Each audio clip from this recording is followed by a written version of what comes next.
And the best case scenario ne say, who say ni pakro we no, ube make sure say ye twa aboa ni ti a ye ku aboa na ye twa ni ti preko.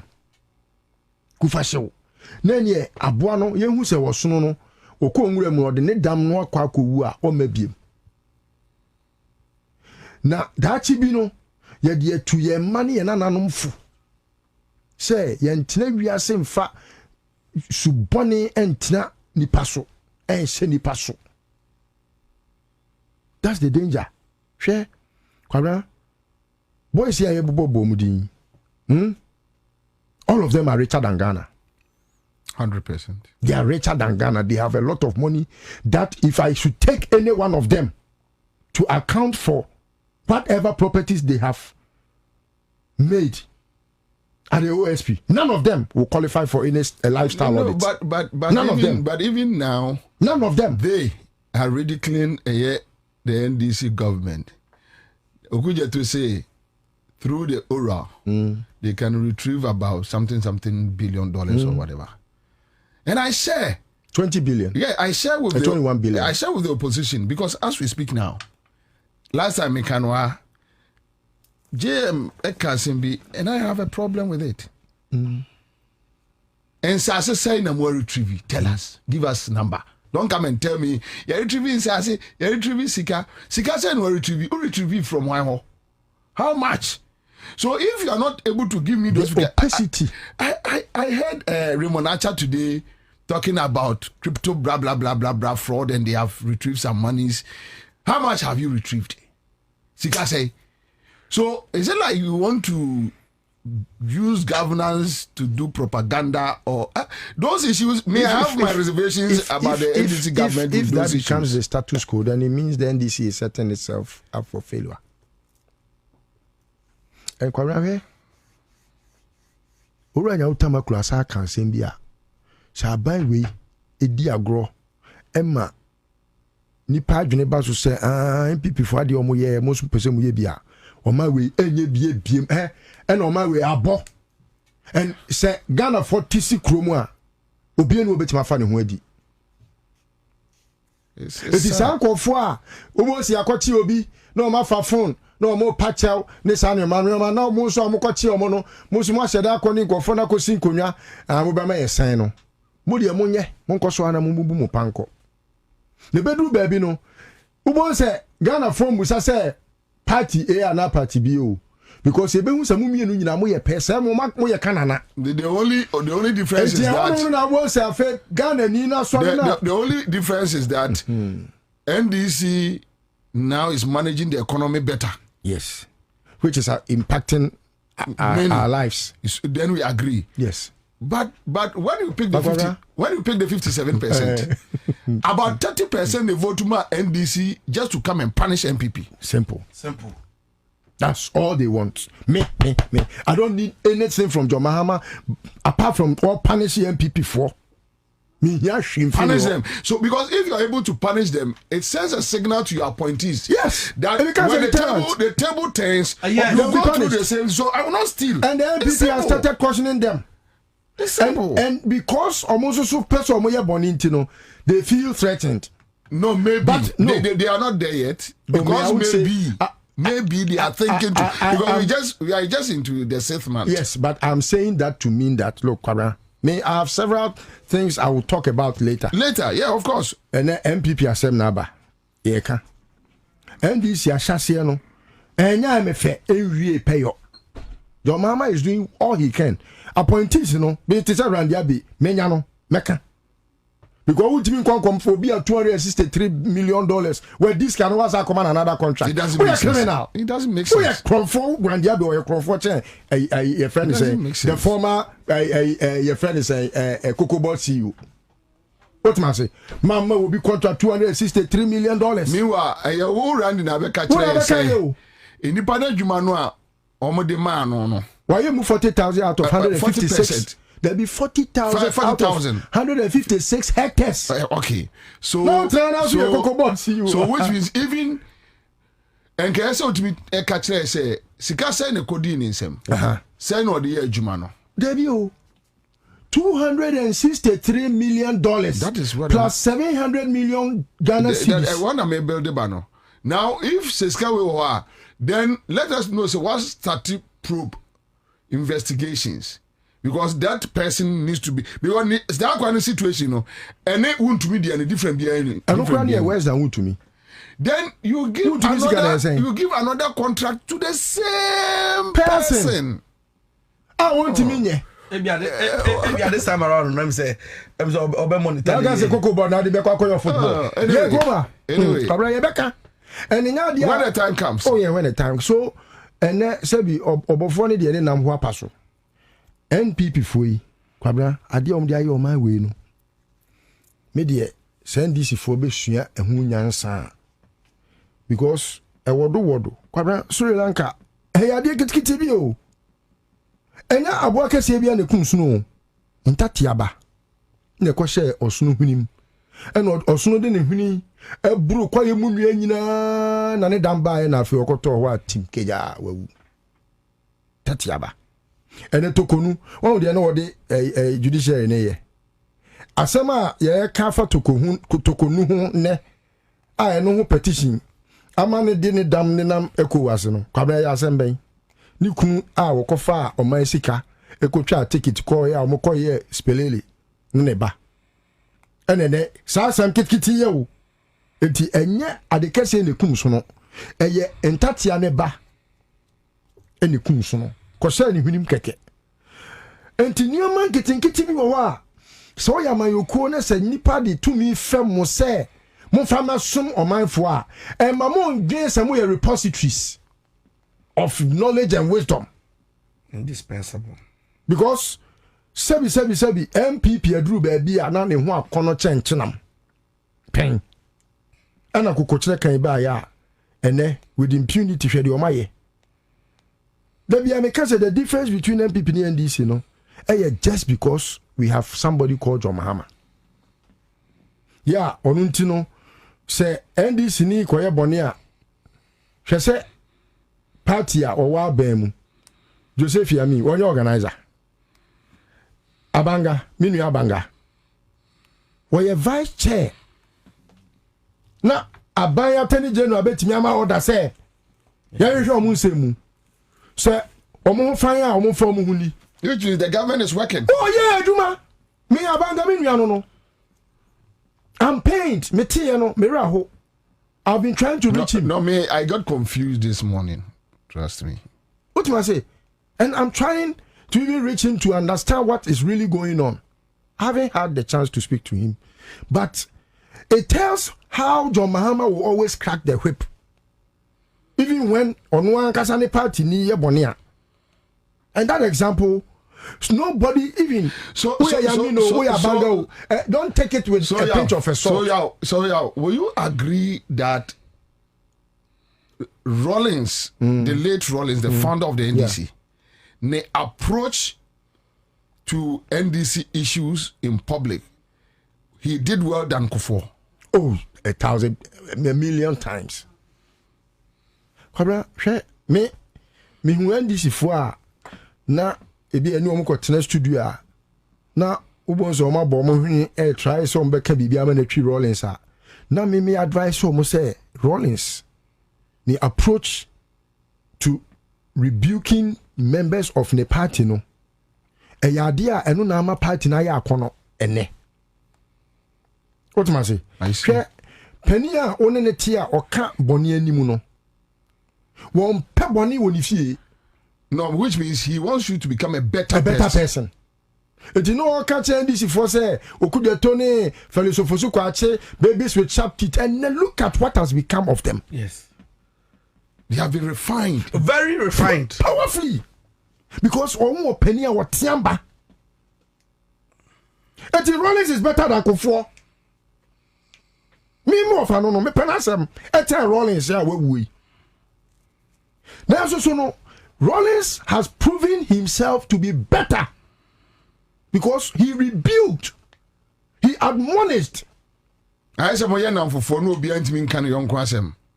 Minu you na sabi o ko twati bitimi nkan. Now could do bedroom why as if you were down for an etwatino. Ye can say, I want to make down for no. I want to make a pen to my tongue. What I say? Well, black here could am here and I say, Kwabena, the etwatin. I could say, who could pierce with the co-rock. Hey, and what quick was idea, young man, co-roy. What's your phone? What's your piano? Or we are saying, Bobie, not a cover. We said, Devil Sissy, or Quavi Sissy, or Quavi appear, Shina, and we should be not so coming to we are friend, I swear to God. I swear to God. And then the best was sorted him. Oh, I was killer. I'll be changing me. I got just smart movie. So at all times, you need somebody who can look into your eyes and tell you that. I did be anywhere. Who say? Hey, I'm a tiger, Jimmy say, me tied enough phone so. Yeah. Hara. Say me free studio na obi frame na ebia o ka che me say o na poku na bia say ya metie o na ma famu aba me criticism cry chen abasobo no because the wo twa say bie ni wa onim se na chiachia yeah. Now it got to a point na o mampani kofo na between the wo position mahama ene the wo abem akufo ado no na ono pena aka na oye okonto kra obetimi e de afutu a eye devoid of say me MPP and say me NDC betimi am man no. Yes. And I lost it. And Kofo so cry lost it. Nyame adom obenya sa stature no. Oh yes. NDC power sem MPP power sem obenya sa stature. So he said not knowing he was a bad person. No, he's worse. He's worse than Rollins because you see Adiani NDC for no crown person Rollins be no. Ah no ye no. Now what they tenetene won. And is there anybody in Ghana as refined like and the better PS? Like Okujeto? Is there anyone like that? Is there someone like Felix Ofosukwakye? Look at his demeanor. And is there any MPP? Like Dr. Maneboama. Yes. Maneboama. These were the people we refer. Rollins referred to them as babies with sharp teeth. But today, and then Maneboama won the election for NDC easily. Because yeah, kika sa semi nyina no na ofemu aba. Omubufu kra no omukofi a no mu dibi tu omufu. Come to na first no. O ma me be frɛ wa ka cho say, "Eh, o ma ne. You say the upper pass mo okay, hwe oba boye o. Okujeto, hwe abra boye o. Felix, unso. And all those people today, MPP doesn't have anyone in the MPP like them. They are like him. No. Thank you. We are head to head. Thank you, Nana. Head to head. No, and Patrick Boma kind of say like to like. Yes, head to head. Say what if you am say pass say MPP pa ye timi dey tu ye ho pen. Say ye nim the phone Ansah for party. Na Aboa Papo say Aboa Papo ye regional chairman. Timi ye regional chairman. Aboa Papo ye national. Akwai Aboy. Oye bono chairman. A whole region. Who dey hear? Stephen Timu awo no ye party head a letterhead. One na a printing in our trust here donated by Stephen Tim. Wa pe chairman isa e di chairman no pe nyina hwe e di kwasa se wo di bedi. Thank you. Nana. Justin Kodua. We your secretary. Hwe Nana B. We your organizer. Thank you. But quick one, just 2 minutes with Divine. So energy levy. What do you think? And who more analysis be E-levy no now utia 100 times this energy levy utia 1% on every liter. So then we talk just 3 for I'm done. Dear a woman is a onza de levia abbey. Obia or mine like citizen be anyone more introduce tax bia or becaso emuguno and no any beje and as obia better no see when the taxes haba. But no crow woman say this particular tax no Brofocase me you'll be a friend nomenclature.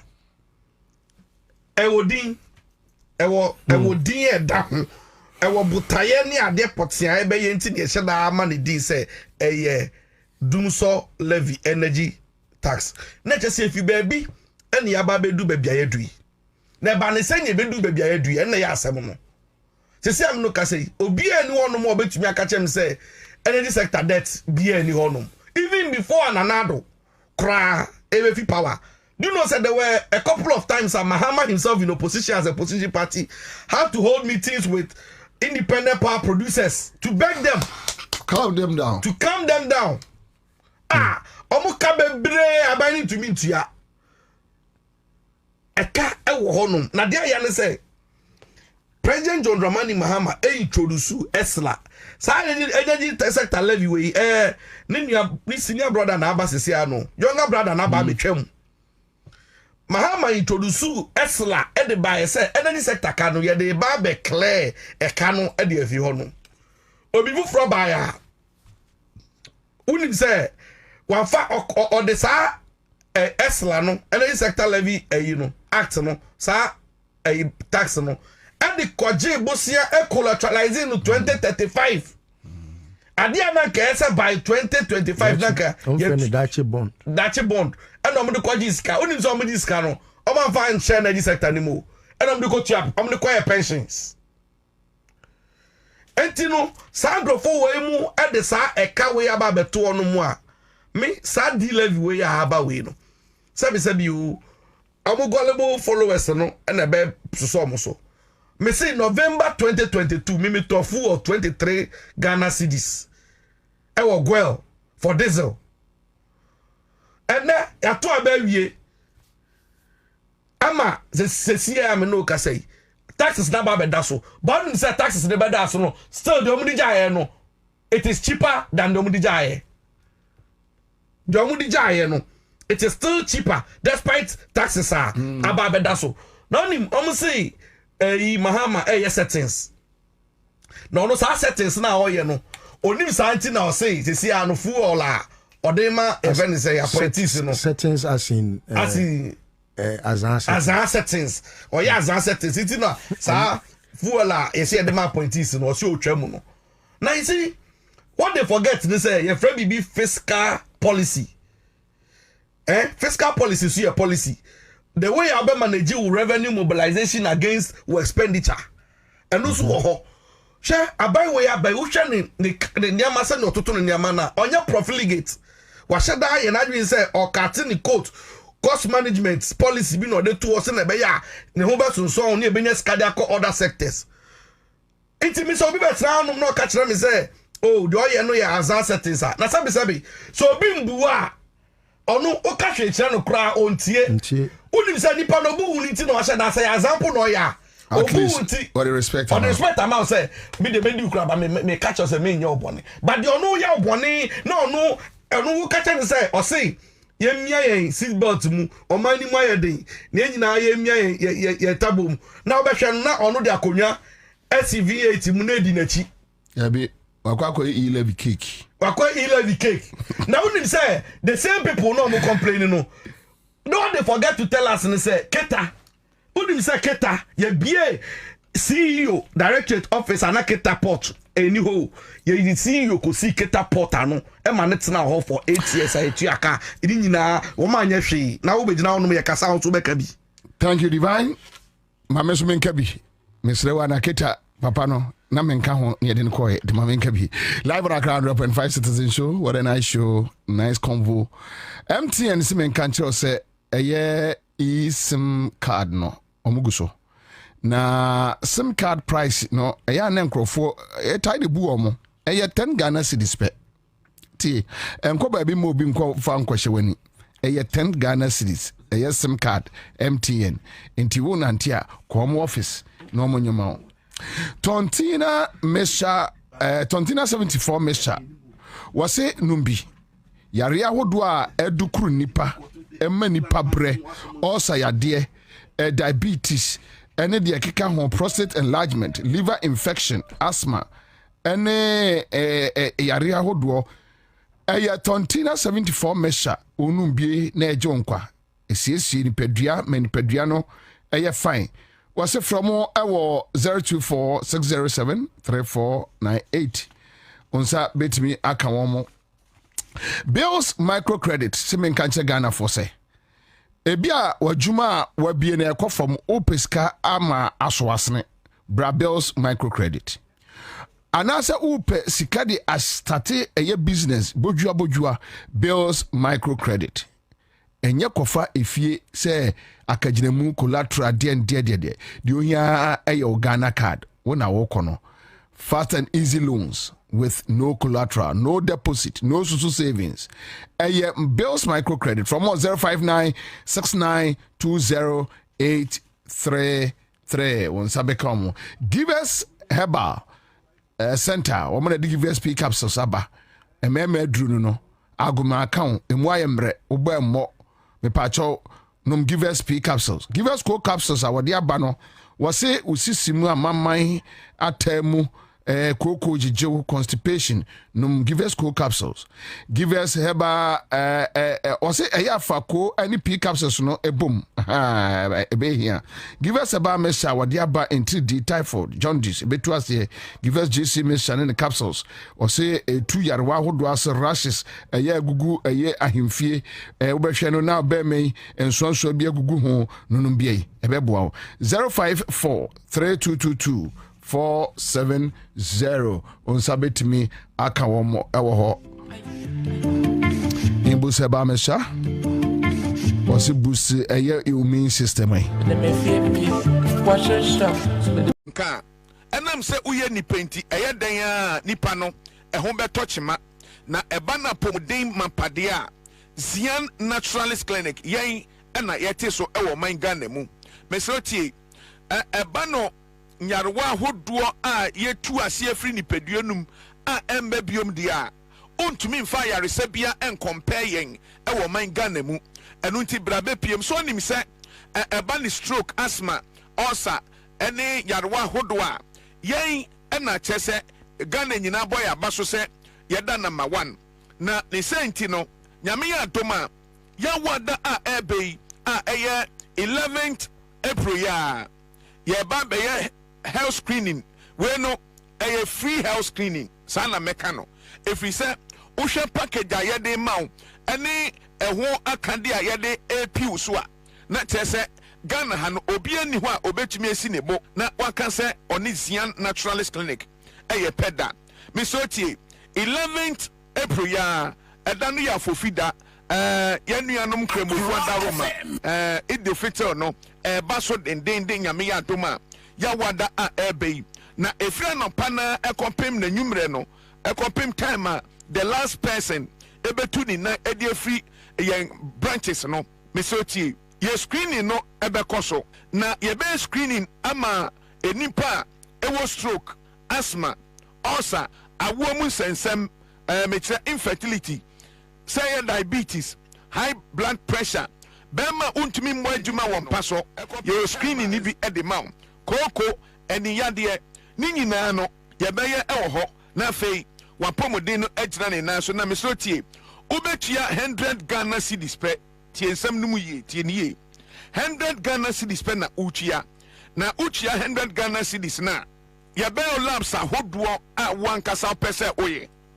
ni nyina 100 Ghana cedis ni mu afei free consultation ana afei enura yade be maw yehu yade a etete wanura yade be maw ni nyina 100 Ghana cedis no mu bi ebusiafo mumpewe na mopeden mesra wanda sa dwumede ekoso ewo all your branches Ashaman tienie Ashaman Tulaku Christian Village yani ICGC asafo no edin hwanimu ehonama no 0246 59 41 17 0246 59 41 17 0246 59 41 17 ana enkran Old Ashoman Alowe Junction ehonso yem branch ne baako ewo ho enkran Old Ashoman Alowe Junction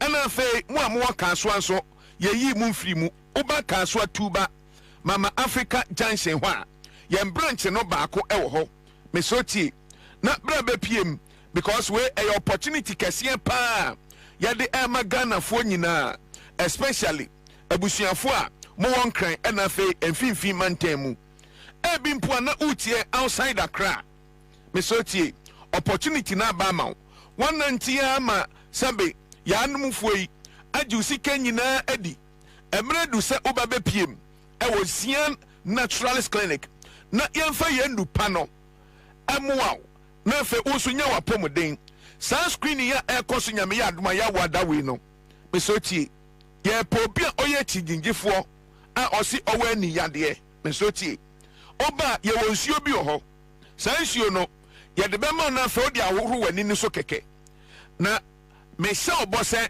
ena kakra echi no wani na be se hunade bium say cataract ete ena esi wani so anampo glaucoma obi ho a ade ben na ohunu yi ade se wa chiransa me so bra be piem na yemfa esuo no ema na fa ho wani ni so na wanka so be di adanse se ampa say na edro ewo baabi tie ni ye yanka se obi ho asthma tete no asthma hwe wan hwe yi a asthma nti obeto anananum ewo nse do wa bra omre kura enso ye bra be piem ewo Zian Naturalist Clinic na yamuaw na yentu yanwa ni nyina emfa maw na wose gina na so bi onipa benya wa na afi yade we ye glorious opportunity a ensese Ghana for ye mese yemra be piem ewo Zian Naturalist Clinic fra na mani biom 0246 594117 0246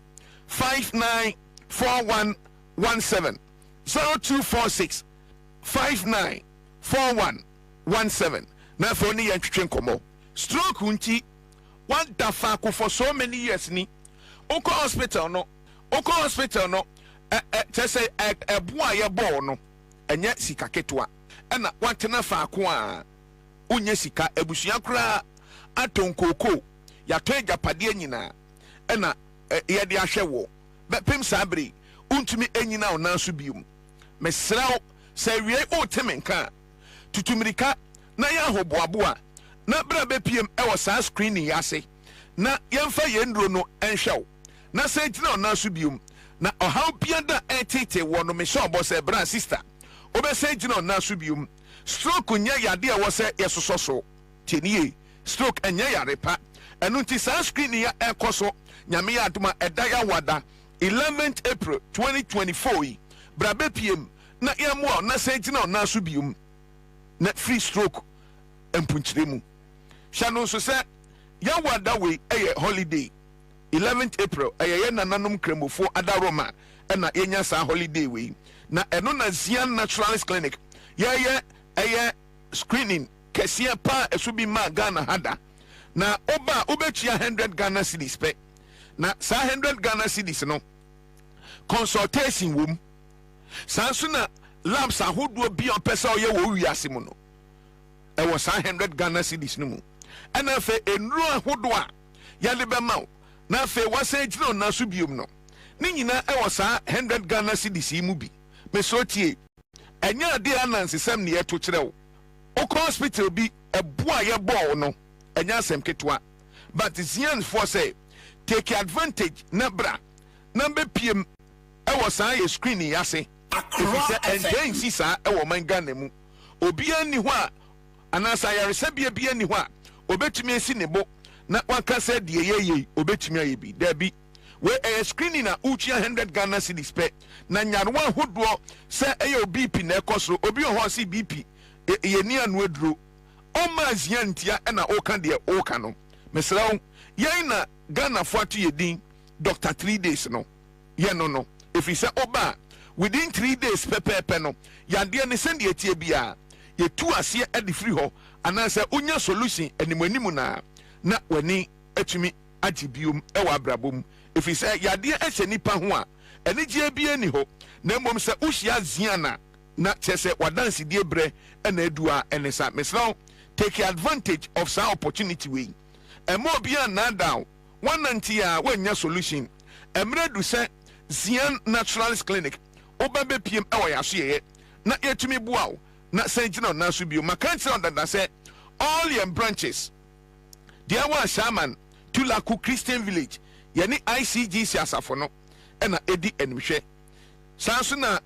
ɛyɛ Nkraha Old Ashoman Alowe Junction ɛna afei Kaswa Tuba Mama Africa Junction saa nama wei na wobɛfrɛ na yɛagye wo so ɛwɔ all our branches 0246 59 4117 0246 59 4117 0246 59 4117 hyɛ no nso sɛ yɛnka yɛkɛn yɛnduro no wɔ dwa so ɛyɛ good morning herbal mixture Ghana agye atum ebusti immune system no Food and Drugs Authority agye atum sɛ ɔba mpo wɔ mfikyirikɔ mu haw na ɔnonum bi anaa bɛrima mpa so agorɔ ɛnkɔ yie na ɔnum bi a ɛbɛboa no yadeɛ bi a tete wɔ no deɛ hia ne sɛ wobɛbusti immune system no wɔabrɛ onom good morning herbal mixture na ɛbɛboa papapa no asɛ gyina ɔna so biom hyɛ no nso sɛ nyame yɛ adom a yɛwada wei a 11th April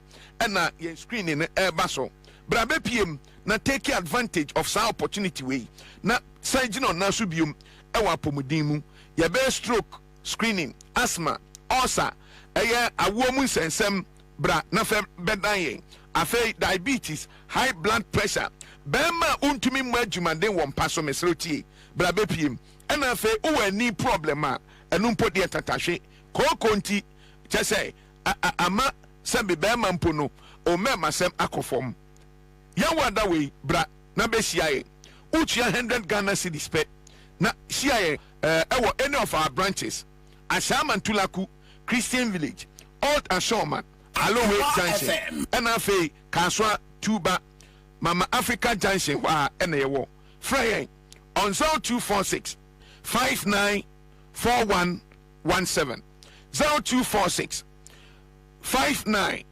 4117 0246 59 4117 na oni yɛntwetwe nkɔmmɔ Zian Naturalist Clinic yɛsi 3 days pɛ enompe a ewuo bɛsɛ nyankwa biom commander nyame nhyira to aso ma me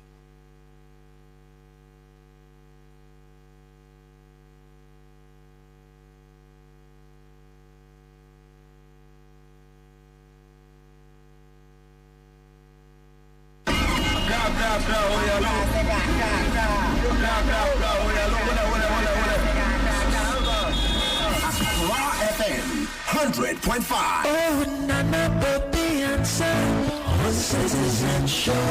Stay with Nana, Bobie, Ansah, all the politics you can know. On Accra100.5FM,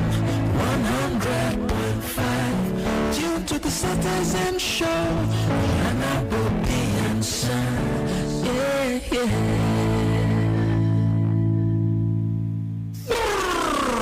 Nana Kwabena Bobie Ansah. Berma be meti gara furukube puntimpuna si sokode. No wakachira katabin say you what you can say. Kwabena keja guma mni anko. Waba tele Accra FM. Yeah, mommy. Waba tele Accra FM. Yeah, mommy. Nana Kwabena Bobie Ansah. Berma be meti gara furukube puntimpuna si sokode. No wakachira katabin say you what you can say. Kwabena keja guma mni anko.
Kwaba Tuesday afternoon. Mami Musa we say want to say.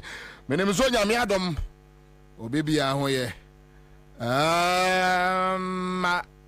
Mami fana se ma Zain. Ene Elder Sampa.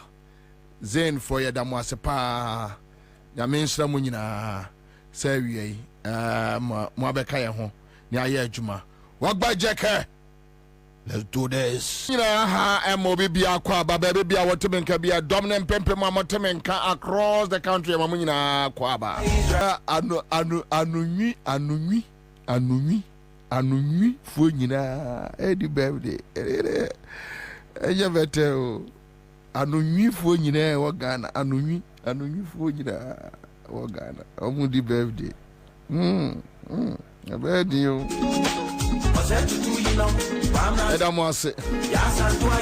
Whatever I say, my Benya FM in Elmina. Mijanina Kwabena Bobie Ansah, the old soldier, the old lion, the last man standing. Commander Boam is here till 6 p.m. Rumble, you do it. Like nobody's business. And not your business. You hear to say, you hear to be BIB, you hear to say BIB. And what? Yeah.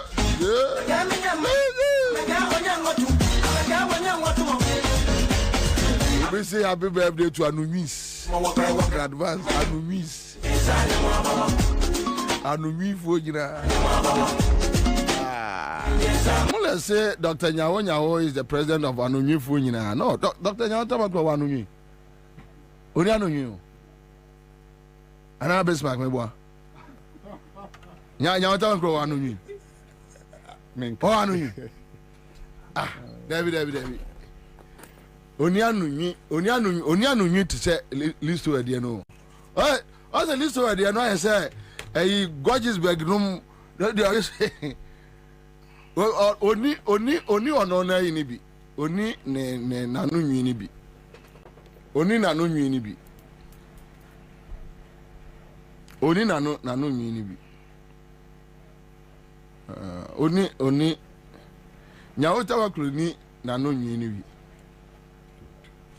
Ana besma go here. Yana here yana. That's what Me gaza o here I na no nwi no. Fa we ni shemam. Fa shemi na. Afa shemi ya o sa na obeyon.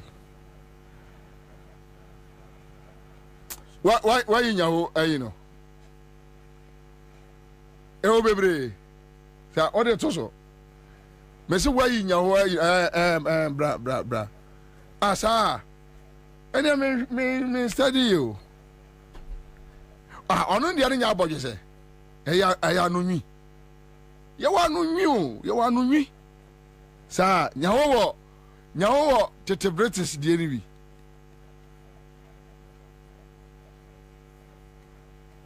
Kaje fato so. Oh. Na se nyawo die no nya anunwi. On de danim wo nwi. Hwa fa liso anunwi no etoso. Da bro hu liso anunwi no. Aha. Dr. Parker syndrome ye friend anunwi. Indium de ni bi ne friend anunwi. Nya ho de nya anunwi. Se na ho de amfa se nanim duare nyina aha e wo nwi. Aha. Ba we no anunwi. Yes. Etia ho say. I say. Listen to the other say. Oba na ya no hwe udi ya no hu ansa na nani ahu na no na enwi no. Okay, so obviously listen to the other supermi and if I listen to ne Parker syndrome toso na obi ahu enwi nkanwi. So listen to the no I don't know. A quiet obefa so di agro. You see what I mean? Get what I mean? So say you got it. You don't get it. If you don't get it, forget about it. Odi atoso. Parker syndrome list to enwi for no.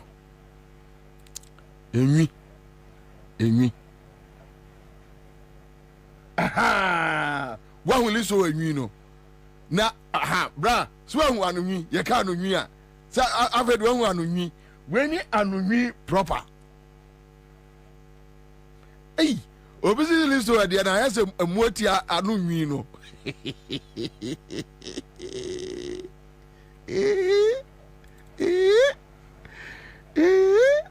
yey mo wo woi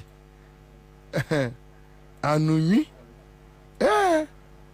anunwi happy birthday to you banana pana pana pa banana banana pana pa banana panam panam panam pana ode ha keso do omumienu to but that's okay, it's okay, why are there, it's okay omumienu nyina beba aha okay so and the mule say list of the no et say Accra British Accra anu nwi ni e wanu nwi ye ka say wanu nwi wanu nwi that's right but pakwasi de no agufo adugu ni bank no say that pakwasi de no na ska ho na de da ho on say omo ska no omo anu nwi no e de da ho on say list of the haslama tietuetio I say, it a treat. On the Pagasi, say Eugene, Osha, Pagasi, time when another bank no. I say, and you know you're flexible, and Dana so come. Ah, onum beer and titarimu. Onum beer and titarimu. Swung. But, Omo Jene bank no. Uko yi pa kwasi ndio na say what's I say what's etwetu asa kasika po unim kasika po India movie bi Jesus ani ehie India movie bi what's etwetu a say asa pa kwasi ndio no obi ahwe bi obi ahwe pa kwasi ndio sisia any list well list anu nwi no atimi say anibrefo anu nwi cheze we dey abra kasa odi akon wo lord kwam o hwe pa kwasi ndiom de no a wadidi amen sata na wa afrikofo abamu ana ehye no picture we to answer enwi no edda ho boko ba se pa kwasi ndiom hwe ni tru nwi nyina sore aso twa be ni tru nwi nyina jirejira so chenchen na no nwi no yese on pakwasi ndi on na ho fe on ni sika brem na akufu ado emaye no wo de hwe na no nwi no never compare so ade no who ne say you how difference na upa pe ya jine bank ni wie no dabi o when ya jine bank ni wie no enye we no de ye flag bearer no dabi o we grandpa de said that say wo ni true na yesro ha wo ba kubi na say na no nwi ni pa kwasi ndo all right, thank you, that's okay. Live on Accra100.5 Citizen Show Tuesday afternoon we are here, but mame me pacho say oparibia a picture no hey kwame Canadian senior Canadian enka ayi peasant pharmacy kra kanenka was oparibia ba chi ewo fia hey mi anka sampeso or arrest him na mecha Bismarck adibi na mabusa Bismarck adwen kyerahwe say anyambia nipa we police ni we wachiwa yakasa we talk no talk oh awasem oh boy ma mexen onya sem kakraba o Oh, onye omoyo Kwame. Ansah. Oh, go with you. Ansah the man from now. Go with you. What's that one you? Yeah.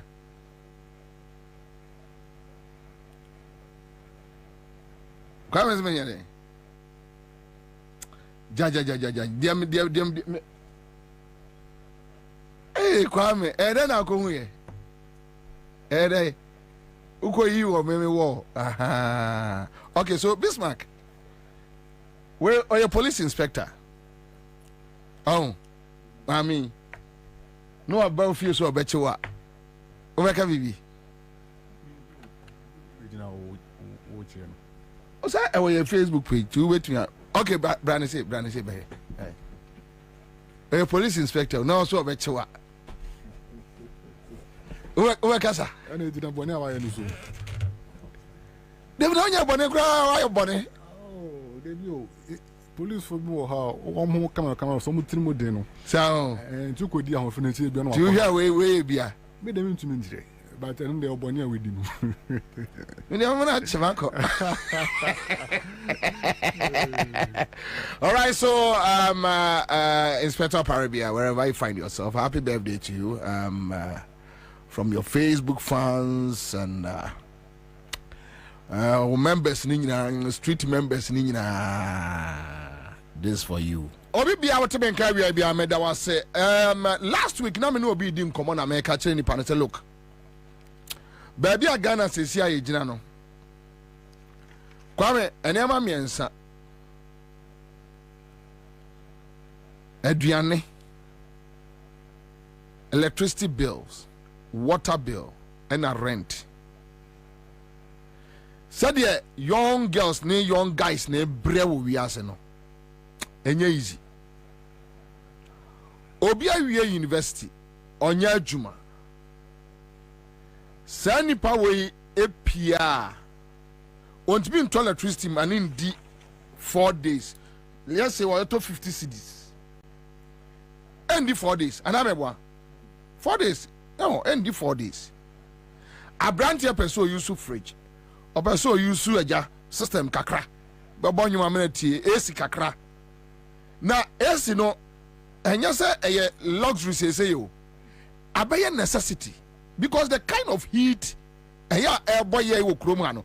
What there almost so fun. Quadano. Woman can what they go through.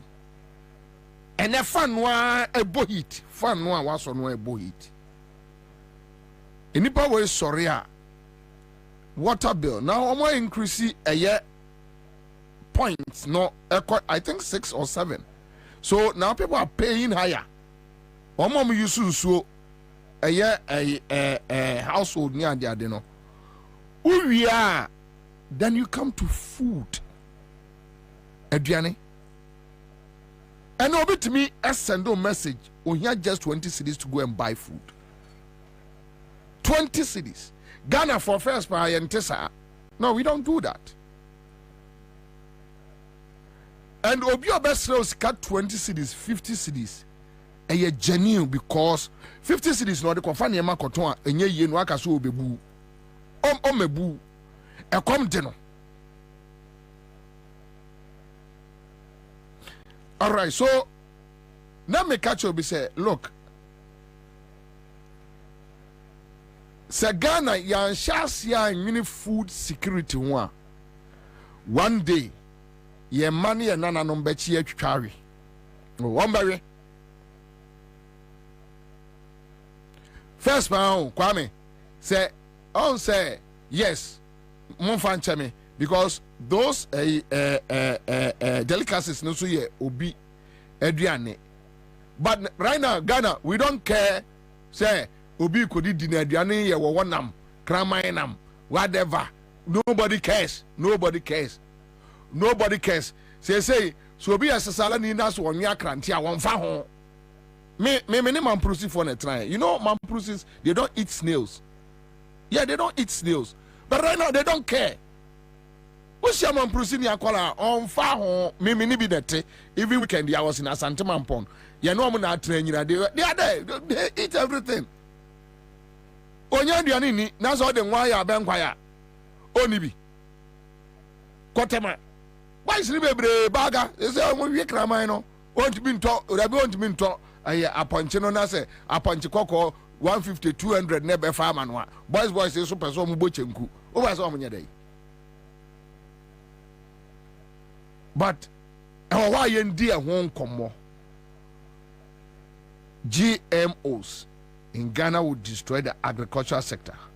As Ghanaian farmers will not depend on multinationals for seeds. But there are other issues. Bismarck, Mami Musa, you be ban komo weso, but me person me no di social komo keke. Among for fie, but kuyayo se sia, baby a Ghana e just sia, kuyayo at saying. Obisa say. I am mixed. Me can say mixed on say. There are areas where Obeka say ya boy humodin.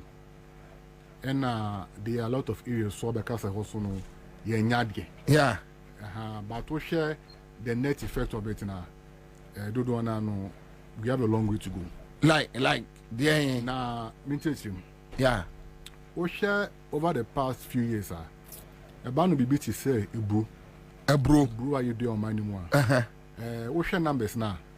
You could argue. Okay. Say, you see an abandon productivity. Say, you be now. Yeah. Which might argue. Even though which areas? It's no, funny say, I can't a bruna, I can. What I say, say, be a family be dria, a bone on an acre. And infra and Grobers is a techima. Say, bro, dear, a bro is one of the crops that you do almost all part of the country. But your baby or more. Oh, yes. More. Call we northern Ghana.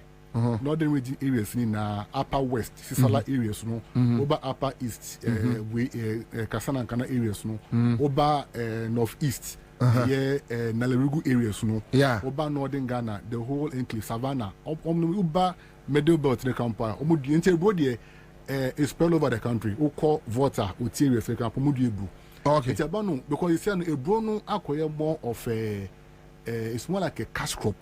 Even though a staple food no acquire more of a cash crop because so we are many fast Accra also. And the propensity to grow a brono very high. It's all share Ghana for campo be or none backyard. Is it because of the consumption and answer ne boy thing? Into omunyam for so free. A combination of factors. One, Tisiano, we share your diets, I do on mine more. Do na ye brune die. Okay. Ye banku, ye kenke, or momo share portrait, a bro. Okay. It's a common a bro cultivation I was slow because demand na was slow. Okay. And I say they can also. He say no industry force a use a bro. And the poultry farmers no use a bro. Omo years or some use a bro. It's a demand for a bro no akoso. Tell say no, likely for us no. Ye to me be a bro na. Ye nya a year omo mufi Burkina. Omo mufi Mali, omo mufi Togo, eba Ghana, eba Tebrum. Okay. It's a farmers no enim say, omo to me dia, anya krano, obenya good prices, so mudia. It is no the appetite say be dia bono, e was. But it's any boy heading. And to no sooner the other leg of the discussion I make say, e baby so enso yem boy humodi. Because what should be to say broa, say we do a broa, and one kade no dosu, and one a cano a dosu. How did you say, Bassa? Yeah, analysis be from 2017. Yeah, the different crop budget. Yeah, say we do a brew 1 acre, a can here now be now we do a say broom. My analysis. Now, yes, analysis. No, as of 2017, I'm be 2020. No, we are averaging by 1,700 Ghana cedis. Say a brew 1 bag. No, we do a brew 1 acre. 1 acre, 1 acre, 1 acre. Okay. Until who a brew 3 sobeto. And who fertilizer, and who labor, and who machines, and who harvesting, and who bagging. As at those times, just we crack 2,000, but you know, 2,000 Ghana. As at 2017, about 2020. In them realm, the same piece of land, no, won't crack by 5,000. What you mean? 2017 to 2020. Yes, net price average 1,700 to 2,000. 1,700. they call 2,000. And right now, no, you need one crab bear 5,000 now. To me, ne ebru 1 acre. Crab 50 million. To me, ne ebru 1 acre. Just say why you say, Ope say would do the right variety.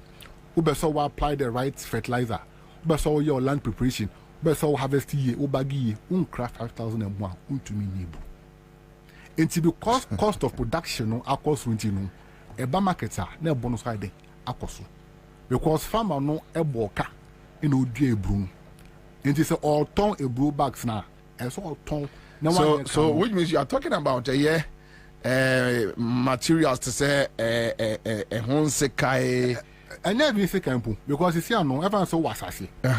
Wasasi do we start here. Farmers do more prefer say on me clear assassin. The so called high tractor services. No be ejuma assassin so. Nebu cost. First tractor no cra 120 Ghana. Ubenya. And then one more 400 cedis. How much you say? 400 cities. And they can put depends on location now, woman. Because of the fuel. Apply 10 bags out the calculation. Obey apply 5 bags with the calculation. You know, labor na be jumano and buy you. Who harvest here? And this obey apply 5 bags, so you need 2,500. Exactly. And the fertilizer and quantity. If I were doing so, we apply 5 bags fertilizer. That's the cost you are going to incur. Labor, baby, almost person me doing be say weeks bob so to 2 weeks. But to us, yeah. One penny to normal apply chemicals. You advise some money. But if you labor ni want to know, or apply chemicals. But so for labor camp, it's a labor ni pa ba ko. What do you think? First was who cry those that who cry 50 Ghana so be labor. And the almost 151 to 200 cities. Labor. Oh yes. Yeah. You cross near can labor for labor. And there be bia kwesika say. And by the time I be you na ebonu ewo bag no mu no. Wa boka. Even in fact, we have a stable we baggy. We are, and that's all we know the market pecope. There we be the call warehouse. We be movie a bruno a few farm no alcohol and home transport cost, fuel price cost, and that cost. By the time now a bono out travel from farm no able do market no, na bono cost. It's even the American say a bono a bro ya yard no.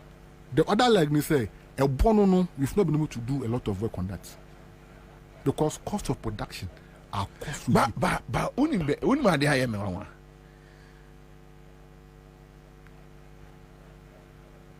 are buying eba, are buying co. They pretend doing something to support farmers.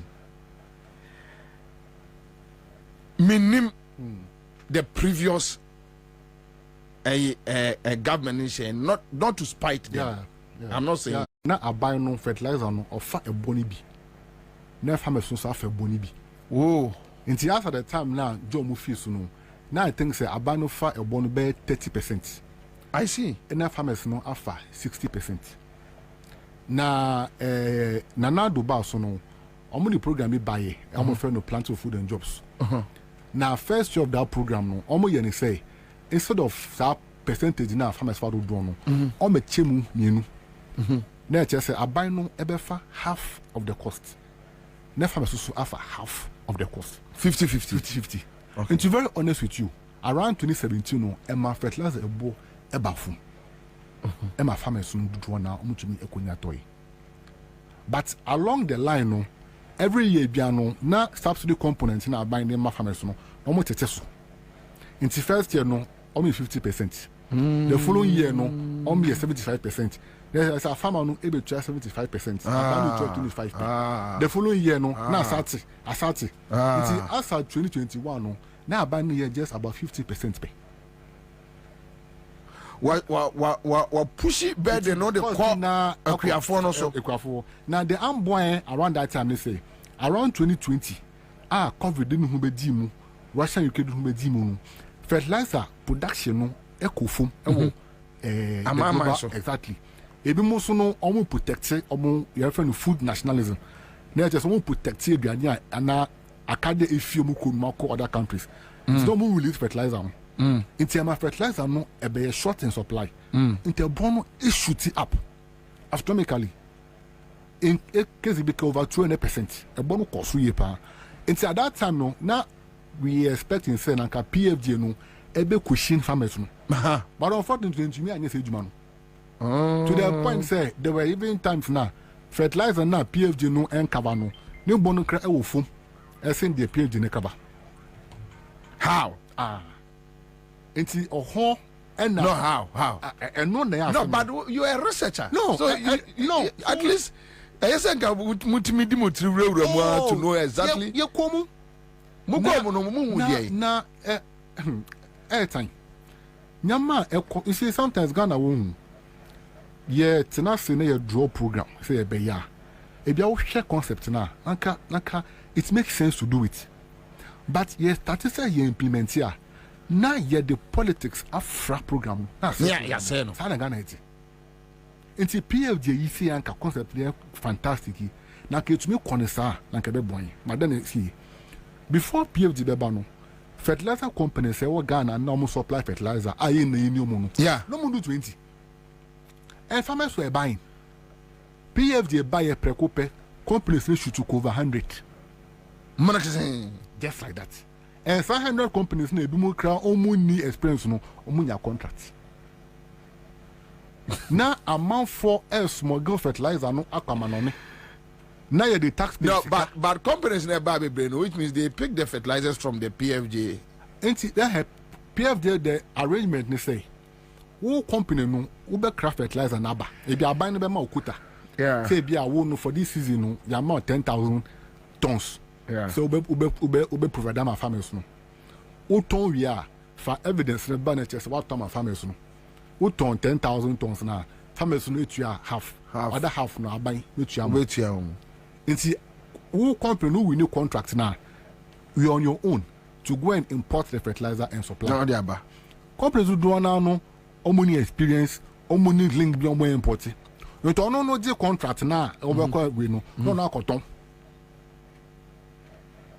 Ama companies now omo work system no dada. Inti before they be connect kind of price no you shoot no because no contract no cannot. Or dey be akoto so. Obi so or the contract now also what? No, the invoice Abra buying say me supply farmers 5,000. When you to your data, NHS was about 5,000. And so no, now I'm buying this kind of man. And that's what's happening. So which means so when your party bar wouldn't mean grass system. You don't count research. It was pervasive across almost all the districts. The research be 2020, 2021. It was pervasive almost all the districts. Juma na manfudino.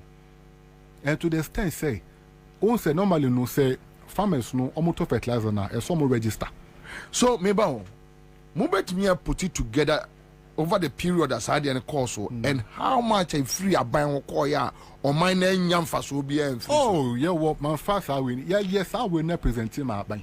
Yeah, present him. In fact, it's na before the PFJ 2.0 ni buy no. Na ye kase.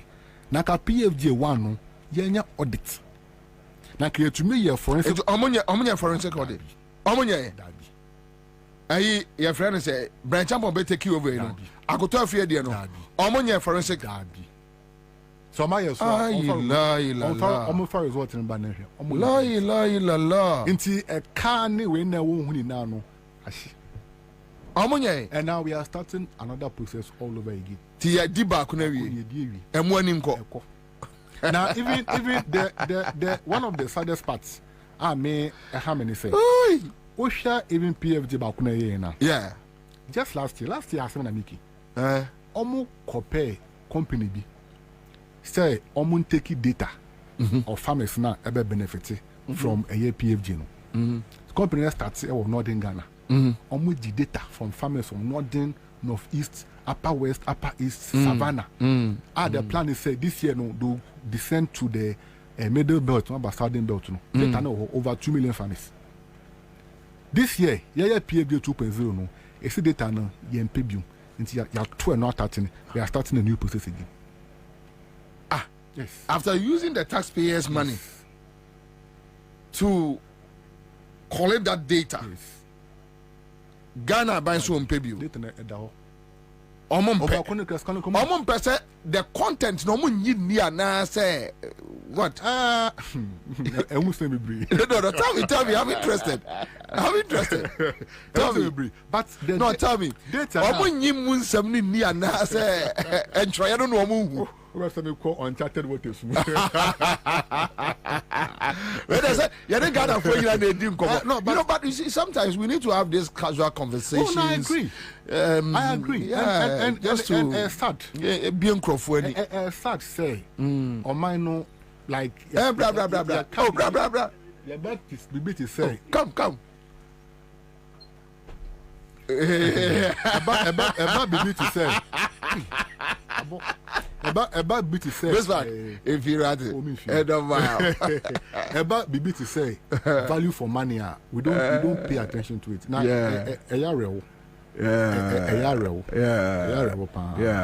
and I think say for me, no, we need all people to be on board. Media, because so one no, but I won't say the other side of the issue. Yeah, media and also your problem with the institutions to say mumudi, but most so no yent me blame ebi anese me ni udi nkoma. We got to a point and you are like, no, I don't want to go here. And yes, what said out? Yeah. And yes, obi abraibu. But the aftermath reaction, even how they will antagonize you. Also, no, they are famous, you know. So, and me na make a chono. Enti, baby, I would see. It's as a one come once a month to me because you don't want to go into that waters. No, Miss Majai. Your power will be a cop. It's as a you will be a coffee in a bush and to you a refi. Now, I didn't case a piano, as Yakwa Shasi. Now, Omon Tesson beneficiaries. Because the more they are hiding, the more they are safer. Yeah. You get it. Tiana media no blame me a baby. Oh, Metiasia. Because Obu Okrano, for you to beg him, say, get me this document. On person de be ma na me de command na say you kwachi me oh your society no yes radio me Bobie Ansah de say me abaya adwuma mu na me hwe na nkwase say na mudia me ye pie ni ma gya adwuma but don't say yeah society no the way we are brought up no yeah actually no yeah some work on it. Instead, me person me release we. Yeah. Okay. We are now ready. Munye, because they're very important. Yeah, very important. Me war challenge, and my challenge, you know, come up both administrations. Okay. Because now we have only two alternatives. I keep on telling people that look. Don't tell me you don't care about politics. Because you wake up every day and politics they control everything you do, the water you drink, the light, the food, your clothes, everything, the fuel you buy. So be interested. Come up with your opinions, your thoughts. Now when we put on microphone like this, say probably I may not be sitting on Accra100.5FM. But when you put on microphone, I want to be a partner. I want to be part. So when I hear a media practitioner say me a neutral, I feel like you are a thief. Like you are crumb because when and this in the end is here the Bonia Unim, and this here the MPP here the Bonia Unim, where are the Papa Unim, where are the you don't know. You should be able to tell that this one is wrong, this one is right. I mean, we should be able to decide. So my point is say Sanya ye bobu anu nyina no. Aduane asem de me ko ba bia I keep on talking about food. Very important. Say aduane. Very important. Many am musa we Ansah ne akoya asem so. Wo ji say Ghana e betumi aduru ba bia aduane be cheaper. Say a person ye betumi aye. How? A person ye ya. How? Tell me how. Let me tell you. One. On my no e say you problems being na UFPC every sector. How do you address them? Na offer your document na if your policies and your program. We have done a very comprehensive assessment of our problems. We know the solution. Yenim say ebano irrigation a major factor. Yenim so on my way no ye Ansah obo irrigation so jana mem no nante sa enso num kakra.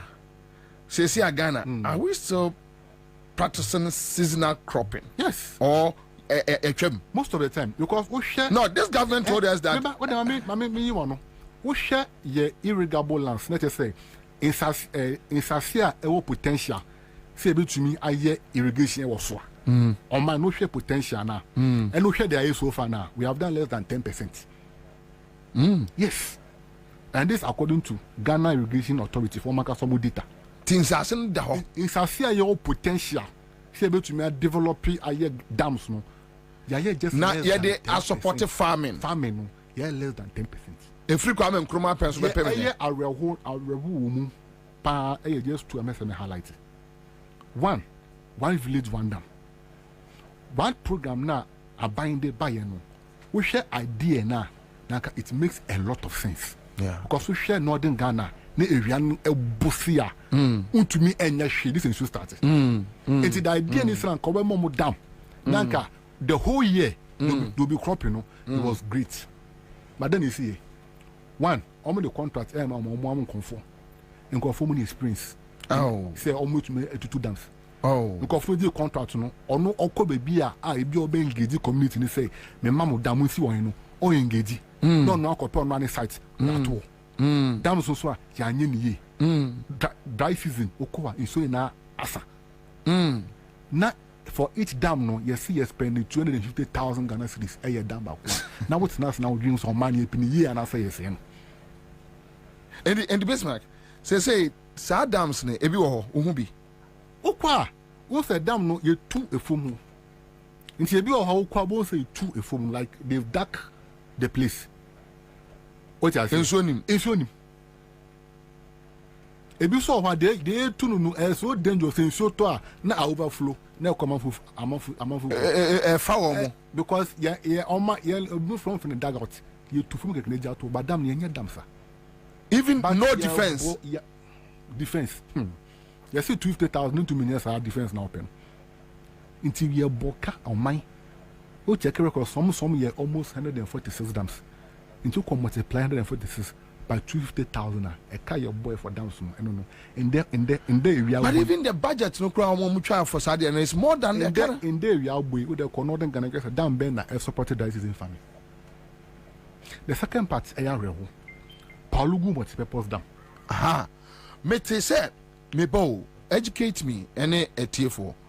Me, I said last week, yes. And I'm who so be at the other to Facebook say, almost the contract, the man, Crophobia, Chinese would be. Yes. What happened? It's a Obakaya in 2019. Yeah. His Excellency Nanadu, and they are buying machinery no. I'm call Palugu. I'm call Katsi sort for a Palugu dam. Now, Palugu dam now. It is a multi-hydro dam. Now, just say apart from Serema issue for agriculture, also for electricity. It's a multi-purpose. Now, almost to me, this dam we are able to cover over 26,000 hectares of land. For agric, yes.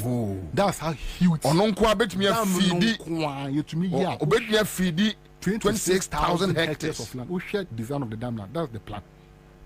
In Tiano, Nana do call Palugo Hokate so in fact, in the papa. In so way there a year transformational.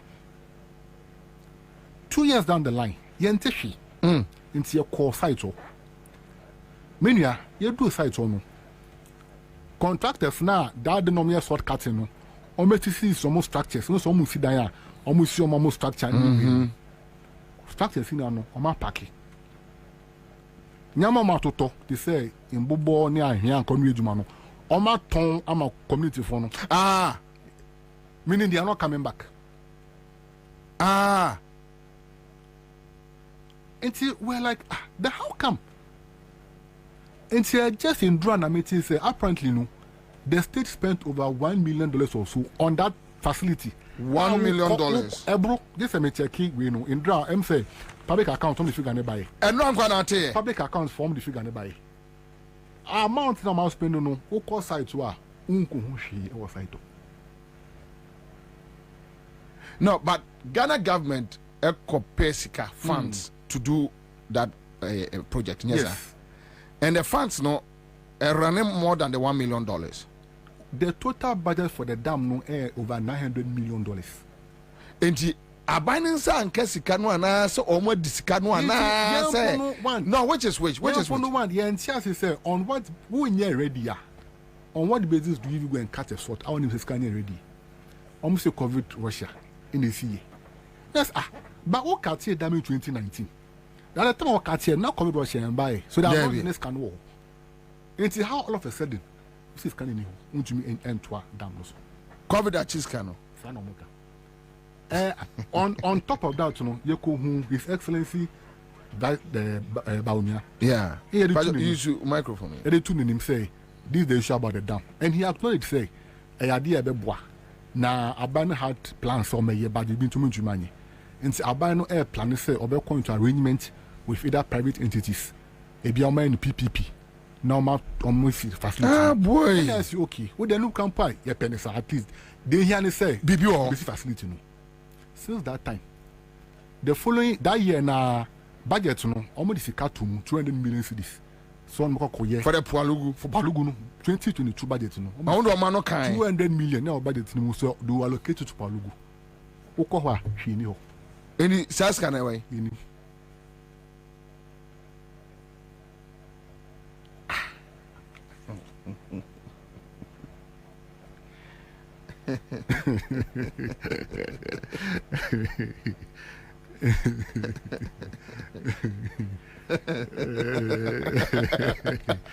Ghana dem no was. It's the enemy can say problems so na say anymore. We know what you are supposed to do. But we are dancing around the issues. Yeah, dancing. Now Obi Ethnic Council. That's the problem. That's the problem.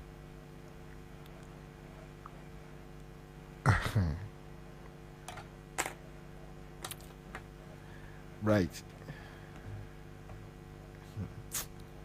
When we anchor GMOs, no answer. So issues about GMOs. Yeah. The side issue we make say one can want so much. I could tell free in the lead this idea, and he signed, right? So it has come to stay.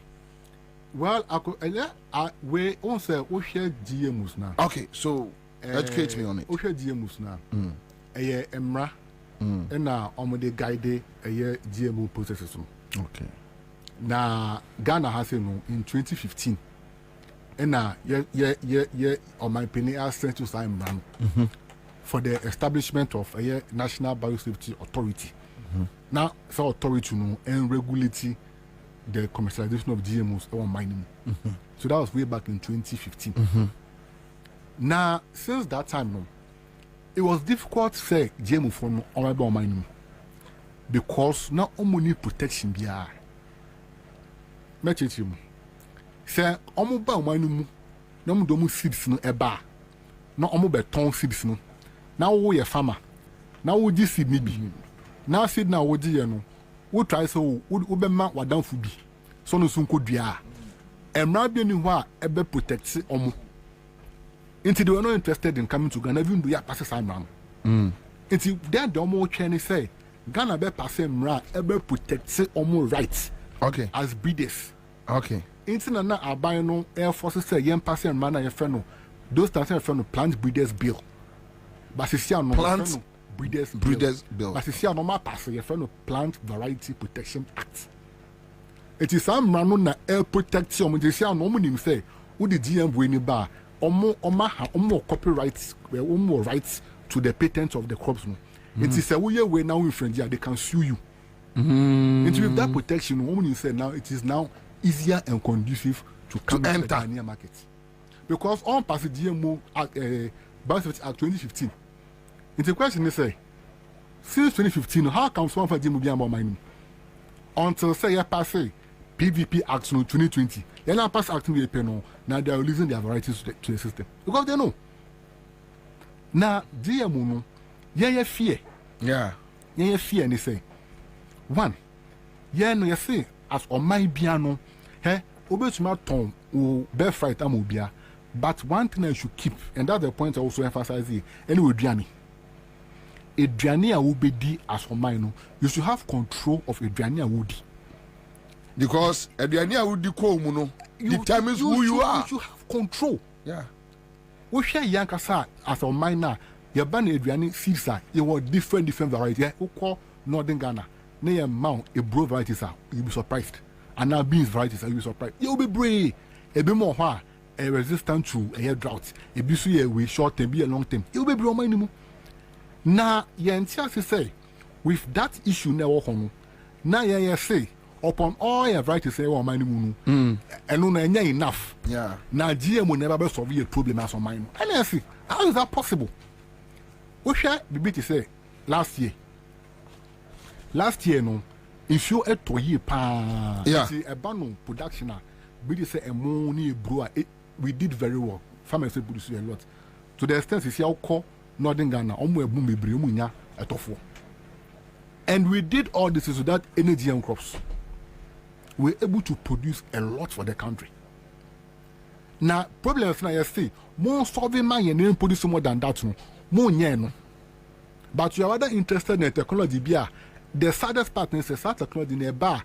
It will take the control if you ain't seen that shall bro from into the next 5 or 10 years, say we now GMO sister want to India. So young fan say and no buy base and menu ya no and who bet me aka says where yan is seedling GMO seedling want India. It is see no we share varieties on my passing now. On my passing 3 crops. On my passing varieties no. First one is cowpea. It's a cowpea normal cowpea no yeah. Cowpea beans. Beans okay. I'm passing no 2022. Normal beans, which means any form of beans. Beans, you're different varieties. And did I mean? Normally, no, almost say GM no, a biomo to resist against some pests, and yaribi. Into almost engineer crops and says, I are in a bar into me attack crops. But says I are in a bar near him quite the faso. That's the point. But almost say, exactly. But that's the point. Almost say that be almost the technology a yamai. Into cow no my bako. A bro. On my varieties, bears 8 a brunkwa. Enough soya bean. On my varieties 6. But is there any other way? You bet me a preserve ye dear no. You see, the issue of you need any way. The issue of preservation is very important. You see, our Ghana has here, there were different forms of seed preservation. Your traditional system. Oko amountful farmers ni fifi but more we on preserve seeds. In a Ghana kasa your friend National Seed Bank. It's all your various seed varieties are here preserving. What I say. Until we have that system in place. Now the problem with GMOs is say that system na here one but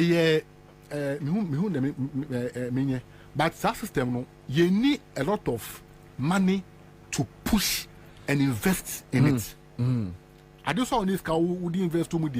Those cannot take a pen a young person a be ya na say. Made them only say interest. Interest there may no meant yes. What I can say because we share the bit say soya bean. Me that example. We share soya bean markets now. Last time soya bean we value chain so is a committee. Now presentation be omo year no. We share soya bean export market now. The value of non-GM soya beans no premium price no it was through SGM then. Until your mind now person will penetrate a soya bean market now. Where do you focus on? Is that their price level through? Yeah. So I didn't know if you the GM soya bean buy no price level. So you should know say there's an interest somewhere. They are local collaborators are omo kunaive. So almost there, Obina agent no more pushing as against the national interest. So that's what the problem is. In the basement, or my baby, a person in a baby. But say the sublime way, we are looking at for ourselves as against the nation. We be getting $50,000 be. You create a dollar account, a mobi. You create a pounds account, a mobi. Na abrofidi 2 mano. No, koyidi. or best sacrifice. That's how the country is. Because seriously, it doesn't mean no. And who akribia obisano. Say who or mine, who are mine. Who need problems well documented. I didn't know who found effort to know and address issues. And the Bismarck, may bow, may be swasem. Would you have Momonia Mokasor, maybe Mquasor? And the Bismarck. I am what to say a catch a gun and penny for so what Jimmy Pa a atom did you? No, they catch, would you Nadia and Nadia boomy for Nadia, my bow and him. You will be sure to be some radio. No, but Debbie, would you me represent a group? Yeah, Debbie, Mengaza will come, say, so what to say? Bobie, no say, Ghana pretty boy, Jimmy for pa. I say, Yasa than you did we didn't have the Casa. But what Casa already was in your bonnet? Oh, certain quality. No, because no, but I get your point. Sometimes I didn't be frustrated. Say, what co school? What board degree? What co school approach? Also, old mind to Kwabena a year civil service you may. Oh, every right to protect or mine free any generations are ever. We say ya create account amabo sumi biano broni bi tibabi cha $50,000 would be fie wo krom wato Land Cruiser wo de ne hiawo wonya Jimmy for bodam for na ya den wo ye nipa see ehu a na say akola hwe anim because you see Bible no say enkola muni moaja ne munani yes sir na monkwa na aware owie ye no verse 7 no eno se ejanom ene nanom mamo nhihye nkola no ahoroba na omo anyam kaseti ankasa mu agimi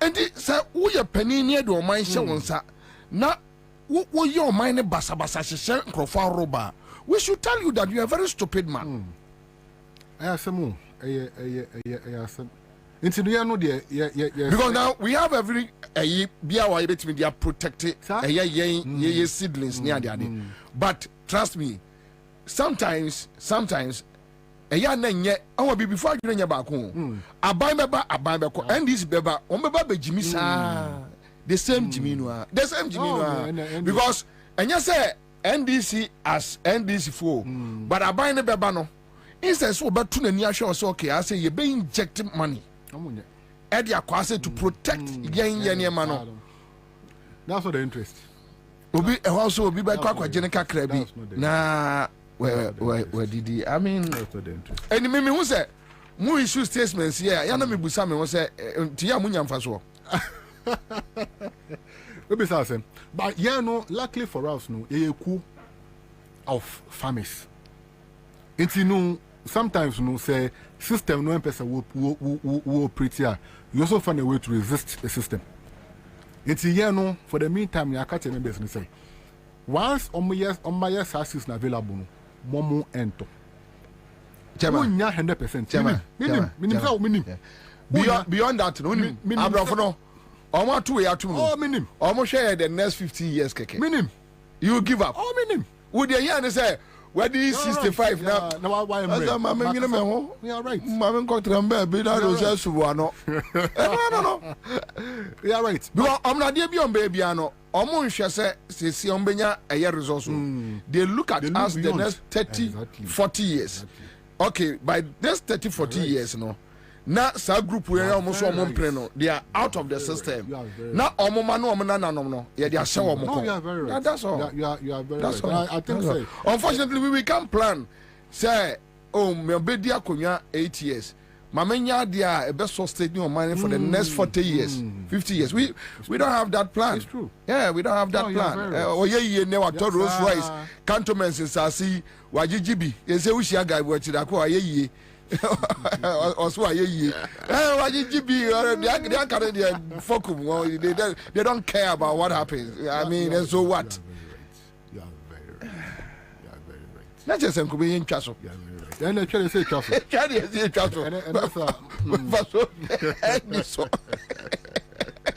This Mark, thank you so much for coming. Thank you so much for having me. Yes, so you available anytime. Pacho, but I'm interested in agri matters. Some more researcher. More frame me or tell me I'm driving my car a doom watching a minimum.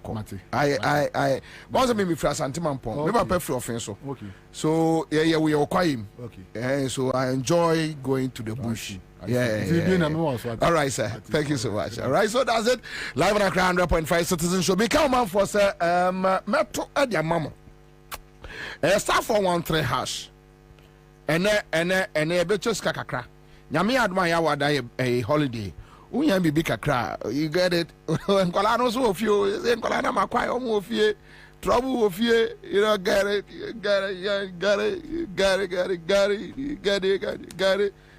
Chale, senya se ayi fo ibe ha ya ayi Facebook fo ya, come but chase those crazy boys out of the yard. They're running and they're running and they're running away. Oh, they're running and they're running. You can't run away from yourself. Then do this.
better foforo ko Edu Motors ono beyen hye ama o car foforo Edu Motors inti truck taxi drivers bebre wo kroma omo ye car owners for driver's license 2 passport pictures and 2 guarantors omo ni wachi enko Edu Motors netu ya 10% of car na open bo why ye car owner wie niaka no obetua no small Edu Motors dia ho to aba insurance no obetua man free na se we engine no crash say omo ba ko asem free to America ko ye head office e wo Kaso Awiniba Road Barrier Junction baby a wona ho a me pato G number we ne frɛ ye betche Edu Motors branch e be wo no akwaje wo car 0591 780292 Ana 0591 780727 Edu Motors your light has car. Hey, say the Mako who Greenfield Scientific Herbal Clinic no. Me who credit me. Say enunti no manya award wa. Eya world best. Obian transe Emma Dompem ya de ka say anase me boya de enkan to dem bio. Greenfield Scientific Herbal Clinic. Asanya want to say ne ekuro etu no. Ne enkan ewana num. Oba na be mo pa wo. Ene enyarewan kaye. Nansi ma me ka say ene spinal cord ho ekaye no. Greenfield ada romenti ene wasa so de gina na so epiem. Greenfield Scientific Herbal Clinic. Our ultra modern laboratory and a diagnostic machine sir. Ashishedi pediadi mo ankasa. Greenfield Scientific Herbal Clinic. Ewa Nungwa Dogon Estate Junction. Last stop. Frewa 0243 983 906 and 0261 651 898. Greenfield. God is our healer. Greenfield. Your last stop. I believe. Yeah. Suzuza.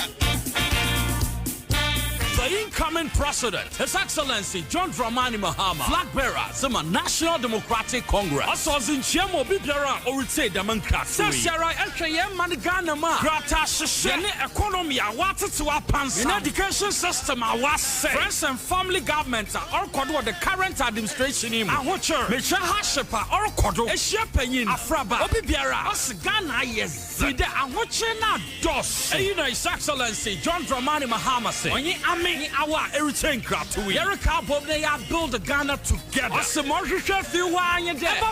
Support in the campaign for 2024 election. JM 2024. NDC good governance card in the good governance card. Yakada. There support JM 2024 campaign. Good governance card. And one pedal watch good governance card. When it's 40, 30, 10 citizens so. About our short code *248*6#. Now also ascend was it. Good governance card. Pedal was in support to JM 2024. About a friend 0534 000 and now 0531 033 503 and now 050 982 3400. You can on internet to do www.ndcgoodgovernancecard.com. My young Cambo, they am building Ghana together with John Dramani Mahama. Nyaminsha.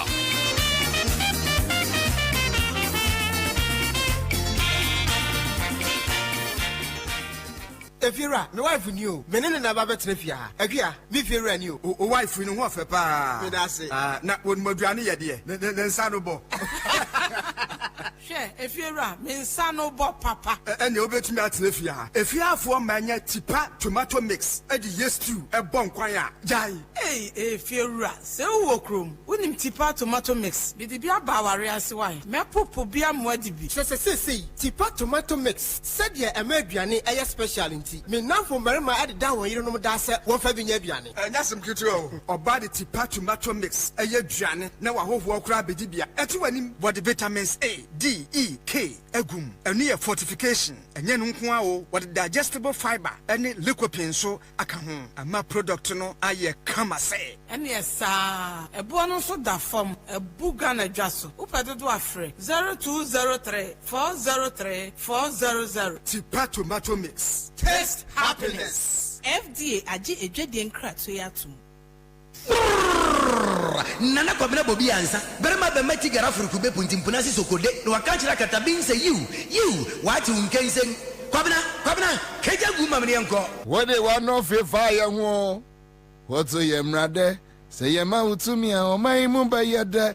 ya brabo be ye fe nenu pe nya pa be ye bie ya pra won yama ya kwa be baba wo sikanso ni medi ye o okoji esi kira no abra ye bonyino memu obani esi kontompo hini ye hu fitempo ya se koko wana obeka sem ya hye wan frumuma ti memu fo na ye bre dollar bako seed ntiminto petrol bua ya den driver ntiminto edwadifo kwanso so ntiminko kakra boys be die su ntiminto. Let's do this.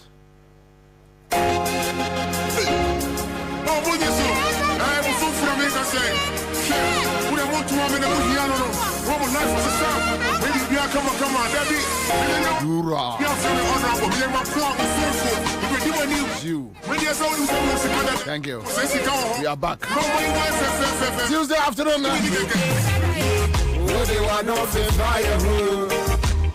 What to him, brother? It's a mouth to me. Oh, my little baby, yeah, bravo, baby, no pet, no, my baby. The day you probably have my baby. Papa was he cancelled, the baby here. Papa Jesse, Shara, baby, one more. I'm a more one year, see, go to a morning. The movie can quiet, see the cocoa. One hour back at some of Yasha, one flu. Take move for now, you pray. Dollar bako, sitting to me, talk. The drop wire day, Yaman to me, talk. I 24 grams, so I will to me, talk. Kakoya radio, so always was it to me. Can you send me a man more? Crazy, hey, you're a say, I'm a mama. Yeah. And you're done when you're not me too. Crazy, hey, you're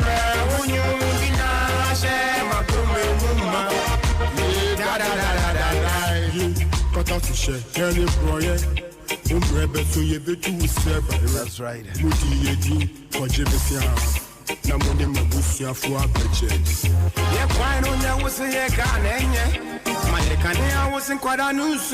Don't mind them.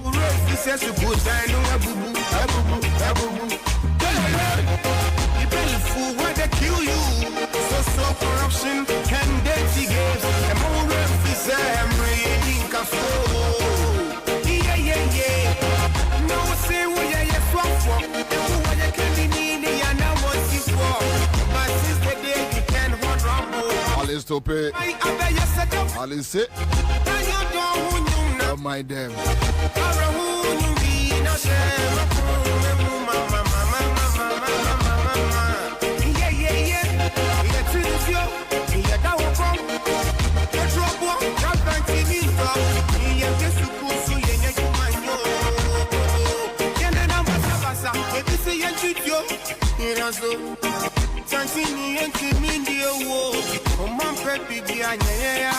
Thank you. Thank you. A big thank you to slow down. Yeah, man. 5 music. Hiya. Daddy, what's up? Is there another? Hiya. That's right, eh? On the beat.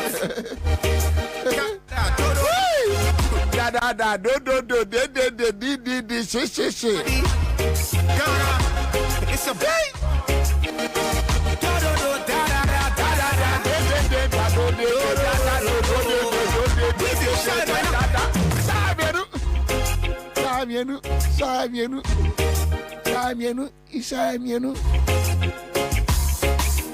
Yeah, my baby, any morning come on. You see, on a more serious note, sometimes when you put on your microphone and then I make a say me producer. Yentimi nchutu, yentimi nyashe.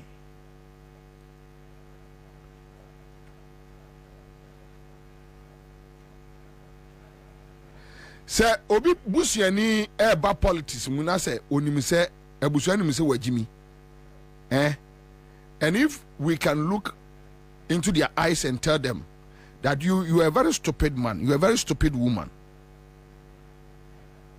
Omo busuafo beka se politics, then we save ourselves from destruction and we save the country. Because look, when we keep on having foolish people, stupid people entering your political circles no more, Ghana will break. We will die and go, and we don't even know how Ghana will be like. Me Bobie there a problem. When I sleep every day, and I know that one day I will leave, but I ask myself, after your generation, we know Ghana be saying, I want Ghana to be a better place where my unborn grandchildren can be proud of us. And I have said this. Os we dware na wo traka mu tu se wo ye broadcaster akoye adwuma me dem akoye adwuma na magime bosu mi akatu akọ. Whatever happens, I don't care. You are a fool. You are a fool. You are a damn fool. You are a stupid person. You are a damn fool. We put on the microphone to shape the destiny of a country. We are business partners. We have interest. We talk. The microphone is there to help shape. So when somebody is stupid, you must be able to tell the person, you are a stupid man. You are a foolish man. Yes. Yes. Me be a radio station. Adia me presenters. I don't know. We are fucking man. That's what we catch us. So we are fucking man. Kwame, how can you tell me, say, oh, kwa see a yepualugu? What is $900 million? What more be 1 point something over 1 point something million dollars? Where di oko wasesa ne mako. Anyani adia omdi begu na ya buying taxpayers money no. Omo make us a scam say a loan no. So we are going to pay.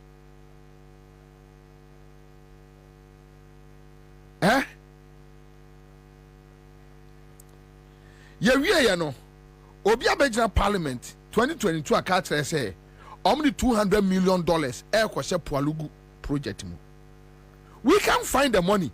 We can't see the project. Also mama can't say ni panasa wo we kwase ampani. Now me kasa enye radio ethics enka ye societal nonsense ho. And that $200 million is waiting for me and you to pay.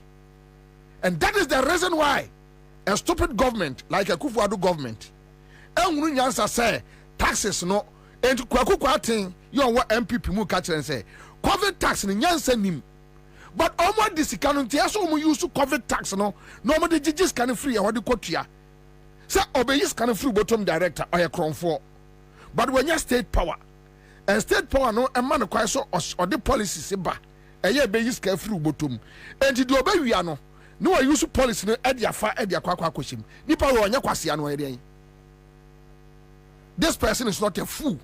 What's my man can't so what you Jimmy for? My man Casa no. Where is the $200 million? Ama look, when him and I no me no parliament no. Even Nadia no ni begu Pualugu site no. Oma for Nadia na auction na ton. They have auctioned it.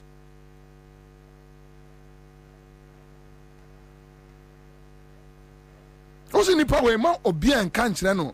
reason why you see Western world look, the kind of insults I bet you America wanted. Oh, no, don't Donald Trump. The kind of insults I bet say or non cost sweating first no mu up and down. Now, now you just chance on the money and you chop it anyhow.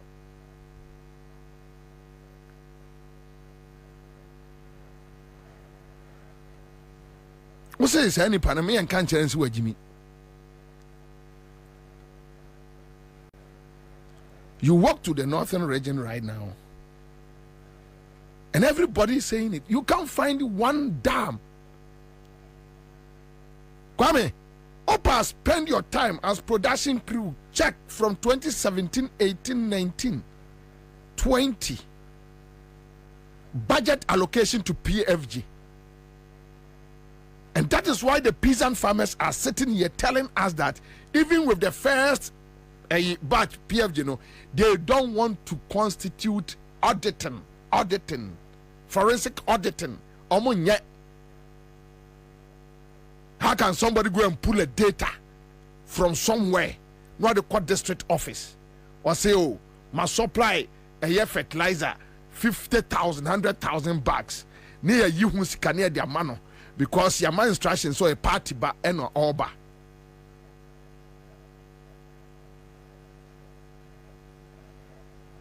And let me say this, me, I'm not a zombie. I am very sure that there are other policies, there are some 1 or 2 infractions under the NDC administration and Kufuor administration and Rawlings administration. But Kufuor, because he's a criminal, they decided say,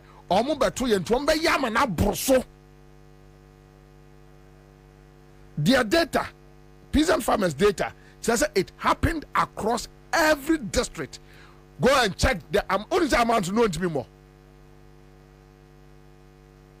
Says carrying the and for us to pay a year better says cano MPP near Jimmy onim nyansentino oka onu etuas kana masa Akufo-Addo afeska e de bia maneba as hotel 6 million abadam say sa de no wani je ho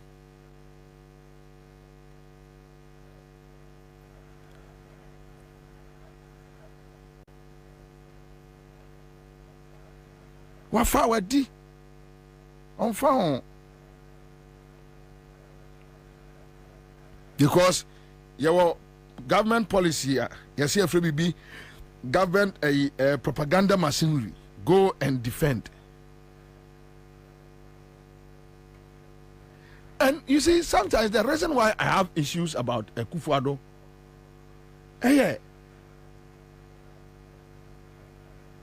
also what politics move 40 years.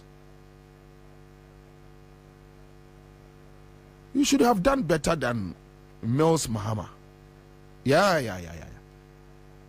Because with your age, you have seen it all. You saw the mistakes. You saw the loopholes. You saw where we can build on. But you decided to tear it down. If at 2016, Ghana forced about inflation 15%. You should have done well to at least, if you can maintain the 15, or even if you can go down, just maintain it. What do you do 24, 25, which is a figures of our massage you. Because someone more a Ghana Statistics Service almost through Akufo-Addo.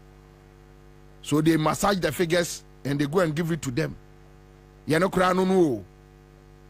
To just imagine if we are having the real figures. So Kwabena what double the 2016? And you are still not shy. You are still not ashamed. You are walking around beating your chest.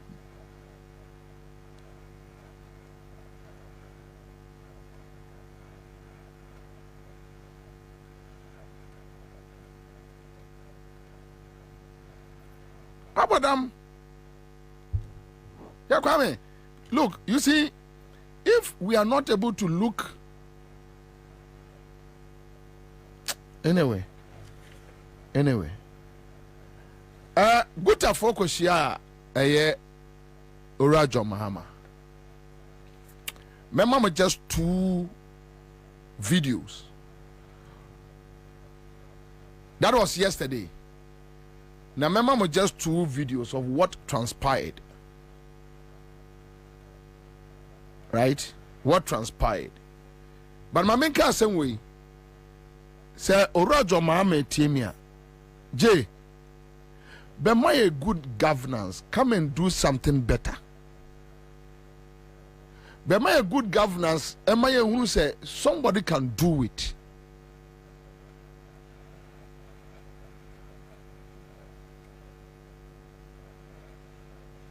You have done it before. You showed us so much respect. Your mama showed us so much respect that even the mere say Obi, I can wa audio so when you $1 million will be jai politics crano. You see, JM in Ghana for reaction, and he kicked her out. That is respect. And I know your mama can do better. Give us good governance. That is all what we ask for. What the loan won't jia, the 10%, not 90% no. What the farmer ye? Eko fado kojia, no wieni nyina no mache. Chaman kwasia 4 boys we num. UGI hinum foolish boys we kwasia 4 we omo mo brother. Near the year dia kwaji loans near chama womo. Neska gugu polytank mu, ska gugu mpase. As we speak say isa ma me no. Also akufo ka say ma me case nem kosi na ye kasa. Amfa also bi atwa so. Enkosi judges no bi abegene de. Oh yeah, obi abegene de. We have a very corrupt judicial system. Very corrupt.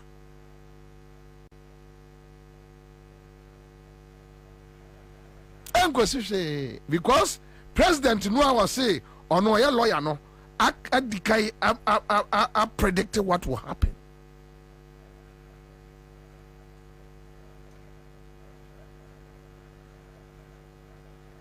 Just give us good governance. Kwame, Ghana. Opa ye investi ye nyi kronon frio. They invest into farmers. Kwame, if they invest into local farmers, I can be a farmer and I'll benefit. You can be a farmer and you benefit. So at the end of the day, and yes, and this we want to know. Bobie Ansah sorry say me ko Jubilee House. Akwaji free money a good polythene bag. That is the problem we are having.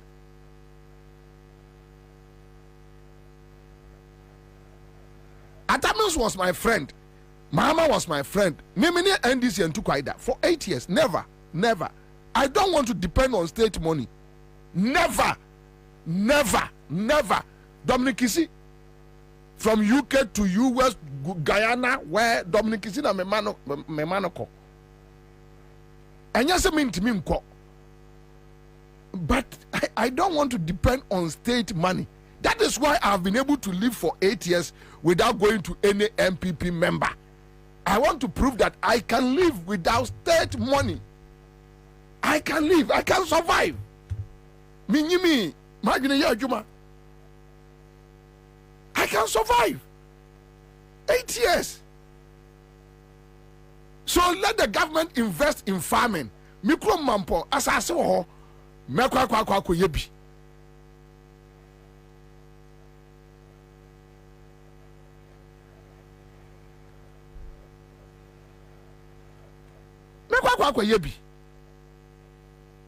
And I'll be fine. Shesanra, I'll rehosem. What a yet local a form of printing books. Any school in Tare, Kwame, now Odia Malebanese ni. Obikachos wa Jimia was who did matem. Nakanda penny abre. Say we did dimpenny for them. No more Jimmy to me and can't also who are Jimmy for pa. So to be a sardiano. Kwame, young guys and no bar. Young guys. What's saying on Juma just like that? Omi a Ghana fool. They voted for MPP. Bako papa ye MPP DC. But me and family MPP ni ye or a Ghana ni. Why not? Last time we list to them. We copy accident so. After na menko hwese nipa no MPP ni ana o NDC ni. O nipa o Ghana ni. Se metimi agene nkwa esa me fight na meje no. Waje Eddie Amalebanese ni ya catch us wa Jimmy na wusu na nkrofo gina nche complaining. Oh, why are you complaining? ade nipa na ye no enti Lebanese ni Syria ni ho nto no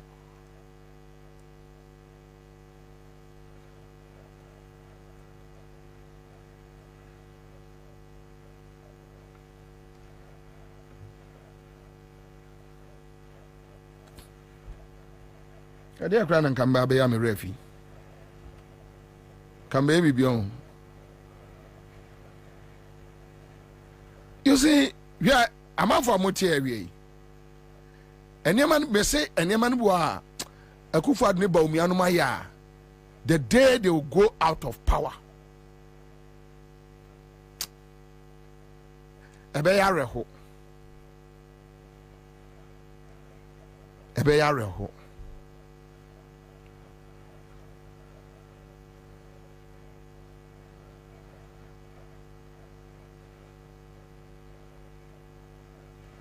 Empire and say we need reforms in our education sector. John Oba Yemaye. We need infrastructural drive. Said here John Oye no Oba Yemaye. Unim say infrastructure kosa. Hwe enameti as David. Sampai. Even as I'm fine in radio, so I think I was listening to either Joy News or City, one of. Yeah, me flippy.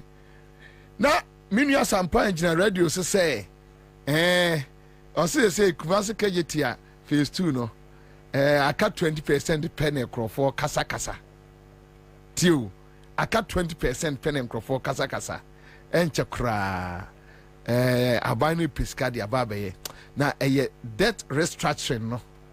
Debt restructuring. As if almost can't say the amendment I did debt restructuring and buy and Ababe destabilize almost.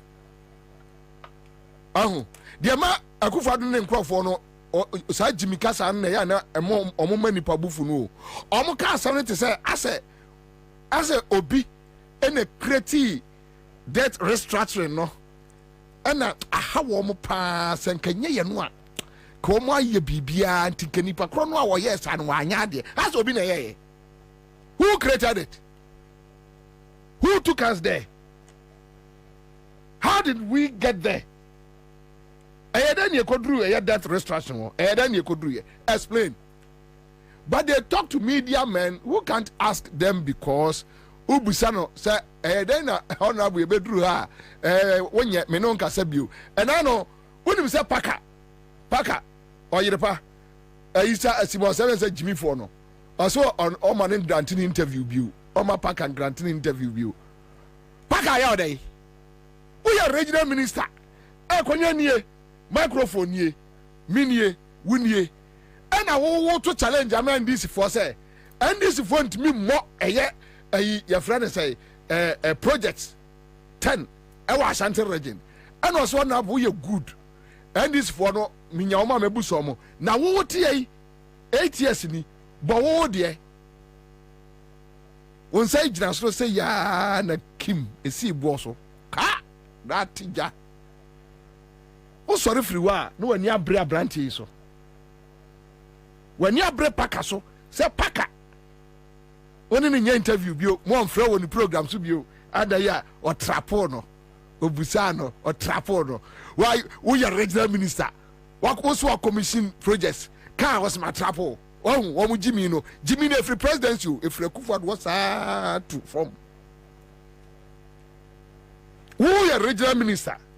What our commission projects a Washington region. I own what to challenge. Anna Obi Kacha say Bobo. Was what trap me? What trap was I say? Into Ubabono. Ubabona say. Ubabona say. Say Ubabona say. Pacho Boguta mame. Boguta mame na fire for Naba. We are among the first group of people who came to visit you at the castle when you became the vice president. And if you remember, your own friend Ofori was there, myself were there, and we talked in details. One thing I observed from that meeting was that you take your time and listen. Your Excellency, you remember that when we were talking about how you were going to finance your Savannah project, we had said that how are you going to finance it? And then we have suggested that you have to go to the 80th fund, which is being misused, and that you listen to us. You remember what you said? What say? Small home are doing any back of trim. What you say? It so Pia, what me a casa no who say young normally are near friend ordinary traders. Now ordinary trader be two or penny abedi at that time before no catch a train ni back of trim. Next or you're listening, President. We are among the first group of people who came to visit you at the castle when you became the vice president. And if you remember, your own friend Ofori was there, myself were there, and we talked in details. One President thing I observed from that meeting was that or you're listening, President. You got here on 24 hour. 24 hour. And Your Excellency, let me give you one thing about your 24-hour economy. I think we had a program at School of Mass Communication. It was live. And I've actually thank you for this. At that time, people were just opposing. I said, no. If even you say that it is already there, there's nothing wrong for us to enhance it. And there's more that we can do in the night. There's more that we can do in the night. There are so many things that are creating nuisance in the afternoon. A lot of them. That when you go to Opera Square, when you go to Kantamanto, when you go to Okanshi, in the afternoon where people are shuttling around, that's where we are offloading our goods. And so it makes the place very congested and can. So, Your Excellency, let's think about the things that create nuisance in the day and put them in the night.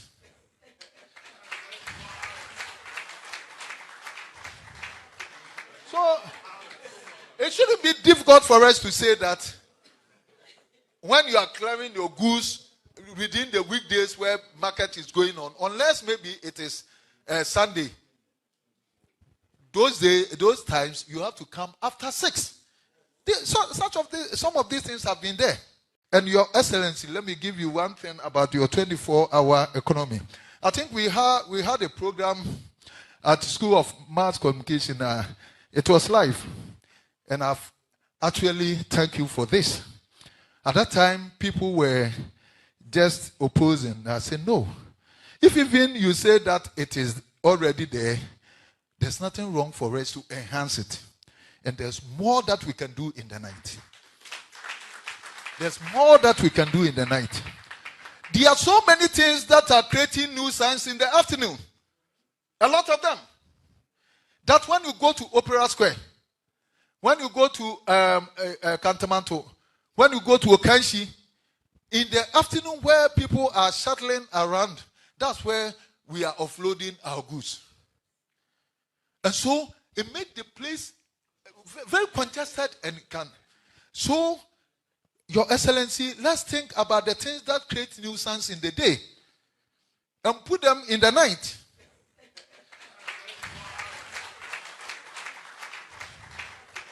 So, it shouldn't be difficult for us to say that when you are clearing your goods within the weekdays where market is going on, unless maybe it is Sunday, those times you have to come after 6. Some of these things have been there. And Your Excellency, let me give you one thing about your 24-hour economy. I think we had a program at School of Mass Communication. It was live. And Accra100.5. Actually, yes, star 413 hash. Star 413 hash. And yeah, just 1,500. And then Cheska said, Paddy says truly, I tell you, nobody can tell how much we miss JDM. It doesn't matter being MPP or an NDC person. We are all suffering. Patience of first says Nyansani JDM man with integrity and humility. John Gaza says we are enjoying the show. Thank you, Senior Man Bobie. You're welcome. Bozet Kwesi is here. And Divine in Chroma.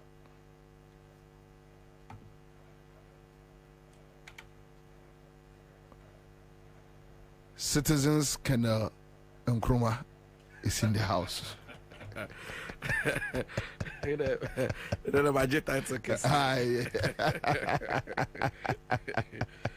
Mini akwaba. Boko de. Nyame adom bia boko. Bibia da no kwamu. You say Yankopon there, why not from there? It's your system na. O man na ya wo ya tunu. The system no so by we take care of ya BB something which is there. But unim na many peasant farmers needing come. I don't know whether you were following. And they were talking about Pualugu Dam no. Almost sani ammonia ko. $200 million missing from that project. Crofona se saw ni mako. Unim mami cheti phobia. Unim say maybe me catch say me pese anda na kufa do bayi nanka me da sore one day nanka ebia me ba studio ana topic the day bia makruma ye the so nanka ebeka say oh okay asem say na aba che say unim say me anytime me ba betena bia me start say me kasa na me lament bia no me wieo nanka for so wakasa pa ba unim say me do down makai foforo because problems no at doors is sir peasant farmers for us here okay one say what do we share Nana Kufado a buy a Greek sir so called 1D events a planting for food and jobs.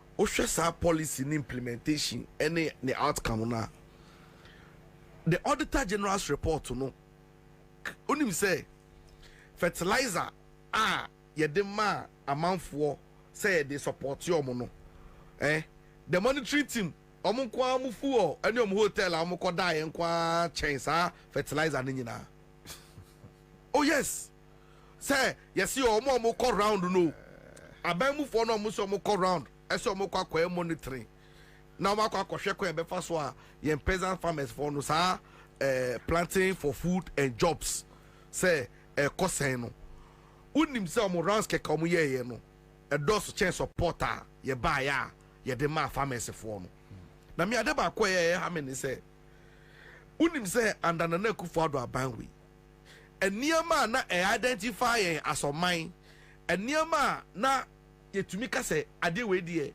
system sana operate sana function no under this government no either say editoriate and now say they don't give a hoot, they don't even care. Bobie aban bay and now betumi aka say fiti Kwame Nkrumah pencil edi besinde say yi agrek efi ye budget ni mu a ye betumi survive yet to me. And so abaya under this government, see, if you listen to the challenges and the plight of the ordinary farmer, you'll be amazed. Now you see, it cuts across all the sectors. Shena me no ka say, and na me no ka say. Meba agrek for unim say na me no ka say fitina nado. Time oba aban mu. Unim say ade ane e friend in Tako, ye go school. Yes, you are free BB in Tako. Yeah. Like one your board district in schools. Yeah. Near board regional zonals. Near selected the best people. Wouldn't send an anado. more than 4 years in here.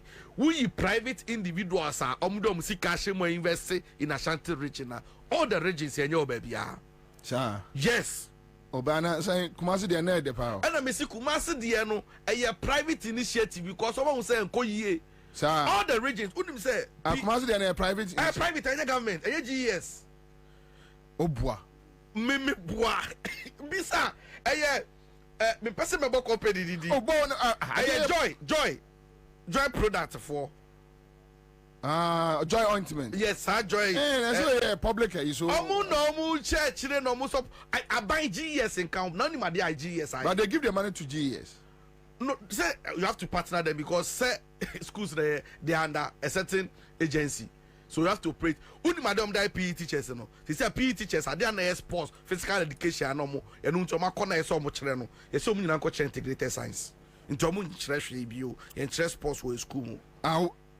Divine some man kind of excuse my language basa sano. Me basa. Be a phone line too ne be ne frɛ SHS second cycle institutions. PE teachers for said then or much less say omo nyina kyerɛ integrated by order.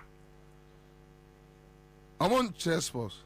Me see, not sports no go kyerɛ wɔ because I can't hear any supporter omo hear from aban ama mo to be sports no aban jaipa to see emba bio. Wouldn't say and another fertilizer na de come peasant farmers no. Wouldn't say ni nyina I spy. Na I spy.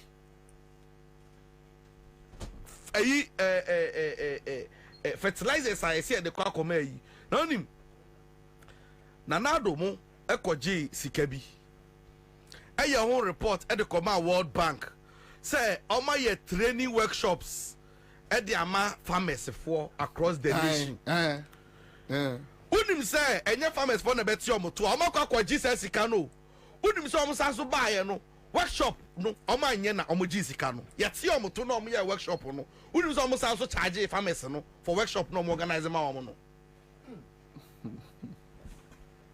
Tio, omo chiro proposal eko dada World Bank for say omo ye event say training workshops and the ama farmers actually omo ko mefa so medua observe your friend is saying climate change in the keka ho and this kan mo omo to bed no other farmers for no complain omo san so coin omo ko training mo no omo san so charge omo workshop fee san omo dey teachers for laptop no before e be ba no omo ko je grant see e teachers for training I workshop am omo unim say fee teacher bia salary 200 cedis abo oh they were here. So you see under this government no some of the things won more so betena na wo kai e be ti sese nya wo high because unsi yenti bi da yenti na bakosam da o itama ne ma ne bebre yehu I'm telling you and na ma bebre say wo betena ayo won say hey me last time na me new obi din komo and I make catch no some of the things that happen under this government or say also having on it say on GND say a bit to me happy me man evidence no have do time no mo say and for 3 months dio and go for a wiki do oh scholarship secretariat asemi e beto dwe ya na ye ka ho asemi ya the same thing and all propaganda omo de aba beto dwa say ye ma fourth estate for 900 beneficiaries din ade no mo select na wo ye source no so obi abe publish nipa e bia 20 na say unim say who information variant to the event say they are publisher also publisher they be say GBC agu omunim boni omu akasa omunim GBC agu crusading guide ya tutum say your more papers a friend say statesman agu assassin radio observer agu nti omu publish enye yi kasi asemti unim say che say omu mom say all of a sudden ni mom journalist na onu mom atumi ay expose no the information about no there he's being attacked say or the information about if you have anything contrary to what the gentleman has brought up publish it sir almost say is it miracle Abuaje na one of our foolish boys no be say scholarship is not there for poor and liability citizens And you say obi e was kakra na say oye ne ho minus on faswa they will give it to no but Bobie command some of the courses no mko ye no share the policy obi a double no obi a double apart from that wouldn't say some of them no courses no mko ye no share the establishment of the act na the scholarship secretariat na ye share that by say some programs be wo no as a country no ye running na be a to say even say oil and gas time now you discover oil and gas in commercial quantity no now your human resource no our form so there was a deliberate scheme say you be empower secretariat no the more youth ni young people akwa bonta kusua oil and gas ni mining no honiama now obi age scholarship so akwa communication yo ba akokra de oje $51,000 wan kwaye omusa no so nya accident na no honam ye ne ya unim say UK or the sika no akwa hwe no ho yare unim say UK executive baako ote hono mu since 2008 on ba Ghana da unim say ono say opese onye law UK on ba Ghana da no or dual citizenship Ghana sanso kukuru Ghana yen poor taxpayers money e dey command your UK honum so fan go school in which like or member mu yes in whose interest na ye beka say ye wo sika ma na bu yasunti obi on ma Ghana on contribute to onye hwe oye party member ntina dis kanako ye ba na ye ba beka na mu kokọ apai say mu buafu. No, you see, unim say me Bobie, me I blame some of you media guys. Unim say dear Mahama we couldn't forgive him for now. You can't hun sama kesa no. Last time we show we ask you didn't observe. Now make kasa no. There was a texter.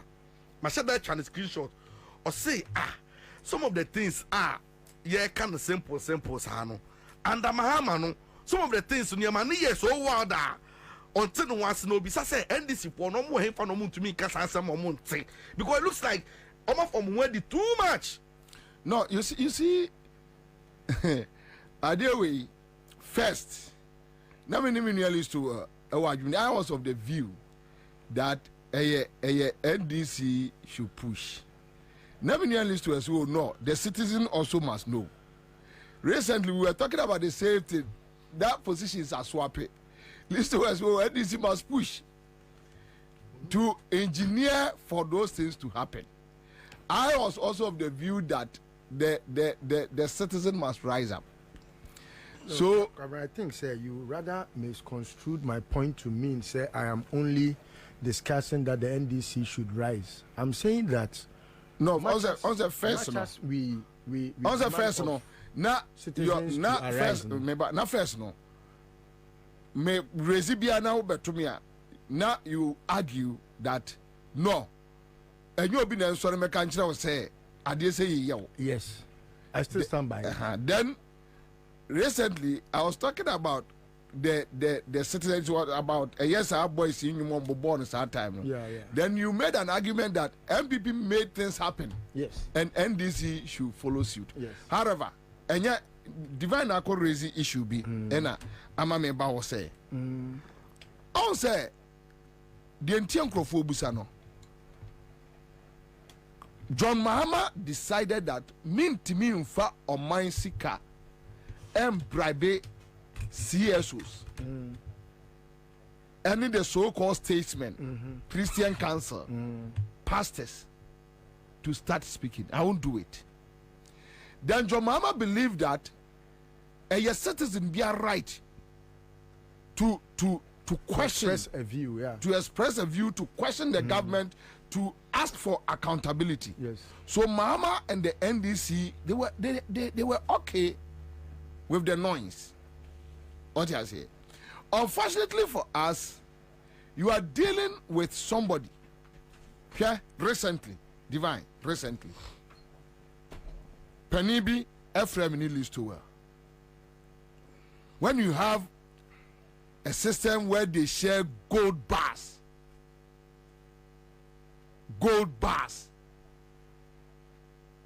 and security head for no motimen, you know, only Madi Crow. What you say in the name of we are going to meet security heads. I am for Jiwamo dear. Pastor say Jiwamo dear. And that thief, that criminal, Reverend Mate, sorry that I've added the Reverend to his name, Mate. Mate no mutombe kachire ye say, omo bae no, omo me ma omo sika no omo video omo. Ni confession a video ewa. Yeah. Me bo o say when the Akufo-Addo no bae no, they gave them money and omo video omo go edem. And nipa no boni trim say me ba be di boni. So you ask yourself, how many media men and omo video omo from Joy FM to City FM to Asempa FM to Peace FM to OK FM to Accra FM to Class FM to TV3 to Metro TV to how many normal video omo good them? So they came in with a plan that we are coming to destroy the country. But how can we destroy the country? We need to tie some of the watchdogs. Those we can't tie, we will go after them. So some are not talking because they are afraid. I spoke to somebody, a friend at OKFM. Okachem say, Bobie, what dear? Who were near the multimedia for you at the star? Who was treated me? Me when you didn't minibi to my mentor me OKFM na minidi. Oba wanyem ewo UTV. Me ona lady na frame. Sa kwasiano I Okujeto Junior no MPP no. Boy no MPP. Pero Okujeto I send the message. Ahmad Father Dexter no say we disrespecting to omunyinedi. Oba wanyem. Hey, yes. Kwasiasa. So I'm telling, look, things are happening. One multimedia, City FM, they talk to us. Me, they talk to me. They call me, they tell me, Bobie, this is what is happening. They talk to me consistently. I met Kumasi guy back last week. Offer me and I was a Obram Pesaminusha. Why interview? No nipa no how an interview na for a friend of Jumera that is not happy with the interview. Hey, yes. One friend Jumera that he or no how interview no what Jimmy Sanwa ye busa aswa on to me no. He is not happy. Say bisana sem. I say busa no Ghana asem. No want to be anyano na ni anye ho. Now I'm catching say next time we give me a microphone and shina soon. Now I'm say yet here show our frame as a resource person and member. Who say some of the platforms yet one more near a friend producer say next week my name baby. That's all. Oh yeah. I won't diatem one can be awesome. How is it that so we have media houses say independent too? Let them come in. Why is it that we should have independent media houses so then a political party MPP 40 or national headquarters normal slots. It is sometimes important. Do you know that NDC Sankasa members are representing 30 media houses? And your body say Sani Power the Onya the Mofanenko. Do you know that is true? Me have been many experience in India. Omutubika said no. This particular topic we did, men far way back. And to him, they will be embarrassing on the topic, no. And I have night say NDC for the don't know. And I say, exactly. But also say NDC as a political party. Omun now sorry, you sad dear no da. They have never done that. Say, Omun interested. The other radio should be a form. They don't mind. They don't care. But that is wrong. I say, okay, Mpacho, my memory to me, I are wrong because of a nearma. For natural Ghana for, but in natural sense, no, and Kasani run a country. Say on my as a party in government, you don't sit down, waste your time thinking how to manipulate private media and even the government, you know, it's unnecessary. What you say? But also, I want more what you say, a governance. Yeah. But in the civilized world, look, who is going to call who that we don't need this person? People say worse things. You see, Kwabena, what I think about this whole say, it is wrong for a political party to sit and fold arms and watch things happen naturally. No, you know a different issue. Me say, there many way come on busa say the entire crop for media for. Na me chen say media for about 3 factors. And on where be one dance. Yeah. They can call a Jumewura. And this will not do that because it is a good governance. Yeah. If you are not to be claim say and this is okay, no. I know it must not happen. What you say? Then another issue of threatening people about what they say. Then umo media needs can know a video. No, these are a criminal world. And as I didn't call American ones say NDC, they don't have time doing that. To say NDC, wawa, Obia Kasa free. Because nobody will come to you in the night with national security. Nobody will chase you. Yeah. Nobody will video you. Yeah. Obia Enfro Jumera say Yenise. Me one day kwasichum jeche.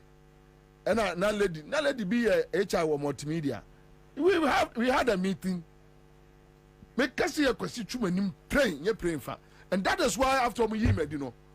And before frames I mean compare question tell me yes menko say question yerepe minim ni fie menko say ne baby ape minim ne baby a ni krom kwa menko bu dan mu ho menko twa nka mu oye kwa ni the microphones ness one mean two being cotoni and the being copper chasm for a chance I family adjuma.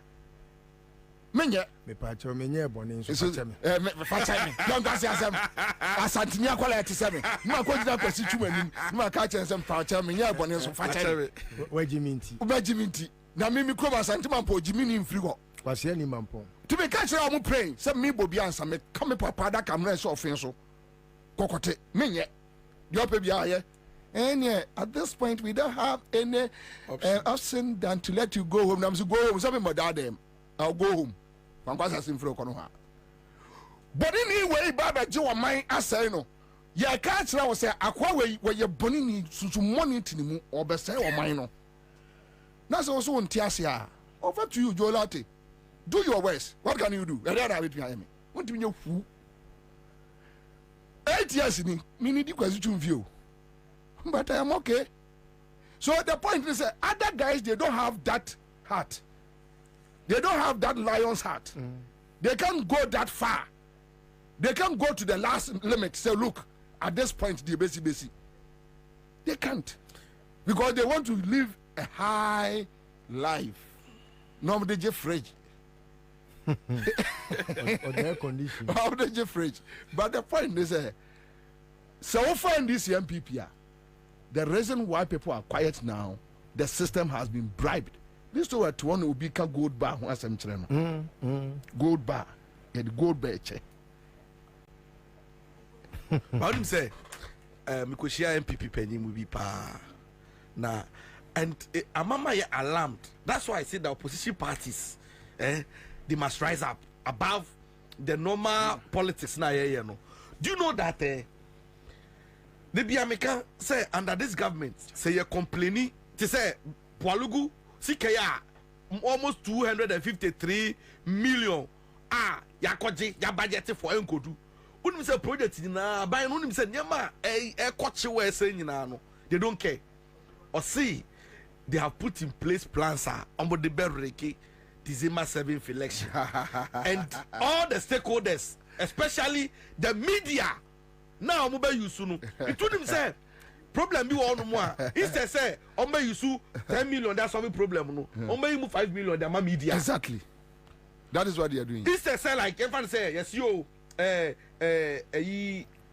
Kolebu urinal center machine break it down. ye here $400,000 a fix it there be no akukuru $400,000 no no the akoko media 5 say munche sa asem no mama mayem so my can you pani we nya asem. Do you know what nearly happened in the last election, Kwabena?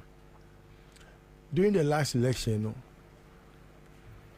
I had to walk out of a meeting, which meeting was by some MPP bigwigs, and they were trying to get me to get them closer to John Mahama, to decide as to how to get people to attack radio stations, because they had knowledge about plans Akufo-Addo war to use some media firms to call the election.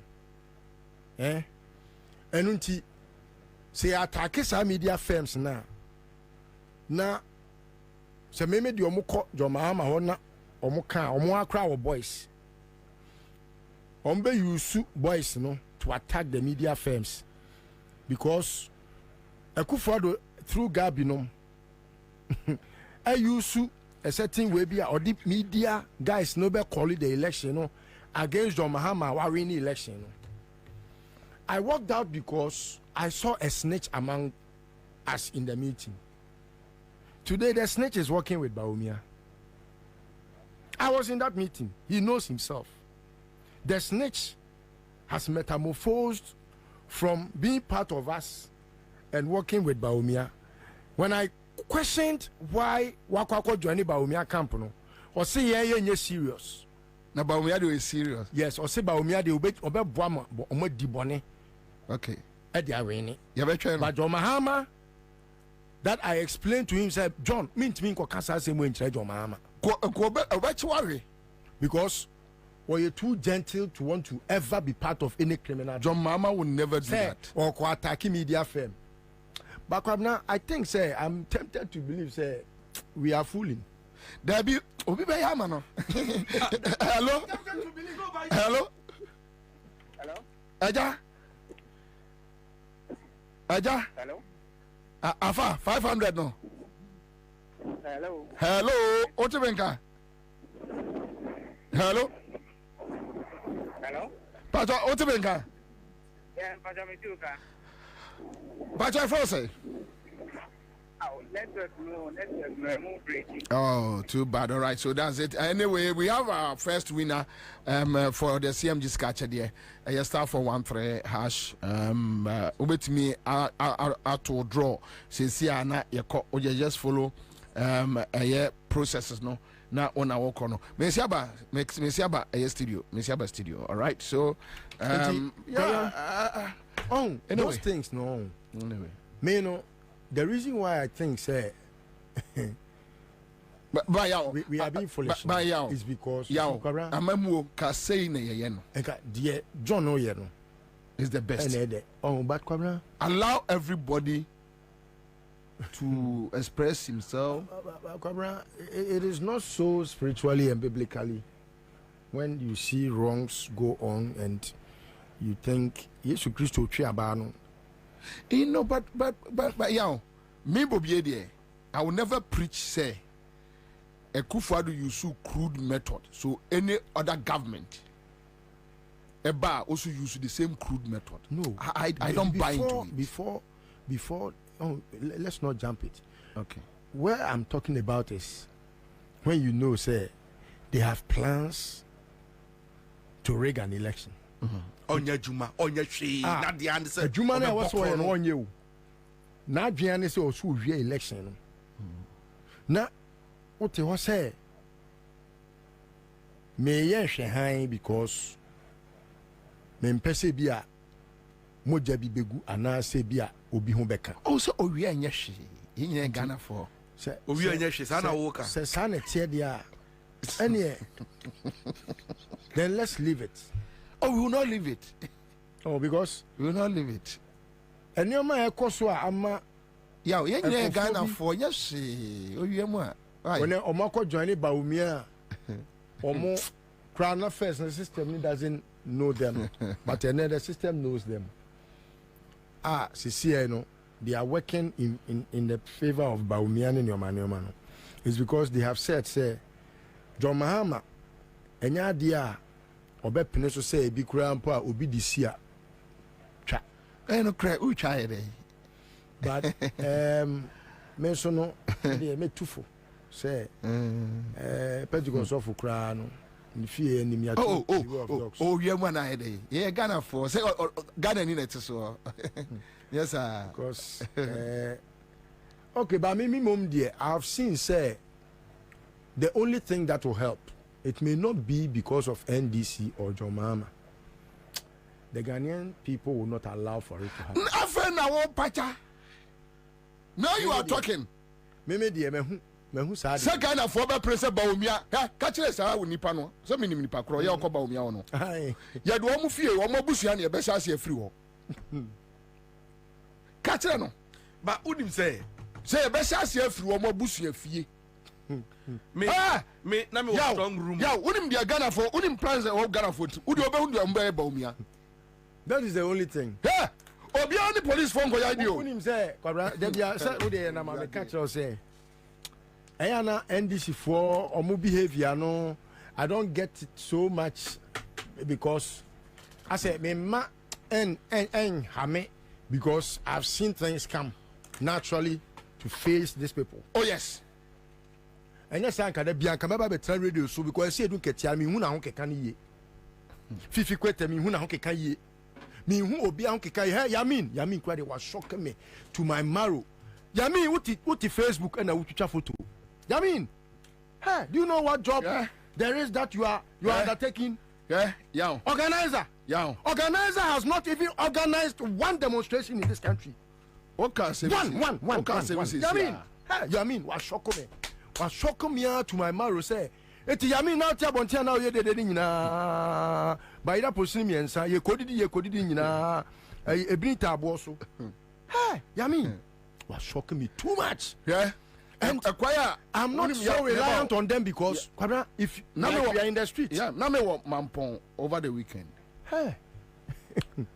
Many MPP boys be say busuan for like my cousins and the Kotra baby. And about ko catch them say well who say boys be free, she be aba behind dan go kromo na MPP for na de omo ba be ya adwuma na omo nyira ya MPP for omo nim kwaye a omo do ombe fa so wonim say afum sa akode ekọ yes independent bolo kruso ko independent acheremade yes na ekwaye acheremade any tunso for ni zongo for be ka bo ma ya MPP for no man point is gone chebi for no so Crawford on free they will run. Ombe dwane me so ombe hunu so ombe fa kofiase o so ombe fa chirimfa so so ombe yusu nsutaw so ombe yusu mprimo hu baabi ombe fa ya to asa na ba ko de ka atwam na MPP for boys no frame say bra ba ko na ekọ no na me so de gya no wo de munya wo mo so ombe sra wo mo omo ensenum na ayi jankoma ho na ofiri ntino omo be na so gya wo mo ye nyina ye ba kire omo say ye wo krom ha Ansah na omo firi chebi abetena krom ho ombe hu so unim MPP for na be so omo so MPP for na that's the whole secret enkoma enkoso nyina MPP for no and the best sorry but you see you don't have to be casual Kemina was strong room 2020 elections and I can tell you say some of the happenings you have to be deliberate about certain things. Casual. You don't have to be too casual in a room. Yet me raise concern say no normally what I say. Obesheno ni aba ye beto aba mushroom party CEO ni akwa assemble be say 8 ni opposite ni part 2 ni ete ho no bi anka bi. Meanwhile no na political party be there why hyehyɛ every now and then every minute be national officer onka event saying say strong room you submitted in you submitting crofo nipa onka wo obo say we aba na crofo room ho na pie ye be pie be ba na via mudu na sesa all these things no you planning that is my concern. Say, won't nothing extra hands, sir. Esana, at the end of the day, you baby, you know.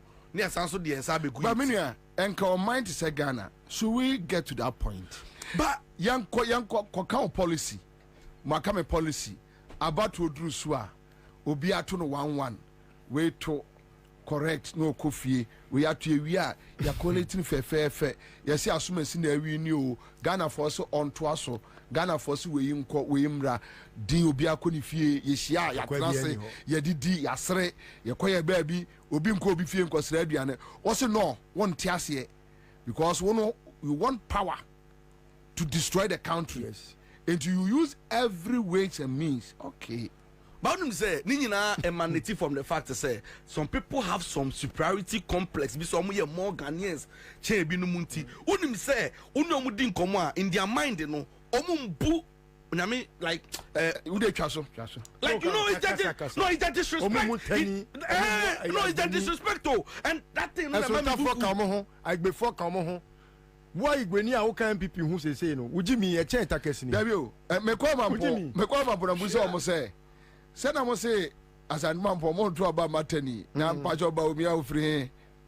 Robert Daffo was ye, Kwabena so that dear by you. It is a dear, you pull, really put a pusage, and I'm so very pusage.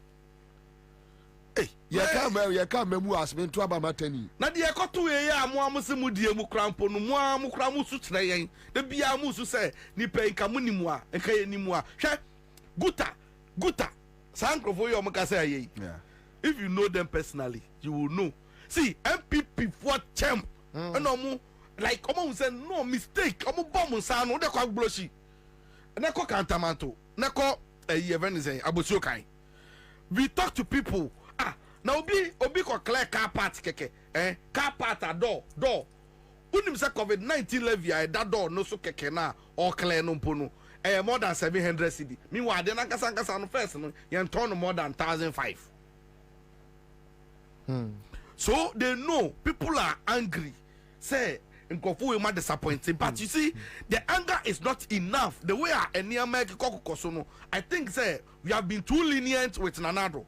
See, people see me and they question me, say, also when you one man, the mobile. I don't know how team you. And myself, I blame myself, say, yeah, your man from where did it.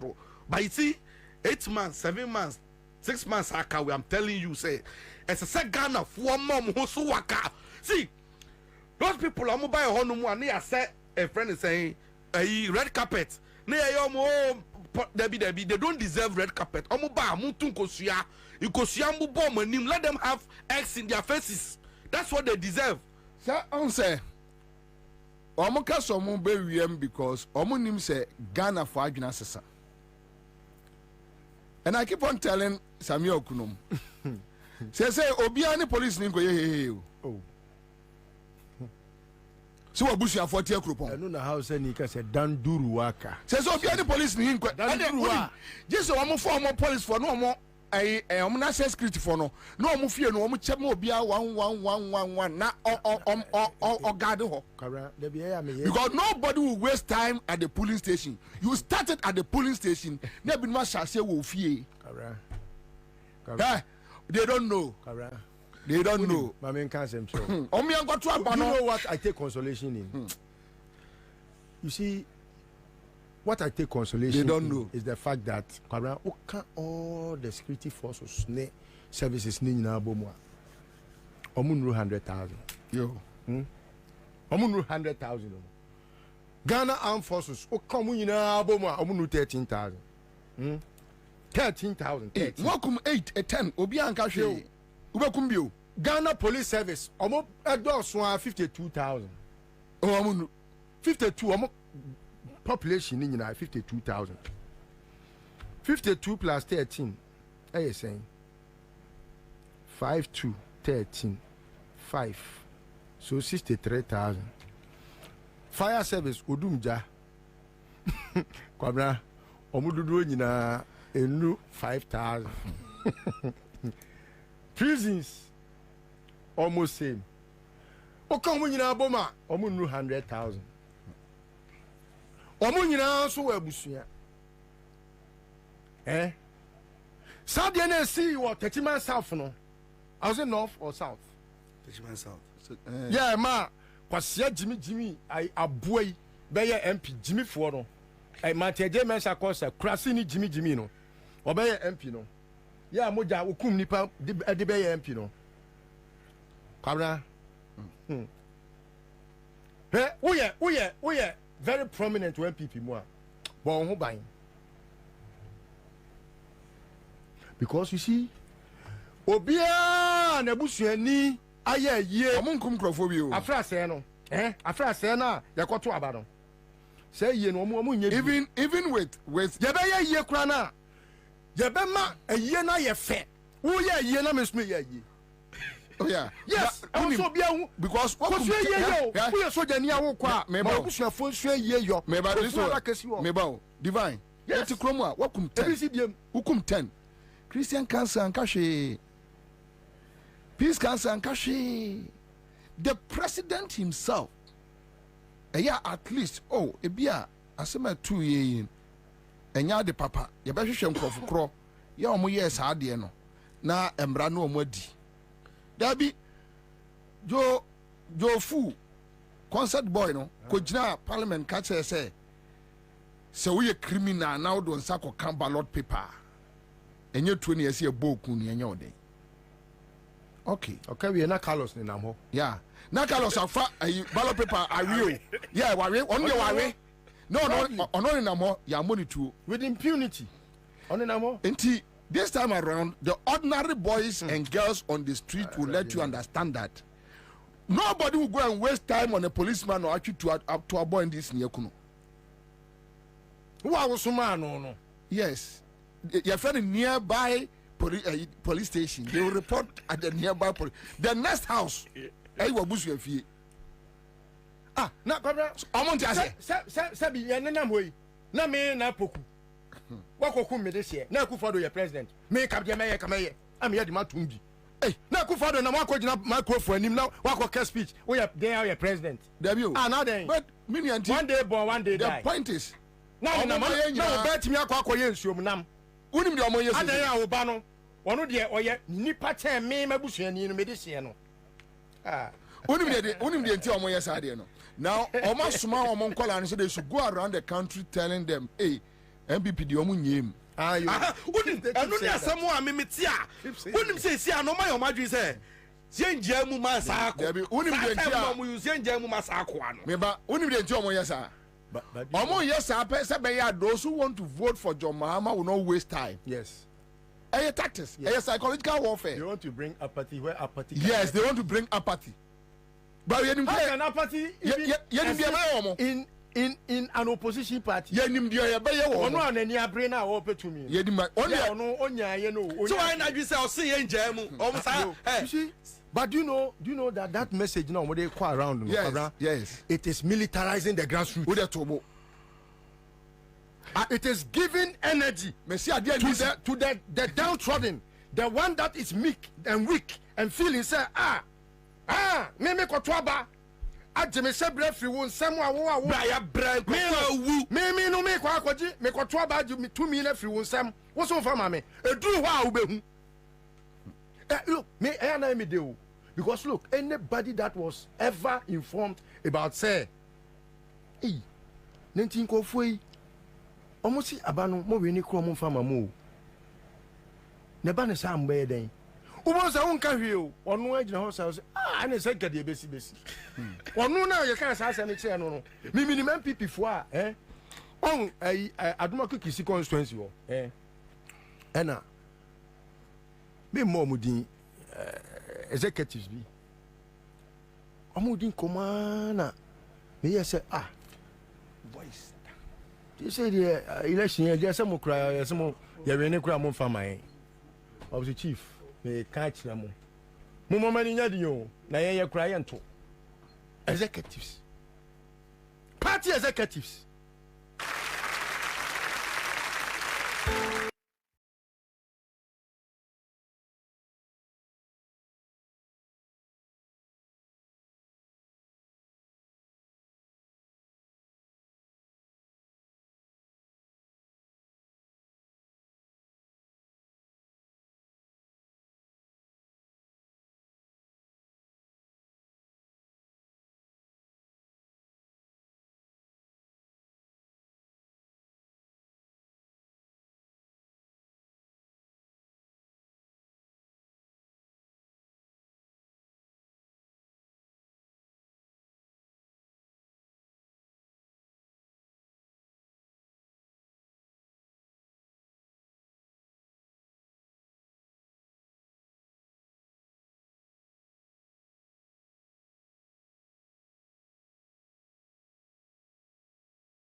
or your full analysis in tandem with Guta meeting and everything. Okay. Right? All right. Okay, so and sir interview if you want watching I have interview on Joy Joy TV, right? With Akakpo. So credit no Joy TV and yeah because a national issue and it needs to be discussed and we are just playing it back. Our office baby take your time and listen to Professor Frepon Boateng with Akakpo on Joy TV. Yes, we are ready. But the Cardiothoracic Center, your brainchild.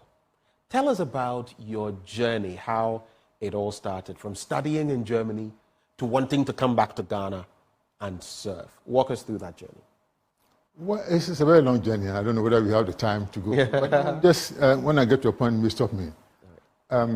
It started when I decided to do my postgraduate in Germany. And so I left Ghana in April 1978 to study the German language first for 6 months. And then I got a place to study at the Hanover Medical School. Actually, that is the only medical university in Germany. Wow. Dedicated to medicine. And so because the person who invited me, who accepted me, was a cardiothoracic surgeon, I decided to stay with him. Because Germany, we need that kind of protection. And so, although initially I wanted to do trauma and orthopedics, I decided to stay with them. And so I did cardiothoracic surgery. And then later on, there were really 3 or 4 reasons that solidified my resolve to do cardiothoracic surgery. Because when I was in Ghana, there was a time we were medical students, and there was a young girl called Teresa, who had a hole in her heart. And the newspapers were soliciting for funds to send this girl abroad for surgery. But they were not successful. And unfortunately, Teresa died. It stuck with me. And then a friend of mine, called Kwabena, who in the rental school in Accra, he finished from 4, went to Kumasi to learn shoemaking. You know, shoemakers have a wooden board they put on their laps, and they use a small sharp knife to cut the leather. One day, the knife slipped into his groin and cut the big artery in the groin, supplying the whole of the right leg. So he was taken to the big hospital in Kumasi. Those days, we didn't have the experts, we didn't have the material to do things. So my friend lost his leg. The whole leg was disarticulated. And so he lost the leg. Then the third reason was that we all know Professor Ismon, who performed the first open heart surgery in Ghana in 1964. But after the coup, he stopped, and then a lot of things were happening in Kolebu, and he wasn't happy, so he stopped heart surgery. So when I was in Germany, I said, well, with my knowledge, my attitude, and the way I look at things, if I don't go back to Ghana to continue from where Ismon left, it might take 50 years, 100 years before another person will come. Or maybe it may not happen at all. That was the third reason. The fourth one was very personal. My own father, who died before I was born, died at the age of 24. And my mother was, I think, 5 months pregnant with me. Wow. And apparently, he was traveling from Bibiani to Kumasi to buy some things for his business. And he had an accident on the way and died. He didn't die on the spot. Apparently, he died from injuries to the chest injuries, internal bleeding at the age of 24. So I said, well, maybe then I better do this so that I will save young men so that their children will not be semi-orphans. So that's basically how the journey began. The journey began. And then but when I came back, interesting enough, my own mother had an aneurysm of the aorta. Wow. And I had to operate on her. Because those days, I was the only person. On your own mother? Yes. I was the only person who could do that. But later on, of course, we trained people and then... What was it like, though, knowing that your own mother's life was in your hands? No, I shut off. As soon as I go to the theater and see, then I disconnect at all. Because if you don't do it, I'm not that emotional. This was the first time I've operated on relatives. So I shut off and then I did my job. And she was well. And interspersing the conversation, you would see some of the pictures and maybe even videos will be sprinkling in there in respect of Prof and his work. But let me come to Ghana. What did it take to put up the cardiothoracic center we know now? Because this was basically your sweat, your blood, your effort. You did something that no one probably does. I mean, you came and all of this was on your shoulders. Tell us about it. Yeah, it was difficult because I was determined. I knew, my mother was very young. My father died 24 years. I don't come from a rich family. But one thing I know is that we came to this world with nothing and we'll go with nothing. And so I was determined to do something. The money was not my focus. I wanted to do something. And so when I came down, the Germans were prepared to give us surprise credit to buy the equipment, but they said they were not going to build for us. And the government was not in a position to build for us. So I started. Which period was this? Well, this is 1989. Okay. So the PNDC? That was PNDC. PNDC that was Chairman Rawlings, who was the head of state at the time. But he did very well. I mean, I give him full marks because, strangely enough, I had never seen him before, never saw him until the day he came to commission the center on the 4th of April, 2nd April 1992. And so what he did told me that he did that not out of political expediency, but a genuine concern for the health needs of the people. So I admired him, and I made sure I wrote to him to thank him for what he did. And not only him, his people, Kwesi Boche was very helpful. Professor Kwesi Boche, of blessed memory. Yes. P.B. Obin also, Misata, strangely enough, all gone. You mean the former vice president? Yes. He was a deputy minister, deputy secretary for health those days. He was deputy to Kwesi Boche in the finance ministry. And Owusu Ajay from Winnipeg also, he was there in the MPP those days. And then Nana Kweku Sapon was brilliant, Ato Ahoy. He started everything. Mrs. Grant was more or less a mother to me, and he was very concerned. But the difficulties I had was from my own colleagues, in Kumasi, especially in Kolebu. People were just bent on making sure that the thing didn't come on. Wait, hold on. I've chronicled everything. You were trying to resuscitate, because this person you had mentioned had done something in that area and then got frustrated and left. You came down, spent your time, your own resources to put something up, and you're telling me that your colleague medical practitioners, doctors, were trying to sabotage you. Yes. To what end? Well, so that it doesn't come on at all. I mean, I'm saying this, I'm not conjuring stories. I've chronicled all these things in a book, Deep Down My Heart. Maybe we'll come to that later on. So I don't want to go into those details. Let's talk about them now. Which one?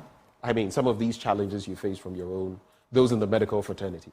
For example, that I should not be given a ward.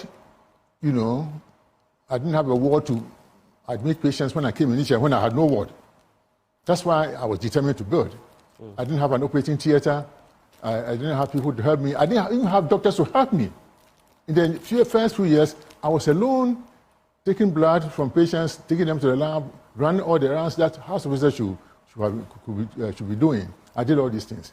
And people were just trying to make sure that things became tough and we wouldn't get on. And even someone suggested to the head of anesthesia that he should go and fiddle with the equipment on the intensive care unit so that when patients are put in them, they will die and I'll be discredited. Goodness me, no. I don't think you're saying what I think you're saying. I'm saying this. Someone wanted the head of anesthesia to fiddle with equipment so that people would die and you would be I'll be discredited. Heart patient that are operated on will not survive and I'll be discredited. So the head of anesthesia told him to put it on paper. What he was saying? Yes, from implementation. Of course, he would not be able to. Of course, he will not do it. So he came to me. The head of anesthesia came to me and said, Kwabena, be careful of this man. And of course, what that person did subsequently told me that I had to be very careful.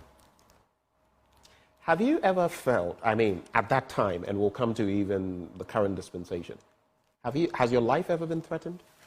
My life? Yes. Well, I don't know. Maybe, no, I will not say so. Maybe through some other means, but not direct physical threat. Not direct physical threat.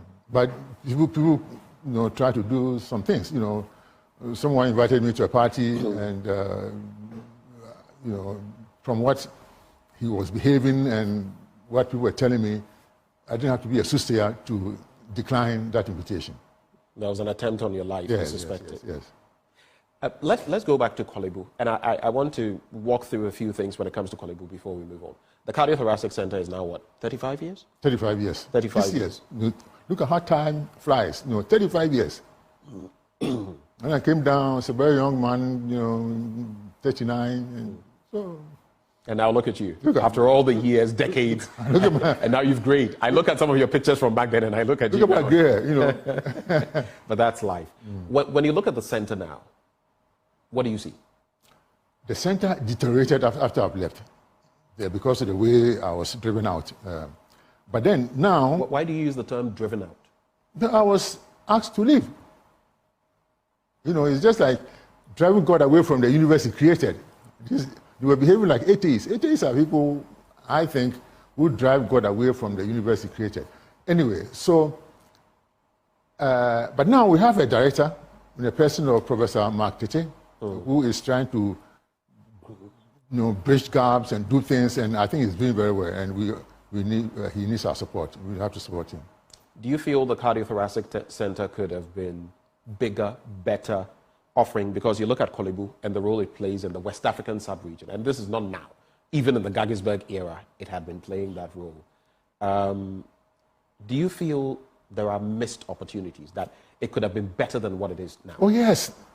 In fact, 3 years before I left, I started a program, first of all, to train people. That's the first thing. Train people. Some doctors were sent to South Africa to learn pediatric heart surgery. One was sent to India. I wanted to send one to Canada to specialize in some areas of heart surgery. And then we designed a new cardiothoracic center, a big block, and we thought we could get land in Legon, because the medical school has, I think, 400 acres of land. That was what was reserved for by Nkrumah for the medical school. You mean the University of Ghana campus? Ghana, yes, campus. Right. So I did a presentation before the Vice Chancellor, with the drawings and everything, but we did not get the support. Basically, we wanted 20 acres so that we could build a new cardiothoracic center there, but it didn't work. And also, the director who took over from me was not interested in any new project and so on. And so I left, and that's what happened. But you are right. There should be, because we were on top. I mean, when we started, we were just at par with many heart surgery heart centers in the world, not in Africa. When I'm doing something, I do something to the world standard. I don't like cliches like Africa, Sub-Saharan Africa, or West Africa, sub-region. No. We aim at the world standards, and that's where we are. We were. But then, now the technology is also old, using 1990 technologies in many areas. And we need training. We need to train more people, anesthetists, surgeons, nurses, technicians in many fields in heart surgery. Heart surgery is very complex. And so, but we lag behind, and now we need to fight very hard to come up again. Speaking of heart surgery, if you go back into the centuries, at a point it was contemplated that you could operate on every other organ but the heart. It was a no-go area scientifically. Yes. And then I think sometime in the 19th century, it was proven that it is indeed possible. 1896. Exactly. Actually, even before then, there was a black person, Dr. Hale Williams in the US, 4 years before the official date.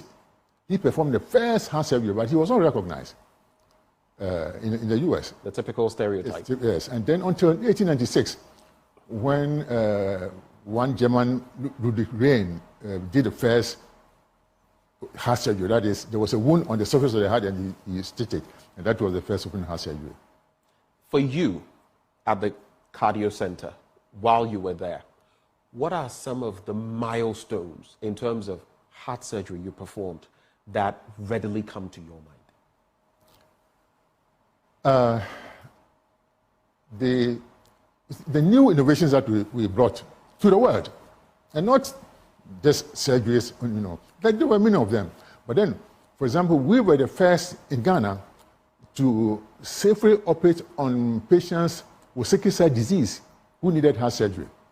Because, yes, because throughout the world, they say they have low hemoglobin, and so they will give them, they make stage transfusion, and thereby introduce infection. No, but we said, and also that you cannot expose sickle cell patients to cold, because even when the weather gets cold, they get into crisis. Yeah. But we devised a way of operating on them. The reason why your boss had the way, and now more your documentary be heart attack diseases arise across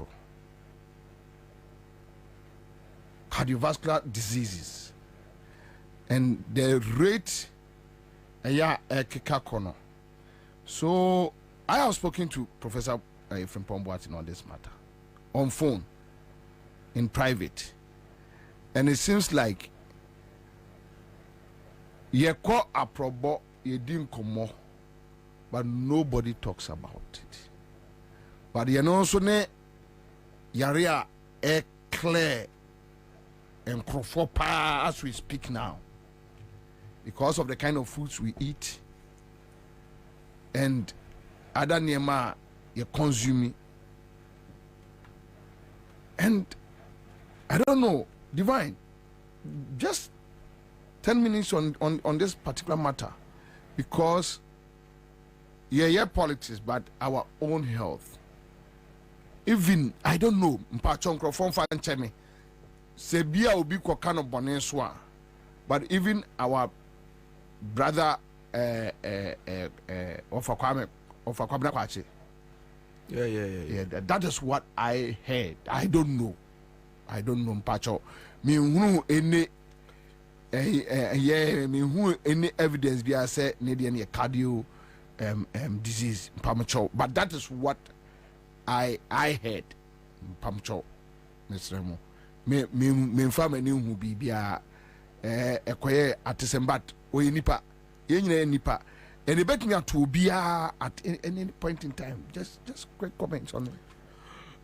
Unim say, they be a some American say, so only Obi Benyao, BBM, we are Simon say, and you be a Sisi, I mean, can your plans are failing and pioneer best uncle Ponso by my own thing. Now, this is massive in Fabertoy. So you woo, I last rapper. Before Frobia, I can't be a Yaribia never toa over a mobile. The ma was some yetting, and the air cramp is a bit prolonged. Like Yaria, a best stretchy over a period. I'm one now we don't see a see, we see any yeah, say Yaria to me, I come out of form. Now, unim sad dimension, some way, abroad. Now, the woman pan say. As a nation, because sometimes no, a cannot pumdin some there is no individual or we are see or no say or no na pumdin some or was or resource our to me.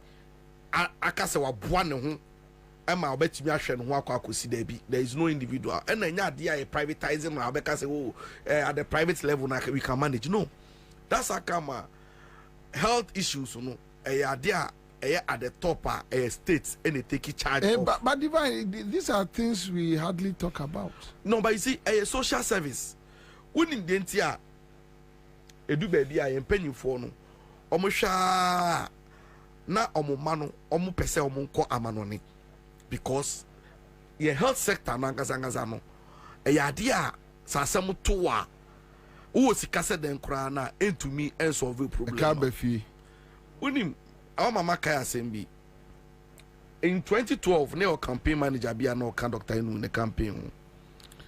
na yɛyɛ campaign no ɛna onya some mimi hu some friend gal to sɛ onya bibi wɔ ne nan ɔna ɔde kɔ kɔlebu ɛna ebuki no sɛ yɛbɛtwa ne nan nti yɛma ne date ɛna yɛbɛtwa ne nan no wɔ kɔlebu na wonim sɛ ɔno atena ase anɔse no we deɛ ɔbɛ manage because ɔmo se na yɛ cancer ɔmo ma ne yɛ huhuhu sɛ cancer de bɛn de bɛn ɛna ɔse da bi ɔno ankasa to US enti sɛ ade a ɛbɛtwa ne nan deɛ ɛne ɔtwa no US mu na hɔ no at least ebi a ɛhyehyɛ ɔho no bɛyɛ better wonim sɛ ɔkyɛ ne bɛtwa ne nan anya mepɛ n'anim wonim sɛ ɔkɔ US no ɛnan twa namba so bio I see wonim sɛ na me manage ambulance company bi in 2016-17 eba 19 mu hɔ no na ɛhɔ na mebehu sɛ yɛn health sector no kyɛ sɛ agye nsɛm kyerɛ sɛ wonim sɛ na me no kasa yi when yɛkasa yɛ provide ambulatory emergency service the amount is here ya na si anya arrangement and farm ma ahead of time wa wonim say be referral say ya do fi one hospital akot say 37 kolebu obetumi adaka mu 3 hours ni enya bed den farm ma we oh yes wow. It got to a point wonim say we had special arrangement with health doctors any medical superintendents our hospitals and health facilities no say na be ya uwetua at the end of the month your stipend be the ma omo say na be ya wo de o patient ba ho no mo a ometumi ya arrangement quickly am here to me admit no there was a time where one patient ya de ni fintabet ya de ni central region ya refer no ya de ne ba kolebu wonim say oda ambulance ni mu a 4 hours am ya pebe bi ma ni panded na to ya nya na bushafo no hu sa de ni mu ayede no of voter region e na omo yo ma wi say sa de omo form ni nkire voters na be ya owu anu aban fie o say that is the reality omamu has say reality no ya de ni ban ni fie say na be ya o at least akoso mo kwan no so no na just said not to us they not to us near the neko that's what happened and that's what happens in our system na unim say some of the enyama ekunkuma omanfo bebre no see Bobie enye expertise na yeni sometimes the man but we are not prepared for no we don't have the equipment are omo be use of facilities no obe kon any ho and you know sometimes no what the price sa machines wey cost wa kakrebi you know say our leaders they don't think about that. Na kan no instance ni pande $400,000 beko your friend say kolebu or I got $200,000 ama media na yank one sem because on pay bad name but media the make akwa see so about this matter is about lifestyle yen kasa so ya pomudin sem no exercise kakra no ye ma no enkom entumi yen wo ho no mu a tretre wa po mu and na say yedidi so times bi wo no mu a yedidi a ebi wo no ebi wo no mi say mi pesokins pa but me say bi wo no mu a those days na me di say obi na e peso nkumi one day bi and me sorry ahomachi ebe around 9 mo na me real soakings in milk pa anopa na na say nyumre 9 me dem time bi obi oni mi bia me minyeska soakings pa na me di na onim say me down no ahomachi no and me home esizi ye wow yes enti my dear me says I don't know call radio I call fire my dear me so osibesi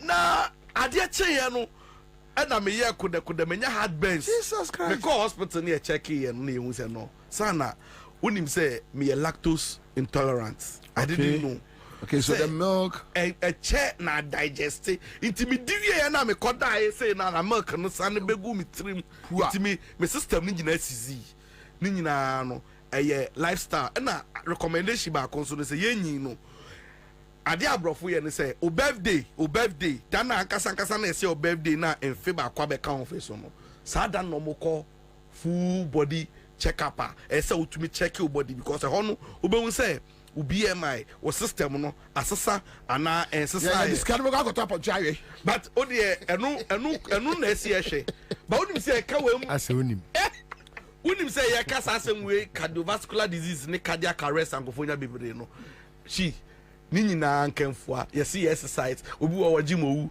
ni nyina nkanfo no say economic issues and the high on the ladder. Thank you, but listen to them. Economic issue no. Yeah, share. Remember, be brain to mean that because kotokuom now over news maybe to and share. You listen to me the message be serewa. Me what as be sending me message. You see the school fees. This is the master's number. Please send the money to not order the. What do you say? Me 8 o'clock 8:21. Me sorry na me who message no. Bro. Makuma. Bro. Say me akuma yali anka me wu. Bro.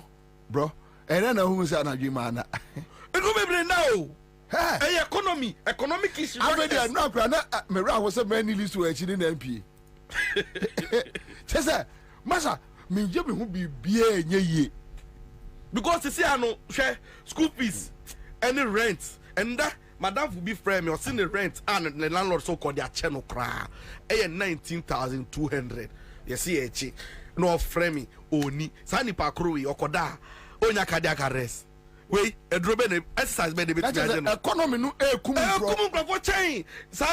Exercise same by part of it to me obia ni lando like akache no say heat na one kasa ya provide o na unim say minimum bia oteneke mu na jo 11 okwa ohwe no gauge na oposi no gina ho no ohun so aka no so onye dey you because of say or drive to so aka no ebeka no kwan so e no park so to me ko e no nim say me dey bia me hu na yes me experience me to car be 2017 na me to for 72 Ghana cedis na me dey fill the whole tank unim say andananado so obi sa me say see sa car no you try say o failure ahen na be komu a me nim because the last time I me try here no me sika saye me do onum na me my instructions 900 the trim na car no still enye my 900 cedis na so car na enye my say me nim me kwa na to 250 sa na me de nam na nte wonu say me ebu a me timi na mo na me kuma ye ma shim say kim na me pente ba do fie me hu kwa me do because chale me che okwan so it economic factors no e kumplot for chain because they see a pressure a bankrupt for so and only say an excitement in England for 3 more like only go be din koma a fan ade be man for akoma tom yam no ma on my expression mo be bre inti marriages collapse under this government and ra hwe go coast for and ra any mami bi so no nko an household on any household sike koka go coast Dr. Inum company no or say na omu from 56 na ni nua ba ko 56 ono ankasa o 62 omu ye about 9 household omu manyina wa manoni o so mu nyina ewu aka ono nko a because of time ni na so ade no ni kunu ankasa nya stroke ye na so ye collapse ye no ni kunu nya stroke ni nuanom na aka nyina so nya heart ina omo na mu so dada for man see ono pe na entire family no aka na o exist it no economy no na nado so that so called banking sector no ekuni pa chain enra me hu say your friends also Gold Coast fund is different and microfinance no is different Ansah na mainstream banks no I think one of the Ekum nipa 900. Yes, I know your investment banks. 900. I'm sick of what ewu was me madam for adonu. Madam for Erika Donu ebusia for some team in campaign for chairman. We the manusi sumena so. Well, me on the last message. Bobie me just screenshot that send o. To Russia. And no born ne bra and no den sika be good gin and be good Gold Coast. I'll say or pese like what brew Russia intino obon the brain na your person san so be settle e wo Ghana enu nya kidney yare kakra eno o say onu an sika wansra ban say owu oba ye no say ni sika no person fa transplant onyeska the guy had almost 600,000 cedis 600,000 Ghana cedis on account mu I show him 100,000 oh yeah pe wawu and I'm no can say ni account no say na kufa do a say sika no wo mu me the bank statement ni ID card ni BBA kitam sisi am no can say Ereka do no agbahie enti no ye care about your health service near you na lifestyle o me tie pressure o me so no me ni hypertension ni blood pressure ba me ka kire pressure me so no pa ebu am timi hu messages me ignore ni nyina ba ni nyina ye microphone so you can see who say yes and raba could be or send me message you to me so but chale dey me yan say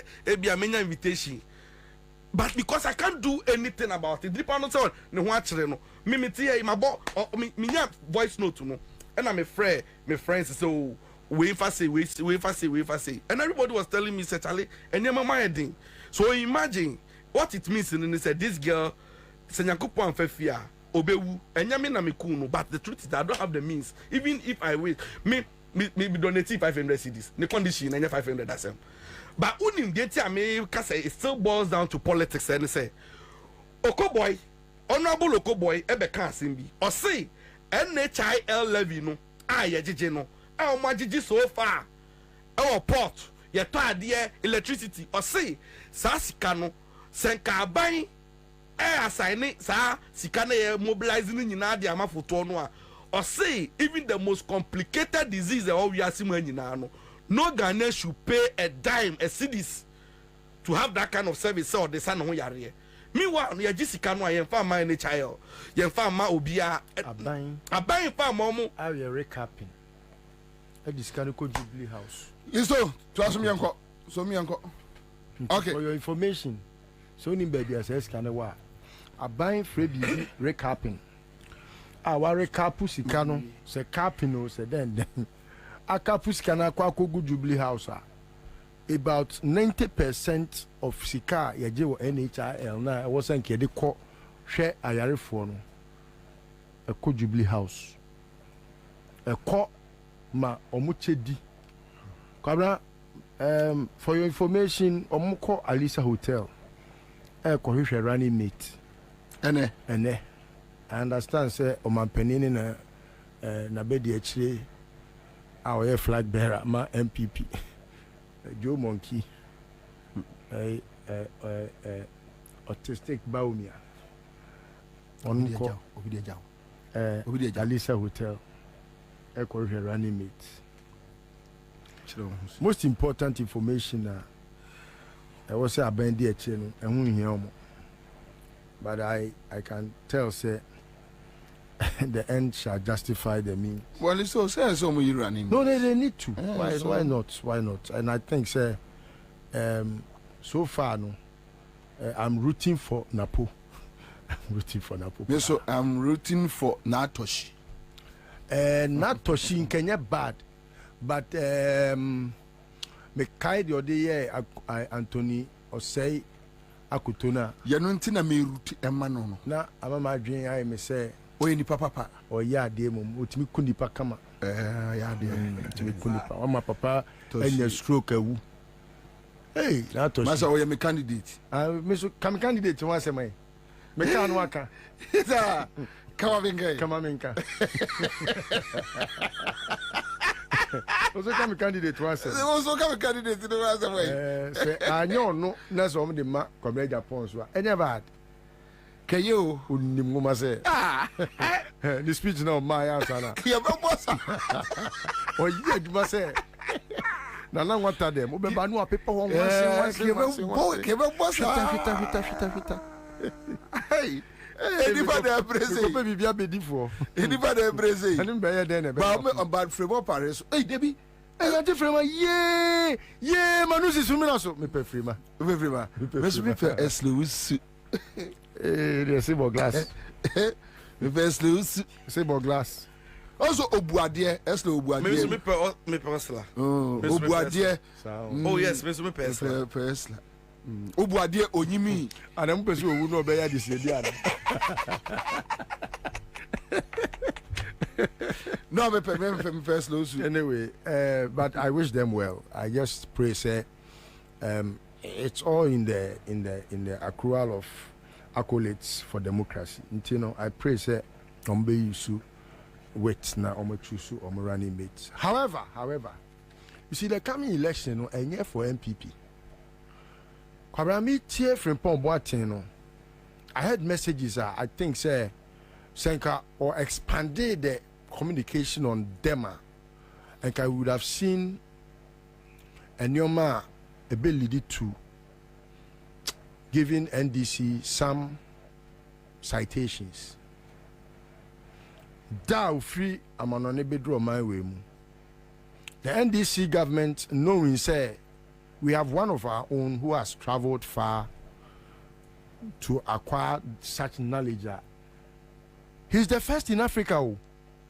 He's the first black man for Paul Boateng. And when people discuss him and they say Akufo don't know Gabi Kwasia Jibi for we now omo discuss Frimpong Boateng in a certain taster. Who is like Frimpong Boateng in that family? Who is like Frimpong Boateng in that family called what friend is saying? Ofori Penny Fee. Who is like him? They should tell me who is like Frimpong Boateng. Because me, I don't have his kind in my family. How I wish. Because Frimpong Boateng, I'm not so sure. The last time I checked, he doesn't know his mom and dad. He is that type of a person. Onim ne mami, onim ne papa. When who ni mami da, when who ni papa da. And I think so obe free me busuem. Because we heard the name na. And I need you na. And the moment cry. I say cry me yase no. Who is that? And I think some media me who Frimpong Boateng or busuem. But who got be nominated san kwasiafo na. Chrono amo bonti, you wanted to tarnish the image that you can never build. You can even not have, or you can't even aspire. Even in centuries to come, you can't have such a character in your family. That weak family, criminally minded family, a family that cannot even rebuke its own, a family that is very denigrated to the point, say, you have to only be thieves to survive. Family that can only build a palace on taxpayers' monies. That family, useless family, that can only survive only when they steal. Family that are thieves, broad daylight, armed robbers. They were tarnishing that image. But sometimes, I feel I should tell Frimpong Boateng it serves him right. Because you see, when you bite fingers that have fed you, your end will be near. For example, if you listen carefully to the narrative now, NDC built Frimpong Boateng. Yeah. NDC built him.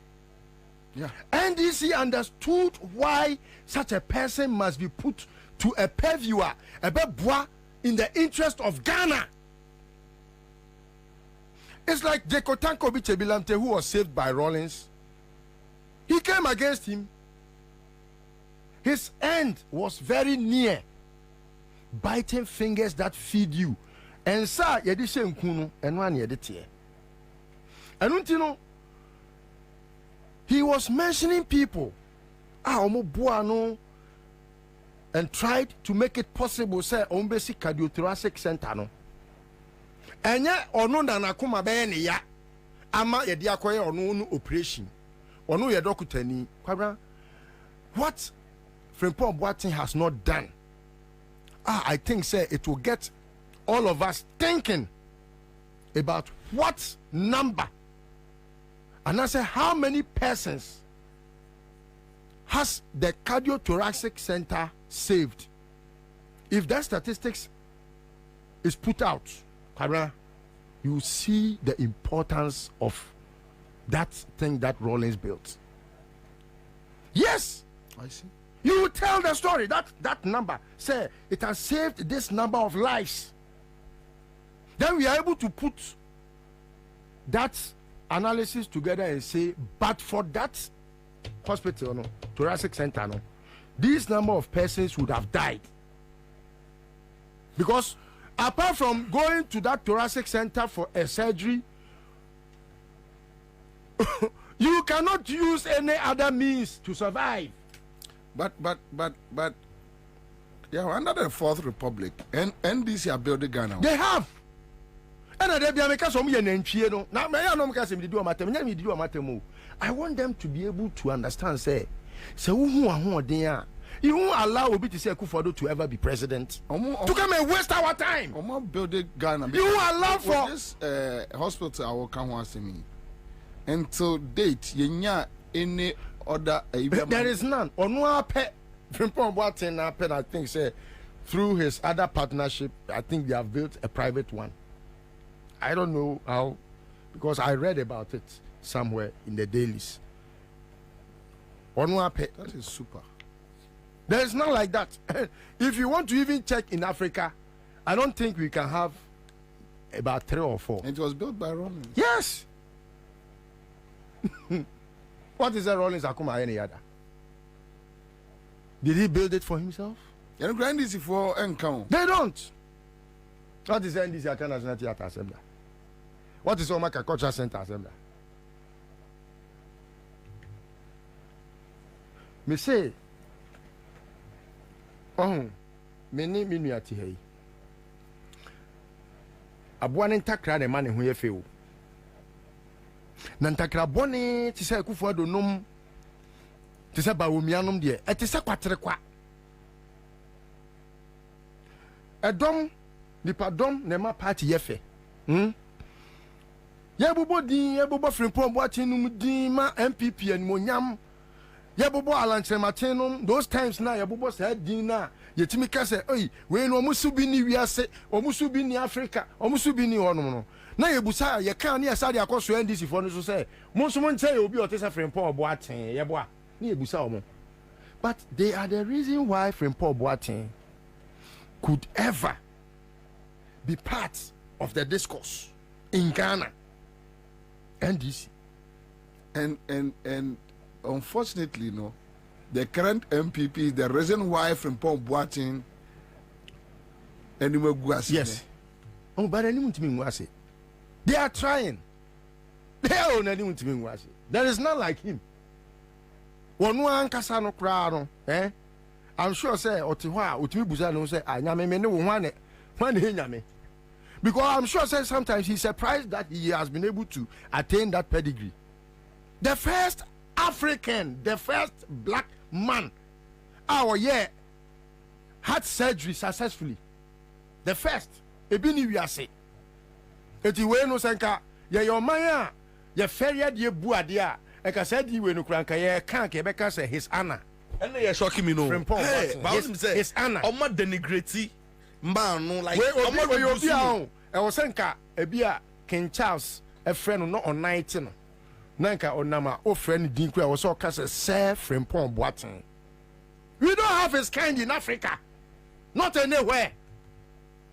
Yeah, Wadokutafua after him, no, they have also attained the skills, the knowledge, the wherewithal to be able to undertake what he does. But he is the first ever.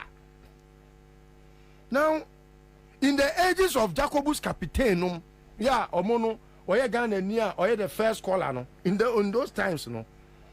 Now, they say, you bet me crack as a bibini crab, bet me crab a scholar. Now, Frimpong Boateng, and ye timika say, your pride as Ghana for any say, ye will be a Utimia has surgery. Man, people need be narine. He would not even think. Opa Magabi on Namuya, the night to say a friend say, Abebesreno. Opa Marinia heart attacks is here. Frimpong Boateng, no matter what Gabi has done against him, Obekwa could save a life.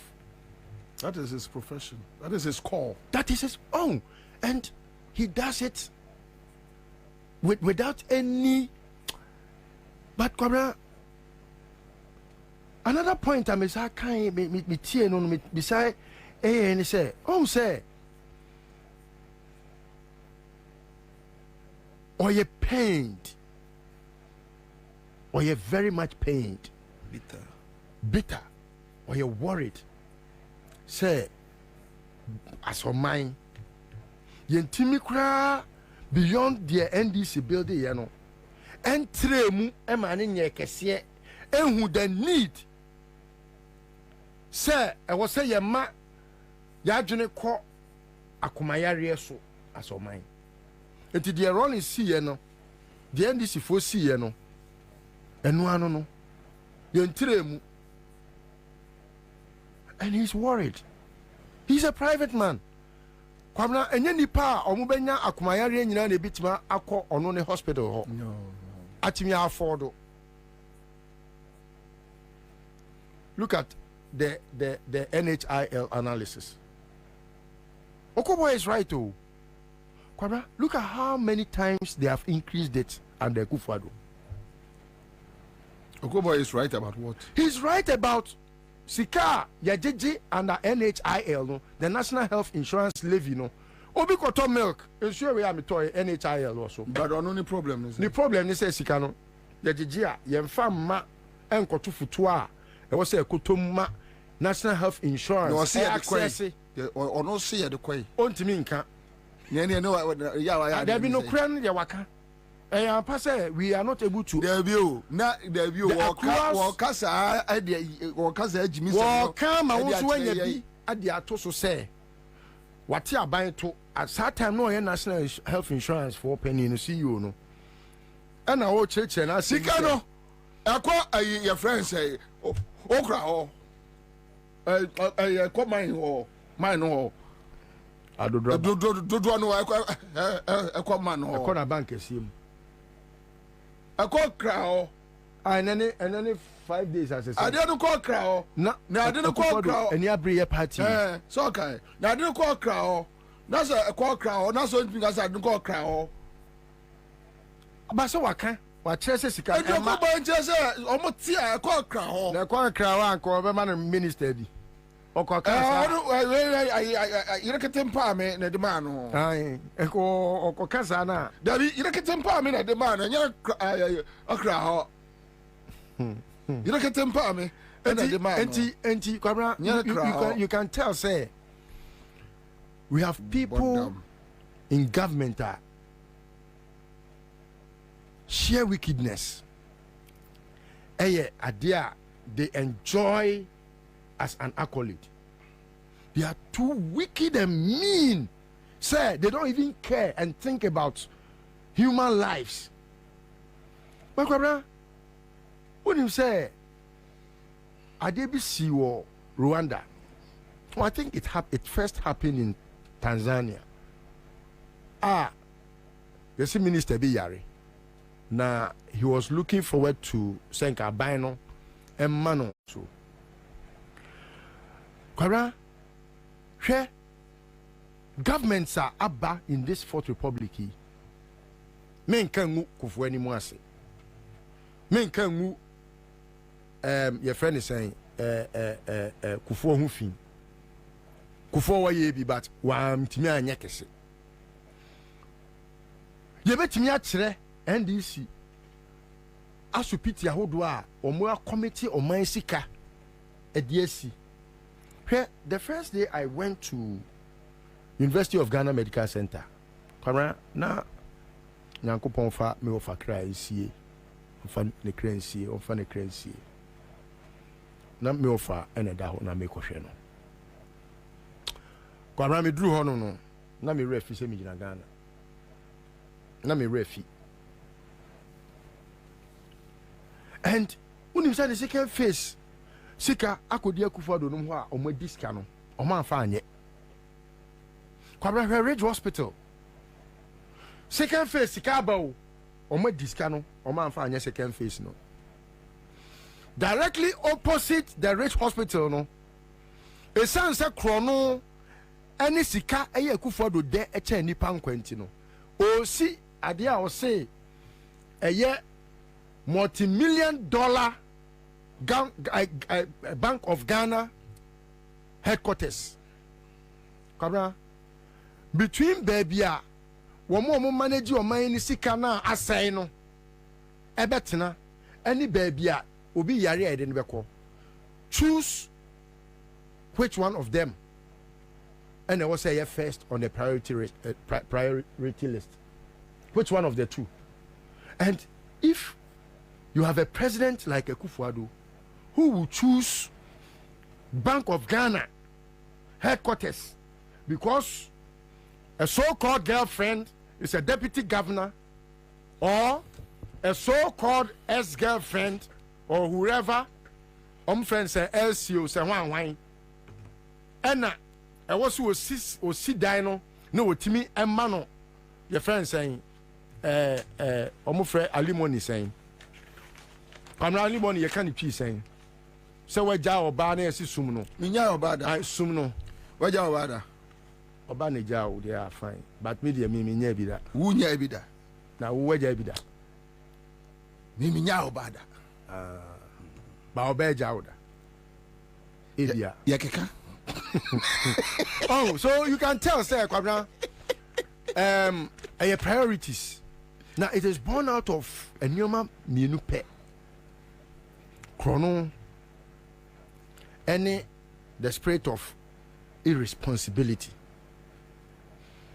because your hospital I mean to me more krono because budget be out the hospital ni be no parliament but semikosi Bank of Ghana headquarters even when I don't go to parliament sikani taho menye bi awia na mdiske bi atoso that's all and that's all but I'll tell Professor Frimpong Boateng say a man throw the hands up in despair or don't turn it papa Ghana fo bu ni papa Akufo-Addo ye mu no mfere no ye mu no mimi mu no ba me hu Frimpong Boateng me koto because me hu sa nipa ni bi da wo wiase etire we esi Akufo-Addo tisu yi se nkodi ko sua Frimpong Boateng de bia adwen boni ntin ka kokora wakoma no kura ye adwuma obetwam but obi send him a message about Sentuo refinery no yes omo adia and we Temafo boys no ashase e monitor omo activities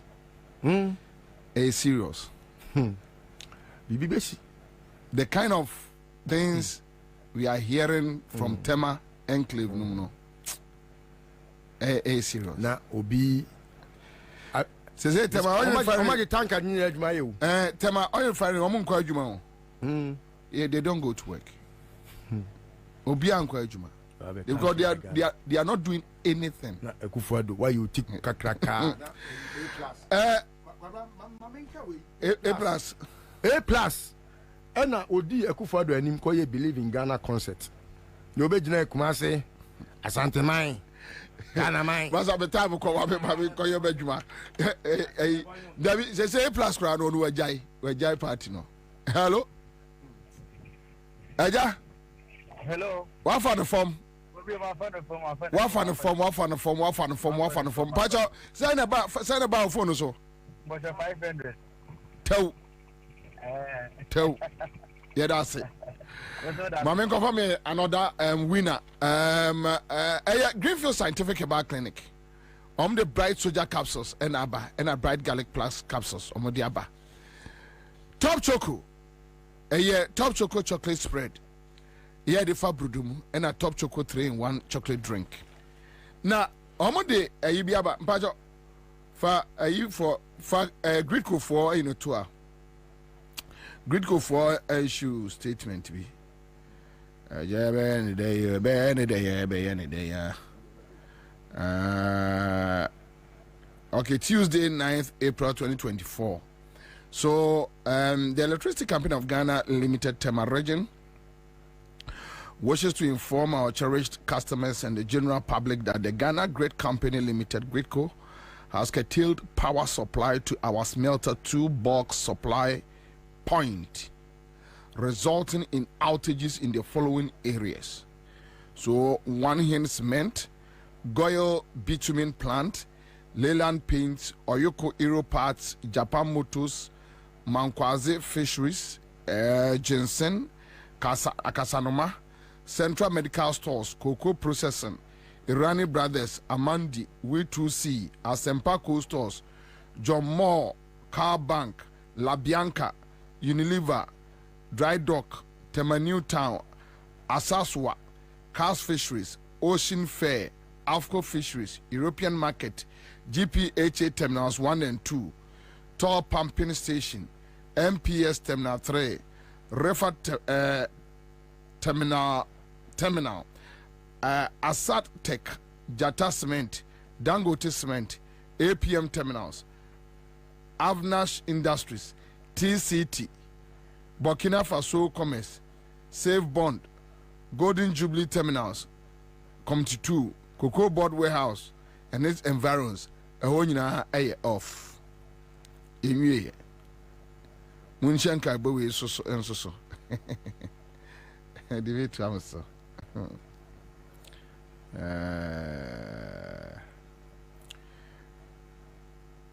Way different Tema region.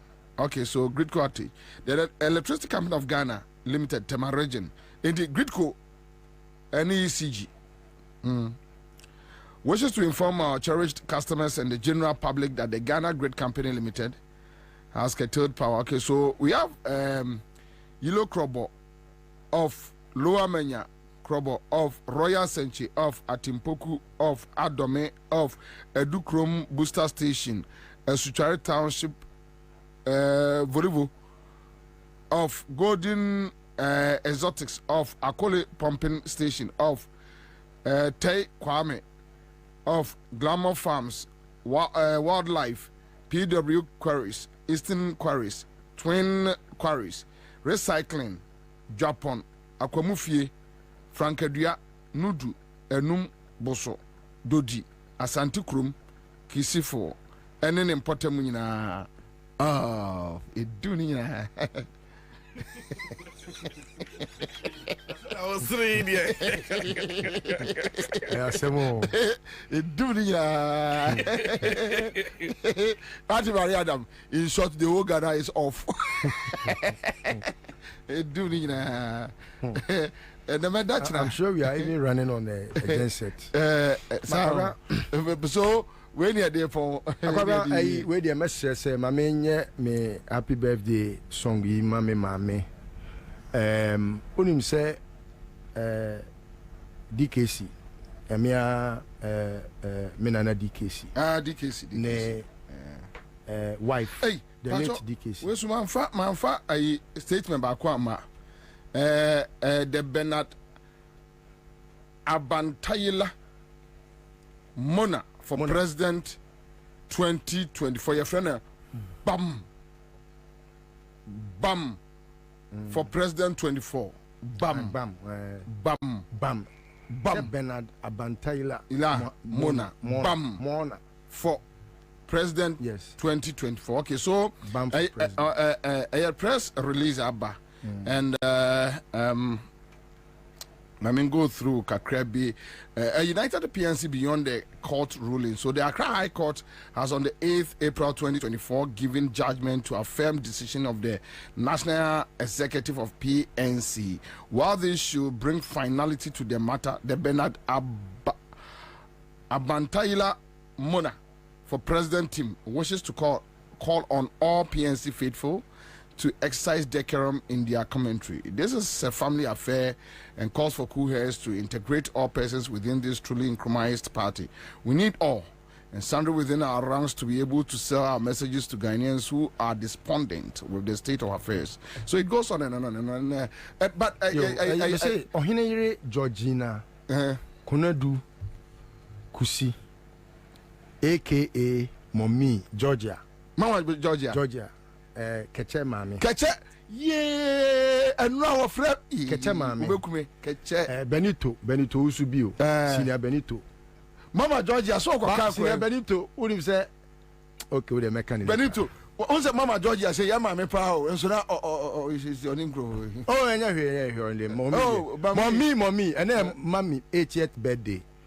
And I wish mommy happy 80th anniversary. Now, mommy, and a party in the Ukrainian party I don't even want to know because me come mommy party and confirm me who mono. I bet it's a makwe. Mommy, me jina na ma wish you happy birthday. Yes, you are. Or a council of state member. I wish say Yankopon Bemano and Kwa. Obi diame ba mami we are council of state member here mesrel so tu akufado fo no onfa opa recuse yourself baby mami agree the mami no omuwie okay mami happy birthday Georgia hotel say on Georgia hotel yeah me Eugenia ne obia Keche Benito ene omo maka nyina But I like the shirt to have you. Oh, heavy. No, on your son. That made me shisa or a bruni son. We quite down could I whom I was a catcher so right after Gold House. Sir, Baba Hona. Oh, Buano. And you may uncle. Opa, and meet me to a call. There be a coup for the Coco Shell. And we will go unannounced. You're young, you have got what to watch. You're young, mammy. But tell him, Monsieur Bakubi, or Bram Bakudam Shea. Oh, we're school for Uncle Shabby. On this, say, oh, I fit. Sir Bobie. Sir Bobie. No, my gas prefect was right. Basana uja fakane kwato no me mama de obaba pede ga hia akane kwato na on the say Bobie the gas prefect do aba for one Bobie gas prefect do aba for one no then you dey fuck it Philip you pal me can sure say omo ye omba be ye some demonstration petition be against Womra, yeah, the Oja Yafu, all right, so that's a live at Accra100.5 Citizen Show. Accra FM, that's how we do it. All right, thank you so much for staying with us. Friend Bobie Ansah. Done, I'm out. Enjoy your evening. Keep safe. Woo! Let's go.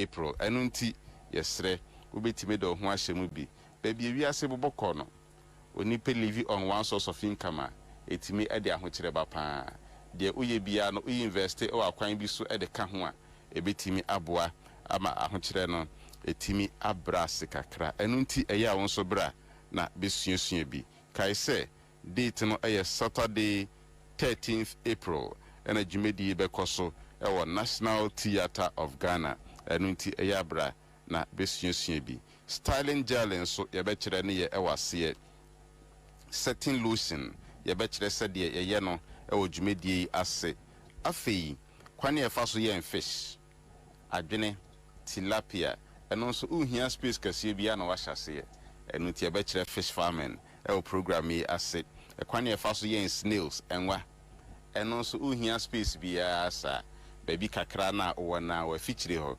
obetimi a start snail farming ameno so at the income kakra aba ekwane e fa so dia mushrooms eno so ye be kire workshop yi ase eya na ye sheda ene ye kire nyuma bebre a ebetimi aye mfa so amanipa eno nti na mfie bebre ni network for societal transformation eya na bosumi bia ye deda krusi ho eye skills training program no so bra bi na ebetimi aboa abusua pa me pa chaw obetimi assign so afa number ya made it today a network for societal transformation abosumi bia ye kire enyuma e wo National Theatre no ye ho asem e na wasoguso a otie number no ebiem e 0244 474093 0244 474093 0244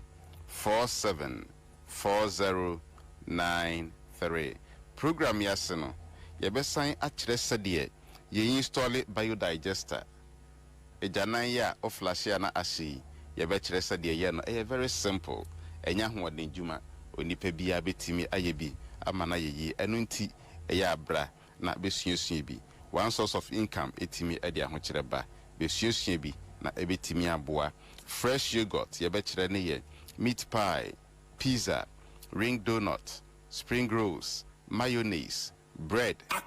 Nina ebetire ne ye el program yi ase. Minim se bibi koso wadwunim. Ubisa ho se ye be da ne esua we nyina adakoro. Eya na ye sheda. Ena bosumi bi e kire nyuma bebre. Ene ma ye kire no very simple. Eye practical.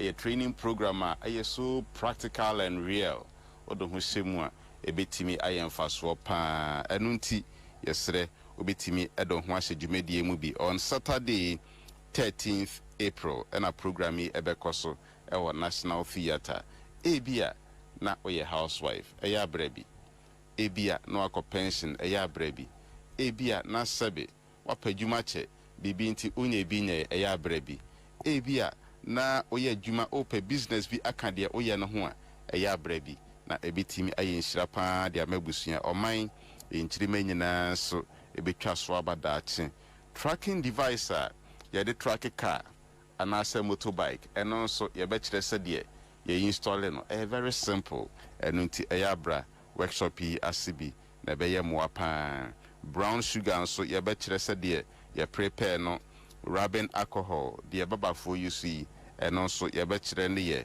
hand sanitizer cereal mix bribiti se Cerelac eno so ye be kire se de ye no pineapple drink millet drink communion wine afi soya kebab eno so ye be kire se de ye no sa ne me nyina ye ne me nipe hia enu ntine ya na ye hyeda e kire enyuma bibiri a ebetimi ayemfa so ama enipa no tie and dye fertilizer we decide emotion paint painter ye di painti dan ho ya eno so ye be kire se de ye no workshop kesi ya se on Saturday 13th April National Theatre detol and so ye be kire na di twatwo kra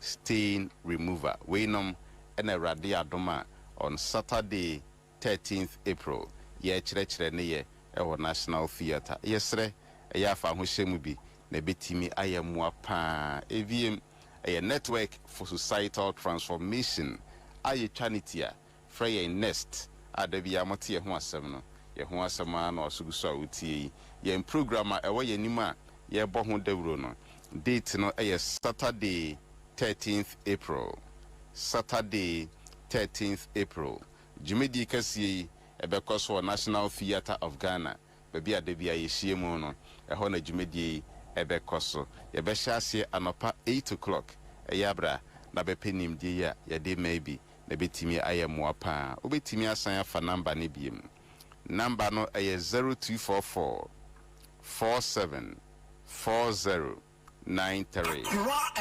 0244 47 40 93 0244 47 40 93 na registration nso bibian sesaye da bia sadia registration ne tie no saa na tie registration for niema ye be kire ne nyina wo program na se on Saturday 13th April no eda so aye 300 Ghana cedis 300 Ghana cedis first no a nenke beka se 3 million eno kwan seketue wom bibian ka ho biem nanso me pa chaw menye mobile money david menye mobile money bia hyase ne save towards program kasiye edane dru so on Saturday 13th April oba program na so National Theatre now the registration fee of 300 naba abetua e program no asehwa menye mobile money bia na emum ye kire nyuma wi a ensan e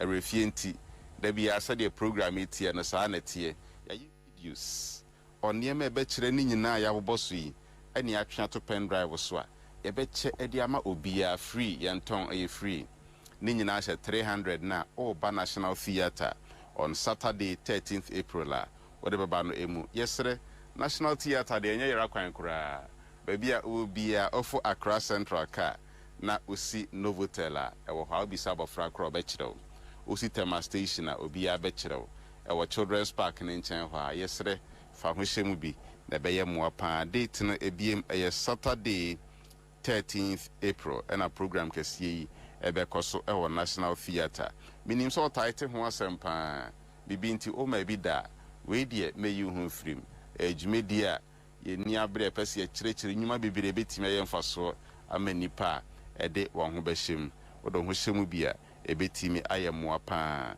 ya san so ayehu books a yetintin procedures ene me be kire ni nyina ho procedures number 1 ye say number 2 ye say ni nyina wo book ni ma ye be cha ma obi ye nton eno so ye free e she 300 na oba wo de ba no emu ya ho certificate nso a ye be che dia ma obi a eno so ye nton ye free e she 300 na oba wo de ba no emu registration fee na 300 cedis no bibia nka ho biem nanso menye mobile money bia da ne duru so oba program na se e wo National Theatre now the registration fee of 300 cedis naba abetua e program no ase hwa ye wie nso a ye be kire ba bia o meba program ibenya raw materials ni nyina biato chemicals gallons containers enyu be kire ni nyina ba bia obenya raw materials ni nyina biato so ye be kire na enim se program emra wie no edin hira adwuma impuntu obre nipa ede wo ho be hyemu nyina eye network for societal transformation aye trinity afra ye nest ye ho asem e na wasuguso a otie abra me jemi kai se date ya workshop e baso ne Saturday 13th April venue aye National Theatre of Ghana registration na 300 bibia nka ho biem nanso menye mobile money oba now the registration fee no aba abetua e program no asehwa kai se time ne ya no pa 8 o'clock Bomodiana sign for number ni bio abra me jemi number ni 0244 474093 0244 474093 0244 474093 me body chat for 0244 474093 yebehwe mu nyina amanim our National Theatre on Saturday 13th of April. Yadamasepa Eradin Shrao.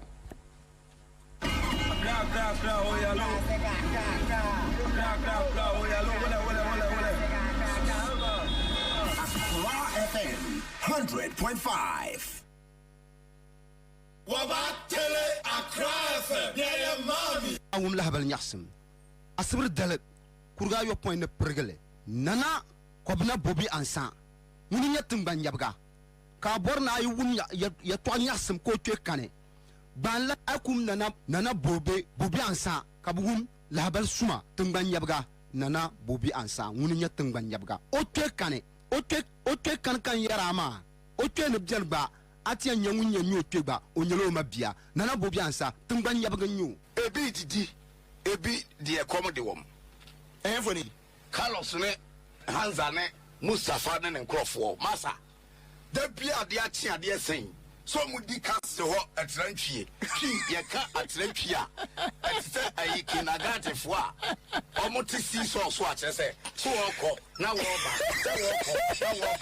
kase ho de omote ho aye okusie a wayi chino no wa mabe aborna wum lahabal nyasem asibir dalet kurga yo point ne pergele nana Kwabena Bobie Ansah muni nyatim ban yabga ka borna ay wum ya to nyasem ko twe kane ban la akum nana Bobie Ansah ka bugum lahabal suma tumban yabga nana Bobie Ansah muni nyatim ban yabga o twe kane o twe kan yarama o twe ne bjelba atia nyanwu nyanyu tweba onyelo mabia nana Bobie Ansah tumban yabga nyu ebi didi ebi de komode wom enfoni Carlos ne Ansah ne Mustafa ne nkrofo masa da bia de achi ade sen so mudi kase ho atrantwie ki ye ka atrantwie a etse ayi kinagate fo a omote si so a chese so okọ na wo ba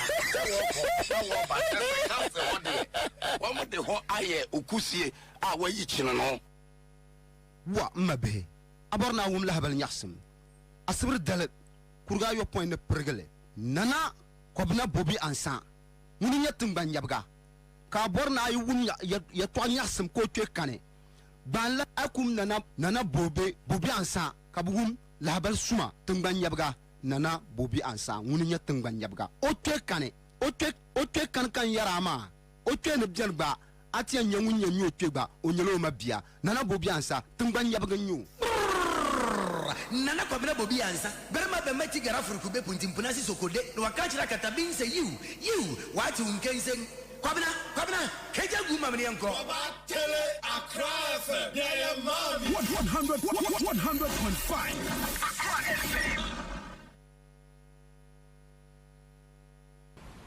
Anya ene energy ministry. Insensin wadaroma.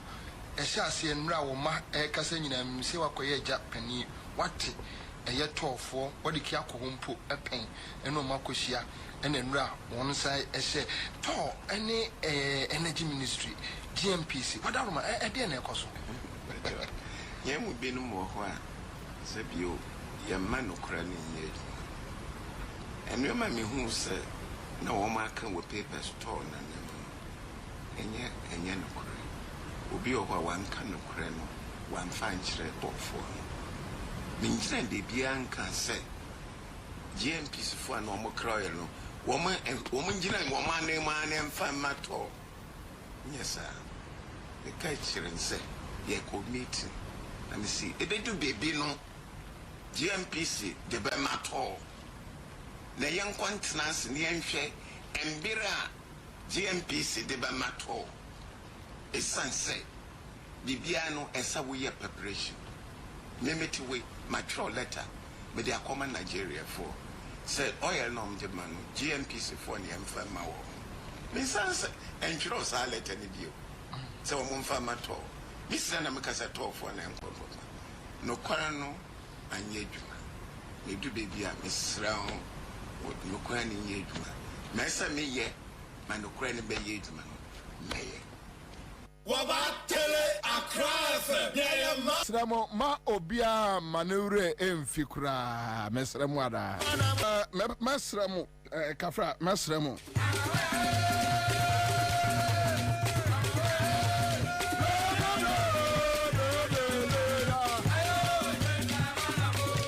Pacho enka boni bi wa ma anya anwie Elder Festus ono so oka asafo no nansen ene ma no eko eye Colombia ekosua tedi sidi ne ma ne frafra waba ame ya aduma enwumre yi Elder Festus ebeba eye asafo nhyiamudie kasia enne yedi ediama osuani wa nunwi osuani wa nunwi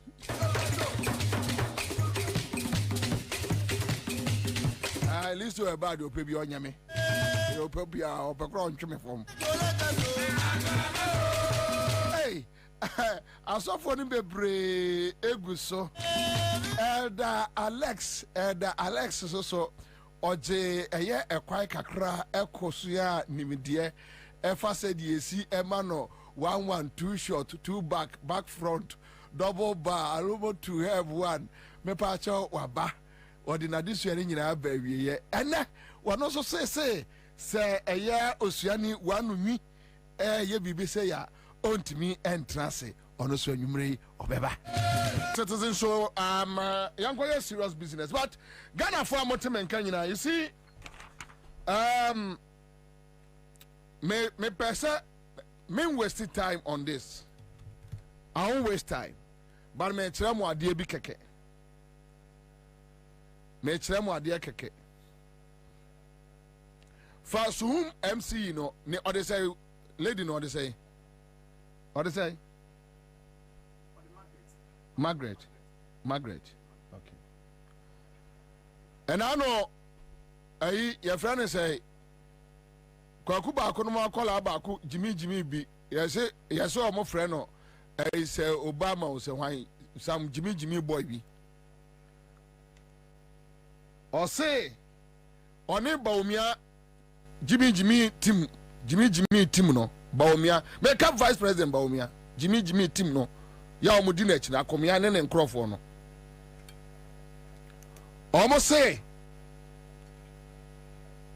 Dr. Mary Awusi Abaha Abekase Baumia so and that you see that thing inti omo ntiase the diatem adenti ɛna yɛsɛ yɛka saa asɛm no ɔha Ghana ni bia otie me wo office kaa mu baabi a wotie bia hwɛ me bɛbɔ ɛyɛ suhum MCE enra enra program right enra we are sure enra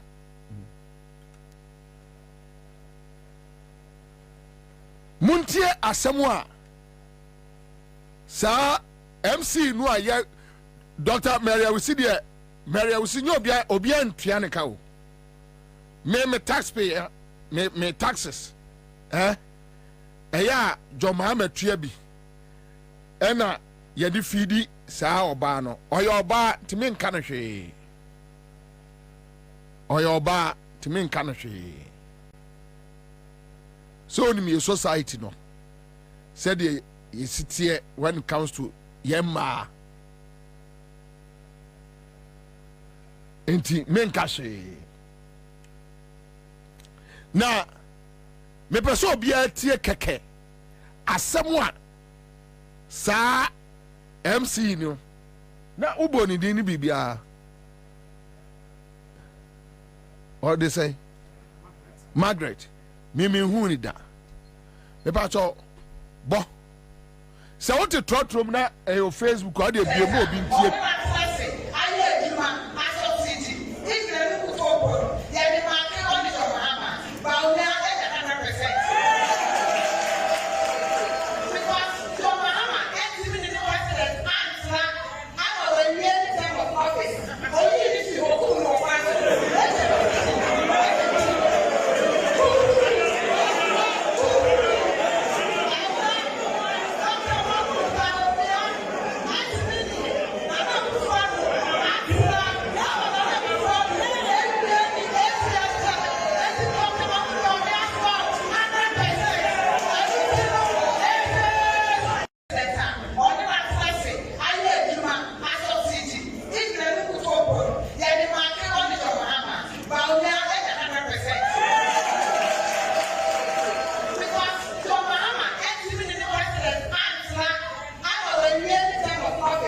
normal and some campaign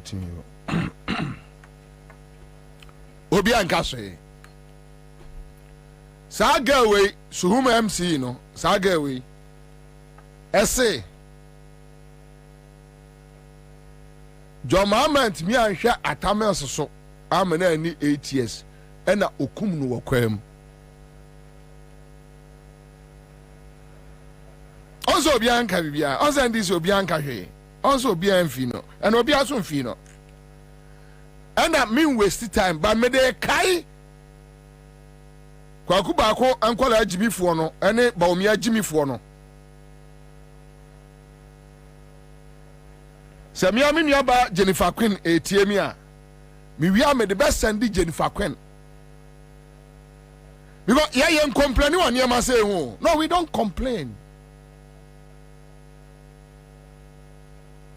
because we understand politics. Muna ya na musu.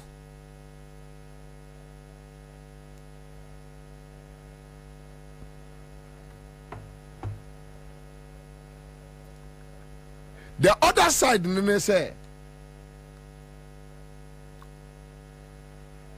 unim say eya na Akufo-Addo ene ne nkrofo complaining kire obi say obi edidi omo atem na eye omo ya eya na omo so mwa akura mi hu bi owi ase because they only start things that they can't finish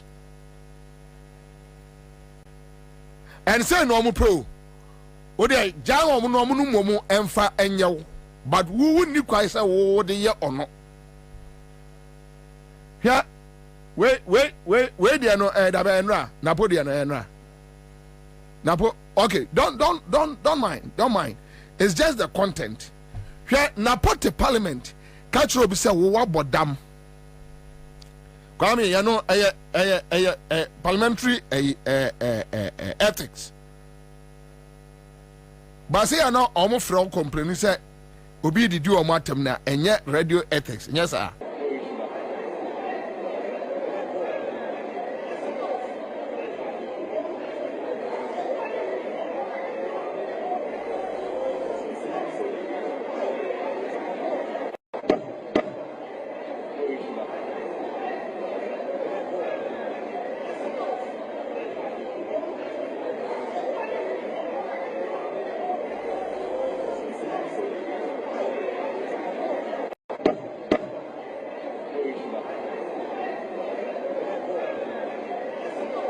Uni ho kwai.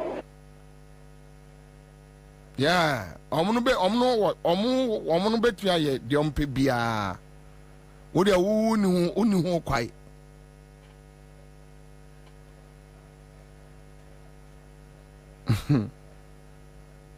Let me leave it and move on. Mami Chaso.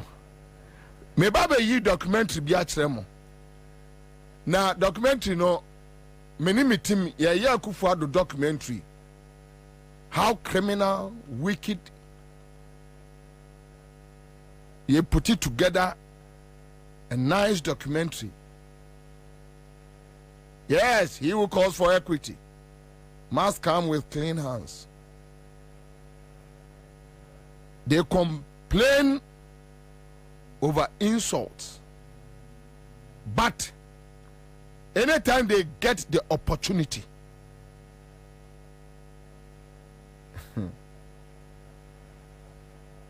yeah. Omunya opportunity no. Kwame, just imagine say NDC launch campaign. Now NDC say Baomia akum Kwabena Boadu. En Kwabena Boadu maame de ni wo ashe Baomia.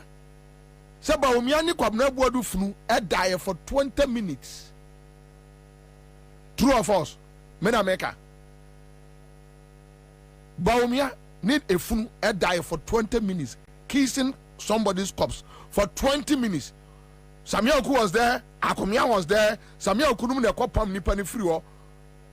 Ena omloke prono, and Baomia slept with a corpse, a funu, for 20 minutes. Opa NDC lanche campaign mobim ko bie na no enkas sa. Even you know the boy no amaame o wote ase omuye. Obeka ye no so Samuel Oku meka ase no oni ho.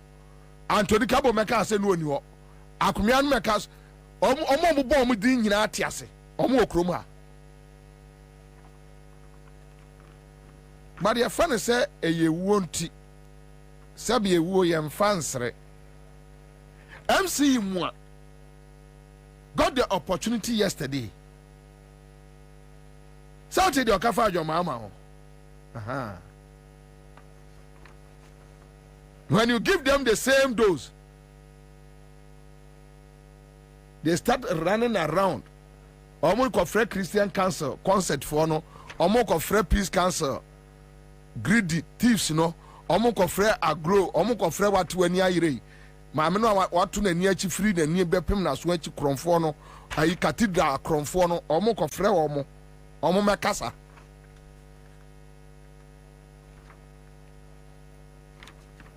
meso de opa ma NDC ya omo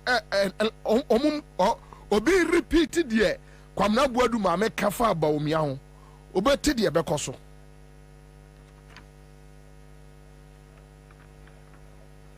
But the entire my Musa. Now who do you blame? You blame the NDC. Because me there, me Kwabena say me a party chairman. Now me who say number some mo campaign. You be say me say that my boys are launching insult campaign team. Insults campaign team. Me in this national chairman. Yeah, launching insults campaign team. Insults campaign team.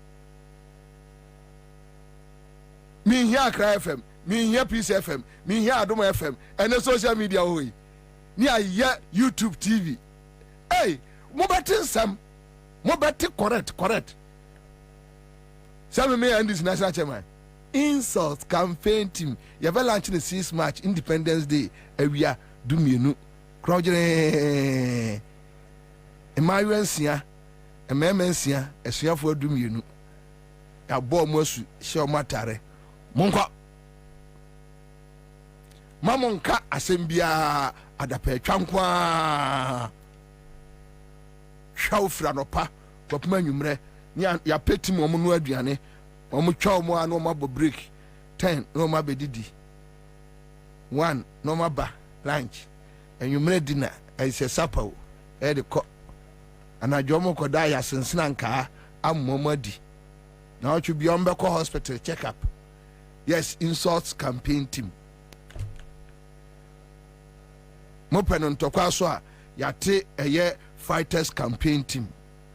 Omno, Omokon Tokwankwa. Because Crofo, no one more yet campaign. Emsa San or Motia say, Share, MCU, General Walker. What can now before go bomb on some more?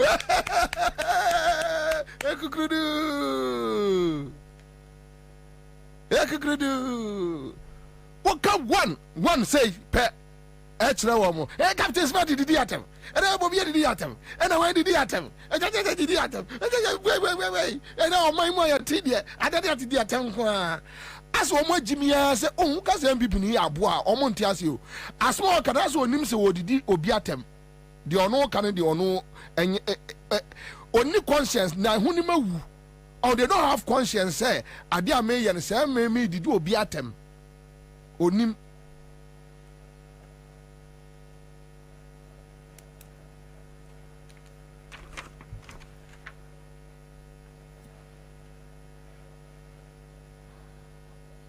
But your documentary, you can't say you can't and Crawford. Also, there be am catch the Kwame. A young Crawford in a trans normal package. A Kufado. Yeah. For their personal interest. Your documentary be just there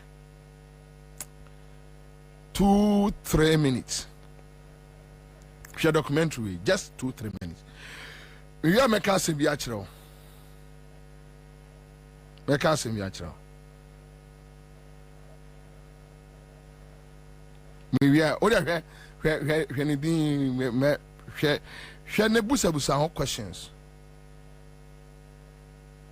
Mr. Also be Benwa, Manishabi, with a Manisha documentary nibi. Maybe I can't send biachro. Uba se best the debia, I am a Trahakanoso. Amo said no, Bobie. 98 he had contested before the candidacy of the party to be for the 2000 election.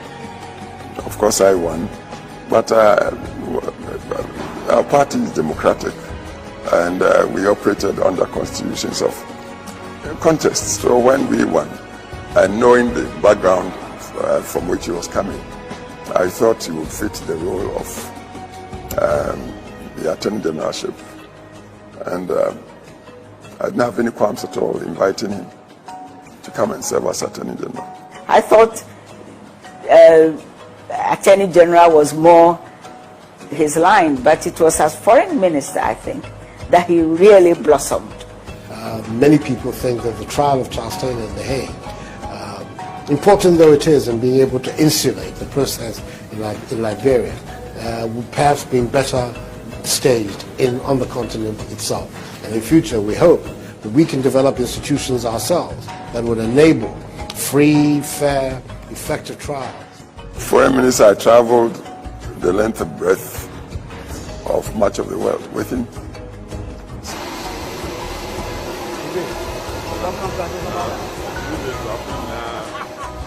So we got talking a lot during the many travels we had. You know, I always felt quite at home with him. And I think my trust or confidence in him was because of this very long background I had with the many members of his great family. From his political activism in his youthful days in the late 1970s as General Secretary of the People's Movement for Freedom and Justice, or PMFJ, which insisted on a democratic Ghana through the establishment of his law firm, to his human rights activism days defending the politically oppressed, Nana Akufo-Addo has shown to be a tenacious servant leader and a family man. I can say boldly that among his generations, he was one of the best. We did a case in the court, and the late Nelson Kofi sent him a written recommendation, and he said he's the chief of the old bloc. It shows how that generation respected him. me de me na nanto efi kumi preku first Radio I na ono no ye lawyer to Radio I yi wo hwa kotin odi wo mu da wo kochi Radio I me na me ko ni fi ko friend na one friend na obepupu ni tida. He actually got cases from the legal aid office for lawyers to do, and he did a lot of free cases for people who walk into his office and he thought that he had a good case. You call a lawyer in the office and assign you to do it. So that's one strength of him. But his tenacity will even become more profound in the Fourth Republic. Most of the people on this march, 90% of them don't have jobs. As far as we're concerned, that's the issue. Jobs and bread for the people of Ghana. And we think it is time that the government began to fashion policies that address the needs of the people of this country. And that's what we want to do. And we're doing so by a very successful, peaceful demonstration that shows the best of the Ghanaian character. That's why we're here today. Against many odds and amidst intimidation and opposition from all that I need. Ansah, we into another package. Me catch Ghana for say, a young crofobin no moon say, some criminals, thieves. No more answer ye galamse who interviews. They are criminals. To galamse, more chamfine, more bank accounts. And I jomu to galamse, and opano ye interview.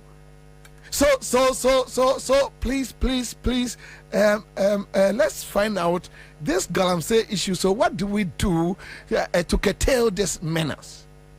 Well, Busani ni question. Anajo o tu galamsey ewia anopano ye interview busa say na galamsey say si a be ne day say anti galamsey for no chire mu kwayom de befa so no afre ne nkola no chale omso mbe say ntumo fanfa ha. Yes, that is the kind of people. On documentary no my Akufo-Addo no. Now they are watching Akufo-Addo after the presidency. Omo ba elogizing say he is the biggest president to be Ghana in Africa da. Now sikana wa wi ano kwasi ade Elizabeth ohenenum fucking woman no omo di be sorry. Ohiman's kasima men kasa bi o we be di ano no kwasi ade omo ba be di a kire ye ni utie ye President Akufo what President Akufo and the President Akufo ni Akufo-Addo suban hey President Akufo ye nya atwumuni a ni have nko ba edin pa me ba bia Akufo wo means wo bio da ha what be mama ba chi watra akogwa so say kasafa Akufo-Addo ho no mum video Kufo hia kai hia tie ensabrane obo Akufo-Addo say Akufo ba bia wanyini du be di say hia kwa we damage hia boni a wodi o man we hia boni a wodi o man Ghana hia boni akwa we di goni na busuanfo di o man te say Ghana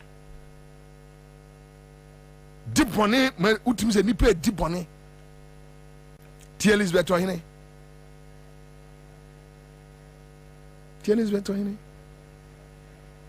wo akoso Newman mame panimu hwankwase akeka wo ti akonwa so awoka oka Radio I asem say Rollins time ya chi Radio I Akufo-Addo na wo kada asem no sense that time on akokoma Radio I no oba no atoto radio stations mu over 300 and Akufo-Addo who was studio na ayi anya we dey na nya ayi fo militants o state security na omamba twasha also who was studio ya chi media fokotum know how yetimi ka se Rebecca se emefra umra de ne ko aka yiri mu no ya na na gre se ne so ba bi ni asantima mu no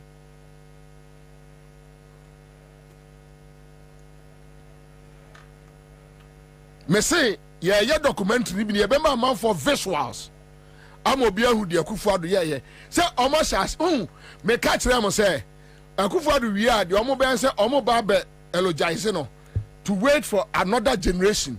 But ye be Akufo-Addo videos, ye be compiling in your demonstration.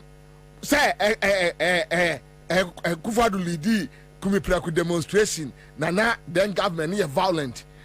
Ye be kwa yi a friend say Arise Ghana. Arise Ghana. What went on? Our circle under Akufo-Addo leadership.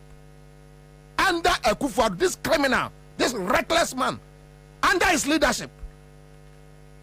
What was your new man? What you can also come was yasem. Say during radio I and Busa say a day na recubro a train who flew Akufo-Addo chain. Oceano, the young Quack crowd was sorted in Sabe one any. This is a criminal, a ya otimi, a year no to say Ojain, but not Pataku and a Senimu. Tricky the whole system. Today, for MPP from 2410 general, who say Obia say or Treke.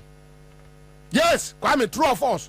O the MPP nimu, Ufriko, you have been talking to most of the people. MPP Penny Bia Jinawa was no Kwan Treke, near Nimsa Sanotie. Even with the current situation, Akosua Newman, Lisbeth Ohine, Alasquenu, Alasquenu, and Yama Akoso. President Otiako Nyaswa, Supreme Court, on 3 occasions, are finding the decisions as unlawful. President Ebisi Ghana Memuda, President Otiako Nyaswa, on 3 occasions, Supreme Court are finding the decisions as unlawful. Now, who Alex Queen would now can quasi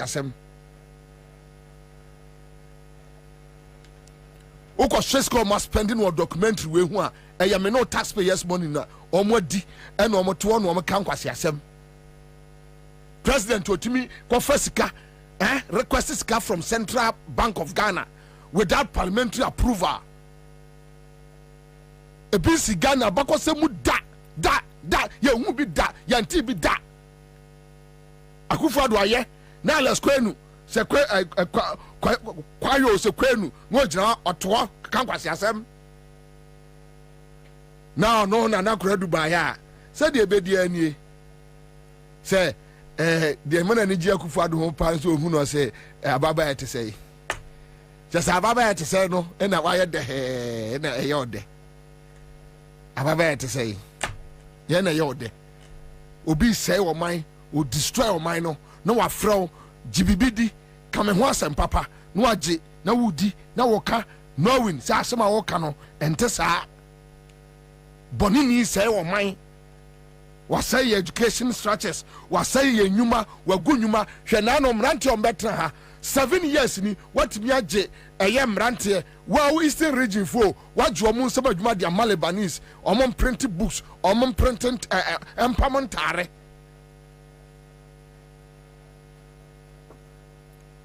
akoya adewi edi ababa beto but me ka tira man for mo be hu proper documentary on Akufo-Addo ye be kire mu videos me ya chi mi ni nyina hu videos e wo ho omo ba be attack me ofie e hu videos wo ho ayi ye friend say Mensa Thompson videos e wo ho Mugabe no videos e wo ho ayi your friend say we ohineba de ohineba kura de voice ne enye onu enye onu yes still they insisted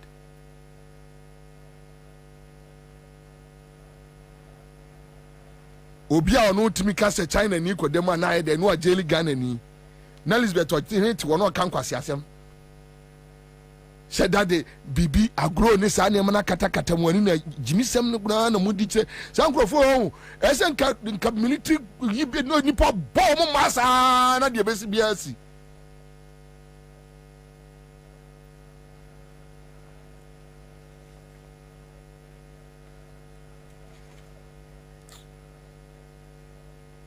Chairman Francia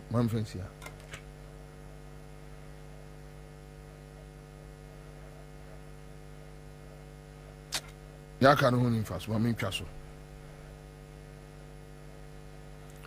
anu obi asende me no say Magdan say obi ono Magdan we very useless boy like this ono Magdan say ada radio ni aka no asem na watimi a convince tema police regional command na so obi could was ma defamation anya suit anya kwat na akọ usu obi aka ho asem akọ to under Akufo-Addo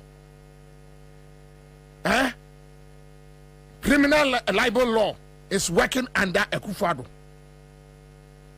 we koso na muyi sa at the time we at the time na tema police commander tibia kwachi journalist no adna kotum for almost 2 months so omo bu no so omo man aduro na num yo tim wawu kroma ada journalist kroma onya adwuma crusading guide ntien fa omo onya adwuma daily dispatch ntien fa omo time rallies no chi omo no na ya ne de ya no ya against human rights today Akufo-Addo is behaving same foolishly, stupidly. You are not yet against human rights. You are not against animal rights.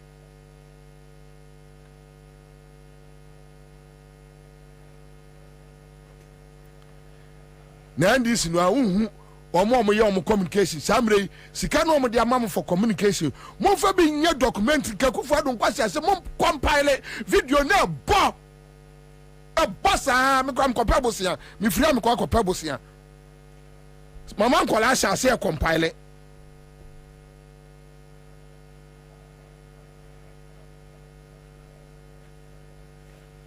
mudi bone saare mudi bone keke mu nyansa se ya ne enua gan na ni nete na o kina bi me so me ba betena fienti ade we ma menye di bone keke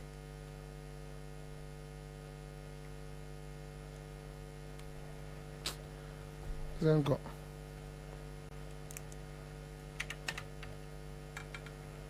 me obaku bo me toa so awan ha de beba nye me moso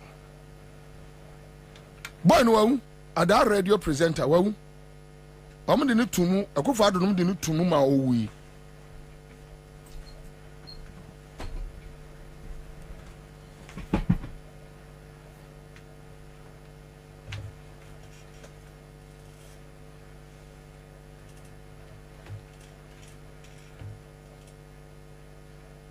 I can't see much in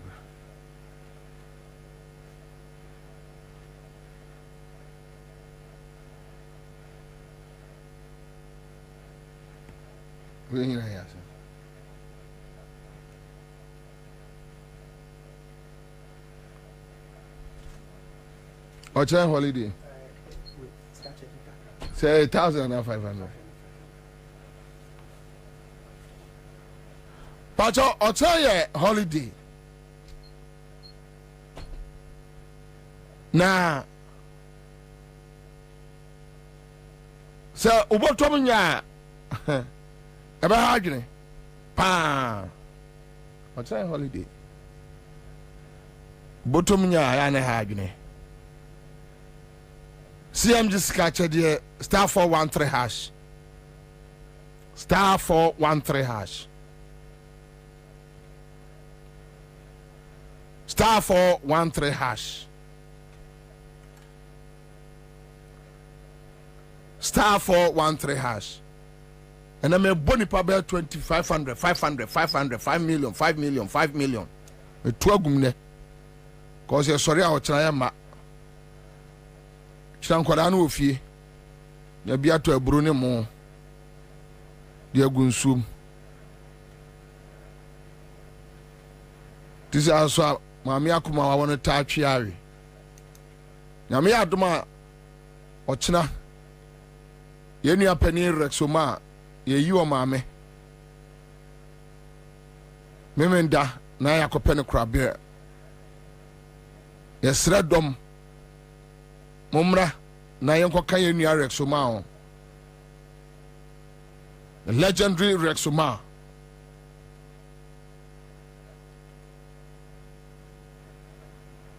Chazi Yakwaba. Kana manjozo. Boko de. Bibiansa sayo. Mekasi bibiasa. Bibiansa sayo. Mekasi bibiasa. Ai elda Chasa Kwewia asena na mekase ofri bunaba no. But eneso say that Tibrukus ni ebe kwa sorry. Elda bibiansa sayo. Bibiansa sayo. Sani tier na. Sani tier sa tier. We can just not complain. No. Oh. Koni say ade yen show kakra ade. Birthday boy. But na mentia say usually days like this, special days in your life it to expect to say you carry a somber mood. But social beret. Di birthday. Obia di birthday boko birthday ko beret. Beret. I'm tempted to think say enye better. The years I open fire service, I tenders didn't not. Oh my boss by. Anyway, Nana happy sharper, happy birthday. The coupon goes to Ansah now. I want to Sungu Akumano so. Ghana dear say why now but bit mania pressure. No way we are down. Why is it? Since I'm checking me the baby and number. You guys we would job. The journalist with some food I will go. Well, we go. I am permanent. I we are not as you. What do we are? Okay. You see it. As it in a line up there.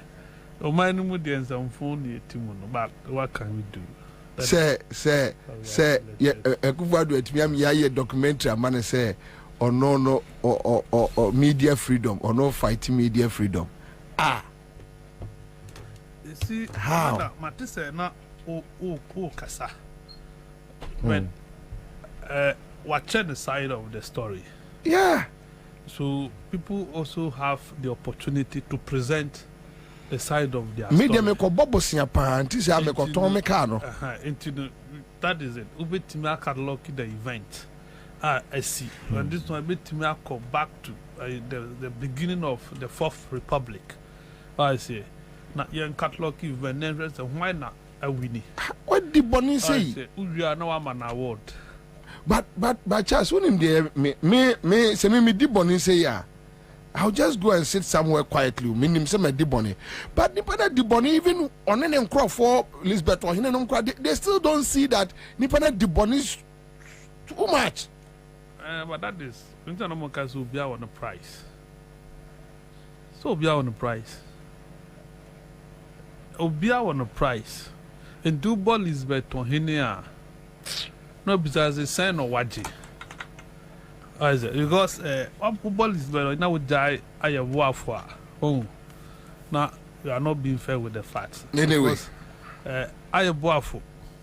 Doctor, who media school be a near come for Makaji media. You may yes, who are criminals. Yes, but criminals, and they are against some of this media freedom. You can't watch them. I say the media freedom, and quite any day. What is it? Media freedom, because it is in Article 162. The rights are guaranteed. I say the rights are guaranteed for every stories. You will not be censored for being decided what to publish and what to write. So guaranteed, but unfortunately, almost say yes, and I'll be true. Be see diba. And central for now, because I see my problem has to do with journalists in this country. I said, just a say we young journalists and sana ye be whom.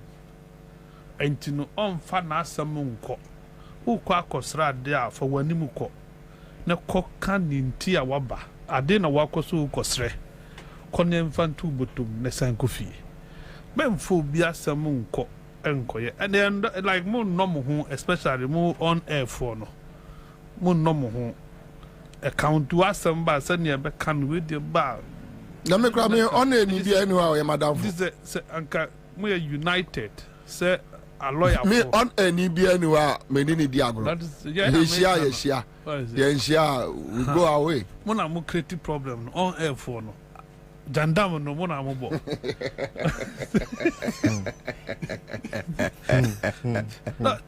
that is the issue to where Canadian no be kanta but this for lawyer for yes ubet me upon myself NDC lawyer MPP lawyer or make a court the argument or movie they still see themselves when you so where you mate when you see but a bands and dreadful mood there be this a what say would be edit you within and then now and no be an answer by your car me wa and then no be an idea by your account. Oh dear, by a yeah. Let me tell you, Muntie 3. The campaign to arrest Muntie 3 has everything. Joy. Led by Isankuma.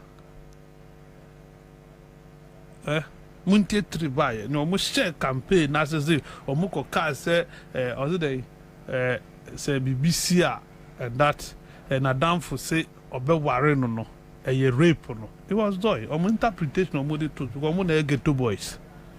And don't want to get to language. And I'm going to Chief Justice. And never ask him. They know Mugabe Mubekoro. Yeah, you never caught her. People knew that they were going to go in. Yes, about that, the Robin must say, yes. That's it. I didn't know. I do tell us. And the commander, Sanity said, as in trouble who Ansah. Say they will stand for this occupation, professional. Now at least on me can cry to some extent beboa. Me makase until say yamma radio go to for kwan. No ma ko akodwane presidential press call. Same people na te abem. Herald be Kobe. Any other ones be Kobe. Na who Kobe? Oh say maybe I mean song. Mo de Muslim Accra for mamo access na mo could be under MPP na under NDC or my FM benya access akọ Jubilee House akọ cover stories no Atamios time press freedom Atamios time press freedom Atamios time because you cannot talk about press freedom where the Atamios time not delegate cover stories from presidency fine Atamios ayebi even meet the press not delegate Accra100 friends Boadu bibi Techi Boadu Techi Boadu yes no yeah that is standard assessing year no standard assessing tramem NDC year Congress omo year MPP press so called MPP press should be able to go and but you see Akufo-Addo but you see but you see that is my problem with this thing you cannot preach press freedom and media too but Akufo-Addo the press has no freedom Akufo-Addo me expect so much from him. Yeah. What do I say? Yeah. Assuming NDC will not do it. In fact, Adiaba Akufo-Addo Gina so a man Ghana for Gini D the fight. Fight against press tyranny. Say, your sense and traffic so. Those days, rather, it was how he was sold to Ghanaians. Because in all instances, Bobie and the high, in the case of Radio I, and obey Kufonso, a push the repeal and this. And you all can find you because it's another year human rights lawyer par excellence that you be a new view. Alpha and Omega. And Nanadu as flag bearer of MPP, and in the see when MPP will see it. Now, said that Cabre, Nanado 10-1 you if you. Oh, you're criminal. Because of Nawaka, it has happened, continues to happen till the media and the market. Packaging. Yes, I do. Anyway. Succeed, marketing, packaging. And one that was and one that was Ghana packaging. Fridge, no. Send a package. Yo. Fridge is a lawyer. Happy birthday to me. Happy birthday to me. Happy birthday. Happy birthday. Happy birthday to me. How old are you now? How old are you? How old is McCarthy? How old is Honto? May God bless me now. God has blessed me always. God has blessed me always. God has blessed me always. Hip, hip, hip, hip. Hooray. What's it? Hip, hip, hip. Hooray. Yo, I appreciate God today. And thank him from within my heart.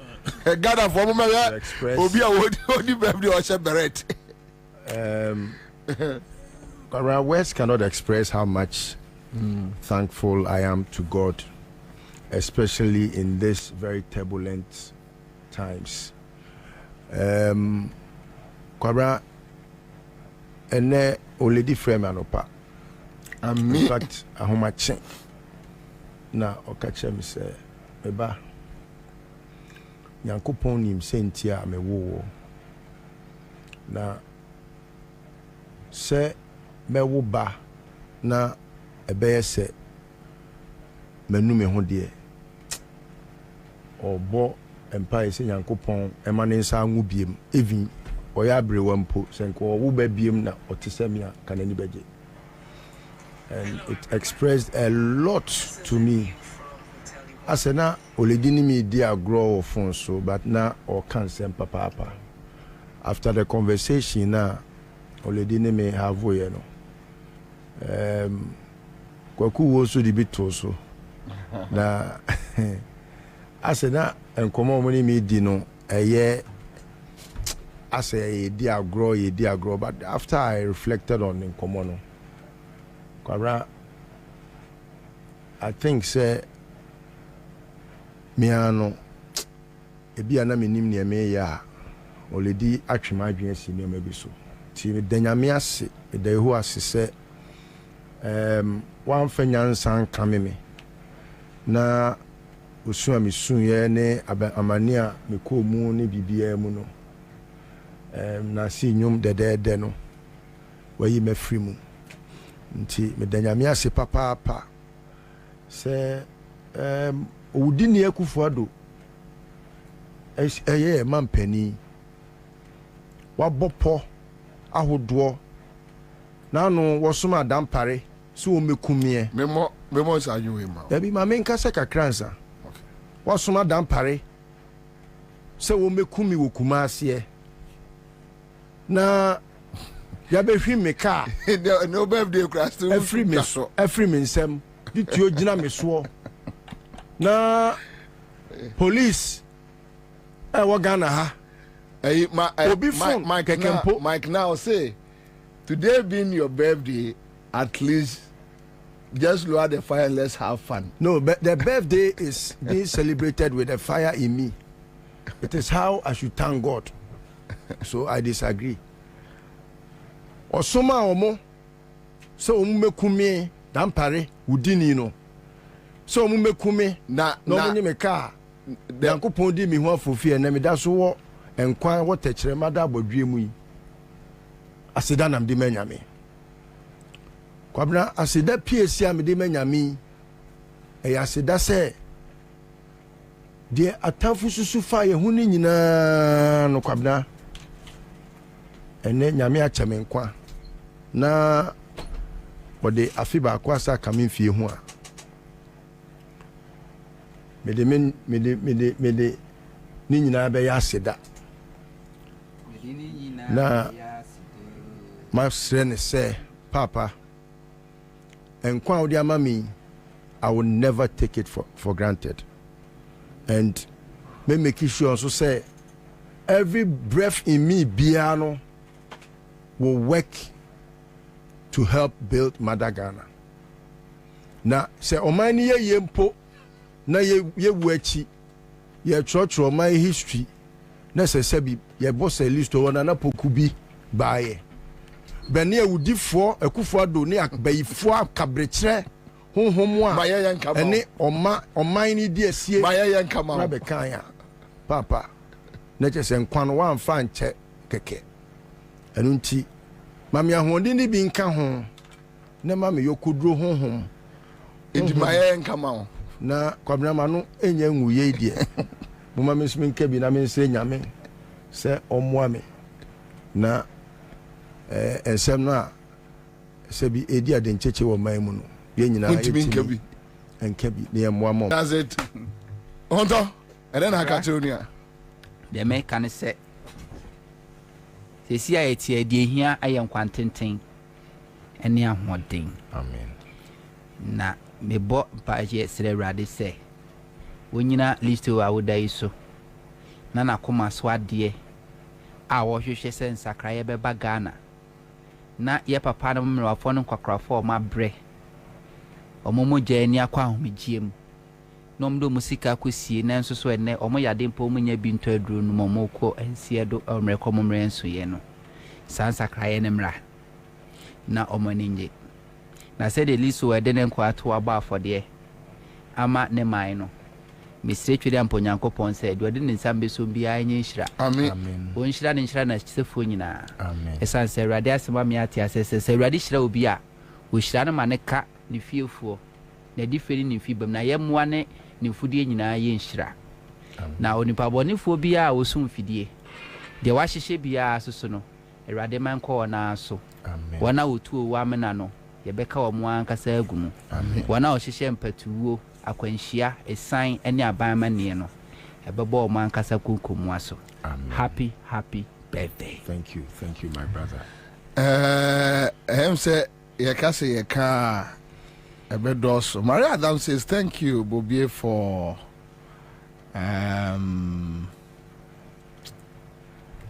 playing this wonderful song to our brother Listowell. Okay, so Ahmed Rasta Soma, happy birthday. Thank you. Bill Smith says, as today marks your birthday, may the good Lord bless you and keep you under his wing. Thank you. So we have Paul Amenya Glow says, happy birthday to Mr. Listowell. May the Lord bless you and keep you and bless your family. Amen. All right, so this one is coming from Inusa. Felix Yeboah, he means his champion Listowell, red beret birthday, and they red beret birthday. Okay, so Inusa says happy birthday to my big brother Listowell. We have Kwabena, acidity hafu Accra100.5FM. Kwabena, extend my birthday wishes to my most senior Listowell. All right, so we have Suleiman Abbas, Red One Mikey says happy birthday to you and amen. Hannah Tete says pastor of the Taranga Lions, Samuel Honto. Kojofi Agbe says happy birthday. Suleiman Abbas, Red One says happy birthday. Ima Princess, good evening Bobie, God bless you and your panel members. Happy birthday to Listowell. We wish him well. All right, this is an fans. In fact, as at 3 a.m. now my phone was inundated with thousands of messages, calls and other. I've about 14 different platforms. Me and Kasanebia, me part. Yeah, I don't know. Your friend's administrator on. Yeah, I haven't been able to answer most of the text messages. People should understand. Say I'm human. Yeah. I cannot work like an AI, app that. But I really appreciate the love. Kwabena, I'm in Beret because I have a story to share, and perhaps I'll share it before we go beyond the way. No, Kwabena, what him say?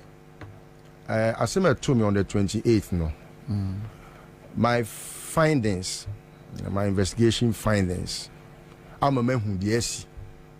That is why I'm very much at peace with myself. I know the perpetrators. I know the criminals. I know those who were coming to kill me. I know those who have snatched my car. I know from within me. And that gives me much joy. Say, obi fawa dia na so obi ye oboni na unhu nipa kra. Unam kra na utibwe buawfo. And all the confirmations and the understanding of what really happened, you know. Kwabena, what happened? Oh, but we can't use it to. No, I won't. Kwabena, no, just the time. Because of the time. It is just to give a brighter, understanding to what is hidden. Kwabena, obi ntimi wia wo car, enfa wo phone, enso phone na eye low battery, enko charging for 6 days. So charge it. Enso endum phone after 6 days. Enso phone for 4 days. Only Pakoya am robber that pare is to blame. And I say it with all the authority in me. If he likes to challenge it, we should go to court or anywhere. He, as the IGP, he must shout all that effort to take that car and snatch that car and take my phone to look into who caused me and what happens to me. Maybe because of the position in Tiana. Beyond the position. So go and report him. I won't report him. Then you have any case. You don't have any case. I am not a prosecutor. I can't prosecute crime. No, hold on. If those that prosecute crime are even my adversaries. If your adversary is the prosecutor, then you don't call that young court. No, I don't bet me in court. I cannot prosecute crime. No citizen of Ghana can prosecute crime, except you have the powers to do so. No, but when you know that somebody has wronged you, you report. I don't have to report the person that has wronged me to himself. Can he be a judge in his own court? Then what? So I will wait. Time has been my mightiest judge. And you know it. And let's wait. Let's move on. That is why I am happy from within me. The beret is signifying that, look, I will revolutionize my spirit to take up the mantle, and it is unto every Ghanaian to speak, because where ebiana ayeme enye hunto may feel say enye onwa sabre no ayebeye hunto no, I may also be compelled. But if you have a system that is able to create armed robbery, able to create criminals, able to create things that will come at human life, that system can never suffice under a democracy. And that is why I'm in Beret. Okay. And I'll be in Beret till we find democracy. Till 7 December. Reborn in Ghana. 7 December. Yes, 7 December. That's all. Yes. Kwabena, your friend say, Professor, what do you call him? I didn't try to how. Okay, your audio. Okay, all right. Because me they know ATF real quick one, and Professor Bafo Ajmendia, Senate, and I heard Professor Ajmendia complaining that it's like we are under military rule. With what you are saying, it just crossed my mind, so that we decided to connect it. And he raised an issue, the way Akufo-Addo is behaving like a military system.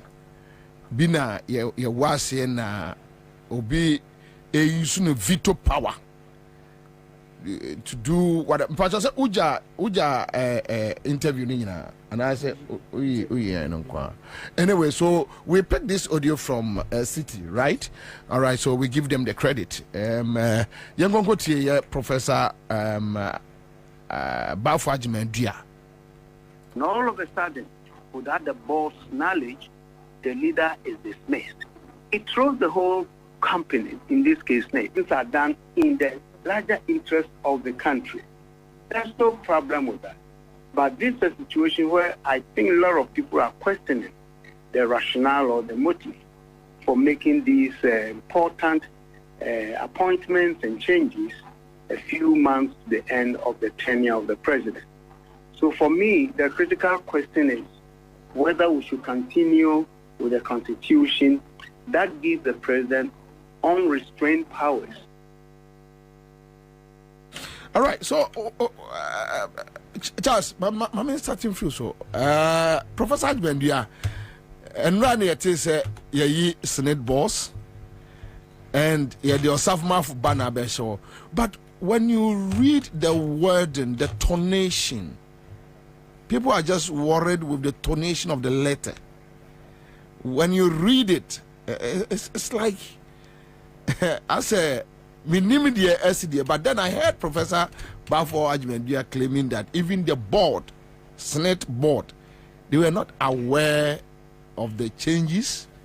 So it's like President that story, you know, say you need to nifu, say John Kumau, say Edwin no, say Wanyu, say Slowsu. He decided to do whatever on one of first Bemana Wantono. And Uti, your senior, Professor Ajmendia. Kwanda mamenda asna min cheti for na reho na min kan say we are straightforward constitution is anomaye no senior president pe enoye to ono ne a constituting board entino to me say obesisa board no we nyina ka ho na man for say yen say ye constitution no because constitution na you kra no enya papa no bia nso adie to say constitution no enya papa because all the flag bearers are omayi omanim another John Dramani Mahama or see obey changes to constitution no ba omiaka Akufo-Addo nankasa die to say the constitution is not a perfect document. I afafanto fundamental on the matter of the constitution, but almost every potential president adhere to say your document in your commander. But when you're the first time, you know, I'm surprised we won't be you. If you have the presidency writing to tell Parliament to desist and insist from forwarding idea or more transfer passing unanimously are both minority majority a year two. Now president say, look, cease and desist from transmitting it to us. Now who is Senate board? Because in the scheme of things, Parliament is it is on the same level as the executive. What I say, because the separation of powers, no matter TSSU, your battery arms of government now, they operate separately and independently. They are of equal importance. But omumpono, na senti bede to actual letter come on, I instruct you not to do what they are supposed to do under the laws of this country. Now, who can board now president are constituting? that one they say a normal on one inquiry. So he will talk to them the way he wants to talk to them. But to say board, is it the first time? This is not the first time. The cardboard that Mr. Paco, Ghana Cylinder Manufacturing Company board, quite fast with the good board, no, quite fast with table floor. About Francis says, it has happened severally. So, Johnny, the appointment of military chiefs, Yenim. The appointment of police chiefs, we know how it is being done. And the primary problem I have as a country, Commander, the Constitution of the Republic of Ghana. You see, Constitution that the 2 million president. So if you are unfortunate, now we have president, but it's another Danko Akufo-Addo. And then a foot for, like Asante Bede Tonuma, this is the situation you will get. Because and what they think doing and no me.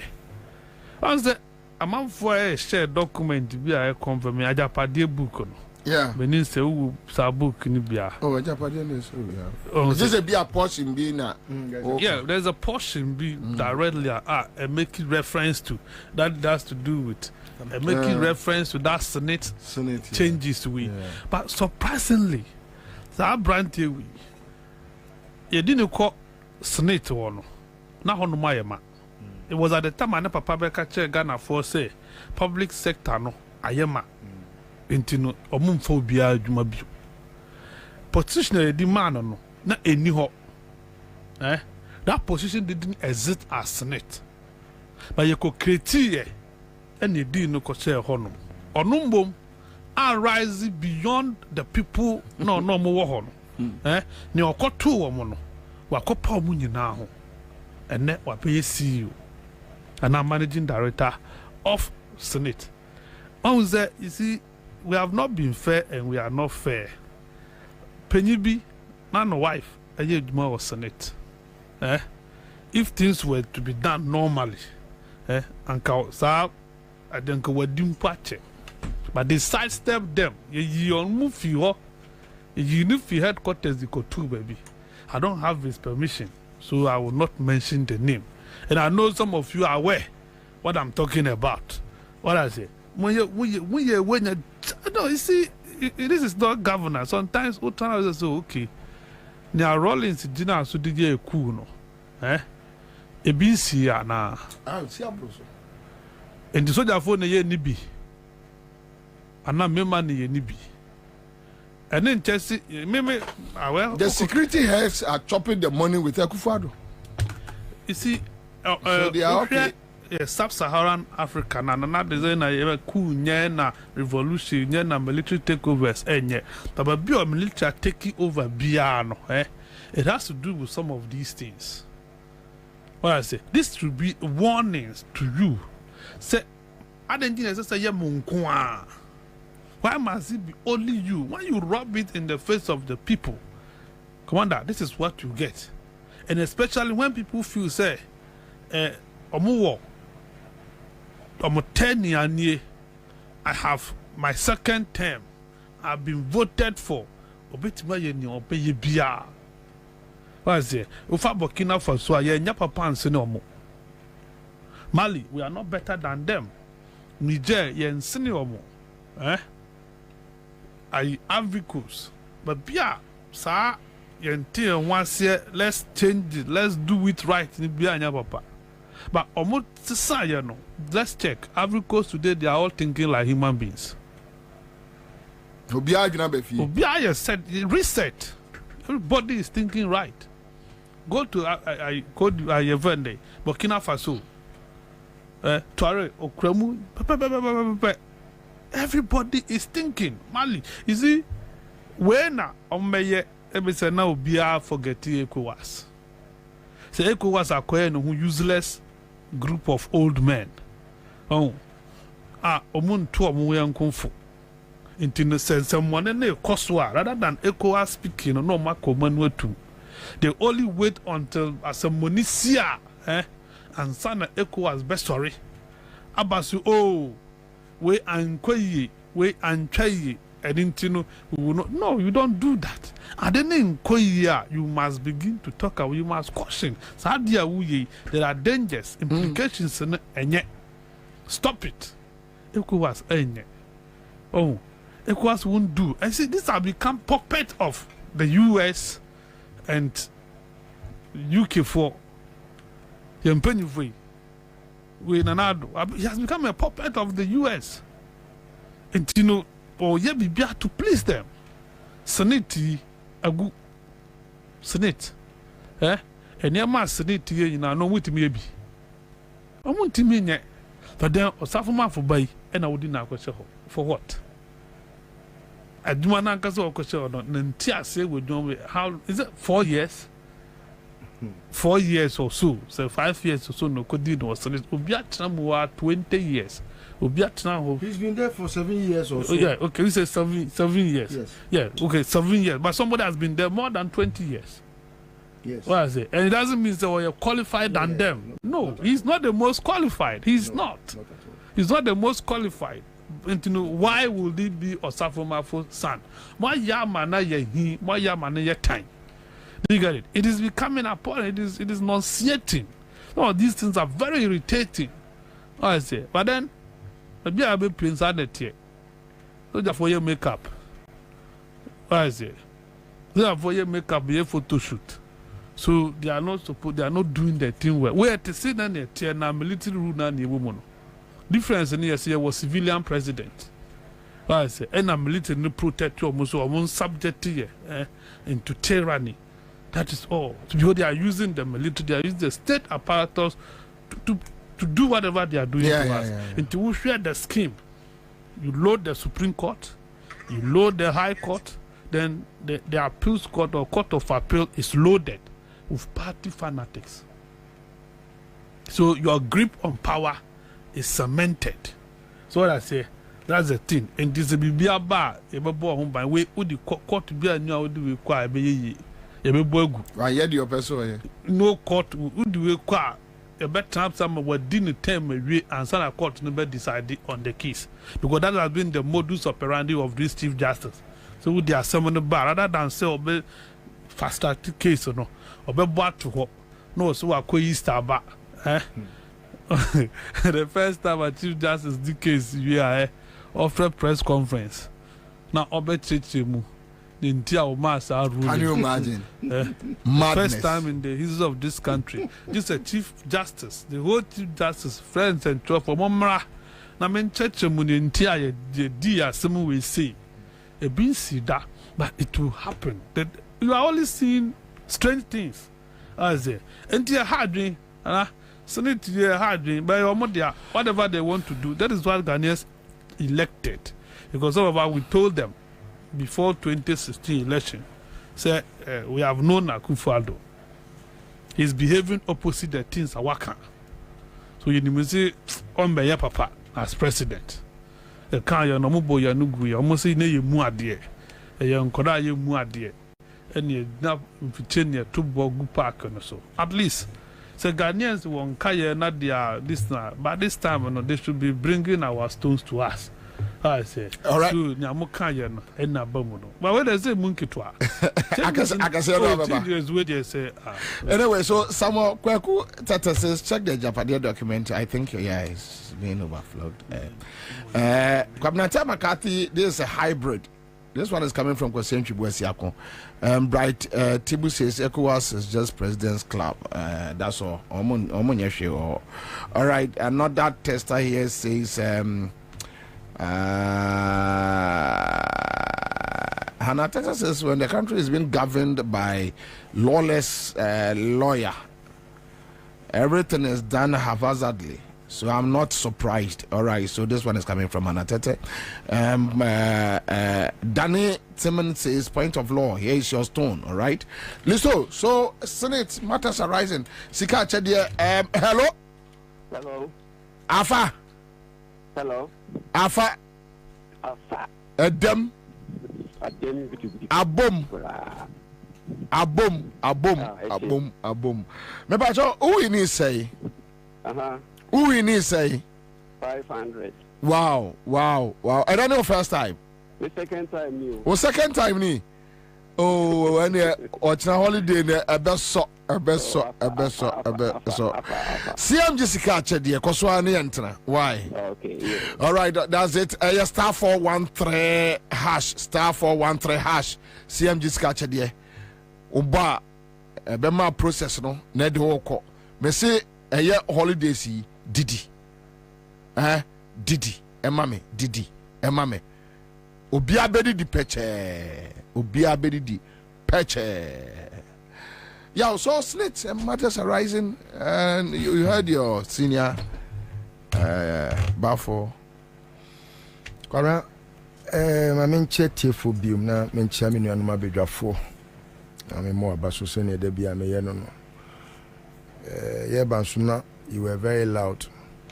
Concern obisi me no, but I wouldn't bother to waste my time because I know that you are a very diabolic person. But it's good to have one of your kind as a brother too. At least every mama who say me mama ton kotiata. I'm a travel baby I'm a cat.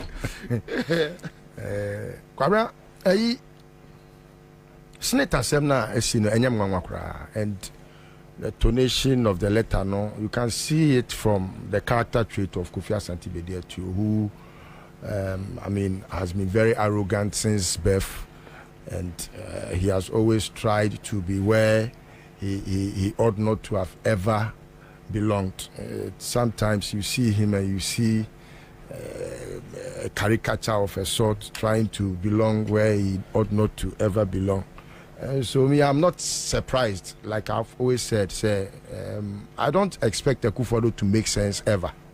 I mean, it is natural that new personalities in life would not maybe subscribe to old because they think abeful.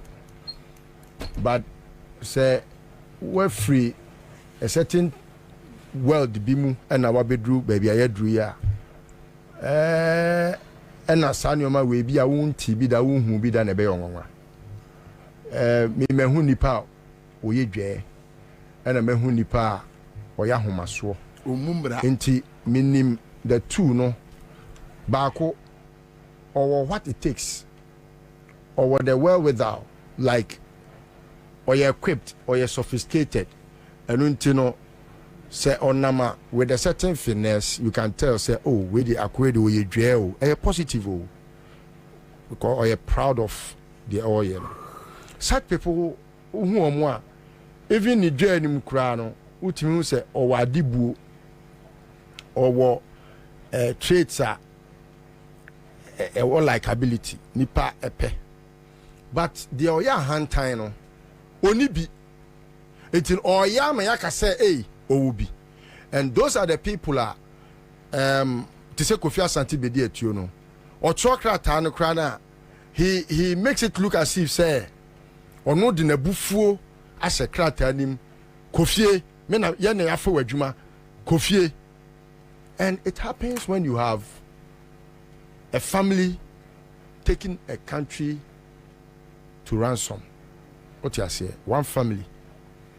And their friends, a criminal syndicate or my form, you know, they always try to look for persons that can best do work and pay.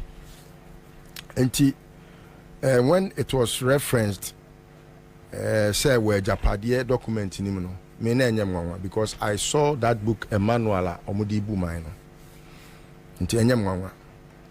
The third point I am say, Kwabena. Me who be wo baby bebre like McCarthy canon. It's true say onim say omoye bi e wo GRA. Last time I can say that on authority say Public Service Commission this lady ya omode na kotena GRA ho no.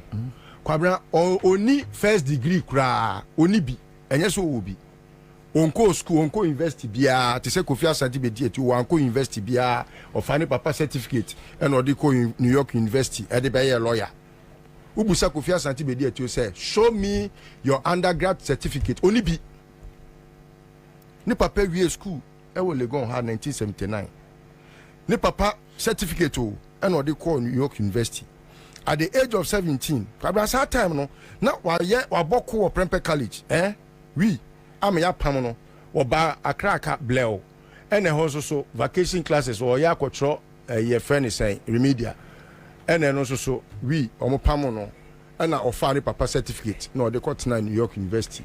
Kwabena he was awarded because they were surprised as to how come a 17-year-old boy will be holding an LLB certificate.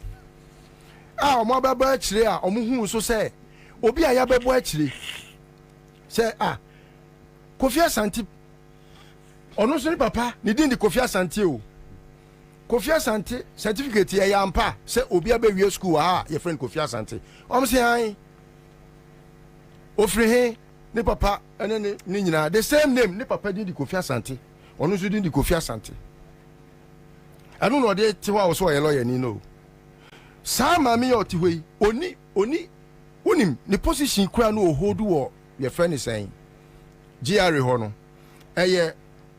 support service division of the Ghana Revenue Authority.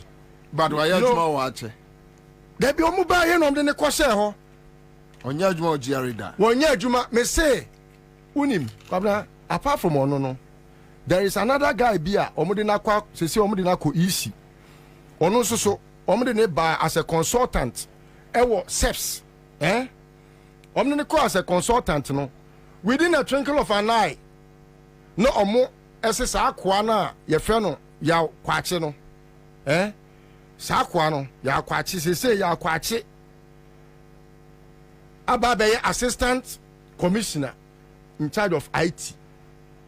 Yes, ono so ni di government payroll so Emma Auditor General's report 2021 etching say or the Omaika 537,200 and something. Ewa ni nyina is here. You have a criminal syndicate. If you have a president who is a criminal, Kofi Asante Bedieto, his secretary, a criminal, Gabia Saotidako, a criminal, on crowd or ex-convict. Your friend is saying, Osafo Mafu, a criminal, who teaches how to sell books that are not for sale, who will sell fertilizer that are not for sale, who will make that syndicator, will no assessor judge for most criminals. And you our package the court with criminals. And they are from the syndicate just to rip the country Ghana off. That is all that they are about. They have not made these changes for any reason but to come and steal. Akakakra oho snit hono. Unim say snit. Ya ketuan ketenketia ye di kwa snit hono. Eno no mo pesika na wia. Snit were properties. Kwabena. Oh, at least they should just forgive us. Akufo papa ko no we sika bebrebe o ko anybody di ma o wie sa ton japade nyina die. We sika so ni di. Wo cocaine yes sika so ni di da. We wie bebre wo cocaine a ko do banti mesika se na mfama no. Aso ne da. Wo cocaine wo man thousands se here wa kwa aba o sika na sa. Sika so ni di. Sika bebrebe a we wi no wo na be so. Akufo do sika na so no. Unim ni konya agbo enti also support enti those who know me know I've never nti champagne na esi nanim na ani obobro boy na ntie no ko fori na ntie na no na mo o wen sa be sa enti Kwabena snitch crowd omo di acheyen. Oh, they are too for oh, they are too for because a whole crowd here, Nipana, or the Nekohono. A beer not or qualify. But GRU or Minor Revenue Collection Agency, the authority that takes revenue, yet you be unqualified. Aquacotina honum. What you want as a support system, no acting no, because Kwabena Public Service Commission. One more intimate mano, your friend is saying recommendation letter. Emma Edrubebia, na they were compelled, say, I was so much GRE say, Omo before from la, na Omo envertino, na Omo even try to qualify that person to go and take that responsibility. Eti media enya me nwanwa kra but Kwabena eyanko to sre ena wo se nyina hu ye betre studio ha ni akasa kasa o ye kra benya kompo se ye nyai kasa no na ya nkyere kwan e wo se ye de fa so a ena be ha yen me media I believe say this can never happen under John Mahama. So, it got to a point yet me appointee obi okay okujeto time no. Ya free okujeto qualified to be a minister, a deputy minister. Na or information me boy na mails. Yeah. And no free information call education. Kwabena ye hu how a nipa twe omo no esi omo so. Omo makosuku omo certificate no. Wey oba wey oni certificate. Oko school Monicas o. Oko Ukrom school Monicas. Oba wey. Oh, any certificate. Me say on call university da. Public Service Commission. Omo busa ne say school be na call e obo school bi din. School om call e ni din. Are you sure? Yes. Only masters. Sa portfolio no service support service no. The least you can have AOBA or what 10 years experience in accounting. Only be so obia nepo kunye me person manim go ase because se manim go ase amen kasa already should be ekufo do anya holiday. On me prove to the world say or certificate. Obano ye friend no Julie Esiam. Miss Julie Esiam. Uni ni pakra. Busuani o. Keno for ya tenua eyere no. Ni nua. Keno for ya ta na eyere no ni nua. No me na betra. Thank you. Anyway, happy birthday. Happy birthday. Thank you. Honda. Accra. Happy Monday. Anyway. So for Honda. But ready a Japadia portion, mama. Mamentia a tea for near her for Ohima Messica. A way me chow 1 woman demolition army. Charles McCarthy, I say. Yeah. Charles Vega just wa bro, we are say or buy. And I beat you. Me say, Mr. Plane ticket. Yes, it was a charcoal. And you'll be free America. Every Charles McCarthy won't cry. If you are told that. Bo, you can't watch on so back. A bit here, pa. Chaze, what to Onia? Bam, right. Coco. Just or come here, Muamu. Could trim me. Hey, Chaze, America, Virginia. Hey.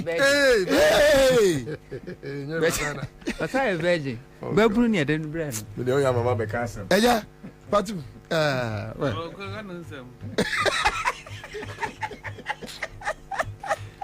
My mama is casting me a question about question. Yes, me busa naira. Okay. And you are my cock or her name amount. Okay. Nana. Sorry. I want to mean Kawano. Obi Ebusa, very important question. Unim say, Omrene Kotra, no, say only certificate, only appointment letter. Yeah, I've heard that one. They haven't given him, given her appointment letter. But why boss? Yeah. Nana, there are a Japadie document. A year Trimopa, a Kufuado in a Busian boy, said your mo pese or mo ye Ghana. A broma be o man penini or mamma moon in a chino. Oko Kratafan, dear Casafa, dear see who any. Head or say adopted children. Nana adopted children in a financial institutions are. And no, I say ownership no in free Ghana ha. Or say these are the top banks in the local scene, which largely foreign ownership, that we will not be able to take controlling equity stake. However, we still need to wield substantial influence in their operations through leverage over key management personnel and some board members. The aim here is not necessarily direct financial contribution from these banks, but rather to assure funding for private businesses aligned with our cause. In the unlikely event our bloc is not in power, we could also count on them to make pronouncements that will influence public opinions against the ruling government. These adopted children include Absa, EcoBank, GCB, Stanbic Bank, and Zenith Bank. And Tidomo say, almost a bank we see no mono.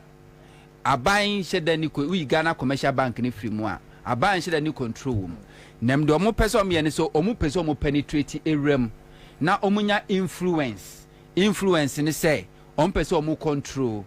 And the simple MPP a buying a year kufuado mono a chimufoni ni a buy moi. Ombe to me a use banks no.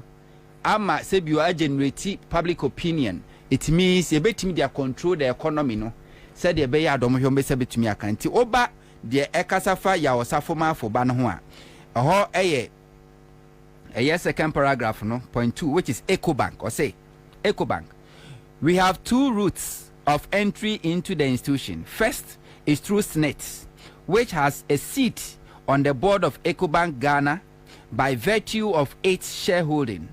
That seat is occupied by the Director General of SNET. In phase 2 of our agenda, Kofi Bosompem Osafo-Mafu, who is a Deputy Director General of Senate, should be made the DG, that Director General, to give him the seat on the Ecobank Ghana board. Secondly, the wife of Ace Ankoma is the group head of commercial banking and a member of the executive management of the Ecobank Group. Our intelligence is that both the role of the group CEO and the managing director of Ecobank Ghana will become vacant in the next 2 to 3 years. Nana has been advised to use all diplomatic avenues to support his Ankoma's wife to fill one of these impending vacancies. And he omode ya osafoma afobano ekwa so no Ghana Senate ewo shares ewo Ecobank. Na nipa na no representing Ghana or influence no Director General of Senate. Ena ya osafoma afoba ena ye deputy enti nyo no so boss no no intimate na. Enti the second phase ni say ye be Director General na fro na ya ma ya osafoma afoba no aba be ye Director General na ono na occupy that seat no ewo Ecobank na said ye be ya obenya influence on Ecobank. Na omatimidi agigi sika e dia finance omo eye businesses are omo operate in this country. Unlikely event say omo free aban mu a na omo you see the same influence no e di aban ya beba no ani. So that is the agenda. Ena edem pepepe ajapade. Enti everything is calculated. Ya calculate and ya be do some pempenso a ya duro no. Enti so to say ya osafo ma afoba no ba Ecobank for memamudie. Said ye onyankopon ka say asase nipa da sanya mungu asase so munu o otwease no a matamfo no na ne ato no so obremo no ne Ecobank memamudie enti de wo mu eno no banana de bia amekasa abato hu nsunsanso na nsunsanso no abi ne wo me saa openi no ho na yayi na die no emfa me ho na na enkame coat ena enkame shirt bisan say na mo aye nwe yemfa ye se nche eye abekronsa omunyina eye abusua omunyina eye abusua enti kwa be fa so yi na die say be the text message. One of the top staff of SNET texts me here or say the staff is happy say yi Bakono because even though we but he's better than Bakono. Okay. Yeah. Tell emfa me ho I say could be inso tapetampe inso tapetampe e abekronsa ehia me saa nemum ensunsuaso a wa abato so ampese Ghana for atiase ne say under John Dramani Mahama NDC open state institutions are na financially omoye strong ejina omo na so ewo sika fam na Senate eka ho papa. Okay ba me wow say Josephina Anan Ankoma appointed as new MD for Ecobank. Why? And Thomas secure. Omo appointed in Dabe. This is Kenya. I say. Omo did go Kenya. Kenya. Ecobank Africa. To meet me about. Ecobank Africa. And that is the second phase. And Thomas secure all these 2 vacancies. And Ecobank for you. Nana. Me. Under John Dramani Mahama, Senate was financially strong. Bukom Boxing Arena. I see one no. Senate for any CA under John Dramani Mahama. Omun faso munya any bi anom di CA. Akufo buy 8 years money away. Obi nkyere one project. Senate a finance a year. Esi one mad edifati se bukum a year boxing arena is one obi nkyere ye bi ebi no enti omo be manage ye te say ye de support abusua no mo do mo nsa fa Ghana fo num hu say esin ni Ghana fo num ena soja fo etete trasako asoja fo trasako no obi ati trasako no no betwiti akoye ku no ye chine akozutu no more oh yama gold bar o de enka no ntu yama gold bar said the Nachas Makati kai soja ni a ono no ye makeup o twinanim na wakofa eye no phone na wa ye TikTok video e no de ato ono bullet obi ode no kwaji bullet say odo ne man never ene under Kufuado a soldier for ye corrupt than police under Kufuado a soldier for omo ye corrupt than police they are sharing the booty omo nkonko fight galamsey omo ko mu nyina commanders ni nyina kwaje concessions no mutu omo ati o man Ghana soldier car no she eye military uniform no mu protect galamseyers e kwaje omo sika protect omo mine anajo say omo timi de omo MPP for boys ni be gumu mo and omo pamatare shem because most of them could be tabletop omo din ni regular yes. army yeah na upe Ghana state institutions are corruption wo mu a enti say Rollins mo pen so soldier for no munya corrupt into mu say the politicians were perpetrating corruption omo ba be cleaning system no and the military themselves they are worse than corruption me say omo ne Akufo-Addo ne che say no yes wo ne akwadabo ekokotobo a no wa Bobie ahye ne nsem wo Bobie hye ne nsem a de wo beji bia na ni nimu bio wa cha mo bia bi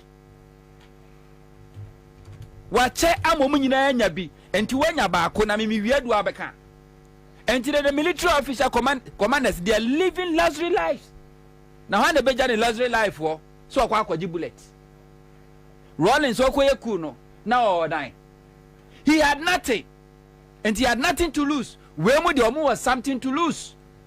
Wakwaji da otrasako team. Ompede de triple okobi. Galamse yetu e otubi.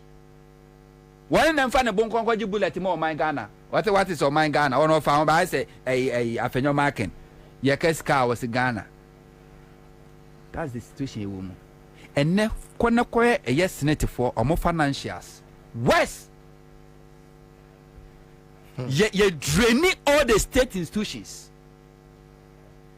Ye draining ye twi omo a we say akwete wakoma yanka ni akum na ntwie na yi ne wedie no enyina na ye de adua dade awom ni ahange na moja ne sone no saa na say all the Ghana state institutions saa na ye no ya hange owiem ye drop ye chese omo draining a last drop Ansah no mafiri abemu na eye edm say suya na wo pare na wo sheda de akofa no se ko bibi eni na abre wa alaji so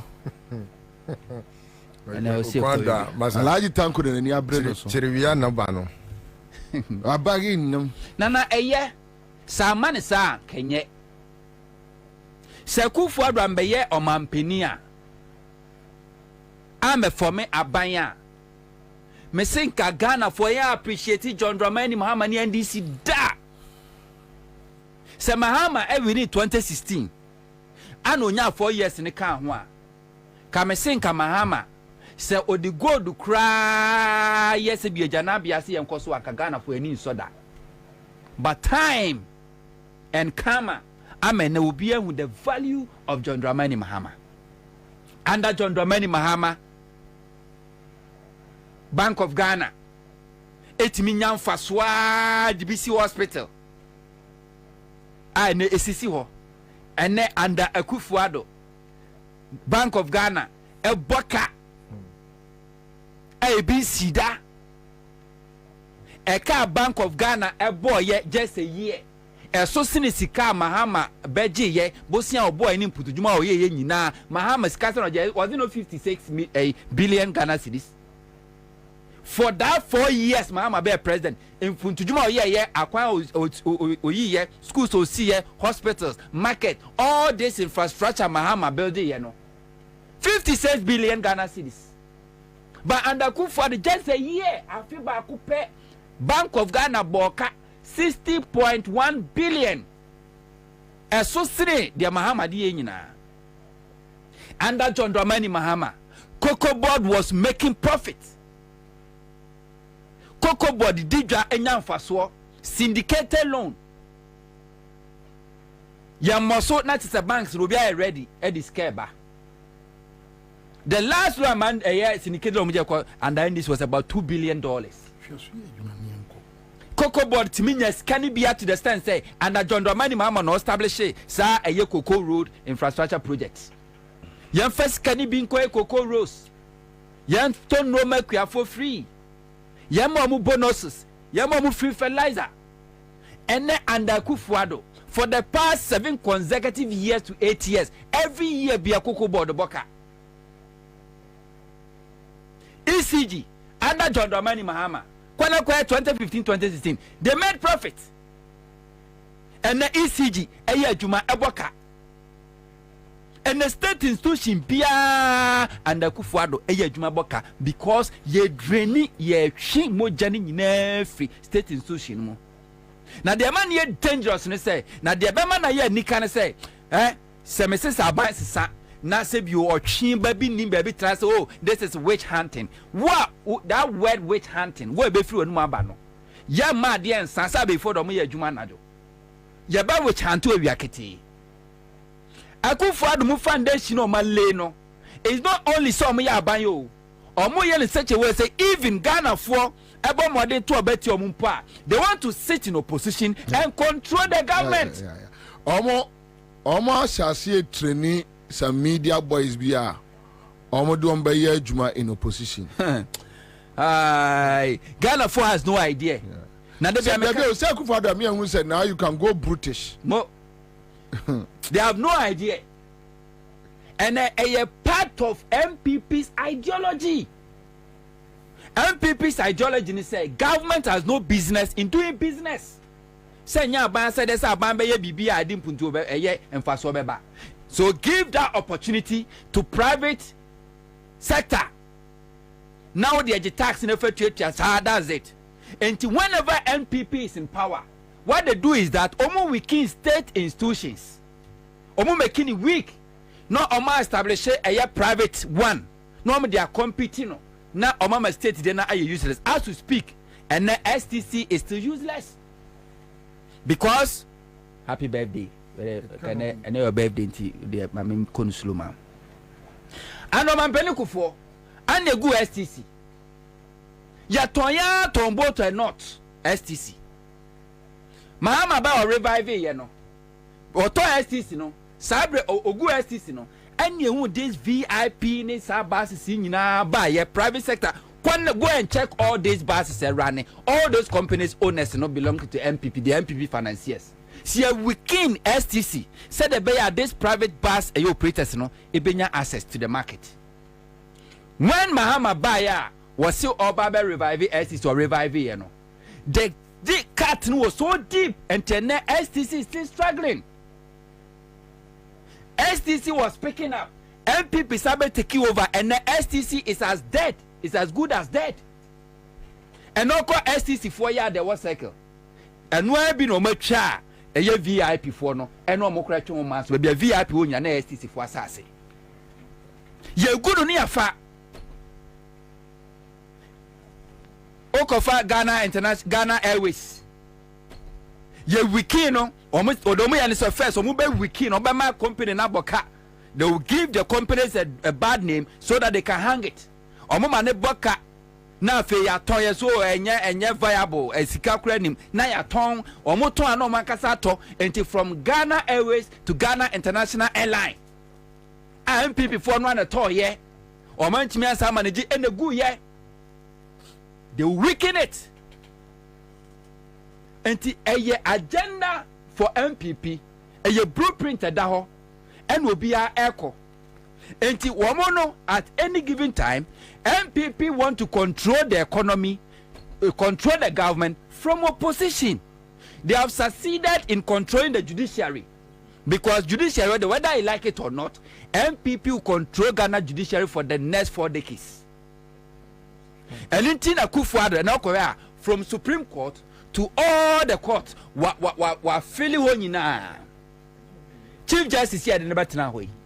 Say nka okofa ne seniority a enka chief justice nkenu no so ko me baby a but Akufo-Addo ne MPP agaje hu say so okofa obi a ne retirement age eya ben 3 years 4 years a likely event MPP be lusu. Say MPP lusu na send this in our power. Say nipa no call retirement it to give the then NDC government to appoint a new CJ and they don't want it. And some call for get to Tokonu. Our year much younger. Our better for several years. That is it. And what they have done, a coup d'etat on state institutions. And Tisabaya Obeba, Nami Aduna John Domani Mahama Babaya, Aba. We are going, I was saying, full force. Full force, near recover everything. Because the damager, MPP, Akufo-Addo Abaya Akosuno, Akwa se watu bo, etwa asuo frawo. Enye sada no ana se bi mpafu besi wo. Nemum echire ena mpafu besi wo. Ye behu apotrotenten ebra Nyankopɔ ya adom ne ato abati aban na MPP akɔtena opposition. Se NDC fo ba na omoye forensic audit on the economy. Anhwa amesi Ghana for na kasa betie si abonten abo MPP fo fi ache nkrofo di o masem wo street mu a nobody will bother say enko court enko di wasem enko and I put it to you Ghana for na kasa will go to MPPs their various home drag them out and then no ugina ho na your first statement ni abo ko adu di atro ye wi atutie free so. All right, Mariam Adams says I hope the next NDC government will do serious judicial overhaul in the judiciary, just like Senegal has done. And I hear says Senegal near me kosu wo gidi. CM just catch there. Choboy.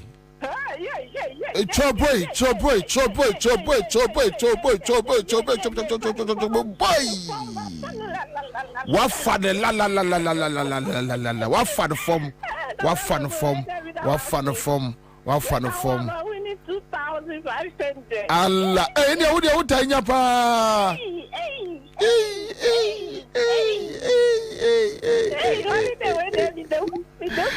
Holiday where the already the patch. Listen, I see the birthday. No, yeah, facade when I'm in Fanchina, because our body aside your send back. Yeah, that's a bit brave, madam. Because I join the CMG sketch. Hey, another winner. But never you. Hello. Hello. Apai. Apai. The form. Boko. What is slow motion? Kwadinya. You better sorry. You better join. Sorry, Mumfadi ya betu koresi. Mumfadi ya betu koresi. But what would you say? 200. Pau, una chrono. We etimi kukuru gare muru. Aye. Yeah, that's be brave. Because I join the CMG sketch there. Star 413 hash. But I'm going to in all this our discussions, then you will hear them talking about 4 years. 4 years they your mama the bad day. 8 years. Baumiado 8 years. Now 4 years, mama the bad day. But they couldn't ask her 8 years na Akufo-Addo the day. Probably 8 years Akufo-Addo the day and Jomama last 4 years no will give them the answer. But going forward, Kennedy Japan raising an argument about the 4 years and 8 years. And let's go and listen to Kennedy Japan on the 4 years, 8 years all argument. The things I said has come to pass. Yeah. You know. Yeah. I played back the tape yesterday and I was like, oh wow, Yes. Do you see yourself as the disciplinarian president one day? Oh yes. Yeah. If they give me the nod. Look, you see, my policy is my term is 4 years. And therefore, any politician who thinks of the second term will not be effective. Why? Because he wants to go a second term. He cannot crack the whip. He thinks if he's strict and disciplined, the people will not vote for him. I want only one term. And the one term, the development I'll bring in this country, Ghanaians will beg me to all the things I said has come to pass. Yeah. You know. Yeah. I played back the tape yesterday and I was like, oh wow, Yes. Do you see yourself as the disciplinarian president one day? Oh yes. Yeah. If they give me the nod. Look, you see, my policy is, my term is 4 years. And therefore, any politician who thinks of the second term will not be effective. Why? Because he wants to go a second term. He cannot crack the whip. He thinks if he's strict and disciplined, the people will not vote for him. I want only one term. And the one term, the development I'll bring in this country, Ghanaians will beg me to all the things I said has come to pass. Yeah. You know. Yeah. I played back the tape yesterday and I was like, oh wow, All right, so listen, let me start with you. Canadian Japan analysis on 4 years and 8 years. All right, it's a very intelligent view. Yeah, and sometimes it's me, I'm 1 second, it's me intelligent and cogent analysis. Because sometimes, and baby, I didn't know my fan and koye, but I mean, it's human.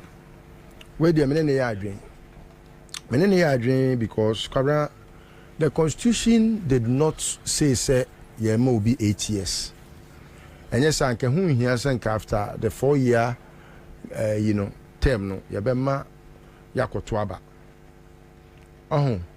The Constitution gives every president 4 years, after which another 4 years.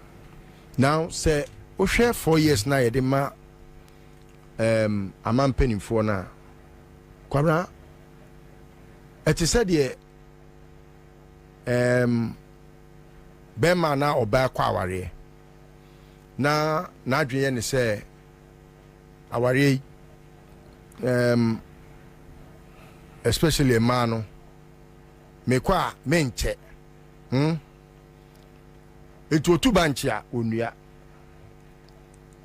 obi wo so a onim pefe se bema no ana oba no obecho wonche wo se because odwen ne ho adwen entirima ho adwen into a certain foreseeable future no ntino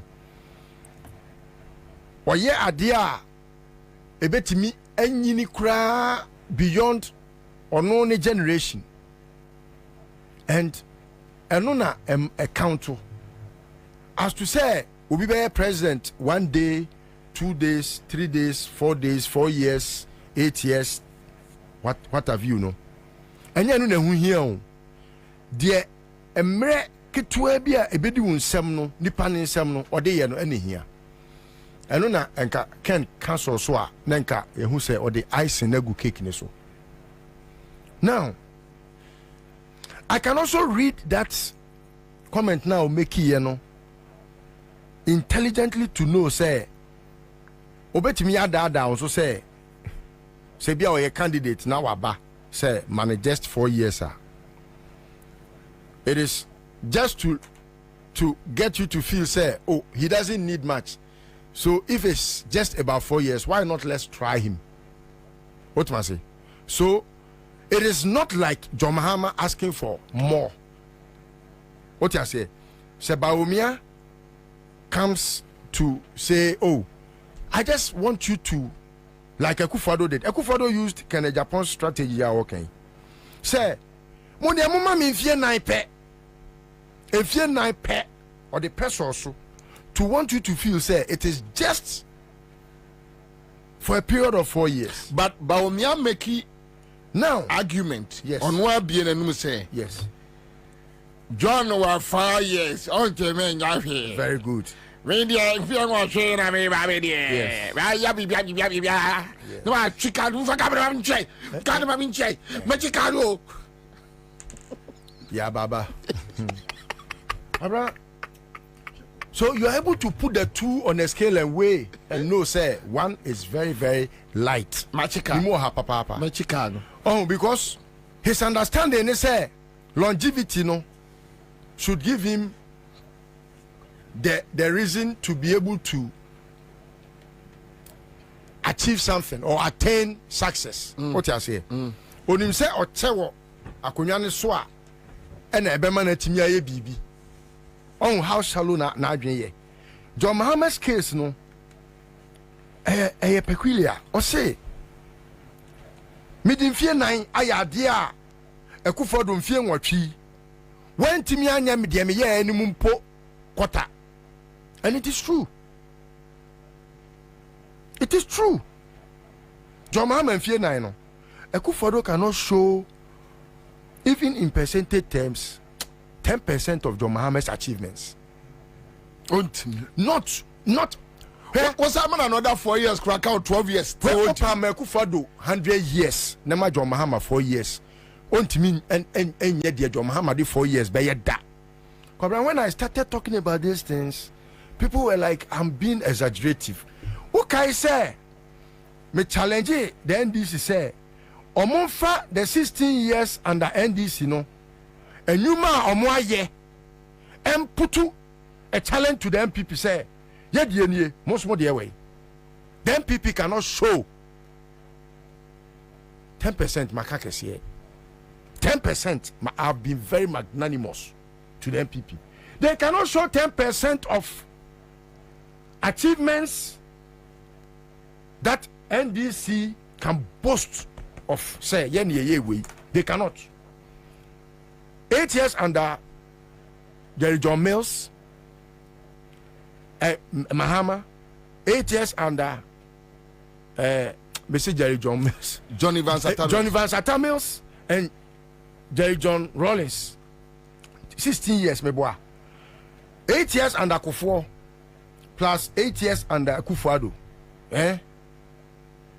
Kwabena MDC bebu omu fram na da bia me kan DCI ahoden na ise na ntwie no ya na enya temni deal. I'm trying to let them know say uhu ahoden ya na nkwase ni te say Akufo-Addo emeche nkoto slaughterhouse enkum John Mahama Akufo-Addo BT no is because NDC intimi show strength. NDC so omutimi, if they go back to the Bible or the biblical knowledge about knowing thyself. Next omu who say yen NDC yen kuma say ene opa even with whatever President Kufuor did in Ashanti region opa NDC nka say the Ashanti region is the stronghold of the MPP and nkwa keke on minister whole regional minister but enioma hodwa eni bonumu pe NDC a friends MPP ba bemu matimi aye baby okosa asie free ye no o say Rebecca Akufo-Addo adwuma ono kwasresre sika hey Allahu Akbar Allahu Akbar Allahu Akbar. I don't know. Excellent. Oh wow. Kwabena ayadea ebe very difficult. Say yebe na unim kwabena enfie nine pe o enfie nine. Like people walk into the studios to easily without even a blink of an eye do. And Kwabena, you have a litany of projects, John Mahama. Why just you would wonder, say, if John Mahama to me, to say the MRB already free, I can't to buy make off Kwabena. So can't you know the man. Already was not intentional to insult John, but it's like what's Kanyana the Ashe could was say. Already bedroom airport, I was saying, hey. Never any say na Akufo-Addo ban and say what me see airport say. Some catch them say Akufo-Addo bet my BB. February 17, 2017. Oledi see Akufo-Addo is see terminal 3. And I'm catching Oledi. Sergeant way, if you feel Akufo-Addo 3 more. Obebo dama run ho say ne maame a obo dem bu ye no. O see e wo your company sam nam say ai. Adwene wait me fa Akufo-Addo 3 because sa 3 na esi ni kon so no. John Muhammad de no eye terabyte. Adwene na dem. Ono ne de na Pentium M. Eno no say nkora de bo ebo ewo woncheni disket apa honorable kwadi wa chem ye disket what you say so Kwabena enfie 9 in the hands of Nyansani is a lot. It's a lot. But sawuma sabi otwea enfie du enfie aduasa Kwabena obekọ baba na yetie ya enti many can ya adwen except to say he ought to have gone further to state say aban afeli not because we nyam fie dodo fie a de ma John Mahama ne Professor Mills no eno bia na Akufo-Addo ne eye bawumia omanyan meboa anase and Akufo-Addo no ye was shorter days shorter nights eno ntimi emmoa emma butu koso. So Baba yes arguments say how many hours do we have in Akufo-Addo's day and how many hours did we have in John Mahama's day?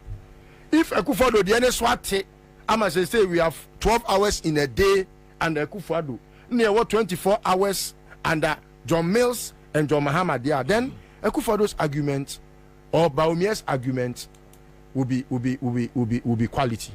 But and this idea then Kwabena I beg to say 4 years under John Mahama again Ghana be tumpon et said yewode entumagwe kura John Mahama and it answers oba obeye den Kwabena John Mahama kura ntumago one Professor Mills and omuma ye nyinam kanea omuba na bi ni ho na yatete apansam but they gave us kente and Akufo-Addo ba say what kente we dia fedodo ama me boka me shekura ama fo busebusa msika dodo and the energy nkwa keke no John Mahama mana ye kente etudi ntumagu kura John Mahama obema na ye kente ama wafira akodwa bo ase a wan hwa bebe fie no na odeka because enkola be hu se ontuma ye fenti ehye wo ho enti 4 years bia no eye nyansa de dibu man enu ntina John Mahama o ka se mrebi. The MPP are used to saying that John Mahama ever said in fear 9 Nisha. Yes, because he was looking for some more years to do some more quality things, even though he had done the best. Akufo-Addo in 8 years, Akufo-Addo and Bawumia, they can't attain 10%. And you know, all right, is that? Thank you. So the issue of 4 years, 8 years. But someone also brought in here on Facebook. Is this guy talking about the failed, corrupt, and incompetent John Mahama, who was booted out of office by close to 1 million votes? It's just a waste of time, and Ghanaians will retire disgraceful. John Mahama's incompetence is Akufo-Addo's competence. No. One text message, no problem. But there is an answer to it. They are participating. John Mahama's incompetence is Akufo-Addo's competence. All right. Now, one of the dangerous things people have refused to realize is that MPP trying to paint a picture as if someone who only had 4 years, just like Mahama, should it be given a chance again? This does nothing but subconsciously makes leaders consider doing whatever it takes to stay in till 8 years. Okay, so what Kwesi is trying to communicate is that there are no news for 8 years, no dear. Jimmy no say bono hueni. But the news for 4 years, no. When you say name Resa, yes, and or yeni or crack a whip or crack it, but no time no so. When you say your best studio, na yeah, Jumana, a cow mreka crabia. which because chale emreso enti mum yenye ne yeah because okoboko but ubewi ada anyway so Charles Akowa is in Yemana Kwaba honorable Kion is in Yemono so Kwaba but Charles McCarthy my main coach Charles McCarthy na member back here Charles so the 4-8 years Kennedy Japan raising argument aba raising argument aba yanko Komara 4 years 1 term promised me a daughter and you didn't deliver into the young people Listo wena a distracting me tifo promise a fail move fanchem na ten say a legacy can be secured in 4 years. What I say? A legacy a bit secured in 4 years. And then a failure can equally be secured in 4 years. There are good reasons for valuing single term. What I say? It has unsung virtues. Meaning, say, metima can we with 3 more. I say, so I'm in a bit of the I'm going to near Bobie.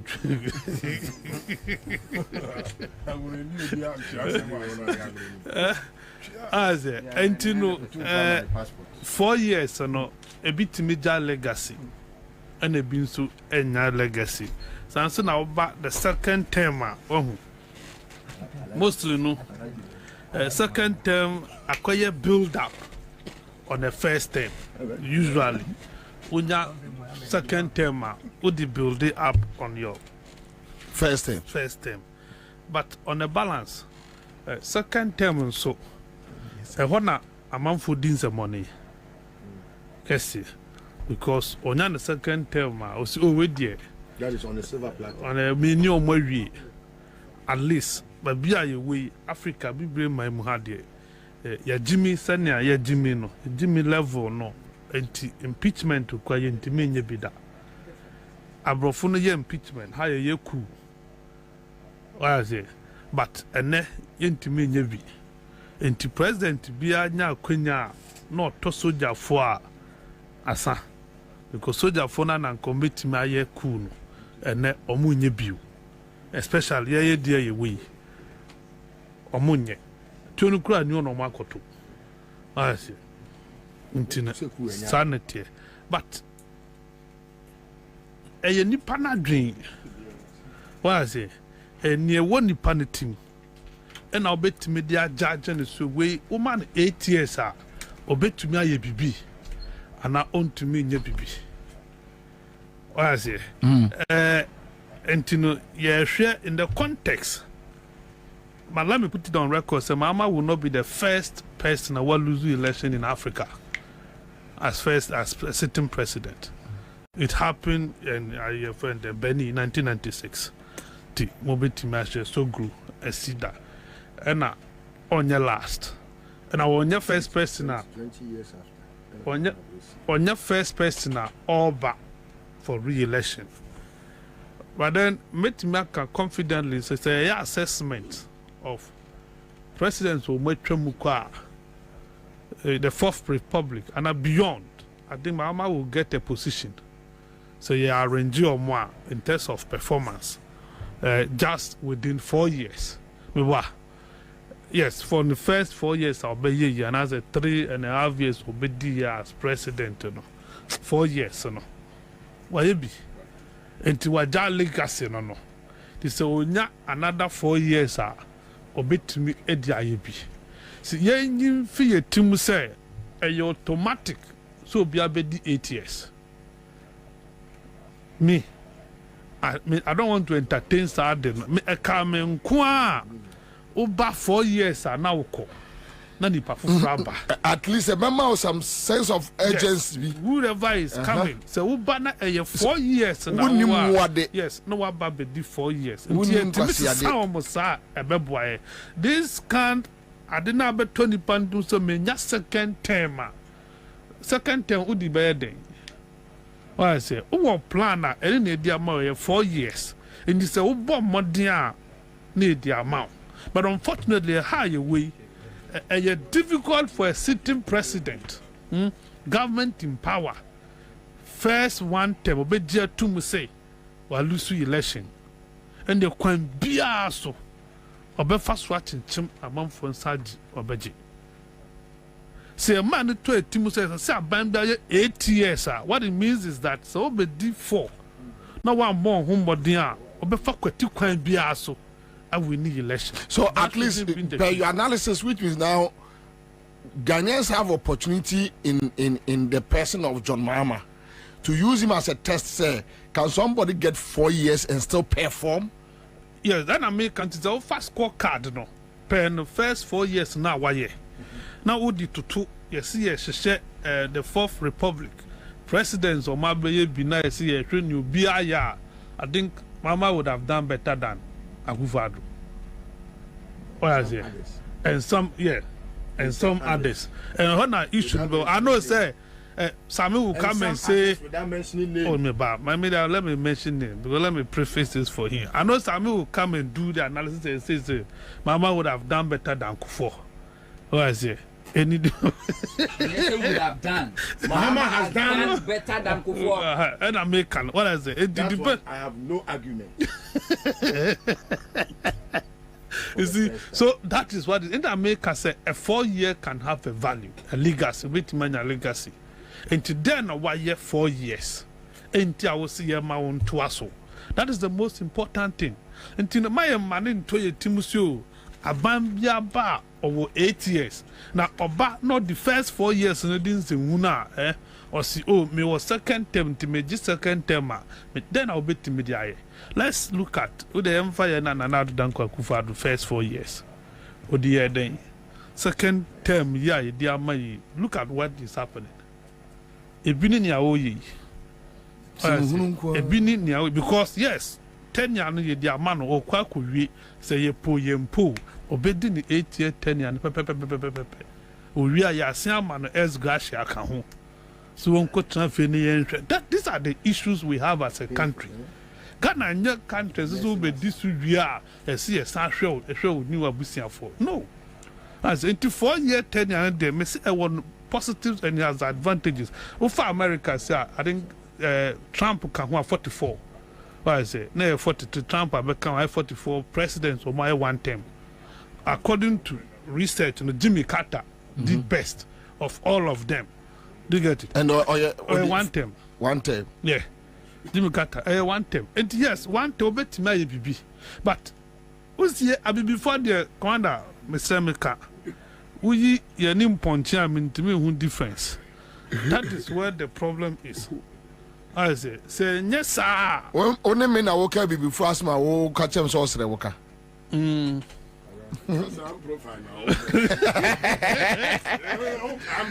Was we or dry through that punch crowd in a near day. That is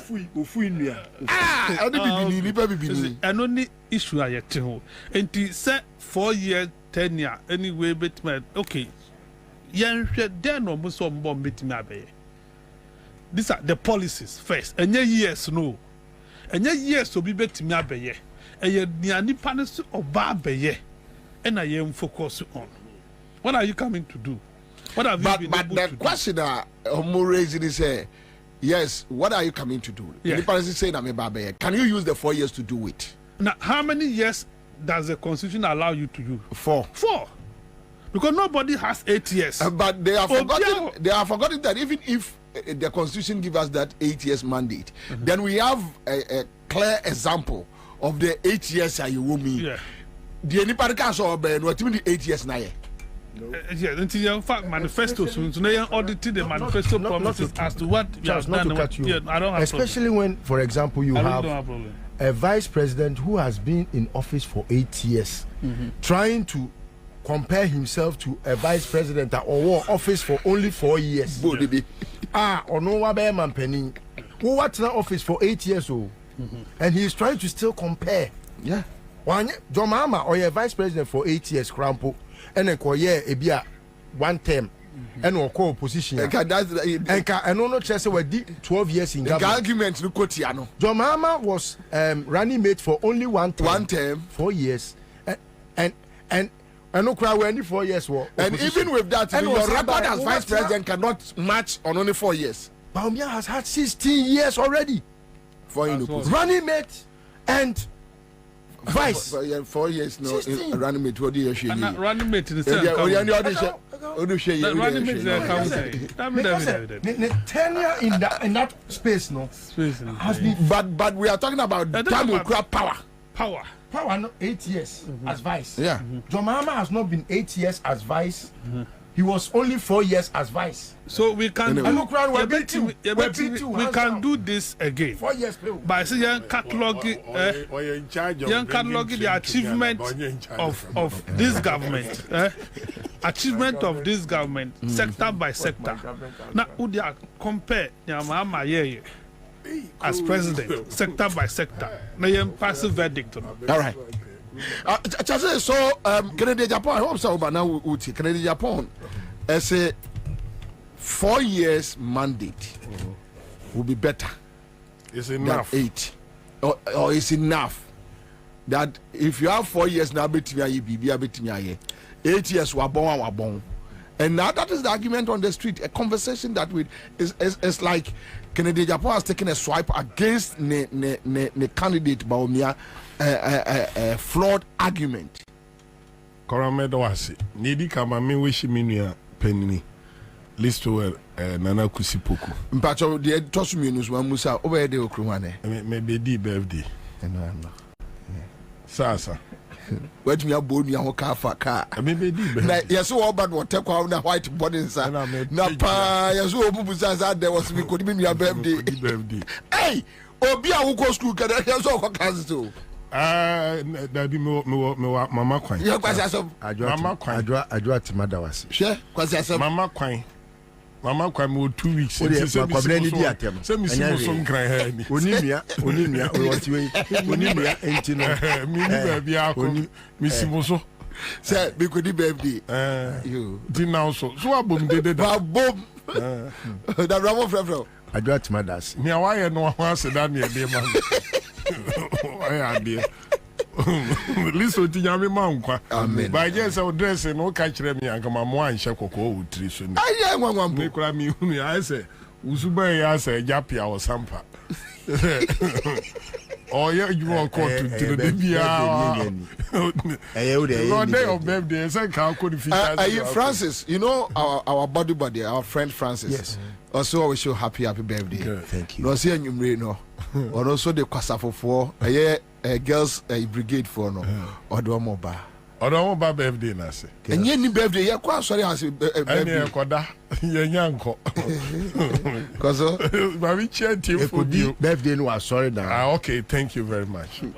I am Pejam Biao. Kwabena catch me. 4 years. Canada Japan, but mommy and set a record on the street say. Unbelievable in Bawumia da. Mommy underlines sir, we say. Minia Makati kon kam bibisa na asem ozo ko. Kam bibisa wenya ko. Then kam bibisa wasem. Wa sho mo maso bibisa nsem hu.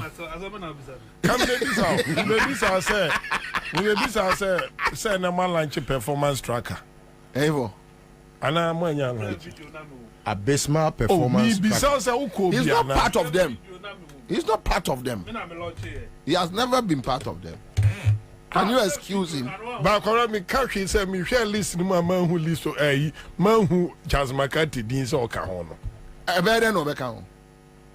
Tell me. Now for more my e be den no be ka. More my dwini mu do a e so mko abrechi ko suya de a point of law on ka ho. You know there McCarthy mpie. Omo ama no cry am fa ho ya ye campaign no. Enya she. Ya de be pa ye campaign. Enya she. Wa pie jam. Bobie a ade e be ye no no. Onim ye. Gotcha custom. Oh there I mean come asem na. Bagata say we mean be to aso da for so say Charles knew how to pick us. So mo hwe ye na se hontoti ase wo. O ba kare kase. Kora unim. Detia because Canada Japan onye Bawumia as a candidate ND. Odi can lose confidence with Muabra, Baumia supervise the economic management team. Emma Kroma Sikafo Nina Dani Ehiafo. With Kwabena debt to GDP. Ana Emudahwa over physical space of 44%. The Ghana call -4. Into Obia Kwabena or Pese. Unse Kennedy 100% right, but when it comes to Niema be a toda away. But I say no more, I won't check it the career of the message. And I say you can't say the messenger no. But uche message na eda hono say asemo a kan ubetimi dia bibia ye mfanto ho ana. Kwabena unim. The entire 4 years here enough. So be the prove ne ho say. Ono obetimi a pay for me or ontimi pay for me no. Eye John Dramani Mahama track record ni obetimi dia measurement el Ghana. It's a fact, Kwabena. It's the best of standards. Number one, well, prove actually Ghana for the year 2016 say yempeni for mudi so ye discipliner. Obetimi anya zero financing from the central bank. Now so why yempuntu juma ama yetimi de ensatne so ka so uko Cape Coast so awo nkotokoraba uko Cape Coast so abehu e fence Cape Coast Stadium. 4 years. Kwabena 7 years after your mama exit you know unim say enkrofo we anu mudwa about sports in general and infrastructure no unim say ka fa twere krata bre Ghana say Ghana team a obo confederation cup ye pe park back ko Kwabena Bobie Ansah ye pe one football pitch e won nanado aban mu ye nya football pitch na ebe siuti enti ya mayen time bi say ya install niema bi Kumasi Sports Stadium for the first time in the history of this country, Kwabena. Yabakwa Kobo Confederation Cup semi-finals ewa Amononi Cote d'Ivoire. Can you imagine? But ye nyankrofo qualifiers cry ye Kwabena bontin. Ye nyankrofo mo ebe kroma no mbekiresa aban we abomodin. Kwabena John Mahama, I can close my eyes. Unsa media me bunu de Greater Accra for Monka Maritime Hospital ye masemwa. In terms of achievement, Kwabena inflation na ejina saying by the time I all call 4 years no. In terms of your foreign reserves, Kwabena na ejina saying price stabilization. Kwabena obetimi a rely wo market no so say I demo keketwa na ye 80 pesos a. Kwabena betimi ejina wa abosome 9 enum ensia. Etino budget kura na 6 months obetimi a plan na John Mama a sure say baby a major money or the 4 years and a years anema no Kwabena me bono tio me bono region John Mama by the time and the 4 years no Kwabena all exit no in terms of infrastructure our health Kwabena Sunyani Teaching Hospital nano minua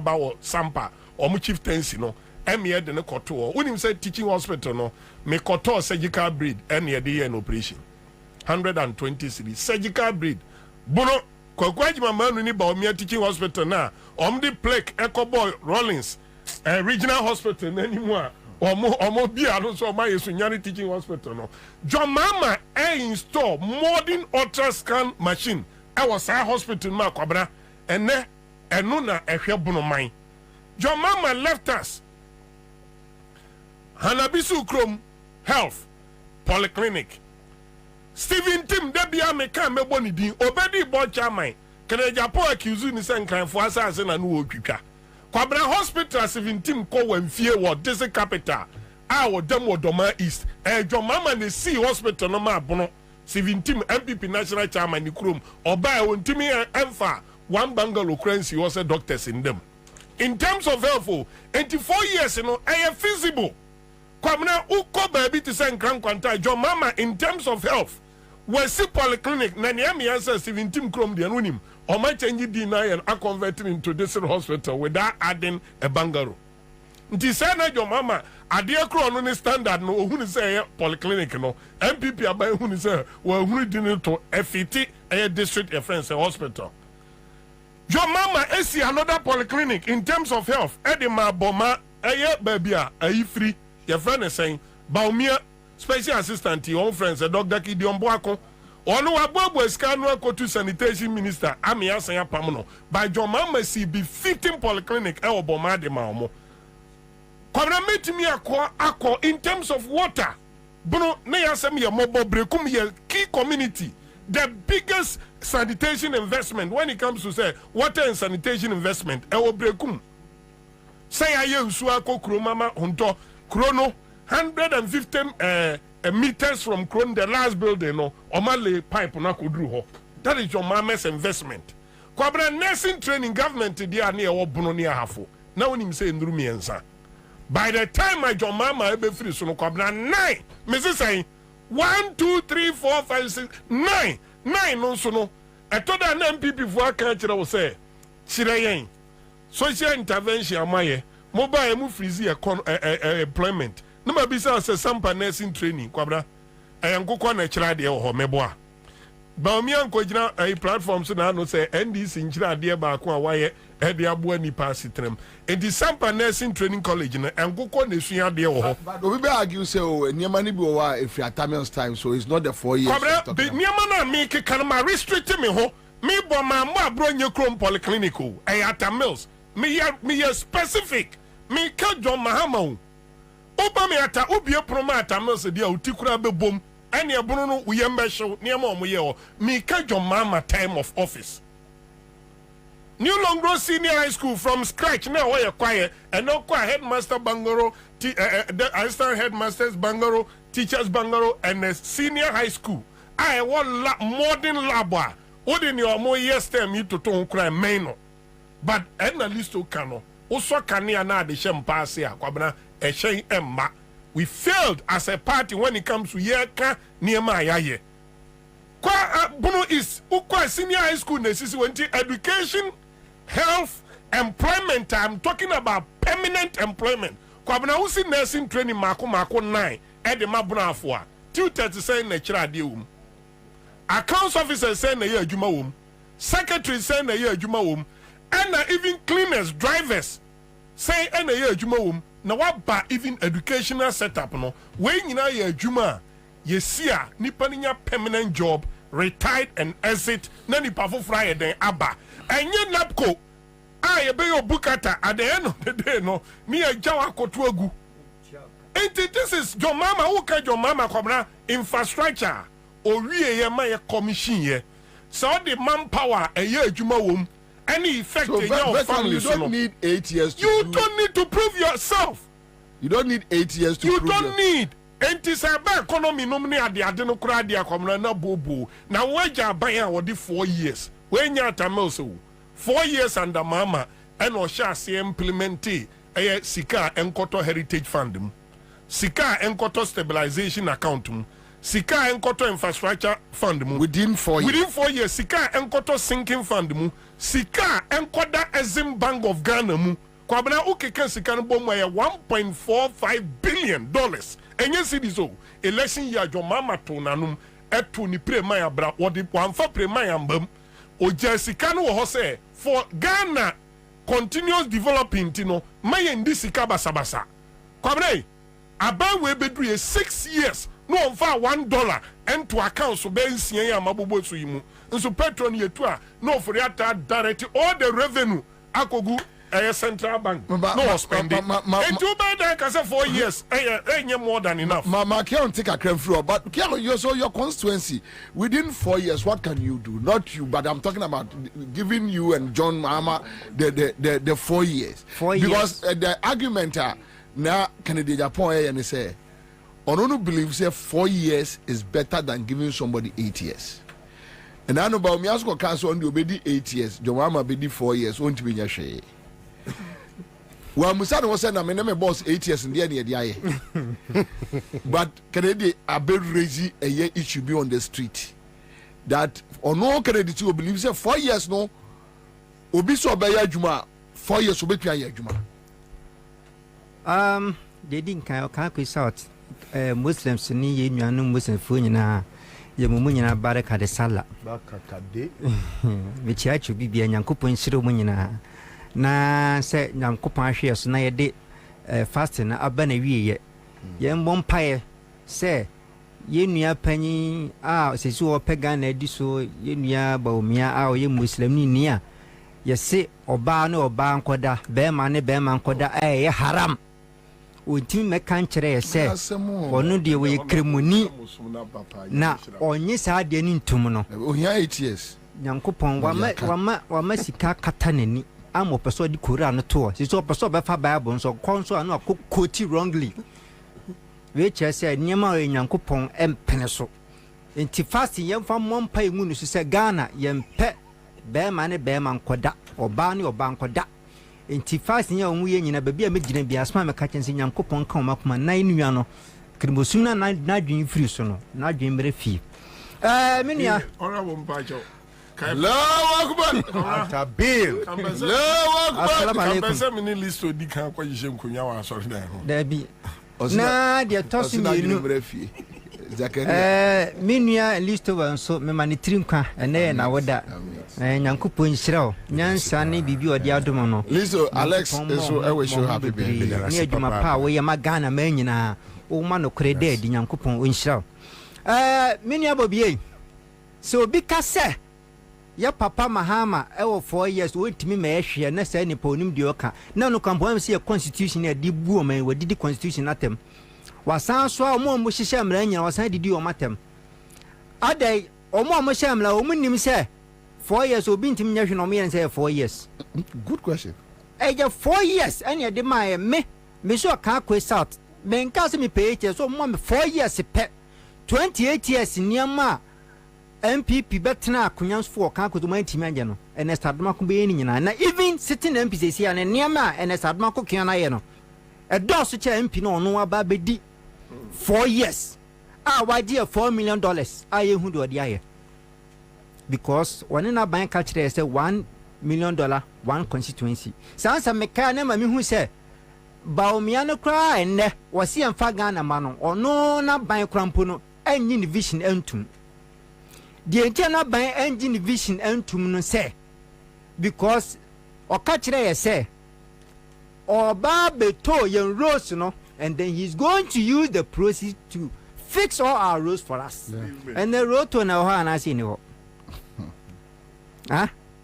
mobile money but me say mobile money yes and say tax because here for the issue and the mobile money tax and I taxi but me akura sa ka kire say o mobile be see airport amaye wo Cape Coast na kufa ko say ba me aboa yensi airport bia wa ha ento ono ankasa no yenua no ni vision no a wo si owo ono ankasa ni vision no na ban ne krampo mpe ono ane party no empe enti se ne party ni mpe dia e ba ni sai ena Ghana nyina se yen konko support sa vision no wo se Ghana nsese e bobosia and why adwuma Bank of Ghana pen the money is here in Ghana so we are not going to borrow money and Ghana ya borrow ska na yintimi ya borrow ska wa borrow bosia ma se ya kan yintimi ntua ama ankronkro sikomria kwakoto bank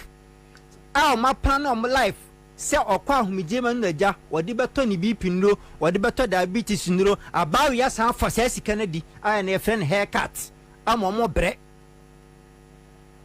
ama Bank of Ghana so ya adwuma ho onim se sika ho no no na kan yo wa ya adwuma ho da a no onim se ya papa John Mahama His Excellency aye bi pen so no a wa ni sika na no ogina so nti o ka sa asem no and the Bank of Ghana wa onya adwuma bi anse wa boka 60.something billion Ghana cedis enti de papa ba o me ka no ya gidi dia enyeye Ghana no ya de hye ne nsanso a enyeye wo san be ka kire se oba be si 416 seater toilet e wa agboboloshi foi mi busamo 32 yes eti but sir you know the say udidi Ansah no ana udidi ya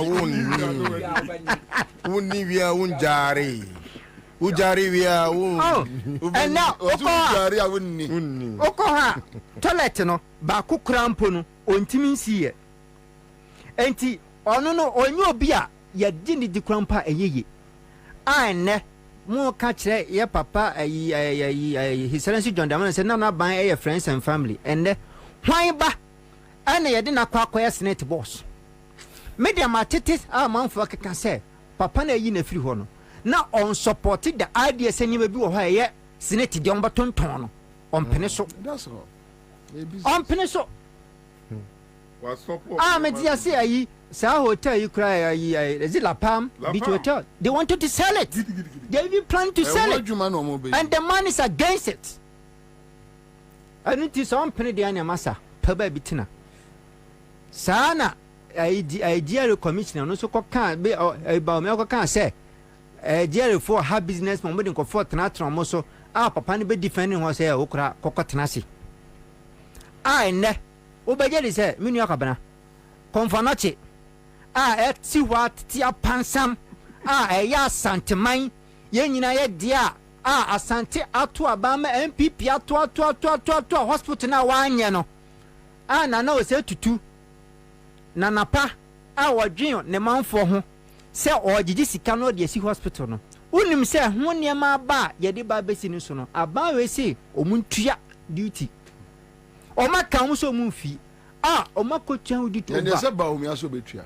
o so betua 1.something million o ko fa o hefa I didn't also go to ya se onye batro ba de o ba be na hayen me na me bisa mo se yan bi before na me kan Ghana de na hayen me de Ghana nim fi me nim de esi wada kan de na hayen hospital na your responsibility say o sie sa hospital no wa anye obia boa agigi sika ade aba so oba be innovate ama wo responsibility no wo se masa wan fa si twa na ma me prema nkoye we enya ba isem enya ba isem wan ya wo kan no anto boa no ano apa pani ano apa me so si da ja me so ma empa ja ma o sa ene minu ya woda ntino eni je bi o makumam de won kra dia apasa enti de dem di Ghana for ne say 7 December ye papa Mahama ne 4 years no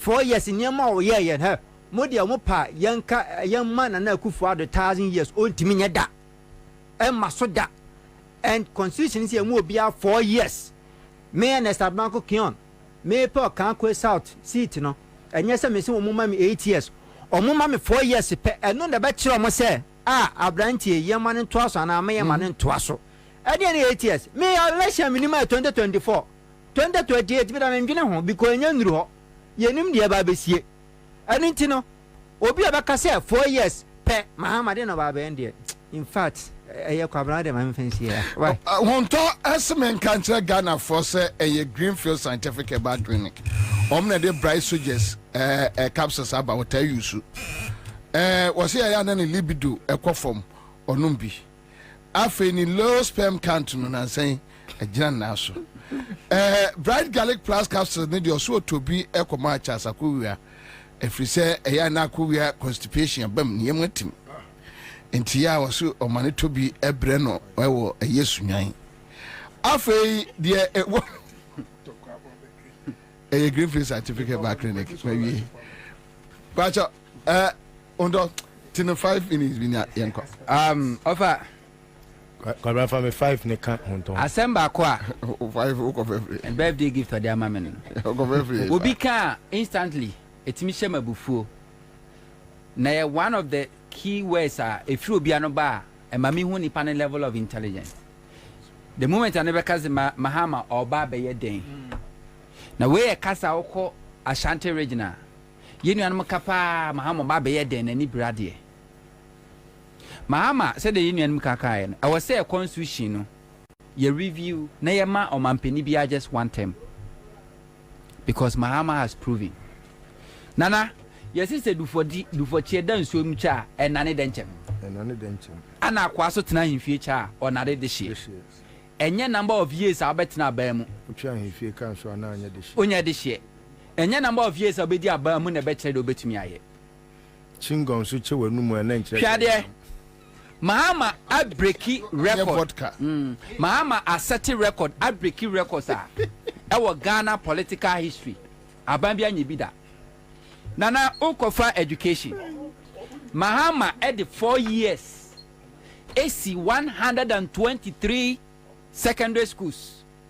Ghana bakwasam even Osaje for Dr. Kwam Minkroma and Tumianibi. Oman Penikufonia 8 years when see one secondary school. But Mahama at just 4 years, 123 out of 200 and OCOC. Obian breaks our record on within 4 years. Akufo-Addo by 8 years in the way. Akufo-Addo is here to build and commission one secondary school, brand new secondary school, after promising 350 brand new secondary schools within 1.5 years. And here one record Mahama said to be breaking. Another issue. Dumso Eshase free Rollins pencil. When Timmy or manage here one fix it. Kofo bedi 8 years. He managed Dumso one fix it. Professor Mills manage 3.5 years. Muhammad 4 years fix it Dumso. Problem our since 1970s 80s. Muhammad at the 4 years. And the wife fair Say no birthday. Muhammad 4 years and fix it Dumso no. And Akufo-Addo by 8 years, we are back. So, no me back. Ufa Accra has say, you have water shortage. Idea now under Rollins, Professor Mills, Ebeyebi, Emma water treatment. Mahama be finish water shortage in Accra. Oman Penikufoɔ person there was a water shortage in Accra and a coffee Akufo gallon the buy. Mahama finish and anything called water shortage in Accra. And then under Akufo-Addo 7 years, 8 years, we are back to water shortage in Accra. Mahama record, you cannot. Nanayanko market. Mahama just 4 years. AC water modern market in Ghana, Ebimada. Ketia market. Asokwa market. Krofrom. Can say Molo Aswase, Molo market. Atonsu market. Kotokraba market. Nana mention them. Just 4 years. And the years a Bambian was our record. Not even NDC under Rollins or NDC under Mills. Mahama is our record on what they are told. Nana, you can medical centers. Oko teaching hospital, a teaching hospitals now. A hospital nurse, what are we a year Kolibua. Jacka in an Confanochia, a year in Sinise, a teaching hospitals. Elquan and Nimelquan and near upgrading and two cop to sell a whole Trafalgar and Ekaka on a upgrading one. Mahama alone, 8 million and Naso, 8 Missy Lego Medical Center, and they are burdened for a purpose. Mahama alone is and Naso, just 4 years, Oba Accra High, would have main card regions, Accra High, Okododua Hospital, this is hospital, Oko Rage, what the just 4 years in this year, Kwasante region is there. MPP by Oman Penikufoɔ by 8 years, one regional hospital 1 CB, one district hospital 1 CB. Akufo-Addo about 7 years, 8 years. Akufo-Addo is here to build one district hospital, not to talk about regional hospital, not to talk about teaching hospital, not to talk about medical center. And you don't need 8 years to make a change or to make a difference. What they are not doing, China, over airport, aviation, over Kotoka, a military base, over Takoradi, a military base. Over a year Ashanti region military base. Mahama at the 4 years, see a whole brand new airport at home. Mahama the just 4 years, see a whole biggest terminal in West Africa. We are seeing Terminal 3. Mahama the just 4 years, revive, renovate Tamale Hospital, Tamale can say airport, airport. Emma first time in the history of Ghana, if you share 2 free Tamale straight to Mecca. Mahama enema ewiemhyen AC Kumasi airport anwumre nanka ebono naibo no nsia plane si Kumasi airport. Mahama when is oyesa nyama we nyina just 4 years. Mahama built Ketia market 4 years. Akufo-Addo about 8 years nie second phase na ka wontumi sie. So you don't need 8 years to make difference. Mahama just 4 years. Nana was cheap compounds maku 2,860. Akufo-Addo by 8 years mumsa say dodo send we to me see. Over your install capacity, energy install capacity. Free Kwame Nkrumah pencil be see Atamas a pencil. And now ye can say no. Ye will install capacity about 5,600 a year megawatt. Mahama alone, Mahama Nkwa in 4 years. Mahama a day a year 3,665 megawatt to the national grid. And now you don't need 4 years to make difference. And to all more say Mahama Oba no Ababa Yeden. Oba no abechem said the Sibu mine. Sanya mama nyina no nana take Omampeniku for 8 years. Add Akufo-Addo 8 years to wait. Nature say if Ometimi make any difference as far as this a year infrastructure development and the managing economy is concerned. So you don't need 8 years, you just need 4 years. I just need 1 minute to do this. Do it for me. All right, so Top Choco was me can say a year Top Choco chocolate spread. Ya de fabrudum na atum na enkodano aka no mwadi na wose wode fam na hasa na wode wose no ketrema bomu a ya na ede papa na wode fam anya na wode fam anya na be fam ko na theater na enra onu we Kwame we catch me ne va say on say e combine mu be fine pa sia man fantin Top Choco 3-in-1 chocolate drink kwasi na ye na ye beda so a ye beda eye obi a friend k edem ne e wona adan wo rooms e wona ne amanfo beda de Top Choco muntiti bi mesra atiefo nyame adoma Saturday 13th year ni chire the Page Event Center ewo Kaneshi Malam Road no so anapa no nwotwe ho ne yekoja yenu apeni Rex omame ko yewufosom ni apeni krabia kama reception no to aso Rex uma efie gbawe banquetes so ho timu a mo keka dansoma mo bi amfra nyi chire dansoma ho mo nko ye hwe wo ho esremo a mo nko ye hwe ewo ho esremo enti mo nse nenso nyame ya adoma ye kwa akoja yenua eye Rexuma. Thank you. Let's go.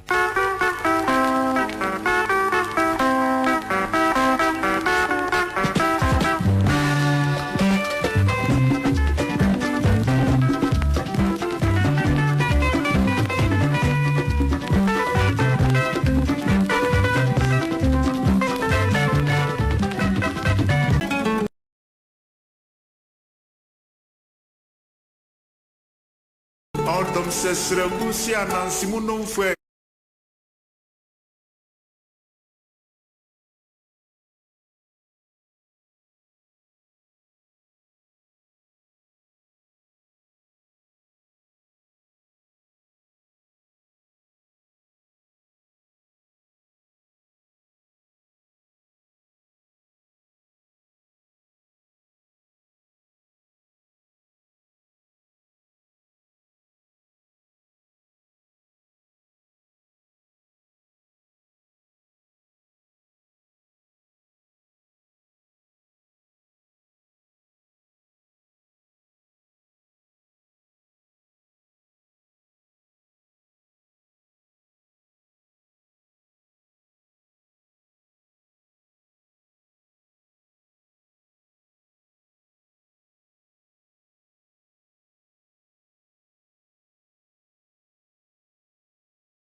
Thank you, live on Accra100.5. Now back to serious business here. And Memamunina has Simon Mwakwaba. Tanko Adams is here with us. Tanko Adams say Maslock. What is happening at Maslock? I don't know. Maunyo Freddy Kwabena is here. Focus in Sawam Kofi Grumi. Gruma Anwaka. Grumi. Gruma. Kofi Gruma. Kwesi Gruma. Mamponfo Gruma. Madam Fukanyaga, dear friend Tubiga. Tubiga. And I not many a friend say, Dagat be Nivisudi agro. Nano Suntinia friend, ano. No, or Yama Brew, a friend say, SD Tunsum, SD HO, ano. I want to know Yama Brew. Ti ona de Bruno Mama or say, Quano ho. I know na ko be bia na no from a chain free ha ko kumasi please do say go kumasi free ha ko kumasi no chain 10 years okay Ibn Haji Mutawakil that's Francis Sabla Michael Aikpa Awal Hassan says good work, keep it up, thank you Michael. Now, oh, so Ghana for Mutiemi, we say, ye dim commona, sabi anusini, ebe dibia, eya na eya. Ye dim komo, na anusini, wo dibi. Ye ka Ghana somewhere, na 38% for Ajiata woman yase, na omo kabi. Recently, na Kwame memoir yasa rabafoni in our videos, na mama menya kwa ye ho adwuma.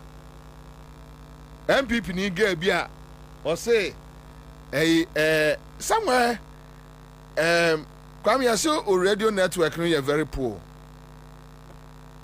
We dey mo dey share omo enye yi. And still affection. Still affection. Ana yasa. Ana afife. Still afife. Still omo. Oya dey ya, what dey say no? Kwame, Rania, you know, one pound, mammy. 1 pound, mammy. Okay, 200 first one. And a second one is 200. But on only the no young on only containers in young way. But ECG the end there, say no, Radia Dumarakwa. Yeah. Oh, a radio to me, oh, a radio to me, a radio to me, Onyamia, Onyamia. You say, me, I be a quiet. Ama ya sebe bi ehye ai yakohu awrade yadwase Israel nyame yenye odie nie uye bue ai we de nko ni papa na yesade we dia awrade wa ma wonsa so ama oman Ghana wa ma wonsa so ama ndisi aban yadwase o Israel nyame yadwase nenke nipa na nka yesei enipa dasani hwe de akwala ta che kakra na nyame se me pam hontoma anye Kwame ye gumpai boso ye de wasuruja minimia ginapo ye de mpai bosa se na se minua ginapo tu kwai no oko Israel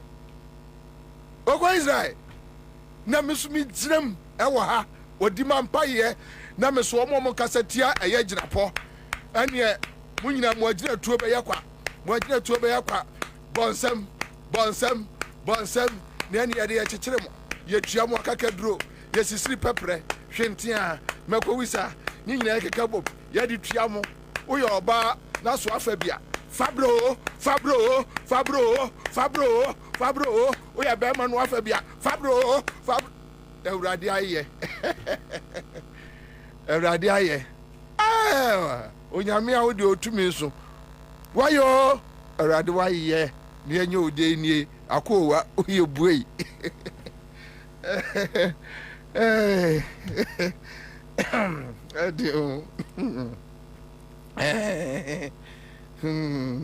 Oh, Yahoo, Kwame, Yahoo. Say no, say, Yahu be crack, kume, kakrabi, ebeba. Yebehunina. Say, be were Atlas, and a be almost MPS. Aye. Nen nipa pe say, na sabi jinapo nyame odi na chi no. Waso. Nyame a odi jinapo echi no. Say nyame no. Waso papa. Say nyame no. Eni akaka duro de akronfo ne yatua wo mu bi papa. O ya de yatua wo mu bi. We kura de amfa akaka duro no a ene ni ya ni ntiri no.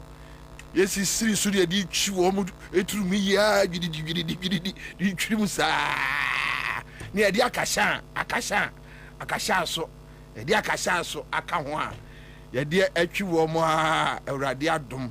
Onyame ena wadi ehu afofi a hwe containers nyina na kinken aba once Randy de na beba Randy de no so ye gumpai boso ye gumpai but sana Randy de no first one was 200 no e wo ho na omokofa ne ma aguma apro say Randy de no sa na obekan Debio, on say story we no. Ayi dia ayira no. Ye no okano eye 26 years and ras and Sunday. David 20 Sunday no okan ho. Ha. First one no okan ne dia no say containers bi wo ho. Eye a wo mo anyi a apro 200. Ba wan kasa ayira. Say mon ka mo adwum because we no ye be hu ken. Oh, nyaminti adai yesu so randiabe menenu yegum paibo so a yegum so paiba wodi ma se da se wa na makodi empaibo jina mpaibo musa because akronfo ni bo a wanfa kasha antwi wo mo a wo mo fa ma ana se no operation recover enye safe ni ye ba be ha ye hu bia ye nchew ye beje ne ye di aba are maza production team no monti bi so e bi nkoda na chi munyi bi mfiri o ye be chew na ye di ni nyina aba enti Randy die we no enche kura. Yes, and cry. You will and cry. So, also 200 in agrochemicals, Nina, echo 200 in roughly 160 roughly. I knew cry. Young Pipe me at 180. One more far 20. Yet so. Baby, age, Yanti so. Baby, I jina, any jina. Kwata. 180 de eye on the baba. 20 no ye no problem. Ha, ye no problem. But shebe 161 8 between sa even between between sa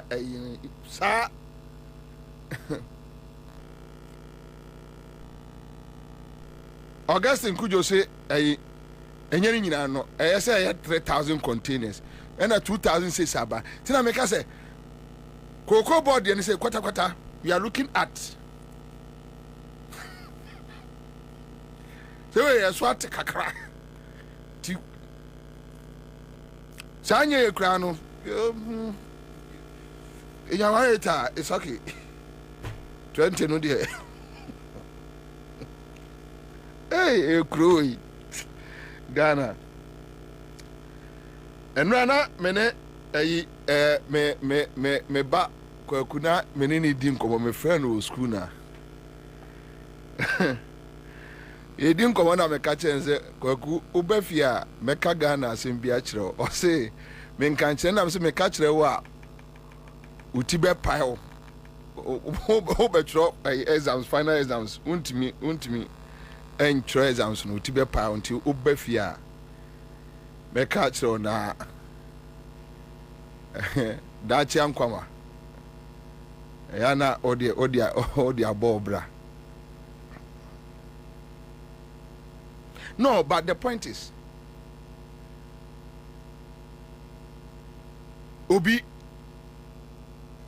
aba office for fraud. And ye me ono de be ya adwuma no a ode you decided say obe fa niema no.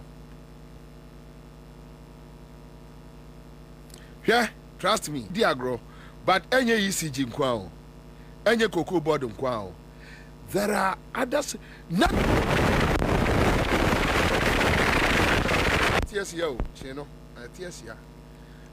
Nadmo dear. I'm saying Nadmo so Meka said near maybe like Omo Koyano and near maybe Ira. Nadmo Mekai Emma Mebekai and say Omo Shasuno Moon dealing with Encrofu Cronwa Nadmo also the same. Baby.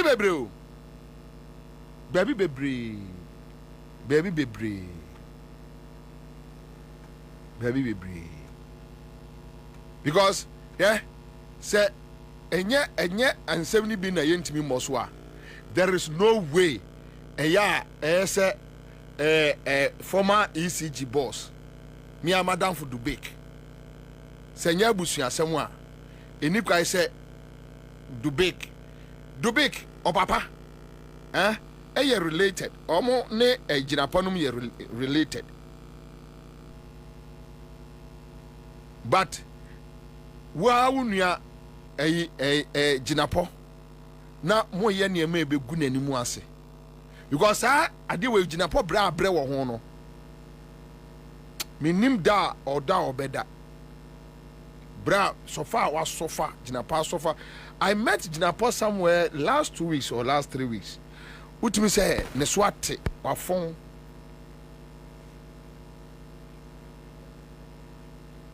And now Cocoa board also away. Not Modiano. What I share we wakai. Mr. Nadmo. Omo beka say near maybe and I know on. But unfortunately no. Timi nka asem ne kese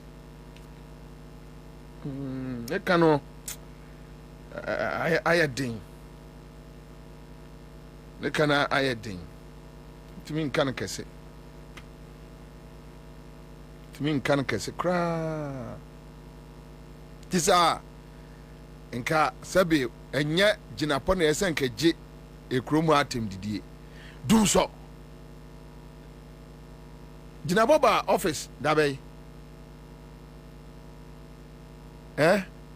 February no ba office kwa him say by 30th February no mu on confirm no so him say start adwuma first week of March March April May now onipa da sani say yen kan kire Jinapo say on na di dum so aba on say so obi kasanas wajimi a you just keep quiet and walk me say o kasanamus wajimi pe I just keep quiet and walk away because Jimmy ni we and there wajimi you can't change Jimmy ni adwene untimi nyane and the more you try to change Jimmy no the more he or she gets upset so you need to just allow the person to go it is for say 2 months 3 months you see engine say Jinapo ye incompetent intina dum so etie so enipa na dem 8 years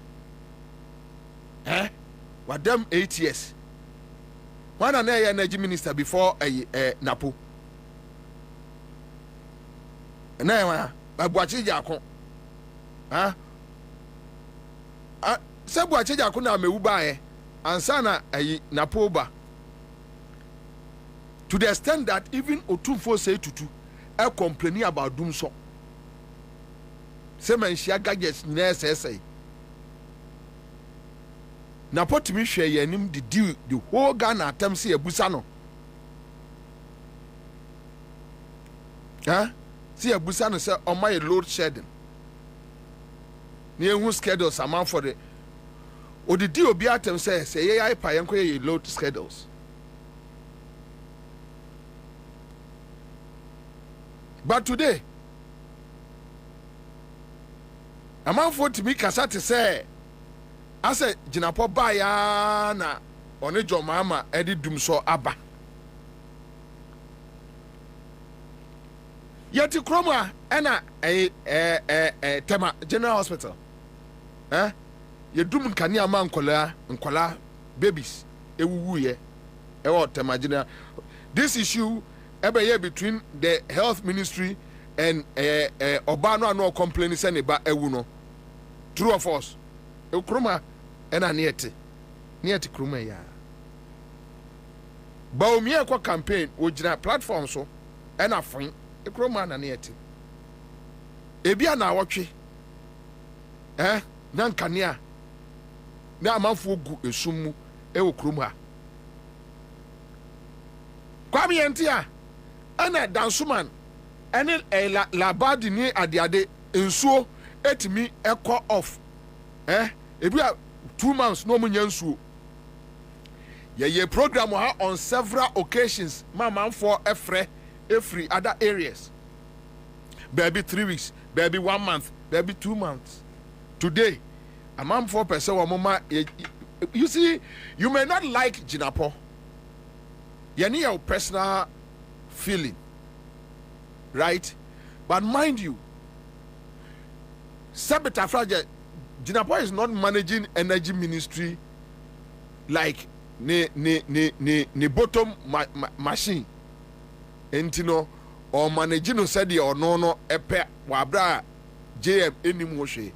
On my way energy system ni here John Mahama a chain even Jinapo no. And that is the reason why John Mahama the first term John Mahama 1 and sana man for conference the first term no and John Mahama ekofa thermal plants at the buy ufu say na enwunya no mo amunya bad reception ni nyina mo fa nche na sana yo enwunya no. But said they are Jinapo no. If we say everything is about communication. I have said this to my brother on several occasions.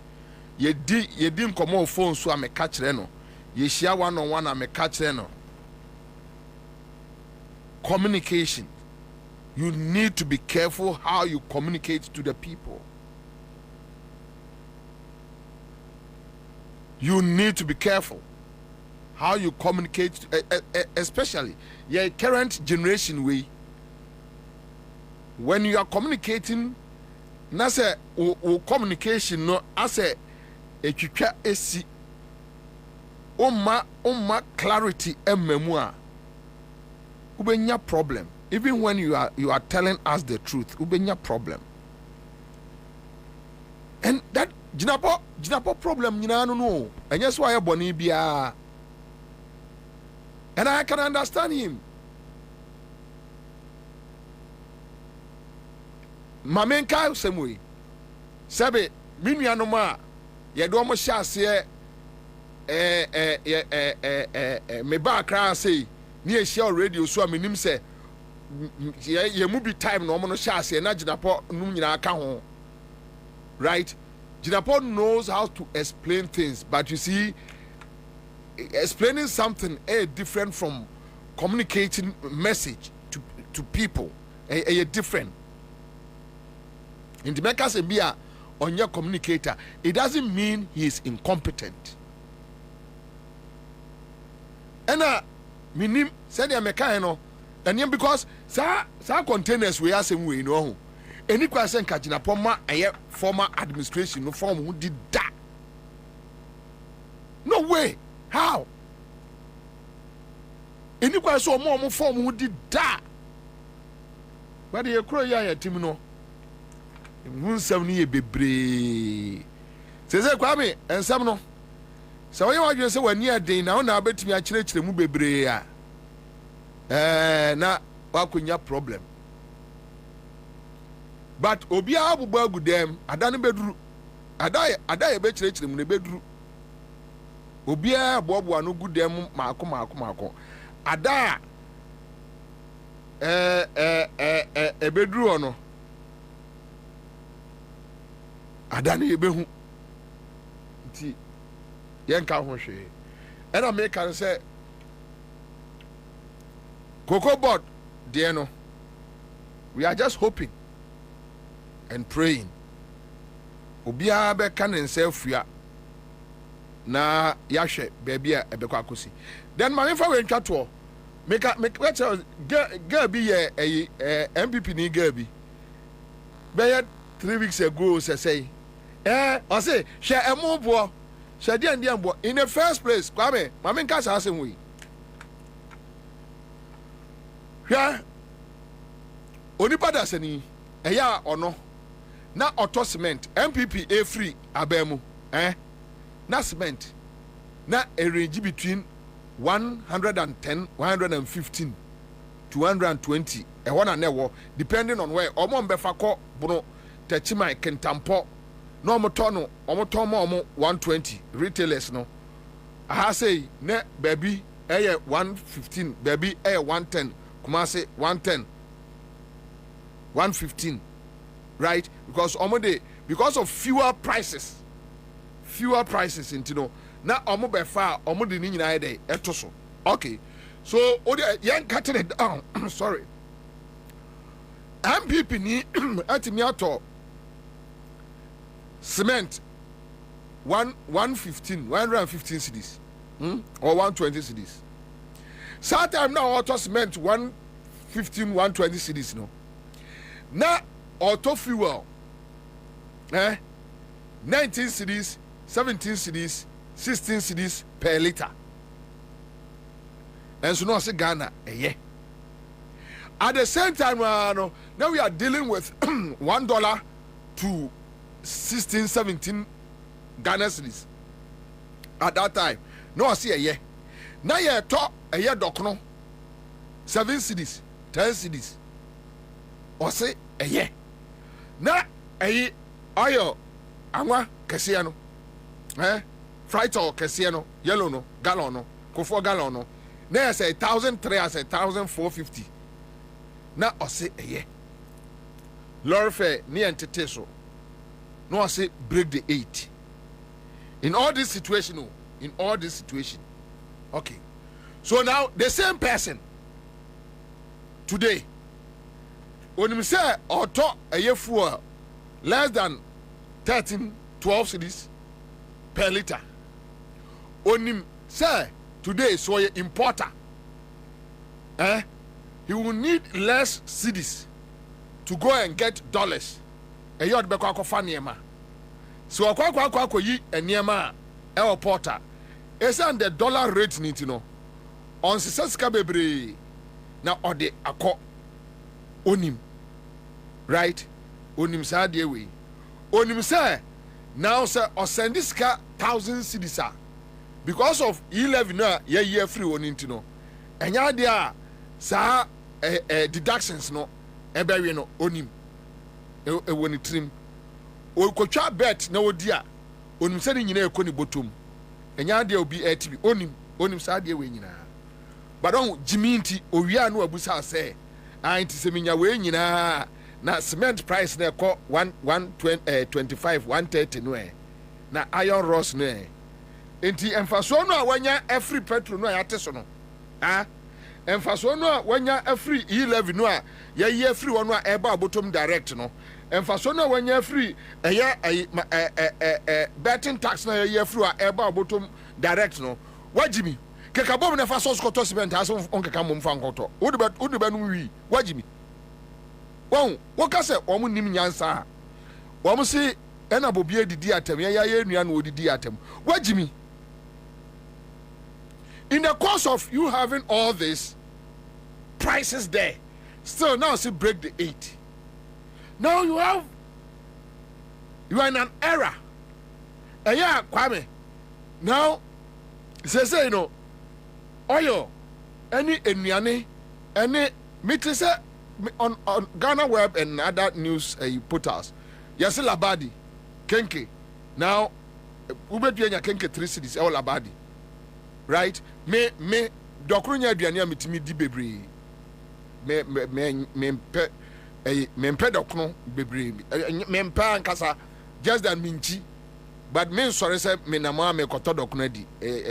Very hard for me.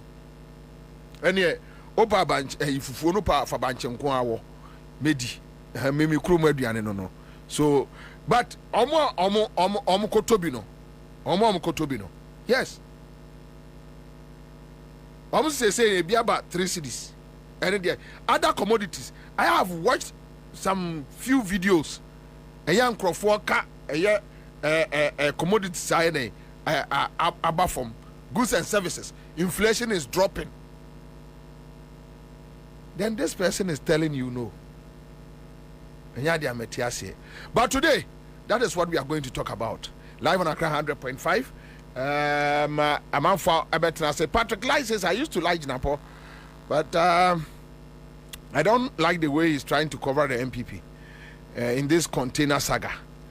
Anyway, but Patrick Lai, you can't also hate Jinapo. Mind you, Jinapo is not managing the government alone. You can't hate him. Anything I make say, so be what personal hate the manual. But look, let's be factual. Let's talk about the real issues. Let's be factual. Let's talk about the real issues. The only problem I have with Jinapo energy ministry and I say onwemu meka energy ministry and do be akwa there be but minua Jinapo ne mode of communication, that is the only issue. Many problem ewo message catch and say no bro, don't go this way. Me catch no sebio me mfa ne ma metena ba bi nkoye yaw no na me hu amakwa akosere akere no enjina ponye obi a se ebi a bibi na otwena adwene sisu a onye that type of person say watwena adwene sisu na ne buafu. No, Jinapo is not that type of person. So as to whether while sending a message as to whether you like him or not, I mean that is not the issue. The issue is that what do you call it? Your friend is say or did so abba. And this containers issue, if say Jinapo put in Nema together very well, and or hitting one. Come on. I've been telling you that my all-time best, Hanabisu, Dr. Hanabisu, on kwaya or the office issues no far so no. When ya botre, ubia so shiani bia no shia or gather information into a body straight, say, idea way, meaning pasumesi way or office ha and a dim komowe, say any saying a transpire, meaning when a and when you say Hanabisu we no nobody. Only part that's a new and me and PM free. Baby, I'm the Hanabisu akose or be challenge the statement. One, nobody, you dare not, because on my comprehensive report on Enyema Okotoso, very comprehensive. He mentioned names. And Oko office be for that is how you should communicate to the people. Let the people understand. Don't give me figures. When you give me figures, many a day. Me say, energy minister about $500 million. Say ECG $500 million. And so, me there, Mako yes go. Somebody, either somebody deliberately stole the money. And I say through negligence, which is also a criminal offense, whichever way. Beyond that, please, Please, JJ, why deputy minister da? Inti onye obi a oye abef anasa kotofofro ya onim de oye. But I know now baby I shall see free no. I know we will see proper changes. Oh yeah, we will see proper changes. And he will fix it. Anyway, my many of my phone come out just 5 minutes. Me partner on me on trust. Just 5-10 minutes. Just 5-10 minutes. Then you come out about prices. Our prices the same. Market. Our prices the same. Yeah, moment you trust. Our prices the same. 0302208090. Yenim komo. Our prices the same. Yenim komo. Na monka mepacho. We are talking about prices. And ya fe na de kwa coffee for baby a. Uye no me you free so. Okay. Hello. Good afternoon. Good afternoon, sir. This is the day of Love FM in still midnight. But you are just but the FM audio, the FM boom. Yeah, I want to meet you. They want me say, and yeah, about goods and prices, no, but you have on perform the sector, no. Pacho, Yanko, we are talking about prices. We are talking about prices. Enyama bo, so unti brofa enyama bo. Okay, hello. Bobie. Yes, sir. Your friend me original Ansah na nungwafo nyina captain. Yanko. Kwabena, we dey me pacho. Papa bia oboa ye kakra no. No so your friend Frank. But see aveme or tema or hard in your pa I will custom. Mesa, me pacho, uba mi akwa eyanim. Cause you bien Bobie. Bobie. Hello, sir. Yeah. Hello. Hello. Hello. Hello. Good afternoon. Good afternoon. I thought you said Ansah. Boko, Pacho. Yanko. Pacho, me this okay. Okay. Pacho, that's not the one man I just said my you show my now one man me Pacho say Tobo na kasawai. Take your time. Me sit prices one man and no mass na me show Debbie, personally, what could to be ayateso? That is what I want to find out. Pacho, my to be ayateso. Ayadiya. Emo banya. Edini mama na maka be say family 150. You can na say na 150 90. Na 160 na 90. 90. What kind of money do? But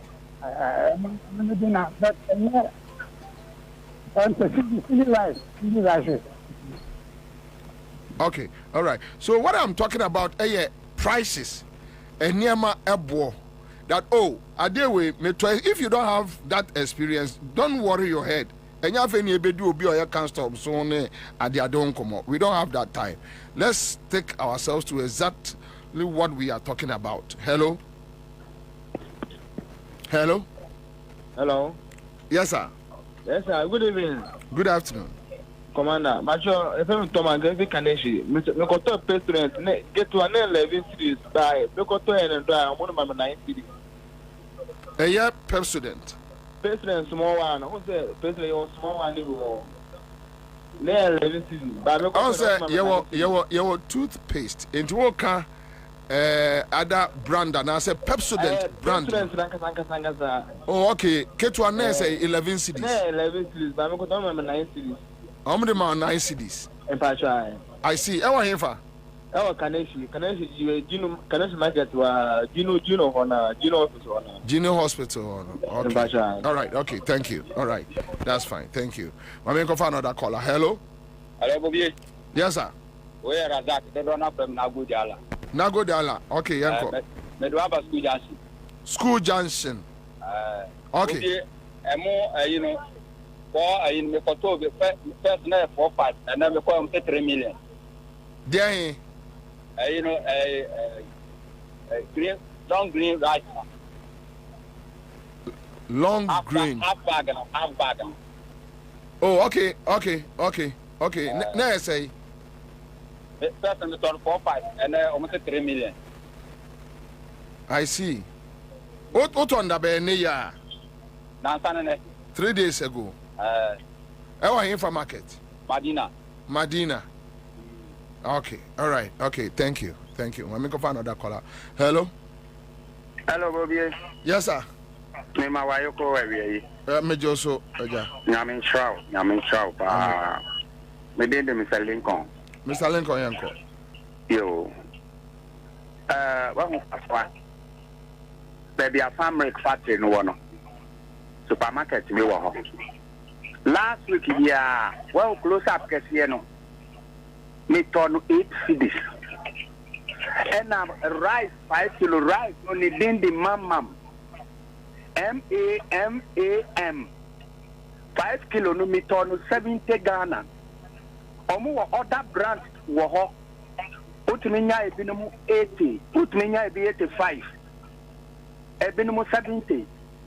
And yes, me advert ma sa supermarket no. Don't worry. Me nim se for member kwakoto.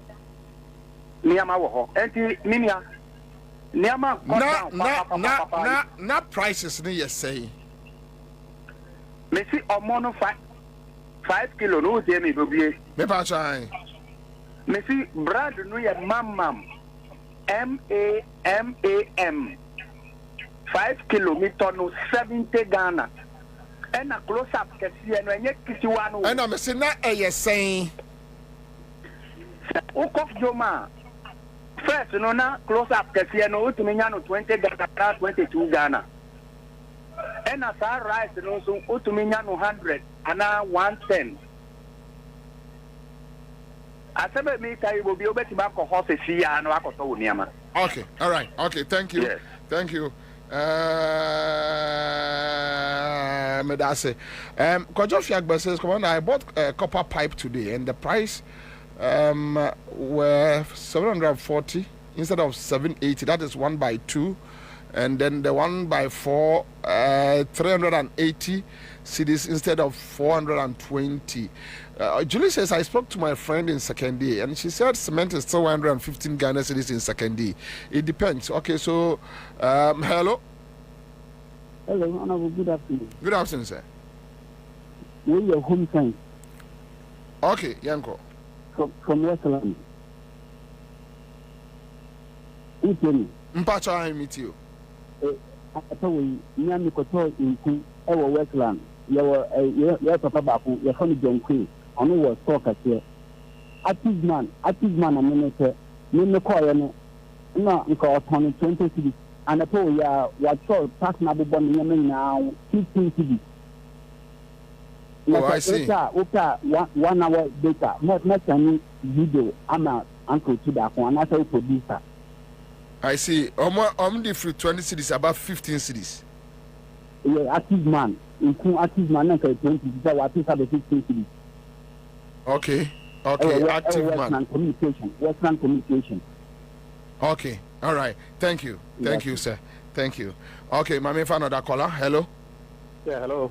Yes, sir. Yeah, Bobie. Sir. Good afternoon. Good afternoon. We're a big Adam assistant. I'm especially a showman. Okay, a showman for Yanko. Okay. Bobie, they did say more money of our mom. And I that JDM swapping pop. Bobie, me first, now me talk more at the common creator. Me free Nkoko. And this is a requirement to some more. First, me talk a move to her. You're the moment 90, case 75. So you're the moment 90. But a man in your last year, me could almost the 700. Oil, how can I say, oil yellow one year or now okay. You're the money 1,003. And now you are me for 500. So just and to get the MBA, and you are one of the Pakistani, you know, the demonstration, I'm Cafe, John Dramani Mahama and science now and see na bibia ne pepe e Ghana because they see momodi or boy papa onko to no nya adwuma sa pepe man na yen ade demonstration amana sa atena konya no so bio that's it. All right, okay. So Quaresma says Cindy Rice na metono that 5 in 1 was not on 520. Now it's 450. It's 450. Adam say Bobie brat temabeshe prices of commodities have been reduced. Okay, so Magda says Bobie, I'm a jeweler. 1 pound of gold was 11,800, but now it's 8,500 per pound. Oh, really? It's true.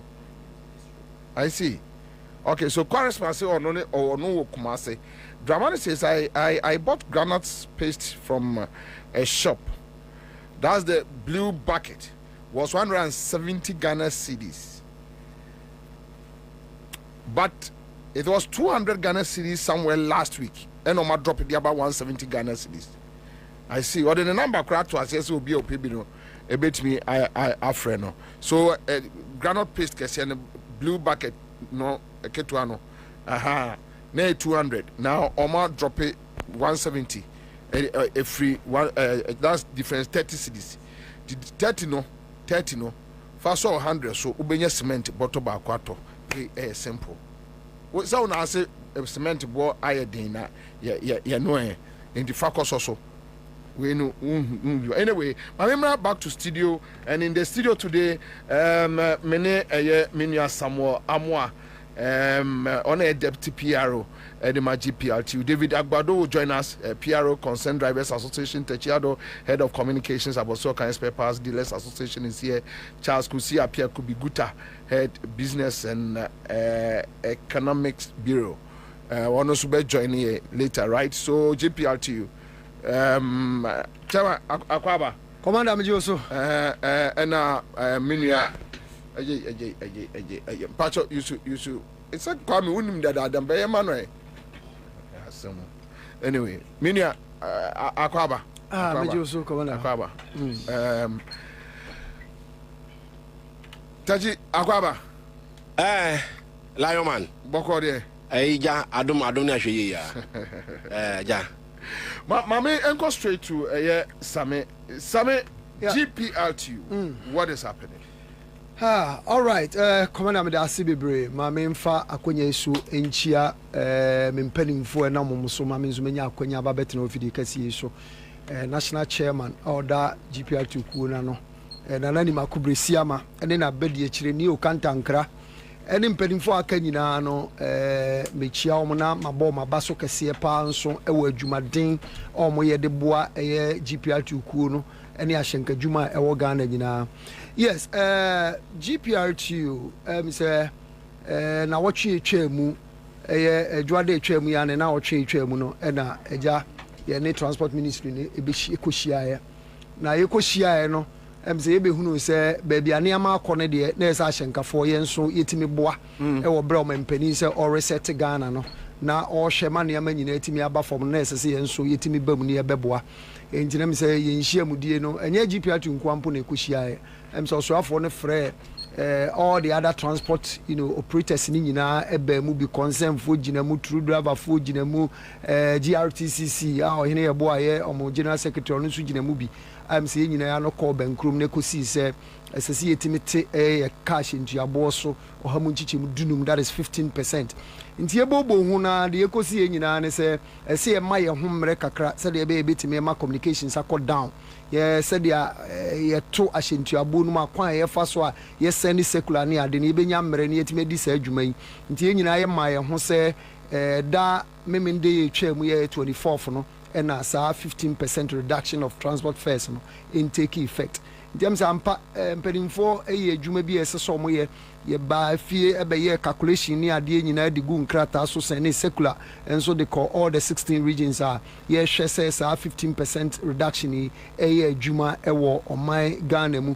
But then going forward ye be hu say be nya some small challenges be along the line ema menim say challenges no dey so wo ana say mu benyan ye shasi nyae na ye follow up no ho result e buy no na say me ba be bobo bi so e dey a kire no na shasi pa from the Saturday ne be hunu say say some of yankasa ye members ni bi e wo mmea bi a say nhihye a na ese say omo mpanimfo ye wo say aye calculation na ye dey ama driver for no say dey be a mate wo ka mu a enya afi na one passenger ba be twene dey keka aka ho dey be hunu say say saa nhihye ne enru ba bi ntem enti ne fakese na epia e de ko eye enra adwoadai e na omo sha asese omo de eye adwuma but ba bi a ye benya problem pass abre ye gu so a ye face saa challenge no eye wawa for no tafrache omo nke ku bia ho no say ho na ye benya challenge kakra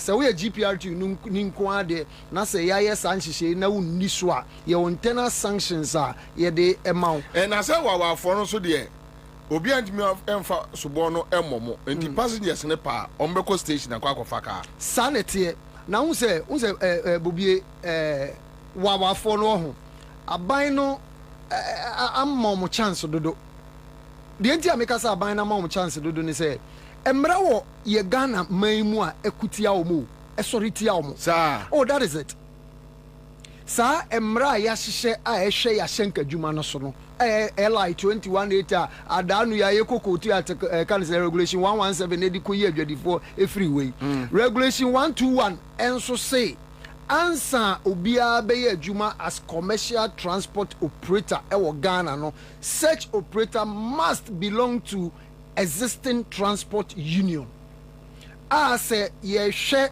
na se ye chew na de undom kuo bia emra ne se ye du ko gina se ni bia ye du ko gina se ni bia ehwo asotwe ene se ye be fine not more than 25 penalty unit and also say sse ko se won join e kuo bia na wo ye adwuma say commercial transport operator sana mra ne kire SSC final 25 not more than 25 penalty unit and also say obeko afiase emrobo so miensa and as a judge ni hwe onima na hwe otiri hu ati say media sie na say hu ye na bufo otimi kam otimi kam yelu ni nyina bom na je so the amount say tuase penalty unit no na san koda hu afiase na sa enforcement no was a section no enya adwuma nti ama GPA tu adwuma ye diama yen Obi asende me kire Gabriel Sunyane and its environs are still charging the old prices.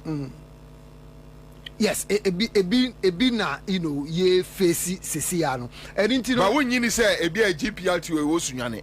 Oh, unim fiti anapese minya ko obi bo ekura bi ase ewo I can say Lake Bosomtwi area ho baby. Yeah, side. That's right. Obodina na I'm so okay fine.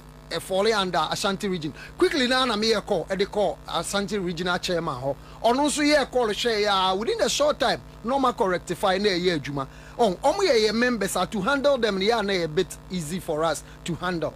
But Ekobane say omo nhye kuo bia ase ya hye mra say so omo di so no omo ni so no. Amaya ba abonten kra dey communicate about abonten. Say police for no moy passenger for so moy. O de e bia baby ugina no car ne ba unhunu se ya choro hu GPRT ana concern na we wo de ane se car ne ba we huri atirem na mu mekoba ne se driver ni ana mate ni se on fa san hihye anya adwuma enka wanu ntum bomode an se nyame adawroma ba bia obefa bia posi for ho no bomode yi posi for na asutire se driver mate ni kem on de oso nte so posi for no bebem na che se om de kasa kire e de abem om betu no fo so di so a adwobreo wani sunso a emre wo ho a esefata no om ne ni bedi na chese bibia toto di and say no mo about say 15%. About 15%. Yeah, 15%. Any ye di adwuma sese ya hyeda aye ho nkrata aye se kane no uji kapra sabre ubeji sei ya ye ni nyina de egu nkrata so e de akwa mo pasting of various stations. Yes, yeah. Because so obi send me message say I don't think na mo paste here various charges no say be ye be mo manfo ehu. Oh, I'm say midi kankan no yes send it at the call all the regions. Regional officers no so na almost the ama branches no more descended down to the drivers. Into no drivers dear obeba no ba me station say ya printed the ama drivers ni nyina they say passenger crap obeba no no amu in calculation. Okay, so my main insights we quick one. I mean Ken Bob Bright one says Obuase and other places are still charging the old prices. Ken Bob says most of the station cars are not doing the 15% too. They are rather doing 10%, especially Dansuman Medina. And I share it to American House. Okay, so even from Chebi to Koforidua, they are still taking the old prices. Dixon Dagadu, or some Memportamo drivers no still. But let me do this exercise. Let's have a very practicable exercise here. 030-220-8090. So we are talking about lorry fares. We are talking about lorry fares. Tell us your experience. Tell us your experience. Ye di lorry fares on come on.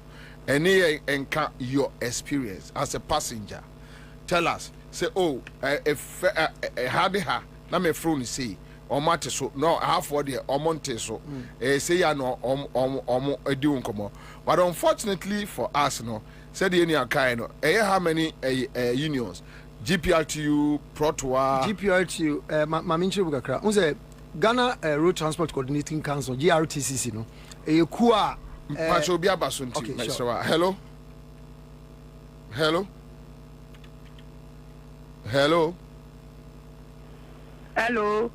Yes, good afternoon. Good afternoon. Me Pacho Labadi to Agboboshi. Omaye 50% pe. Na ye CCD. Sete omaye ni 55. Ite ha me pa me kai. Me ba o se na ese 3 CDs. Na CCD. 6 CDs. Sete omaye 55. 5 CD and 50%. Omaye 50%. Okay, no 6 CDs. To Agboboshi. Me did the Maggi. Antibaki, yes. Which means Kaison come here no 15% Kaison me say. 15% to about 45. And yes, about 4 cities 50 pesos. Yes, me no much mass for money me pa. Me no much mass for no more no. But instead of 4 cities 50 pesos no more 5 cities 50 pesos. They made that 15%. Okay. Mate Antibage, Mesmedas. All right. Okay, so you go find another caller. Yes, hello. Yo, Commander, good afternoon. Good afternoon, sir. I'm your friend and Uncle Jeffrey Cantamantuli 17. Yeah, Rose. I know. Madam, we know the unknown Timikase. Commander. Okay, Yango. Commander, let me say, can me faka o Accra post office to the Akoma. No, we just 65. I show me just 55. 10% can on the age more. 15 is almost someone yet no one yet. GPRT for me and more money as near the work. Commander, one I'm so who police media no report it and the problem no. Yeah, the police could just like yeah, be come gumba unya police to post office. Who shall police media? 10% baby. How do I want be be unya ko ponya juma. Mate, me that say. I mean cover another caller. Hello. Commander Boam. Yes, sir. Good afternoon. Me did Yima, me kasafra momole. Yo Yima yanko. Yes, penny no to hono no. Me pete on fa na ni kire pokwa se pokwa masamaya. Ye oba so bi o e fre ho first taxi station keke bi o pokwa masama on your left. E se hono mo ko ga o ma ti bronu du o tu ga o ma ka na o ko suma. E fre no nyi o mo ti ya kwan nyanti. E na mi bu so mo te the whole Ghana so be asking the kwan nya lord friend on bet so na omo say ya kwan nya nti na omo do omo nti so e ye 70 if they are maintaining 70 no and the free ama sama so ever 3 junction omo nyina 5 cedi think I hear 75 pesos but we hear 25% into omo di 4 cedi 50 pesos e free what ben nyina no so omo nti so omo say omo twen omo 24 and omo dey fair no beba I'm a power with the taxi driver to you now. Almost a baby, yeah, you are multi first, no so. It's not the only almost 4 minutes first or so. Omti ya kwan ye nti anu ti bebre so omo entife no so. Mate, me da say. Steven says after the cut to aviation, they are still taking 4 Ghana cedis. Hello. Hello. Yes, sir. My friend Robert, you can say so Abrekuma. Okay, Robbie, Abrekuma Kef, Eriko Joma. Omonte so. Omoje 5 cedi. Ya can be almost Omonte so then to na. A station, GPRTU station. Okay, ono ya dia omo gupo mo ye. Abrekuma Kef for there. Station bi a ni wono. Omo ba wa fo no. Na Bobie mpocho Abrekuma Kef wono mo ton nyaman de. Task force no mo ma ho. Undu ko nyi be bi mfa ni bocho woni hu dwuma man why. Okay, all right. Me that's it. Remember last caller on this issue. Hello. Okay, you're losing on.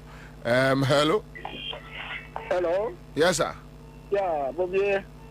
Onia. Yeah, Mr. Kwati ni. Mr. Kwati enko. So, me that's it. Yeah, I don't know mo ye no. DPRC. Mo da do bia o. Eri ami faka. Oh, social market. The Diga Johnson. The social.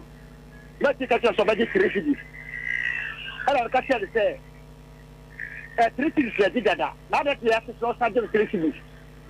O catch us say, your mom put a dia. The catch say, your mom put a share. The only thing that's solve this problem, eh? They copy this day. They copy this day. Say, you check your Jacka. Yeah, besides. That person just said, "Can I drive a game more?" That's all. They about the price now. Yeah, the driver that did make that job. They said, "Go back to soon." What body here? That so they that so they boss soon. The job was starting this. I mean, only Baba for the that. The it's a who no more they know. That's it. All right, thank you. Okay, so my Samra studio na all right, so Nana Bobie, say mama react quickly. Say yeah, mama be can say baby na otua issues about the percentage. Yeah, the percentage, you know. Say we can say utie and sabria. Who says percentage ni calculation, you know, very very simple. Ufa na Evans said ya ni anko utua 6 cedis. Ubo 15% times 6 cedis na che say dia ebe ma ono ho nti wo de fa phone ni yen exercise ubo 15% na about times 6 cedis no ebe ma 90 pesos. Pacho I say ebe ma 90 pesos. Nti yen calculation na yen ye hunu say 90 pesos no na che say aka only 10 pesos ni edu 1 cedi. Nti ma reduction e 1 cedi. Nti baby ananka utua kan say 6 cedis no na say utua 5 cedis. Mete say ofrefo bi nso kan say na omoje 6 cedis 50 pesos. And as I bring omoje 5 cedis 50 pesos. Na say anka omoje 5 cedis. Ma menye sa calculation na eno nso ntia ase wa ha. Say 6 cedis 50 pesos no na che say reduction na was no 97.5 pesos. It's not even up to 1 cedi. They are no so in 1 cedi. Until say we a passenger baby and now for car be a utua 6 cedis 50 pesos no. 15% no even it's not up to 1 cedi but you're pushing up 1 cedi. Just say a so better 1 cedi amount. Now what you have 5 cedis 50 pesos. I see. But what I say, your friend for no can or say omoji 5 cedi 50 pesos no musisi no. Percent money say there be a pepe and no margin even at all no. It's 15% and it's not up to even 1 Ghana cedis.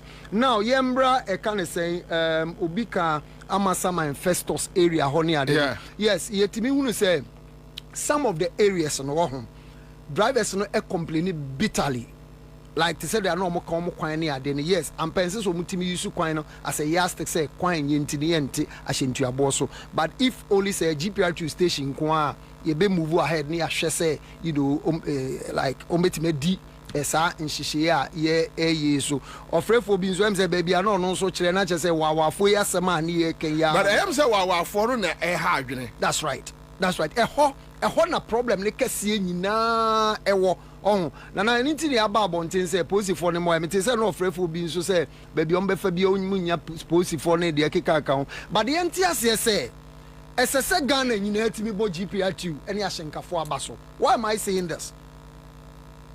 Kachi was a mika hemanim. So ni me ba beka.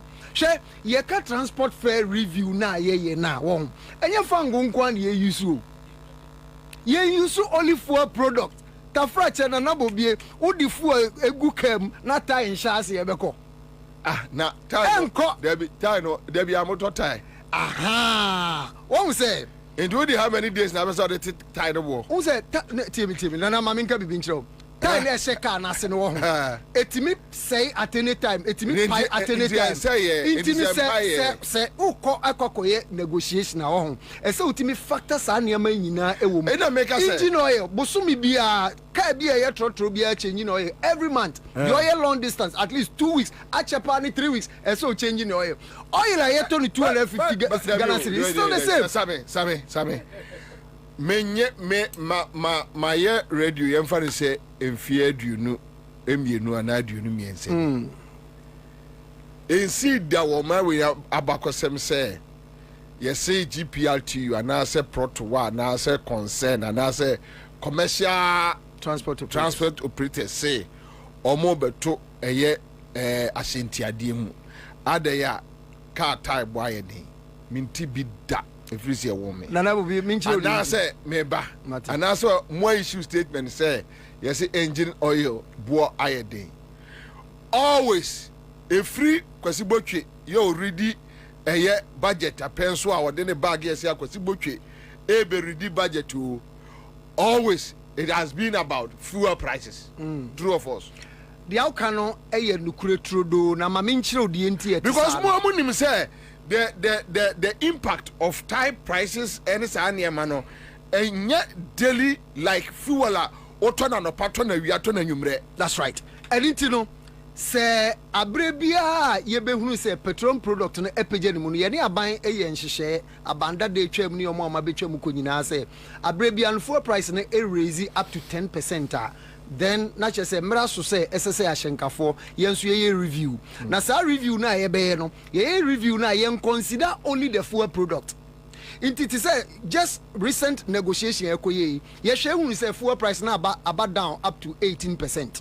All right, na se yekoye sa negotiation na ye hwe fuel product no percentage e free so ne ye chemu miensa ye hwe spare parts percentage e free so ye chemu miensa obi a wako negotiation ni bi da anase so we work no mo de spare parts reduction e ka ho debi e ho na me ba no eni na me kasi ya maye ho mre kakra bi se spare parts for anti so techia do no nkrofo man anti spare parts for eso Ghana for beti ahyenkafo nka because sa adie ya na muntu aye tu sesia no ho ye share even only the fuel product na mpo ensesanke ete so even up to this 15% now, yeah, the ababont, yes, it should be 6%.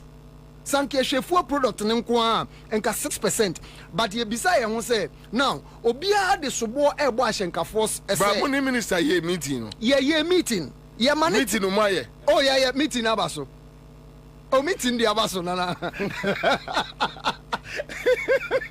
Meeting the say oh tio meeting say ebaso no ene se nyina ye betena se wo ne ye bobo ne ama ho na ne ama ye be chirichirim no bi atimi ate ase bato ate ase itino se ye shefu product ne nko a anka 6% ne ye de ba be ye adwuma but empelifo me ye ma empelifo nya ante ase se now ye hwe sanka kan say spare parts ne ade nyina betimi aba fom omo ne omaka se ba fom but adwadifo bia kan say transportation wosoro e wosoro nti na ne ama akosoro sa na tie dia and ye momodin ase ye be ya afamu de ni ye dikan ate ye de so. All right, at the point crapo now, you know, the ministry were even talking about 20% reduction. So no, 20% there it won't work.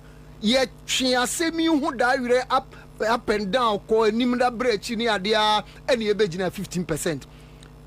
Ye jina say ye share nimu say aboso kan for magazine for omo ton oil ni ade ni nyina no omo nyina nso ebetimi aba from within a shorter possible time ni etimi meet e kan say ye target na ye hwehwe no enti na ya namuntu a ahyenkafo ye dika etu a em say esese oman ni nyina no etimi commend ye nse yetimi etusa na mo namom na me san ka biom no say bedrum pempensuo bi because like matimi lorry fair so misika me di adwuma na swati all fuel price na ba down but me nam ya kwan ya abodam bebrebe na makoshi portum na me tire prices ya look omom call long distances obi o within a week or to me pie tie crab 2 times. Well, Lusu, tie so back home use a kind of saying sprinter dia ye use near the unkuta baby 800 900 cities. Untiminto a coin yentisesia na budget in 2 shock absorber na say it's no ama ye ko ekoto spare parts. It's da bepa na Ghana. Say as a Jomama administration ya expose ye nyina say ye ko fasura bofo ba ebe reverse Ghana eko bibia 0 cedis kra still you benya bibia complaining about na Bobie mama mfa we ensensi mu se he said ya wo kan wo ho so bia owo Ghana anye na adwen say ye hwe magana ye ya Ghana will still be the same ye nyina ye wom denti na me kasa ye nuane mu aboso kan for tachi wa ha megidi so obeba be kasa ese so mu hunu say baby aniama na du no omo de share dollar abafom omo de share e kan say fuel abafom yen driver for e be kokko form ni ama bre omo yen so ya teso dem biom na ye omo excuse on bema. All right, yes, so mutimiteso I'll come back to you. Tachi Akwaba, so aboso kan what is happening there moso moateteso Medasi maminchi wa chef on wetifu nyina maminchi a gold board maminchi a gold board for no we are some jefi gold board for maminchi omo we adwuma abi say dollar na asem no ho na ifiri ba say nam sectors bebre na bedu ho no say ese me ye adwuma gold board asem aboma ba so na maminchi a governor Bank of Ghana na maminchi a also ye adwuma say ene dollar no e was 10 cedis into no central bank e performing and about Ministry of Finance or also na yakoma no so wo Dr. Tufos or ya there na me fast danka ma a first brigadier general global what's that soldier na minchia brigadier general global Ashon Anan on a commissioner custom division what's that custom say ye adwuma na ye no ye dey custom for jerry for na ye adwuma ube you container ube dey o jerry ni customs for no any omo ye adwuma na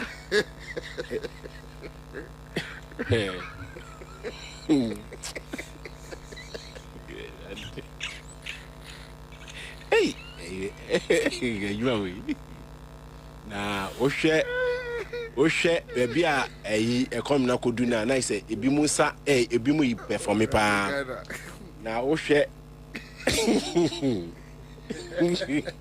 na ese ati to minga say da obi confuse o na ohwe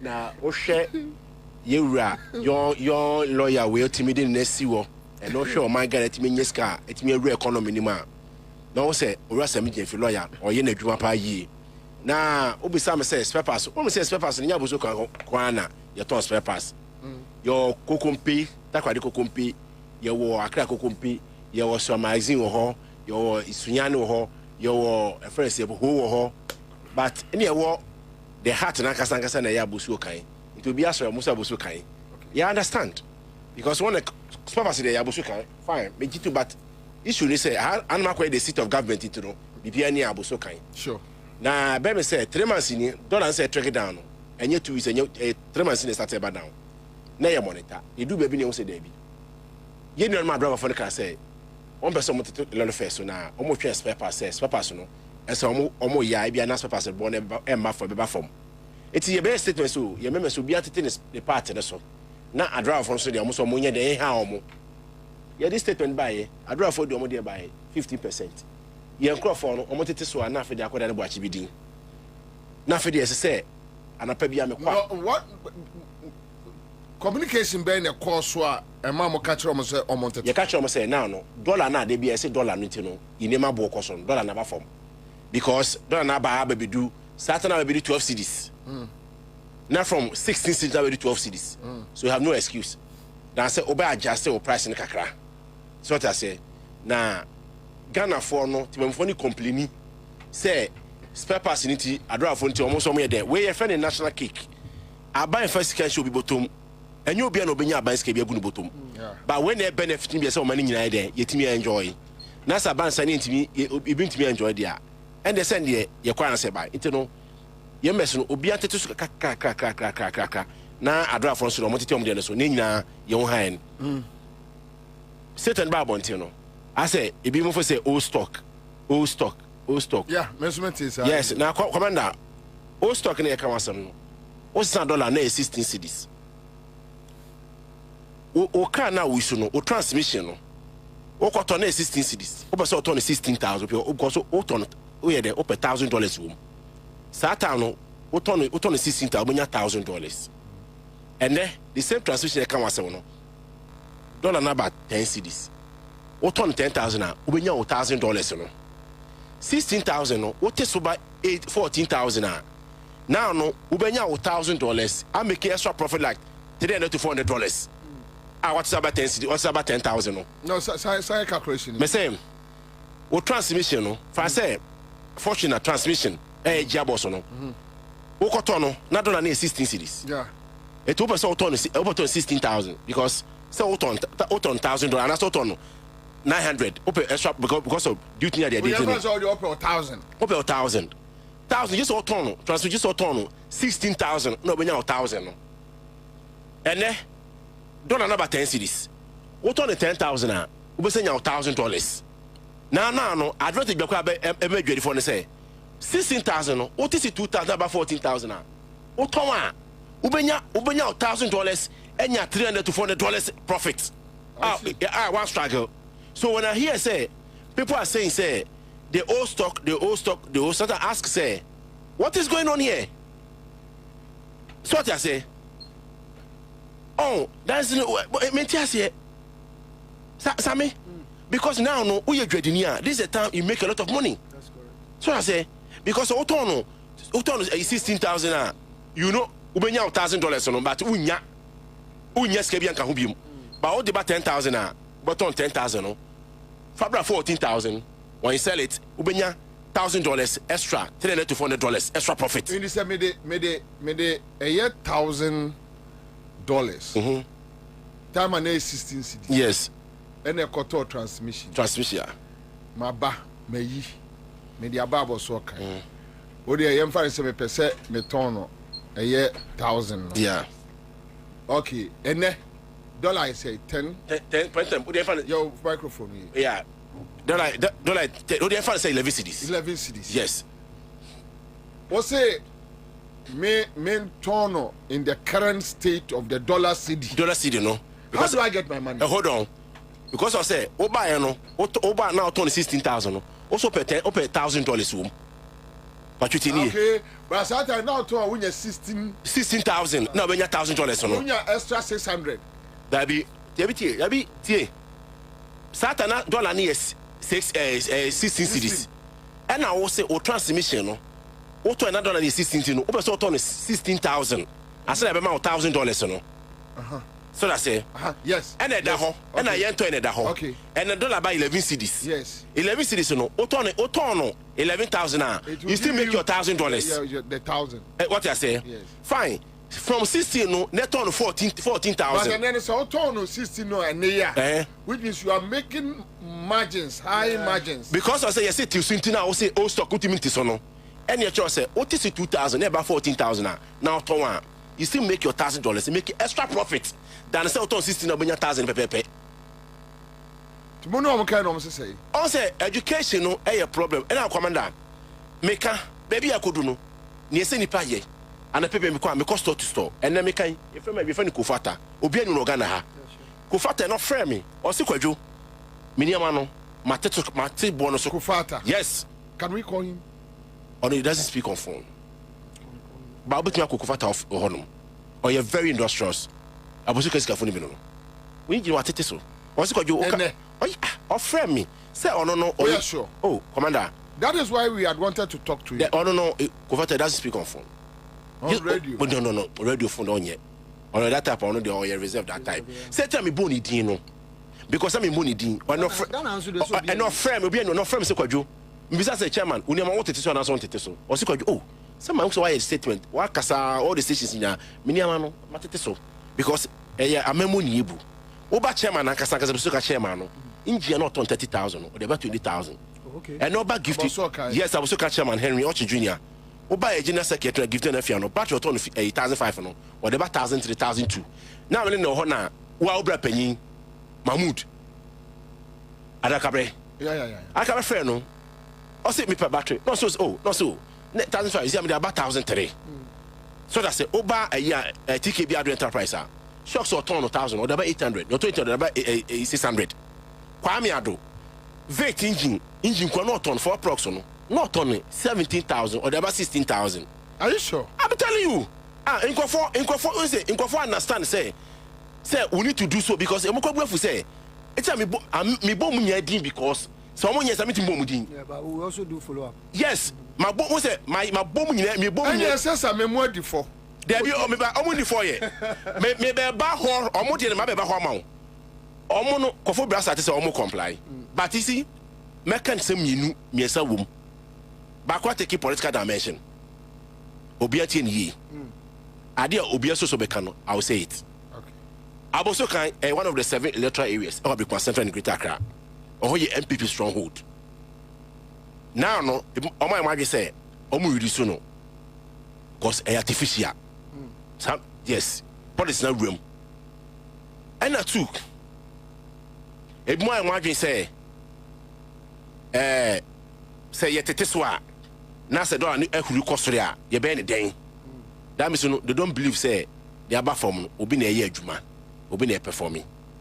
So what I say aboso kan e da ho no tituniama so no e ye benyon tituniama so.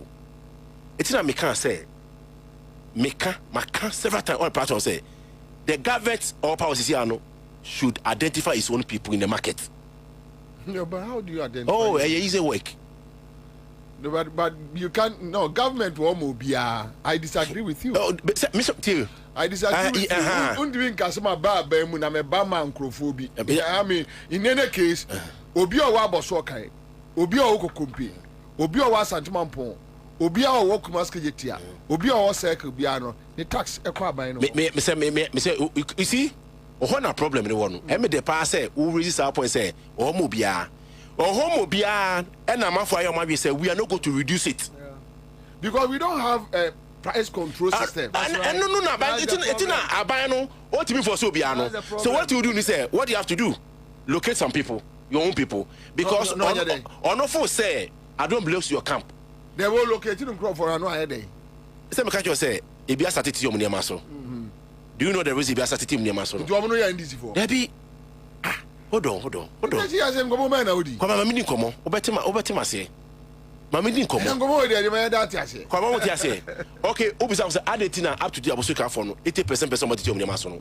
I don't know whether it's 80%. I asked you. They started giving us instances a binum access. You started with the argument about that old stock.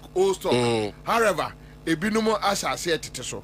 Now you want the government because as a spokesperson no also how kakra say baby I do need there at least case general reduction at least by 60% kwapa because baby I member no wo dey na member hono no bisa am say momo dey no omo moto san yo no o na problem ni na wo no e fa mo ho mo no moto Highlander me boa moto Fortuna aha ka inji sam wi su no o mo su Scion Sprinter me boa o na issues no no Twitter engineer na boa no ma form you na drive for the complain no because as you are speaking today I don't know almost old stock almost artificial say baba buy no then na why police be no dey ba dollar number for them say artificial that's the argument e so and I say me so we explain go for bibini so I ask myself say national security ni NIB ni signal national signal bureau mo adwuma ne saying this are in case of picking intelligence for all the markets. See what I say? Say government by policy no dey ba dollar na ba sa no. That means say artificial. So I say old stock. It's why I say e beyond to niama so. So what do you have to do? Ohona mo problem ni wono. Because so omo amati mu niama so say ankrofo niama tim niama so anka. Say ka mo ni problem. Oh, you need problem cra. Anything na many allergy mo boss PR no. Me ne wo TV3 abas or say mo locating crofo bu aboso kan ya mo aka che mo mesin ya so obi ankoto ade omo ho why no ade to kasa because if they to recalcitrant say they don't want to do it, reduce it. To all my ready no, you show them. It's a man catcher say, Kwame, Vita a ton 70,000 or about 16,000. So I say, oh, Vita Abesho a year, we come on. Kwame ho. That's right. Open battery sakwa, yes, you don't company. The other ones on battery are almost more reduced. But 80% the bono, the tianeti, why didn't Unia Namiti with sister station, one of your sister Power FM, or Free Kumasi for the say, so I'm against almost almost they can't do it. Almost they can't do it. No old stock, almost say, Omunya say old stock. Omunya old stock, a artificial, a old stock. Commander, the reality no, and then I make sure no. I did tina, young quiet tons per person, what I say, and don't forget say, yeah, digano, yeah, 80% yeah, perception different. 22,000 for power no. More Hana was for 18 years. After I was secondary school for a year. Let me know. I go for about power 2017. Or Mutini Maso, you come up a party of Sukai. Messi Mama by your party or ho, yet in your maso. I'm telling you the reality. Don't be a man. Maybe maybe call, but all to why you understand what I'm saying. I did a party by a common entry, a party by Yenry. And this time now. And can people in the upper and $1 from NDC the Aqua 17 abilities this year and can become be able to be faso. And can say any moment because of course the Buba Faso. Uncle ye obintino, are you bintino? Ya so unconcerned yet. And a baby by just a store to store and no mukasa. Commander, you know how kind of insult amount for the mammy. I mean to me, come here. As a magic contract. And I made a me church him. Me chechemu, and I say, me if you also can by 7 o'clock and you mean because of say explanation made man crofobino. He say, you really finally go for 2 no more tears here at the Americano. Say, oh, stock no, what can see ya? You make extra profit than the another sort on no. Nasa me told you ya, new consignment, I've seen new consignment on another form. It opens all what any ma. Oh, say, Sam to the That's right. I thought, say, I'm saying that's the reality. And $1. I buy the is 10 cedis. So when you consignment, you make more money. No one sanqua, more cabium. But they hear say Bank of Ghana or my policy rate, I reduce about form. Now interbanks, interest rate about form. And interest rate 30, 35, 40% because policy rate was 28%. I see. So that's it. I see. Because policy rate, and my inflation about form. And my interest rate interbanks ever form. And this is what they be the bar 25%. We are through. And I don't forget say they see duty rate the duty or honor no and was sort any 10 cities a year between 13 and 12 cities. Ever port one also another problem. Ship life no as of last week no we 16 cities ship life no dollar about from 16 ship life some rate no we rate different. Also then how now say a utu alfreta say ship life no or freight no mutu amount ship life no some rate on the calculate amount. That's just omobu. That is yes but any American base 16 cities. Oko American visa oko American base they use 16 cities. Yeah, I think I read it yesterday. It's commander me say there are certain things you understand you know how me the amete mechanic friend me say beyond tituniama so e was purpose industry nim and then na cook by president Mohammed but e bi no mo here omo here no now no team e bi makwa human face techi ya dan for no techi we adwuma the about purpose industry no techi you be honest who dey wakasa yate we be free ba no enya the reality ni say dollar number from ntra o enya the reality dollar number from ntra o because of the relationship because of say chairman give to your general secretary Kwame oh you fine oh techi no you fine asemesi no you fine but 80% in there they are not thinking about commander I say at 80% and 60% at this paper so any problem like we are through but here's the case it's so maybe at the it's amount for a blame papers for the say and one day ben bi baba ono be creating ne market said den ka launch matun no ma do almost papers beba o uko Dubai papers na e wo Dubai no omo ye kakra bi manufacture kakra bi meba ho no kakra bi Dubai for aircraft spare parts if other countries some dey be go Dubai na Africa countries you kwa two near dia ba ora mama buy first I do say person omoboa spare parts industry need to manufacture some of the components wa they say boy joint link bar bushing you need maybe wo ha ne hu hia say e ba kokra dia ba so ta say baby ameka ye nya sase yankan bi a ya craft spare parts be go ho ukodu ho na kona kotu fa go shop because you need price regime system need to know you good thing for so bia na kadola ba 10 cedis no kay hwe den debio den na map to today spare parts the city means spare parts so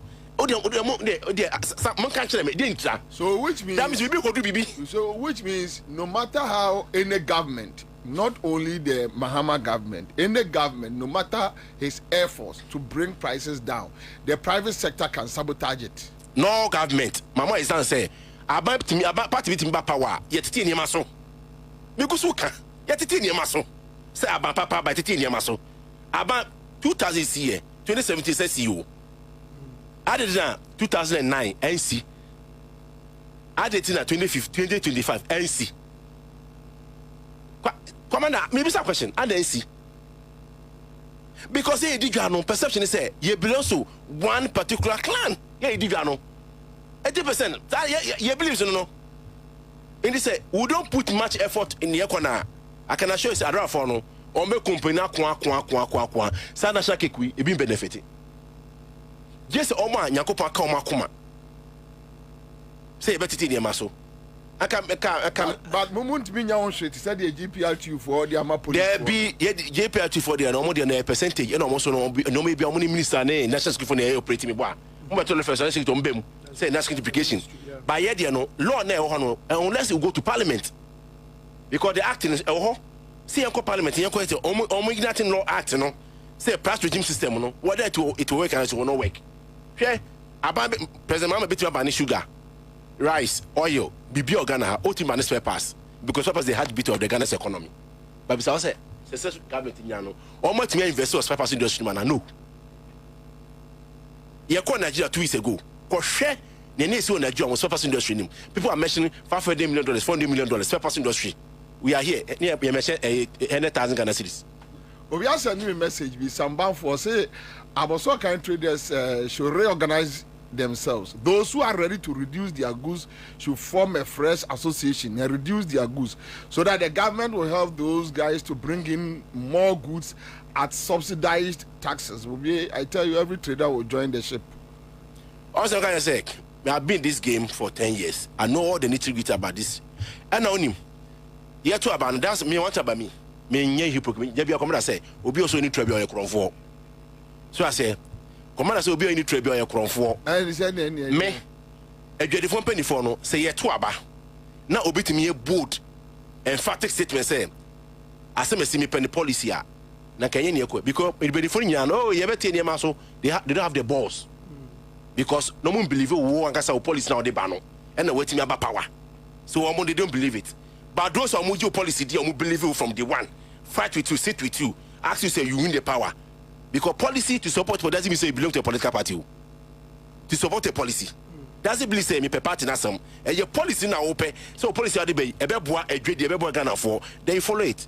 Doesn't mean say who belongs to that particular political party. And then a dread the phone, because I same phone up to today. Almost me I come, apart from say good Africa say your mama is 60 days, you know, the base, you know. No, me tell them on Nigeria, say what is happening? Why are we doing this? Why are we doing this? Dr. Bing, Obena Femunya, say Dr. Obena Femunya, me ready for someone to me maso, but do not comply. Only few will do so. So that say, and Obeng, Dr. Bing, Doctor and a friend no, now your pressing issue memuha. Now a friend say tertiary education commission for your audacity say, or be should stop to use the doctor. No more attack papa no image. When he brought Dr. Biabo memoir. Me who said it. When brought papa na bo. Where Oko be wa. What me say you bow. Bra bo. Now mo tete ho. Dollar ba for ma mo preach say the president is performing no mo divert you know asem no e de ko be so it will not work. Enya dwuma. Mo nje obin onye de obi will use the doctor today and use tomorrow. Fi no be si. Ah haden. And dollar about 10 cedis. A gusu by end of the month, no, echo 8 cedis. Now, what it was artificial. Me, Yesuma Brewa, say we be better the infamy home. Me da say dollar no aba from. Say China America trade war, and America is going to be solid there. They should fight all the time. We don't care. Momo Sami Jeff Abaso, Dr. Toforsin, Momo Governor Bank of Ghana Abaso, Momo Penny Day Yana Abaso say, O ma performing your mama, where you go for me, Jumano, Mubasa Bombaso, now. All right, my name is Jumawe Mrasis. Mene Vincent Ayete Odonko, National Coordinator for Chamber of Automobile Dealership, Ghana. Vincent Akwaba. Commander. Boko de. Nyamina domne mumpaibo.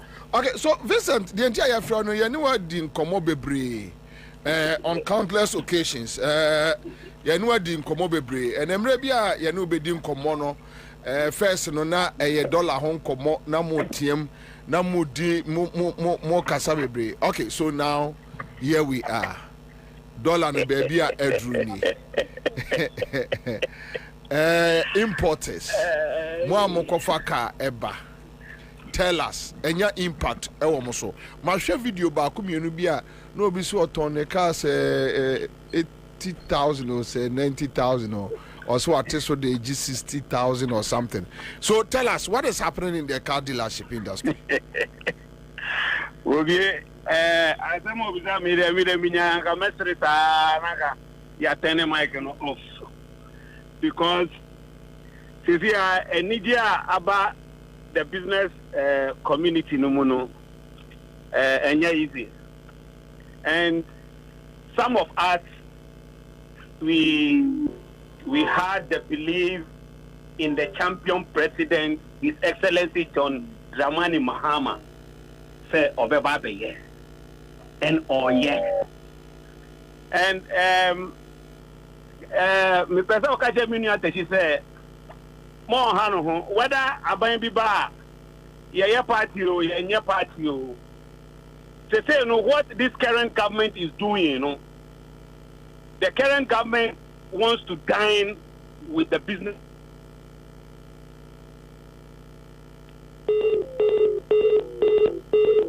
Too bad. But me kai was say deputy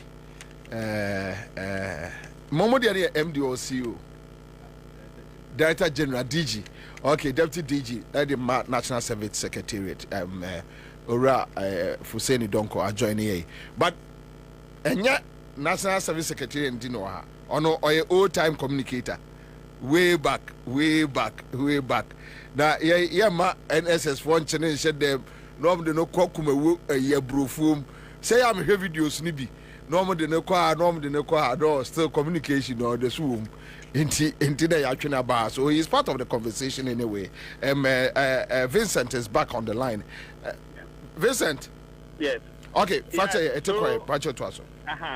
The enemy can say, catch a minute, she say, on can akuman to me, whether government be bar, there is party, there is no party. Honestly, what this current government is doing, the business community were really hard. And 2028 in Podier, on your campaign, baby, Yanina Echo. Because look, from 16 BBO to 17, because I think the last time I made $1, me turn 16.3. And say, Kajamini, 11. They say dollar near 10 BB. I think that's Friday. Yes, and it's still dropping. Lorry fare, Commander Yateso, fuel Yateso. I'm say Friday, you can me see who be there. Say fuel no, you better Atiso. Media. The Americans tell Ghanaians, and you're going to over tell Ghanaians, let's jubilate because now car dealers are a Jumano. So tell us the impact. Import cars. So tell us. Yes. Impact near great because Bobie first no over $10,000. Mr. Ofa calculator na bo sky hin city sahin. Say no, the current government led by His Excellency the Champion President John Dramani Mahama, $1 are useless. Say dollar Bobie say oh no Biafra. Charlie, listen, more dollar go home pay. Me say David, me pay. So first no nya $2 pay. Now ho popo. Into the impact on the business community in there will be a very, very good, and we are very happy that they've really put in things in place for us. I'm for at Moncro for no be atete car so car eboso because now conversation about 2022, 2023, 2024.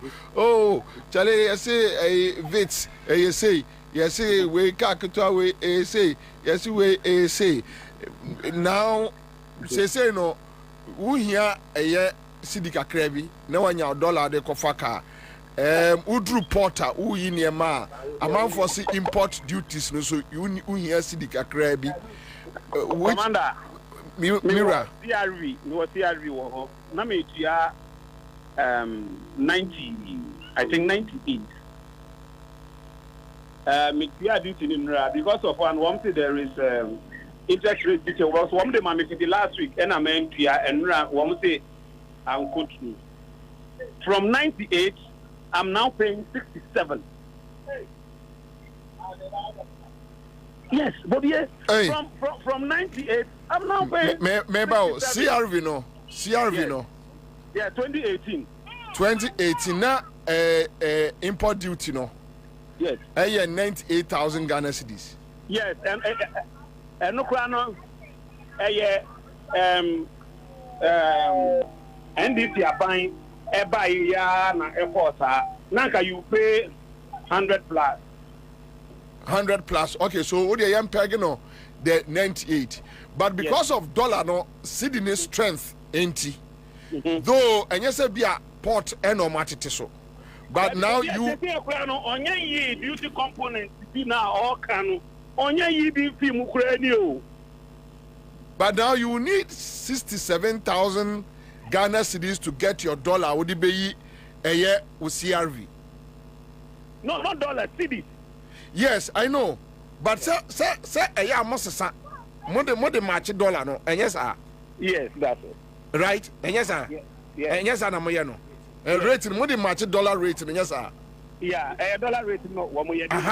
And as I say, I drop here to 67,000 Ghana cedis. Yes. Wow. Okay, so in this case, more ton casino, more ton casino, or now for ton casino. CVR no, bet me the BRG and say. Oh, we be a form. First, and say, sir, casino, you know, near 400 plus. 400 plus. The top of conform,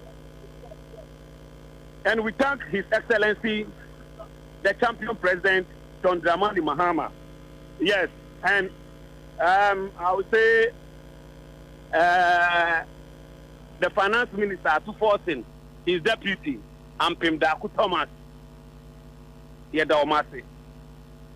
And we still expecting more, and we know they are still going to do more for us. But the fact is that no crap hard here. Your Maya to see a crowd in 4 months. No, they say no cry a fire more when you may be a more makoda. Musunyum when you.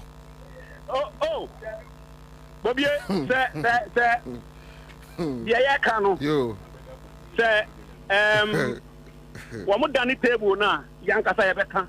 Some of us, many at the Shoti Horn, me. Yabekapa, and ye nim say from a good source. Will be a person, sir, doom so no idea, no. One be good champion president, no, Eddie Hoopy. And say, no, why am I doing say, or better offer in Tamafita, no, the coffee. Indeed, there is no way, say, near my bag, I say. No. Would you trust me? Meaning they make all right. Vincent, you better say you didn't come off from you see about more side or CCR. Okay, all right, thank you. But answer no about both sides, no. Piano microphone, I don't go for saying, mammy. But you know, very interesting, Commander. Me was what from 98 to. I think it's so. The same question for you, but me talk any view. Hey, Ufri drop super drew and Krayana dollar for me. What's I hear about talk any view? Serious? No, but it's unbelievable. No, say na too beti. If I too forcing His Excellency the President, I'm support no pa na atu force in the Siama. Any omunu yaketu isu cry the sense. Sami Jemfi. Ombeti mi asise niema pa ma ye sustaining for just 1 year. He can turn this country around. Unim say just by self-discipline keke. Ghana yetimi atiye kaso by 150 billion cedis. Within these 4 months. 5 months, yeah. General. Say yes, say so. President adododie da ho ice cream da ho president say mean the ice cream.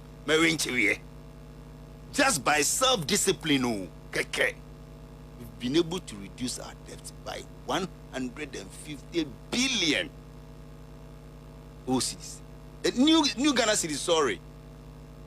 Just like until imagine say nyame boa na se see ato force in kase okutia your debt ni nyina friwa immediately debt na MPP for the jai over 700 and something billion 150 free so say in the numbers 600 and almost 500 and something until yetimi the tra even half year still an eba form the dollar no timi ba bedru 9 crackeka it means about 300 billion and it be free your debt so just by checking the dollar alone. Bobie, just by checking the dollar alone. Have you don't say Crawford be no the business? I see. Have you don't say Crawford be the business? I see. When me who saw videos, yeah, there was this guy, no, also Tom Castle Kumasi or somewhere. Yeah. And car was say 90,000 award to the AJ 70,000. I was shocked. No, like I know somebody I know could in a 40-foot container. It was Ansah February. Nanko betia 115,000 Ghana cedis. And now, or yes, or Kwabena no haba. By May or Koyano, the more Chenedy, but he's paying 71,000 cedis. Because of the dollar rate. I see. Yenye COVID. I see. Yenye COVID level. I see. Mamenya Juma Wimrasis here. Mamenya Yora Samo Agri, Executive Secretary, Food and Beverage Association of Ghana. Agri, Agwawa. No, yeah. Official also. I think comment here. Afimu yesi yenshiada. I'm saying Ankasa. Said Ankasa. Miamia na mso mete mi olman kache. Enedi enim komo Accra but na mate say mo said the need time sir. And the meetings and everything. Uncle agree. Say we dim komo. Last week we me kwa Asante Mampon. But who videos. Obi so nemo now the GC say you are too swaba say obi so ni oil fried oil gallon na say abase obi say me so obi so yi drinks nkitinkiti bi na o me no mu binti no me nimu but na say be busa say with the current economic trend eya ye nyina ye hu and na no president kasa no say osre so man for entity or money maso beverages industry no no food and beverages industry emu to say e dey na ekoso yo that's very we share the trend so far no I'm say at the time we share minister no my says never be more consider yeah friends saying media budget no omo kwakuyi taxes be free on them. It's your show money. Number one on the the cost of products. Send us see the neighbor form. Now, you know, in the newborn baby, if I honor nature and say, a year stable cacao within a month, your cost via Inca, you used to know as a barrier, so see the new cost for a bit more protected your importers. And I say, also subsidy, a $1 now, shops no woman, Emma won't too much. Until you have a move free honor, like I say, 7%, and I access so. You know, you don't say, repayment, a very reflective on market. And so I'm going for one better near money than stop someone unless someone higher by the you and someone who reflection. You know, and as I say, who says and so on. Now, I say, for more. Now, I happen to say, importers, you know, and our businesses have taken a toll.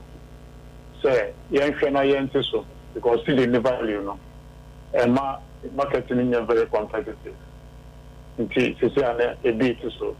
A combined is sad because we are clear in Yama at 16 cities, and I'm also clear in India at 13 cities, a city.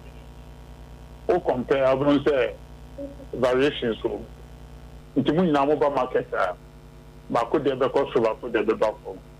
It is here, no, your best friend strike average, no.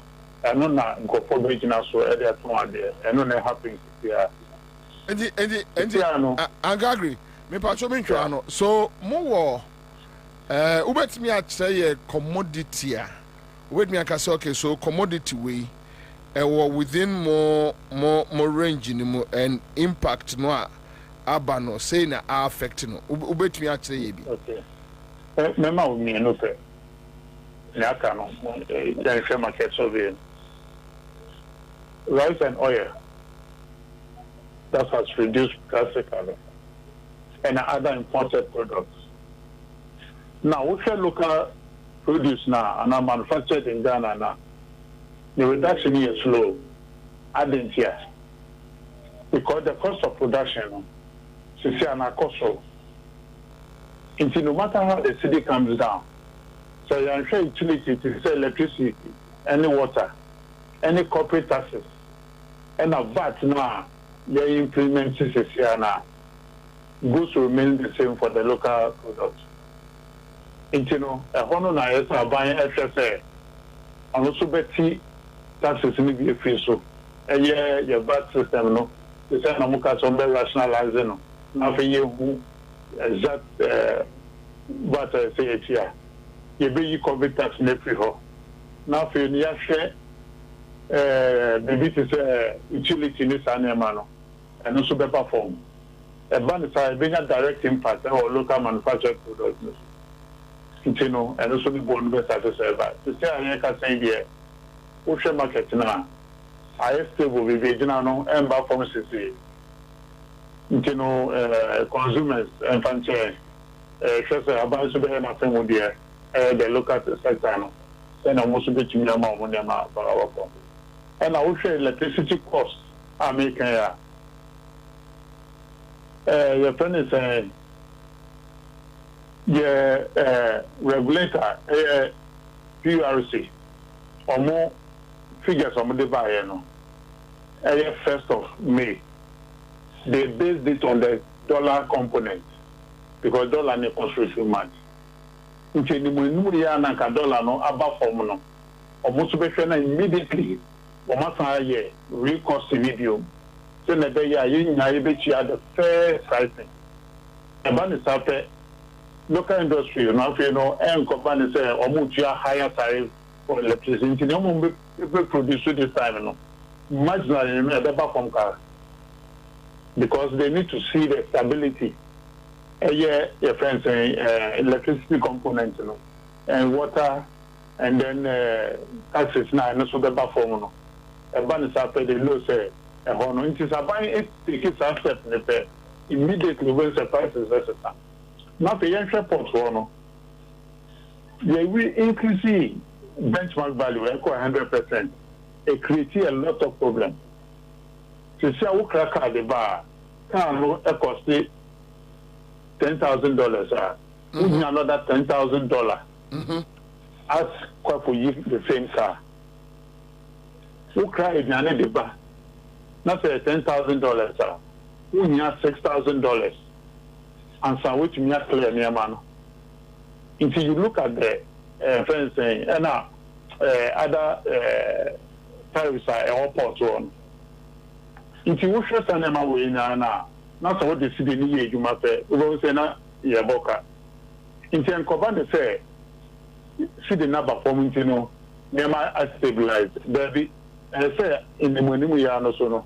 A bank say, benchmark value now we increase equal 100%. No, you bet you media perform even at 50% crap or no. A bed bomber, the bit to say more. Cars and now be very credible. The price will be about for 50%. And so I say other components are the base me I am minus about 4. Into be say near my 10 cities our market no be corner all of a sudden price will be about 5 cities and 6 cities. Into no yeah for why I know. Yeah, especially say a better about for more. But government should take the immediate steps to bring down those things, and then it will help. I agree. In all this, are you guys engaging the government, the trade ministry? We met the trade ministry. We met the finance ministry. Now, trade minister, no. Now some more kind, no. Just say now two coin. In your bar, in a proper engagement. It means so about somebody. Finance minister, say the kind of policies not model to announce somebody else to a better city no stabilize it for a long time. A better form and managing a baby. That is an assurance given. But going forward, no, a year midterm budget, I can say further reduction will be made. Until you would want to engage further. But even without the engagement, Nakazano, he has given us the note says, they are working on it and it will take effect in the midterm budget. Until they affect the local sector more. Until I say, I know a bit taking place in terms now, you who send ya ever corner. But to see any there. With the CD coming down further, a better man could do 9 cities and a destabilize over. A banisana import no against the dollar rate now the better name of and a better form. But we should look at the benchmark value and other tariffs that we need to remove from our import base. A banisana a better nyama about more. Got into me if you say, see the number quality could do 5 cities. According to Ansah, a better export. Not on our government Ansah in terms of the revenue they need to generate to pay salaries and then infrastructure. And if they do 9 cities, that's a to now no more. Never ever more. But me advice, I'm never my government and say, your sectors do no more. They affect trade. And ordinary citizens know accommodation. Maybe to say electricity, light bill, water bill. Yeah, and the utilities, and accommodation, and then transport, and food. Food in year number 1. So Kwabena is so bien to me and to Idiania. Idianian boys and engineer on top at the assembly. Maybe I had done accommodation, housing are going to be provided. Until imports on building materials, or reducing duties on them, or remove it at all. Now, and Kwabena say everybody can only put up some structure and live in. Kwabena say, "You bed in every so Now, if you share the cost of transport, the bit is oil, fuel, ever form, no price labor form, which is good. But you share the other factor. I will say, Ukrainian manabano, na benchmark value, other spare parts so into a known and detected the price structure now, and the transport sector now. If you and if you on mana, it is Accra, we will say the cost of spare parts will be cheaper. So the transport owners will have no beef to say, never also, into so that 2 years to mean your own thing. Into the kids are my way, head on a Bema, never born about form and my transport. Now, you know, so on the transport sector, no, on one sanction said, you're being importing buses, mini buses, anyway, no, big Briaba, send a bear regions now, we are being into the 24-hour economy now, can. This private transport, but I agree. When him say the pace of cost of transport, when him say Hano, your whole problem no maintenance, and yes, say into me farmer, and I say and Rana Nana Kumia was studio our former STC boss. Okay. Meanwhile, now my engage the current deputy STC director, MD. You can see say buses need a brand because both administration consider obia krebiba a guopucho. But I say, you understand? I say, let's take it from this angle. Why is the private sector able to manage the transportation system, and on the government side they cannot? But you know, as usual, baby, I know, I agree. If free say when free or my way.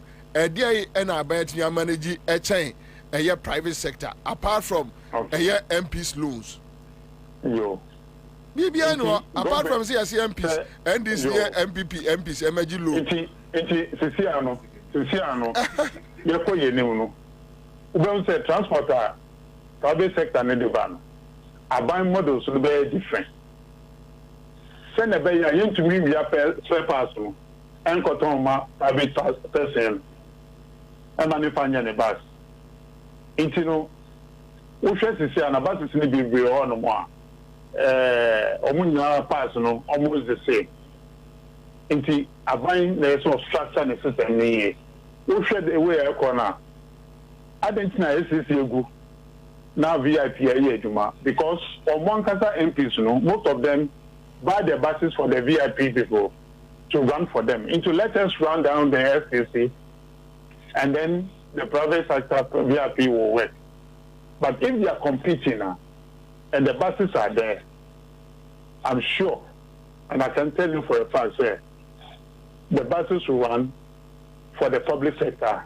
And then private sector, if they can afford their own business, let them do their own business. Anyway. But what the people that we put in charge, they run down the system. And then when you go to VIP and ask, they will tell you buses that are owned by former transport ministers and some of the MPs. Yeah. Anyway, you don't see another conversation for another time. Angagri, thank you so much. Sir, Akasa, Akasa Fidie, Sueda, back to the studio and Tachi, just 1 minute on this spare parts issue. Now your money for you and your Baba transport, then we are done with you guys. So on the spare parts issue, but you had a car dealers, no? Oh yes, also because say also no Kano, Vincent Kano. Ebi any agency be near my form. But I say you should say you commander you call Nigeria no the biggest automatic train in Nigeria for instance no. Last week you call Nigeria no. O share aban cars bia spare parts bia no. Spare parts industry no more providing. So just say na kabas near the idea we na ka the biggest spare parts hub in West Africa. At least abuso kan utimi ye free. Na ka bi wo hanka abuso kan kwa ne sanka the contract ma abuso kan for no. Say we mun provide nka what I say. Dey mu yam hu. Ba jo say there be Magari. Want. Ba jo say. So what I say. You know, commander, you see, I think say question is say I did up to today 80% abuso can spare pass and as spare pass industry no. omutimiti omu ne maso no. Yes. That tells you come am no dey earlier now say I say me make no. I agree with you, but what's the later no me cheche mba no. What you abaka say no. Sometimes you know, I say we are no I say minim momma yenye bibina abane ninje. O say abane who oh what me atete mu ne maso dia and dey me ye no more a betete so more.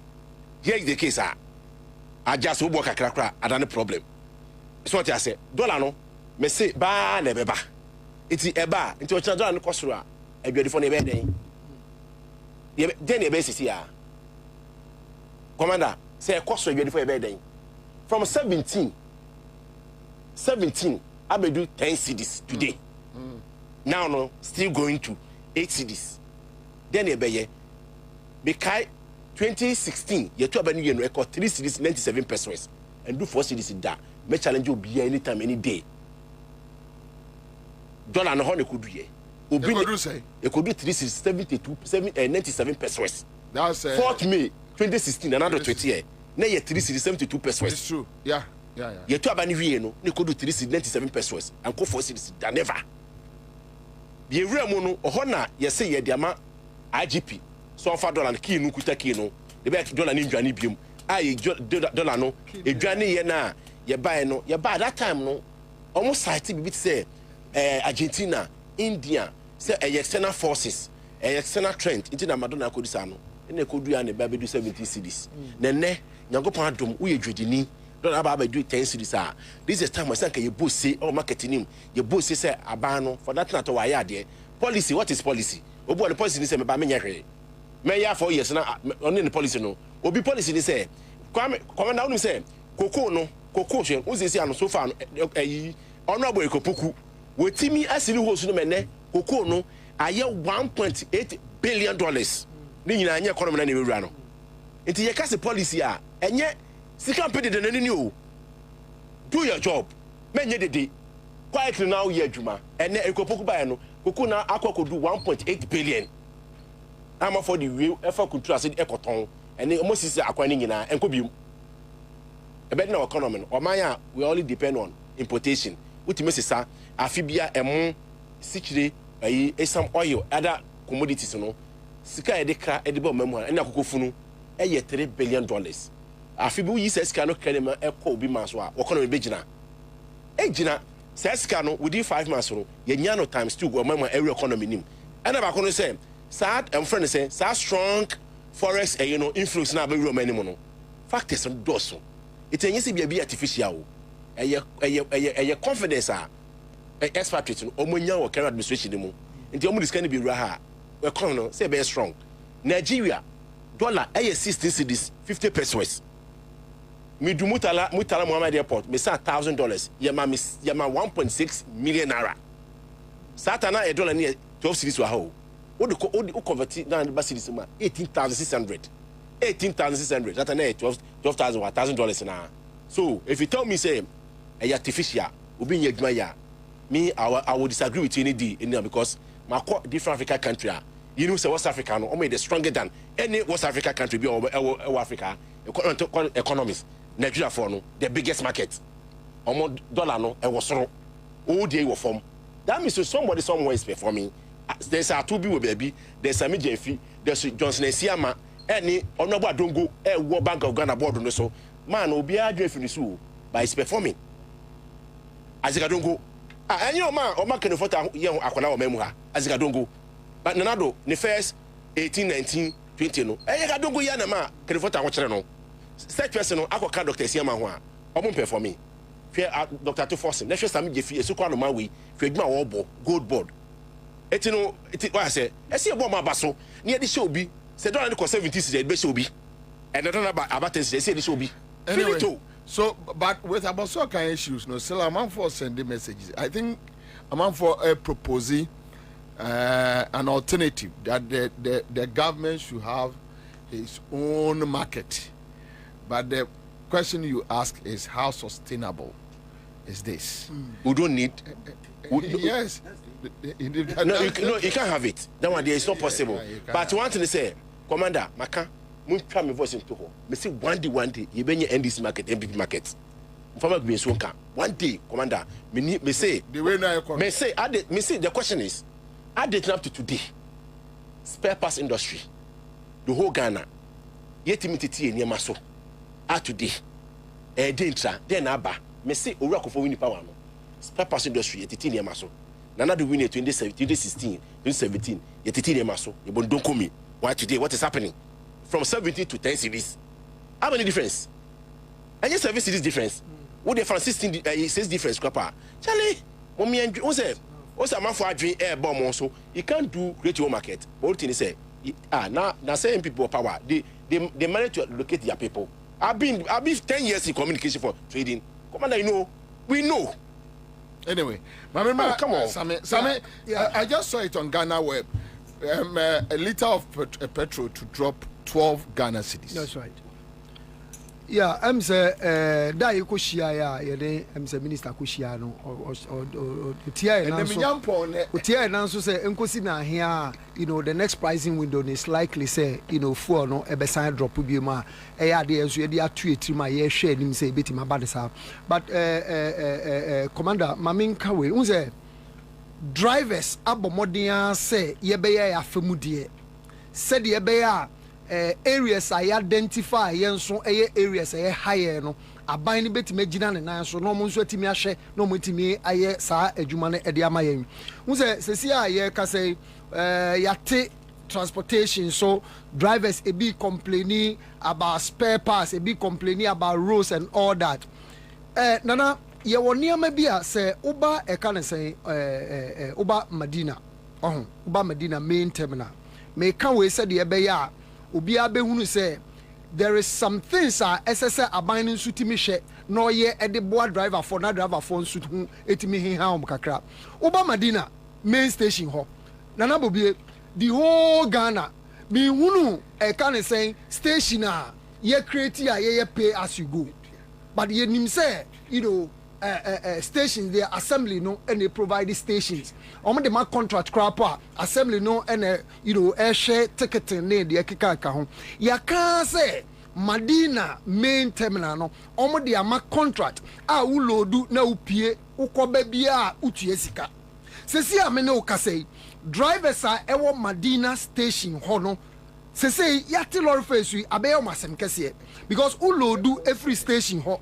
Na uko short distance say boche ni de kika ka ho ne ade a small van here for 12 passenger ni 15 passenger ni ade o 25 Ghana cedis ye misa say yes ye force me say anase ya hye ne say until lorry fare so no o tua sa 25 Ghana cedis the olodu ko ti say koforudua ni ade onu so tua edukrom ni ade onu so tua 35 Ghana cedis a say sikana even time ayente lorry fare so krapo no na omusu ayaba bontin kra danu ya GPH ye be press conference e be catch aban ne say on hwe say sa de because Ghana ha nyina ye hu de ntia e honkom ye pay as you go inti de ye pa ne say enka driver for ye sha ye afamu de no na nka aban so atimi akolium to order asema mi kan MC owo e kan say Medina ho ne ade omu nyina ya we police mpanimfo wo ne ade nyina aware de e kan wo that area ho no say aban momodian so obema nani akoho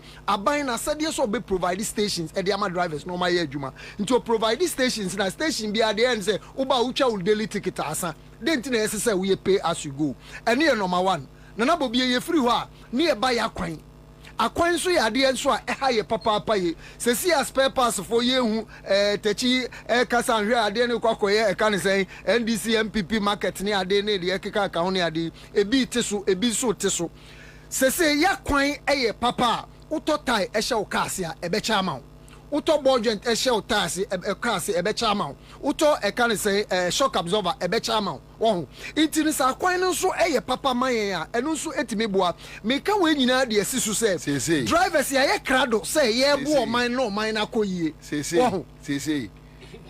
ye ekwan ni wie so a obeka say speed no any road bumps no e ka ho bi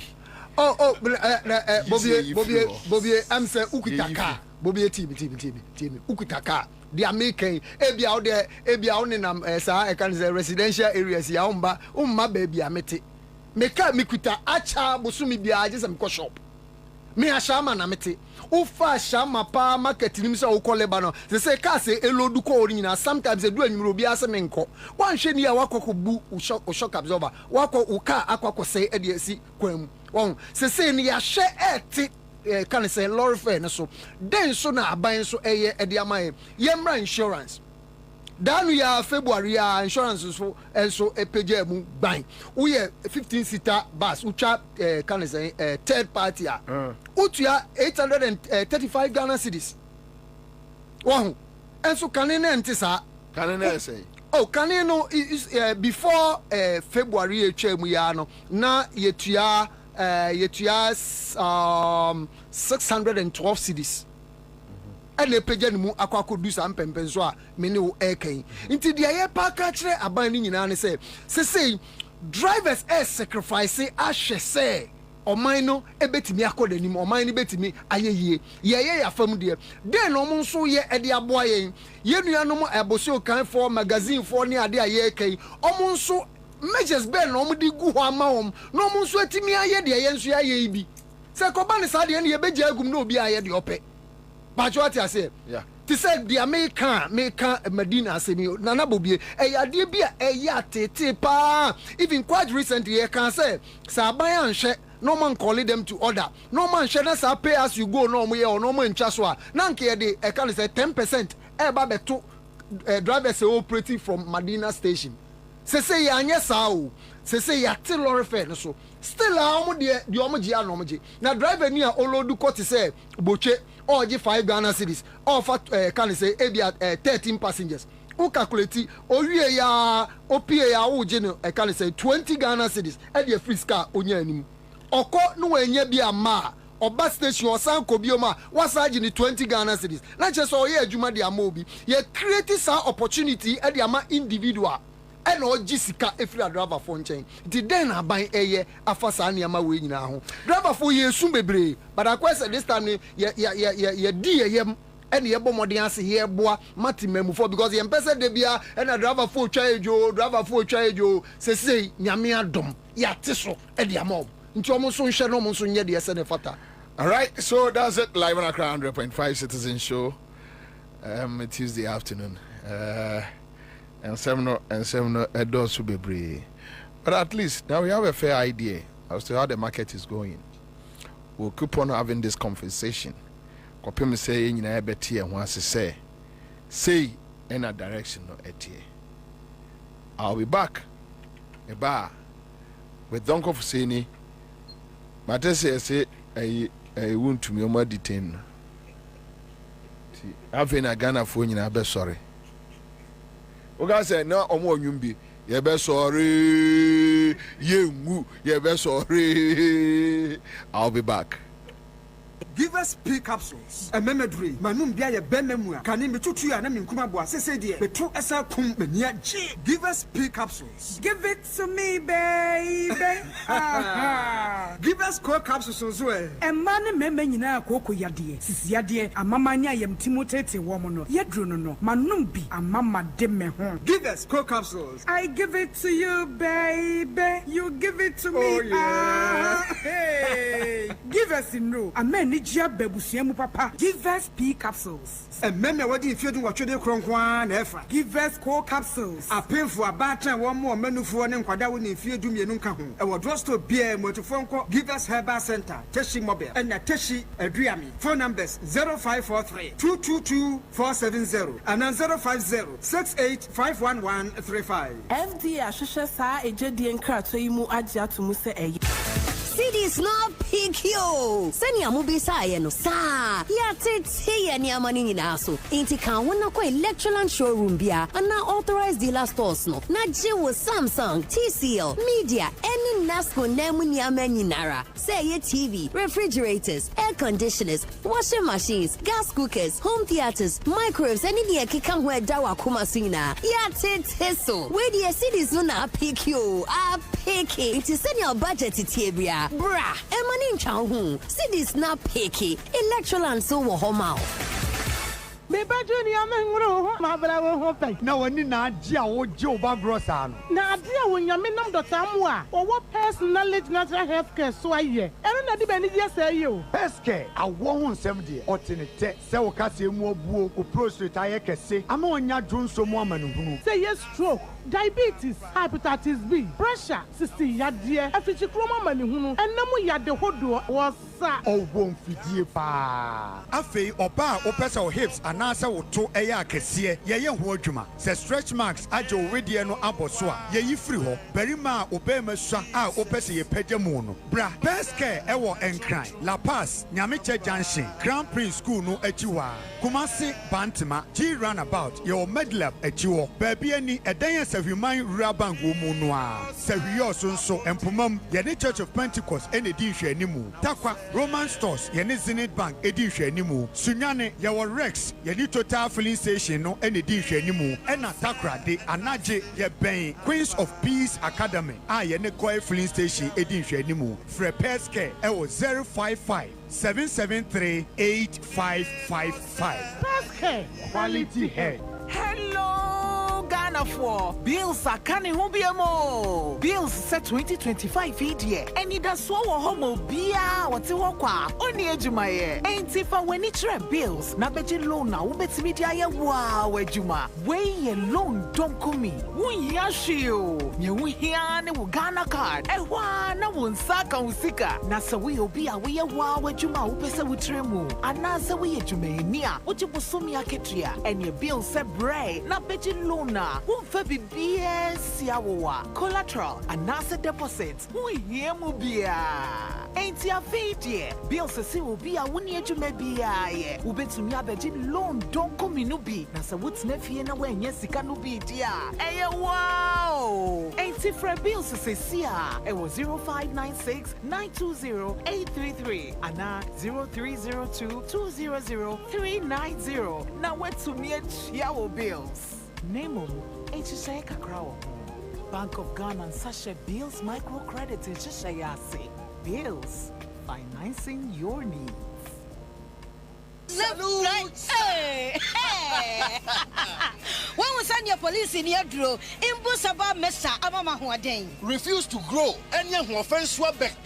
And what day immune system or Yankopon, and your ready pediatric Samoya Hubano, and Nasa Wunum Imbusaba Mesa, a peja immune system Nabribia, Yarientimu. Sasa dear, a month for the one, Eddie Imbusaba Mesa, Dronua dance yes, and Yarwa who ran Nipa and Nina Etimi Banaso. And in your work as Yankaya, wouldn't it be any home car? No, you want suing, you know, a way of buying every home.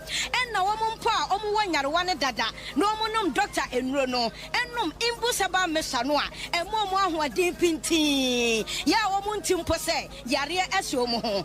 Imbusaba mesa, a walk kaisi, and you may move bia your toe in row. At to 0246 20 8496. FDA, Ashisha said, Jodian Cratway. What you say, ye?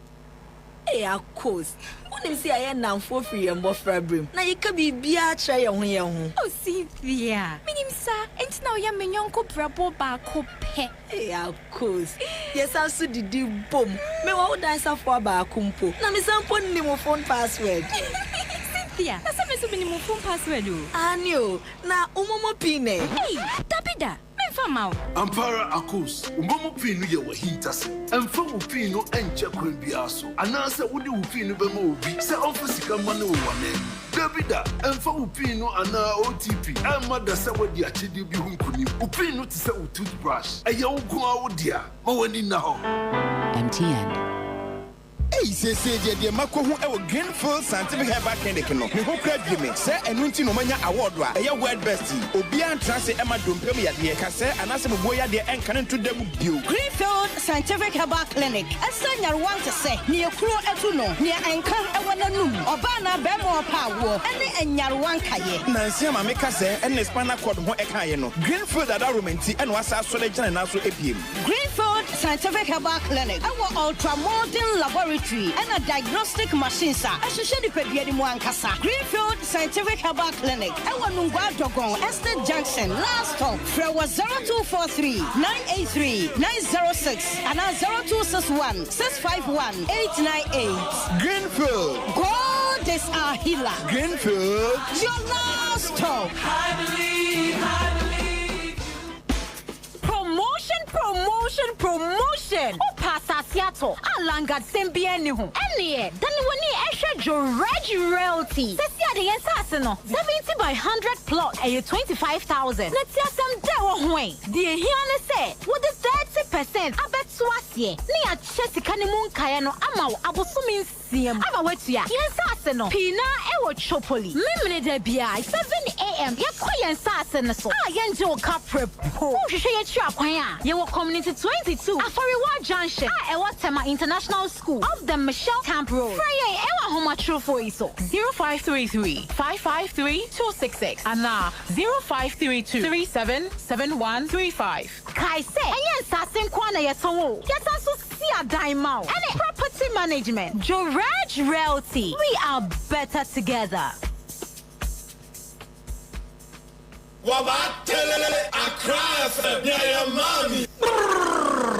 Nana Kwabena Bobie Ansah. Berema be meti gara furuku be punti mpunasi sokode. Wa kanchira katabin say you what you can say Kwabena keja guma mni yanko. All right, so Yasia baby live on Accra100.5 Citizen Show and me Kyle say Yeni Afuseni Donko is with us. On Afuseni Donko on Deputy DG the National Service Secretariat and we know bought and come out.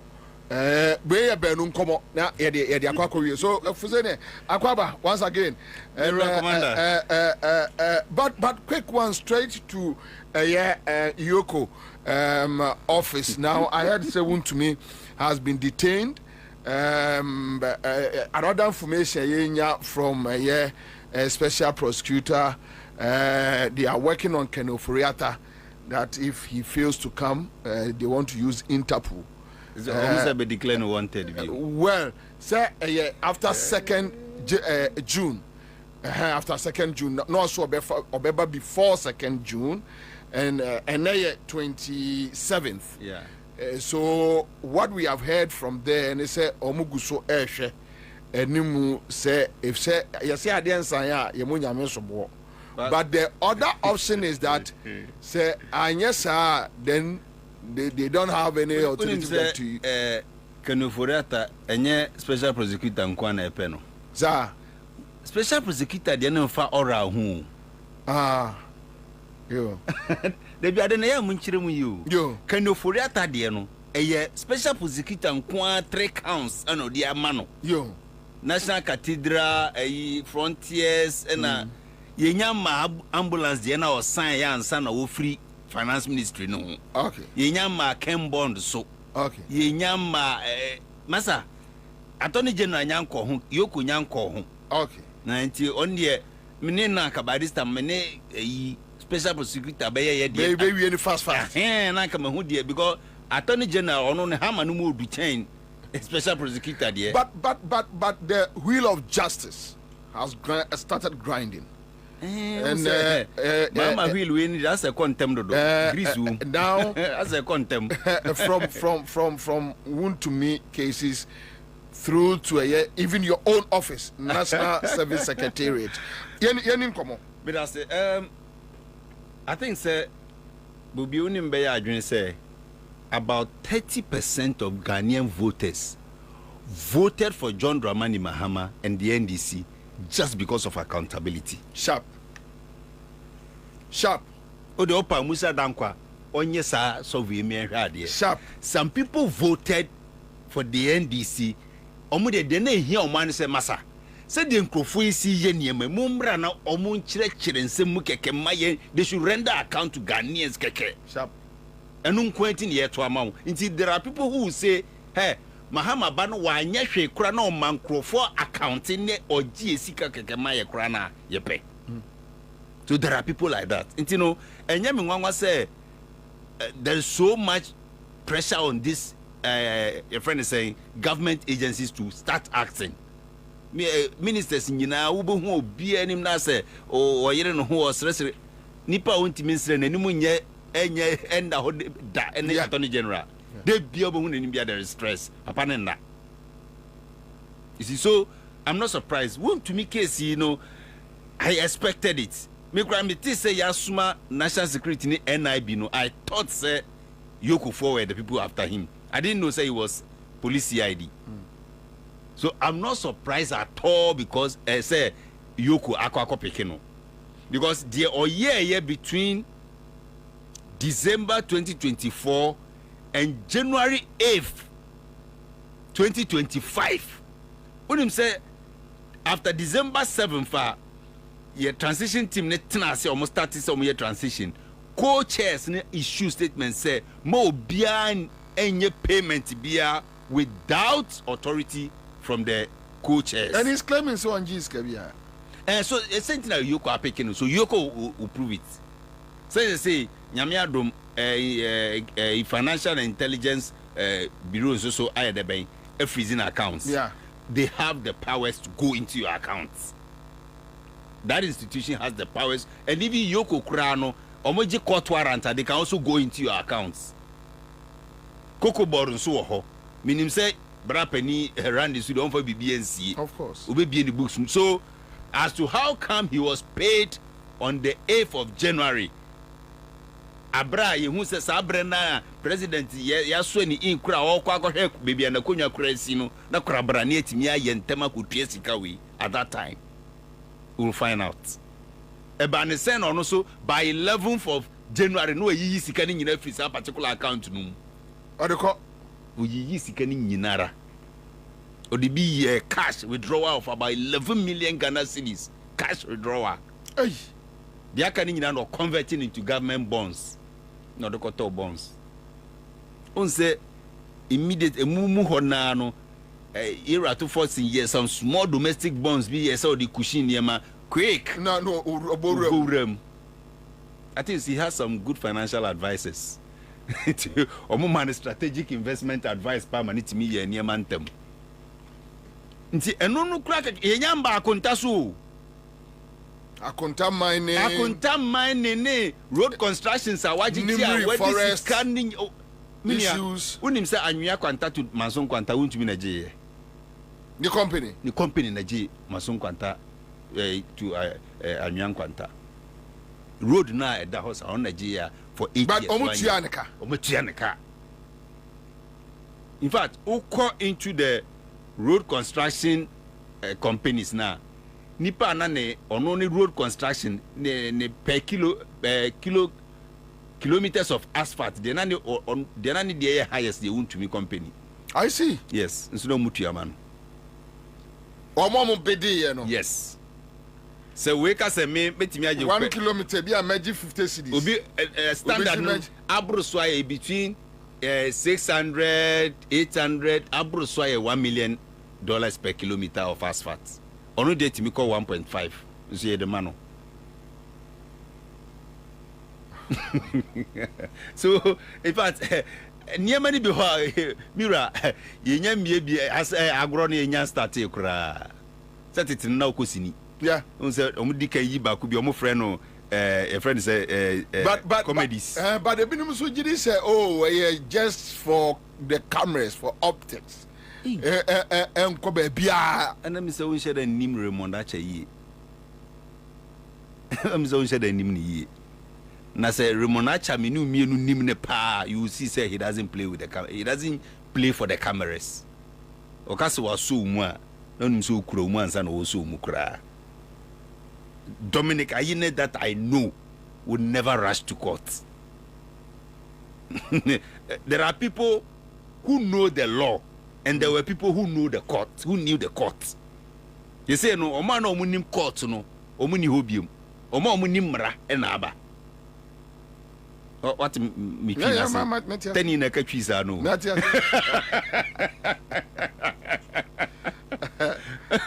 Oma no munim court no, omuni hobium.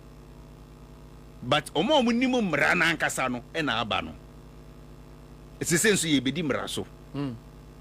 It is not about how well you know the court. It's about how well you know the law. That is what is happening in Ghana now. So, yeah, the choir man, where this cano? Was also a Tiauka. Was also a Tiauka. A quite so a Cocoa bought Sikani quite say a ba, Wakakui.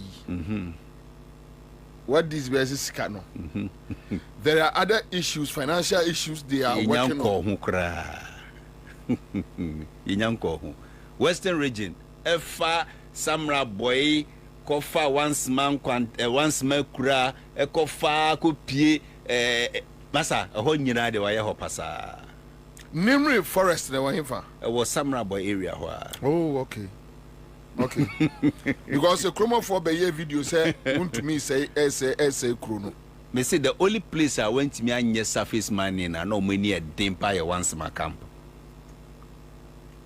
It's also in the Samra Boy and no branch left. Okay. We do Samra Boy Junction on no far left. Who first I left one and I call once my camp. The Hong Kong went to me and say, oh, monsieur, we almost the money at Kakara. So we have want to me issue pending. We have Sky Train. So on the hospital, Anna. Waba ma omo ekoye no omo mani bail. Okay, no problem. And Kennedy Japan eko jinemu emano. So Sky Train also is pending. Then Edubuahin also call a plea bargain. Court in so on 20 years. Yes. So on your food exclusions and a copy. So on your bonnet. Yes. When your bonnet a plea bargain say. Yes. So at least these are three major issues. Then the national service issues. But let's deal with the Sky Train and the Dubuahin. And Saniaba. I think the Sky Train there and it last night me chirimu na unu ebi se me exaggerate ma me chirimu na una otitwi Sky Train ne se yesi ye koye kitechi a efa wiem yeah enna sabi Kwabena ne se was spending sika $2 million on feasibility studies anameboa ebia kitechi na ebefa wiem no ye the pillars besisi ebia tema motorways in Chenho near the pillars as CC William said about Kete and Nam from Kofa, your friend is saying Honum no Fiesta Royal and Potem Hono, Kofa Airport Okono, where the Amfa from Ebefa William. In Tenam Wilma Drew baby and a CC Akidia, steps are Mube Sane, no massa from Akida said about your Amfa and Biaso. Of course. Ye who pillar back.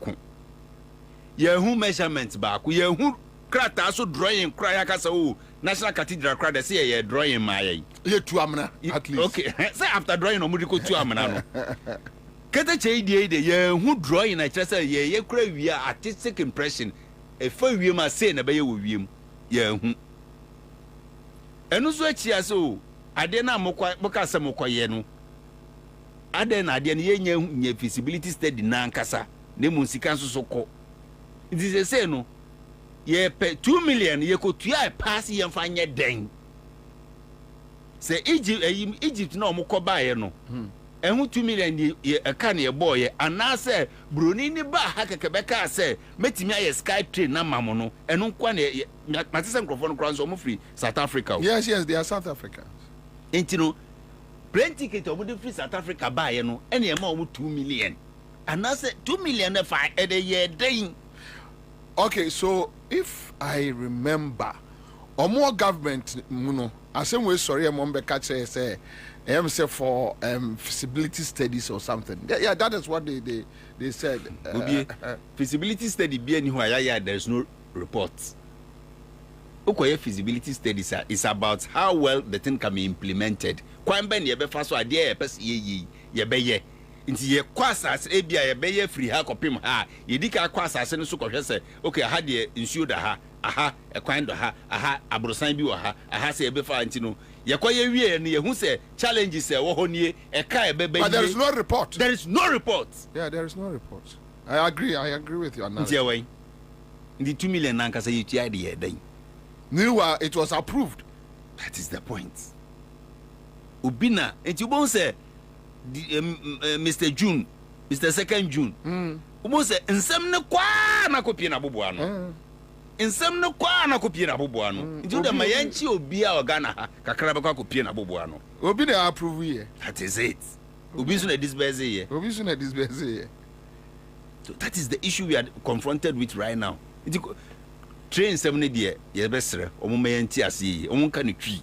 Onzo omo ka ne brofo na. Ebi omo ka ne twi. Omo ka ne twi ni yanti ase. Obi anti ase. Yes, omo pa ekuya don cause ka ne twi, ka ne twi. Ka ne twi na obi yanti ase. Omo ka ne house so ye beti ase. Ye beti ase. Because ye no so ye language. Ye beti ase. So English ni na the feasibility studies nyina ne say ye de ani kohwe. Ni akosusu ehu say ade na ye pese ye no. Ni yemu no de be na besi feasibility studies asikire nyina no enye bibia. So at least give us some report. That is let it. us understand adwuma ben na mo ye ye de ani ko hwe ye no ye hu say ye ka se ye koya sinti dua bebanie ana say ha say agono ye peche ibetimi ayo. I mean, give us some tangible reason. The 2 million number chirim said there na no polugo say him for amoko 12 million so some ya no so case ni da ho oh ye nyanko ho ntem say ade asem polugo so da ho da ho ye nyanko ho David Pra e ka ho polugo enya bui polugo David Pra akosomo waka ho asem baba da bi ena Bobie oba national service nso a emse menua Penny Miami boss director Felix Jemfi and menua Barut Dela on the finance and administration. Okay. And I may operations. On the operation wura kakra wo mu. Yeah. They make kan wura. Me search the India wura mu ana abeko. Wura mu ana abeko. But I also to say before me ba court cases no so investigations no so kra no. Me no ka say Yera John Mahama buy na no yes da bi opese ye na lead the Feed Ghana project. It me no ka say wa ma 8,000 acre worth of seedlings. Seed. Bru se yen ko dua bru nko a acre mako 8,000. Wow. Na ho fertilizer nyina o de amaye. Asa my tractors mienu a peso. Wow. Me no ka say ye pese ye 4,000 acres wo Abutentry me former district wo me no ka say ye dua bronko over 1,000 acres e was asase no so ye expand ko yes adwira ye dua bru 200 acres don kron kwanta 300 acres me no ka say Branham ye ba be ye another 200 acres wo ho omo de almost start June Karaga ye koye 600 acres Janga in the northeast region ye koye bru Karaga kwan ye mu 400 200 na ye bru 600 Janga ye 200 bru 600 emu Abutentry hona no ye bru 2000 no ye mu so 500 emu no so ye dua already ye tomatoes so 100 wo ho yapi ye tomatoes 200 Damongo 130 acres of maize and Nedeya upper west yes Sisala east another 500 of acres of land so are ready for maize maize non so upper east Navrongo almost 80 acres of maize or Navrongo Enkraheya oba Papao farms uko Jimpa uko street said uko hacho na Goodness Energy filling station na chi ho na opa baby akukọ bo fopa ufa ho a akukọ weight 3 kilograms ye de be ma 80 cedis fresh so wa ukukum na national service farm oba say na mbeto so da bi ye na start ye nua o sesi menua mame mbonkrofo din me say Mastercard Foundation ni ebetenase esensan krata se omo breye sika amaya yen kokonkwa over 2 million broilers. That is before I'm be take over. Before yen ye beba 1 year ago. Ena yera osesi be ne minua gift ne osono ba mo sensan ye se ampa ye beye. Ti mo fa nkokọ ne mra. Omo de nkokọ edi kan by last year 300,000 beds. Ebedru ya omo say oh sorry. ni enim se sa ni eni nkuko buo nti ye nya ba bi mfa nkuko ni ngu nti sade a mumfa nkuko ne ma private persons no mun keep ma yen ye nya nkuko buo a ya beje ya ade 1 year ni in the private persons for private individuals da co farms ne agro farms na hwe yen nkuko no so ma yen for over a year now and abai ntua omoka Debbie abai ntua omoka Debbie but don't for so be ntua omo hwe so no munya. They were supposed to train national service personnel and employ them. Minoka say that is not also happening. It's yen buy no mka say okay second cycle no nkoko be another 100,000 eba yen samfan ko ma omo na me director say Debbie ye the 1 month be sin nkoko bu ni bi na mo de abre ne ya. Wow. So we built 20,000 capacity poultry house. And this buy ye buy ya na ye sisa pens ni nyina. Minoka say we are building another 40,000 capacity. Oh papa wo ho na baby amechira wo no. Ufa jimpa kwan na yeko ha ochu. Wo se udru ba akokọ Legon and if I call jimpa straight one no fast straight. Straight. Ukwa obo se Goodness Energy filling station wo. Echiri ho pen ye fu no wo. On the airport farm no. You won't cook 10,000. Yeah, NSS for national service for your assassin 70 acres in the area. Yeah, fish farming wo ho, yeah, mpreku wo ho, yeah, they say crowd me director say me samfa a friend say Accra100 yen ka ho. Yeah, wo guinea fowls nyina wo ho, yeah, wo layers wo ho. Nti yen na yen cook food the whole Ghana nyina. Nkoko 10,000 na ye ye no. They say ya mo nyina nyini. Ya tete so fufu. Ya Thomas is a cabe 2005. Really? Udru ha ye dress ma 100 cities near the share policy mama now they call. Wa obe so buaku kun wa de becha 80 cities. That is what NSS wants to do. They say the NSS have one of them they put us on the door. And ya no go. Minoka say we are still in talks sir. They say ye be expand all secondary schools. Ye be yan kokoni vegetable farming all secondary schools. National service. Piggery capacity and away 600. A bunu be se minu kra de asai kra fena. Me director asai se me renovating nyina. Near ska AC dani minu kra nka ho. Ni etimi raise piggery to about 1,000 pigs. Buy a farm so I ostriches nyina ho a nkwala behwe free. So we are rebuilding the whole place. Then you buy ni hu say national service nko nipa na wo payroll no so no. Now we are coming to the investigation matters. It was about 220,000. And I told you say Felix we sure say my year mun kola nyina no sa number yi my auditing yi na minua satana me nyamba nti minua Felix ne wa onua ba route na yes Debbie yenya head count nti finance minister yen pia kana satwen yenya head count and see e koye sa head count na hu say about 81,000 people and omo dia ka ho as ghost names omo nka scheme no ho omo nya nipa omo wo ho na mom ye tiaka owo omo din mu na Kwabena any bank na ye ba kwa ko yi sika na each BI say 715 cedis into times 81 715 cedis times 81,000 yes times 81,000 so 715 times 81,000 right yeah okay 57,915,000. That is every month. Every month. Yeah. So that's the case. Give to a no more. That is the case. Give to a because this case, no. Give to a is in charge of finance and administration. Osunoba is director of operation. On our approval pins, no.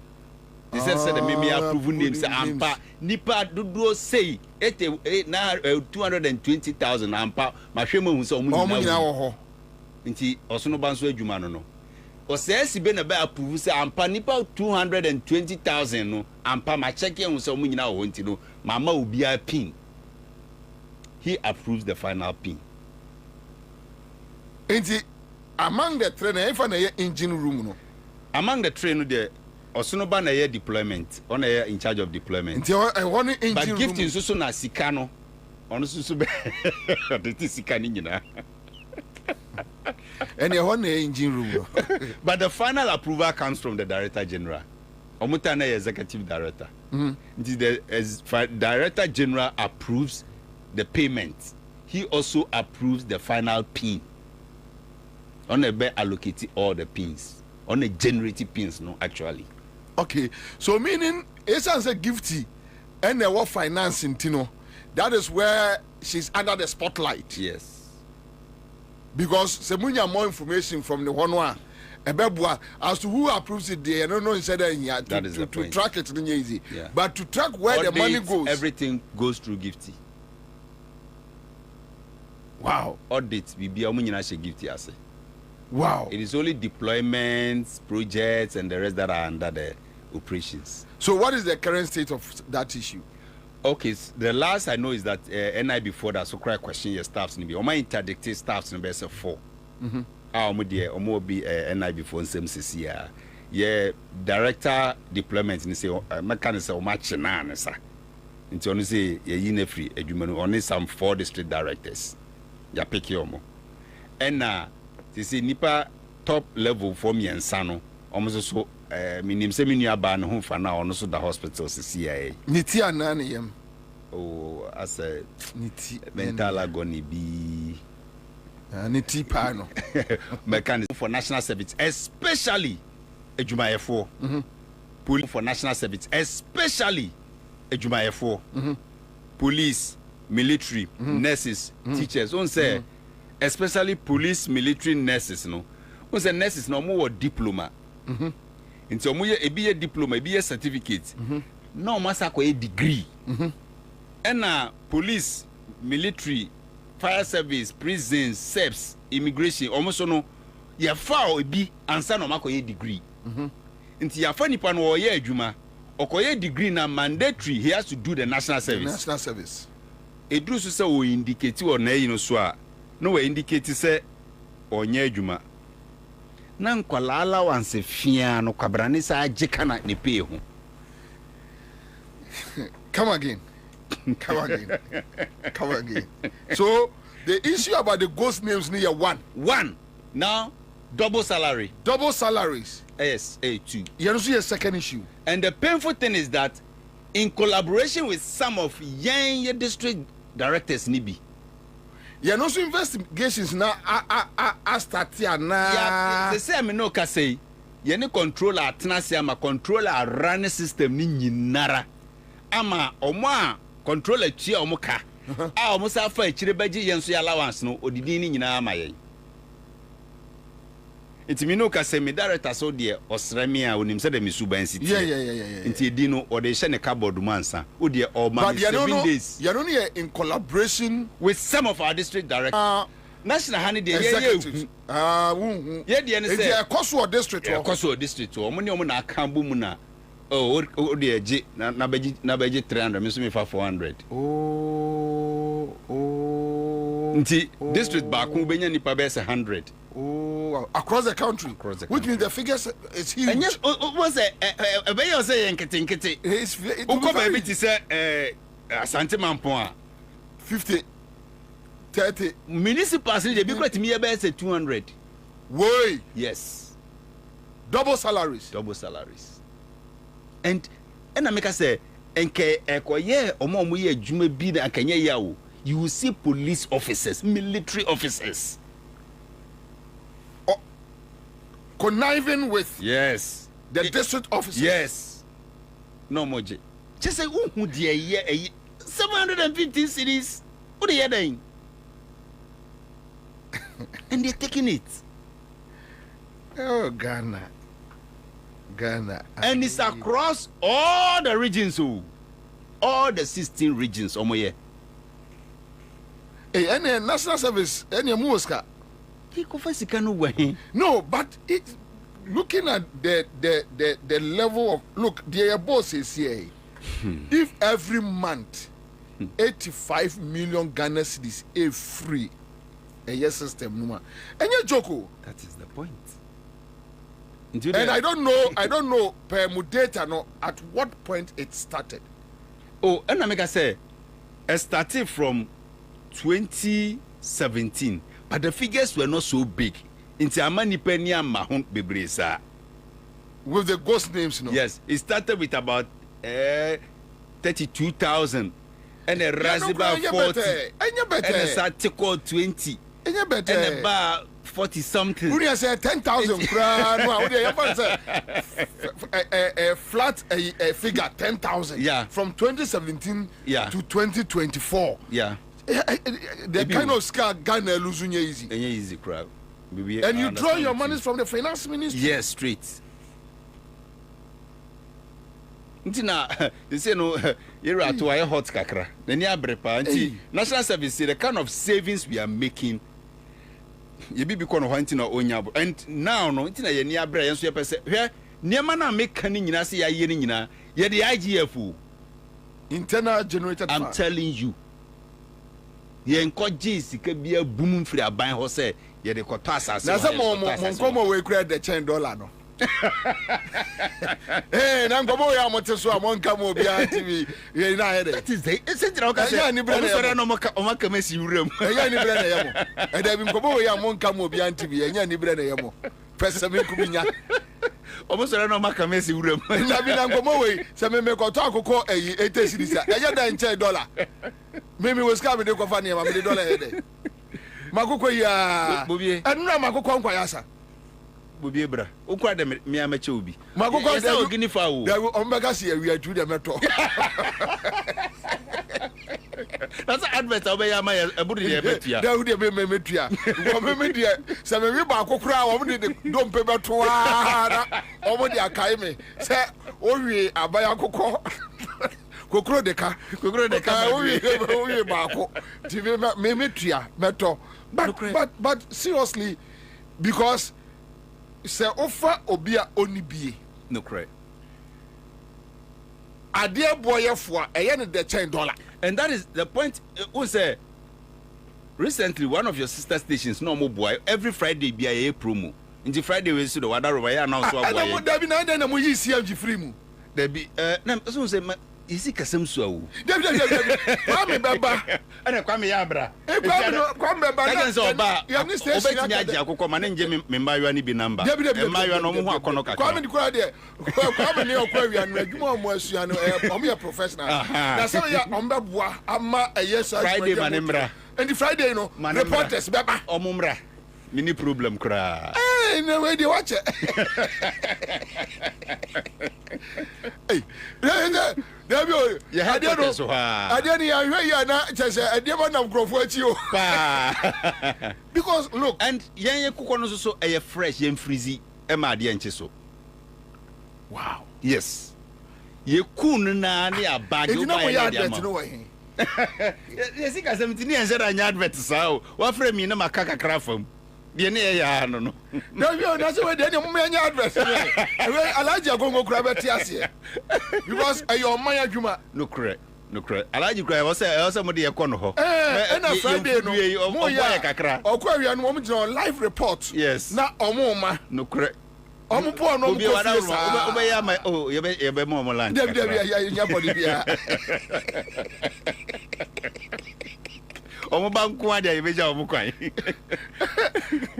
No, because say met me nememma akoto me woma mienu.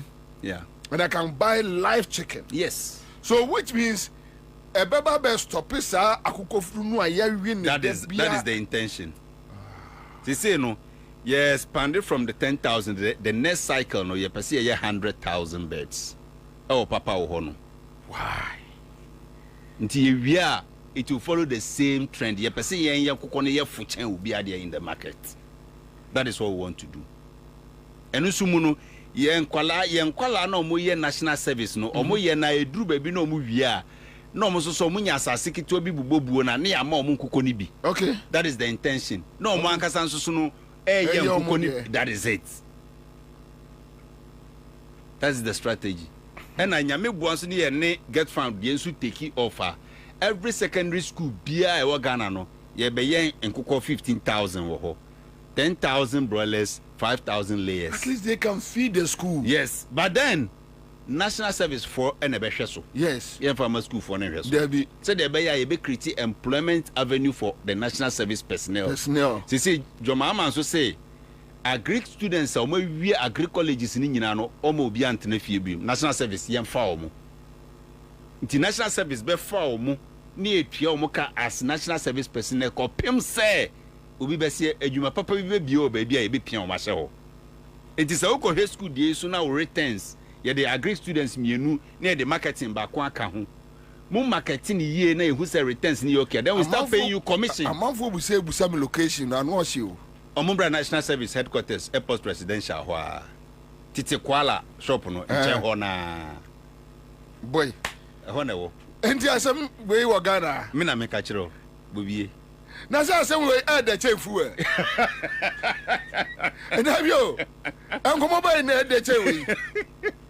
Uba ho obenya akokọ hye. Because look, me apart from number obefra ubenya. Yes, but unim me apart from say me pie abonten minuani okwanwiani listo wani me.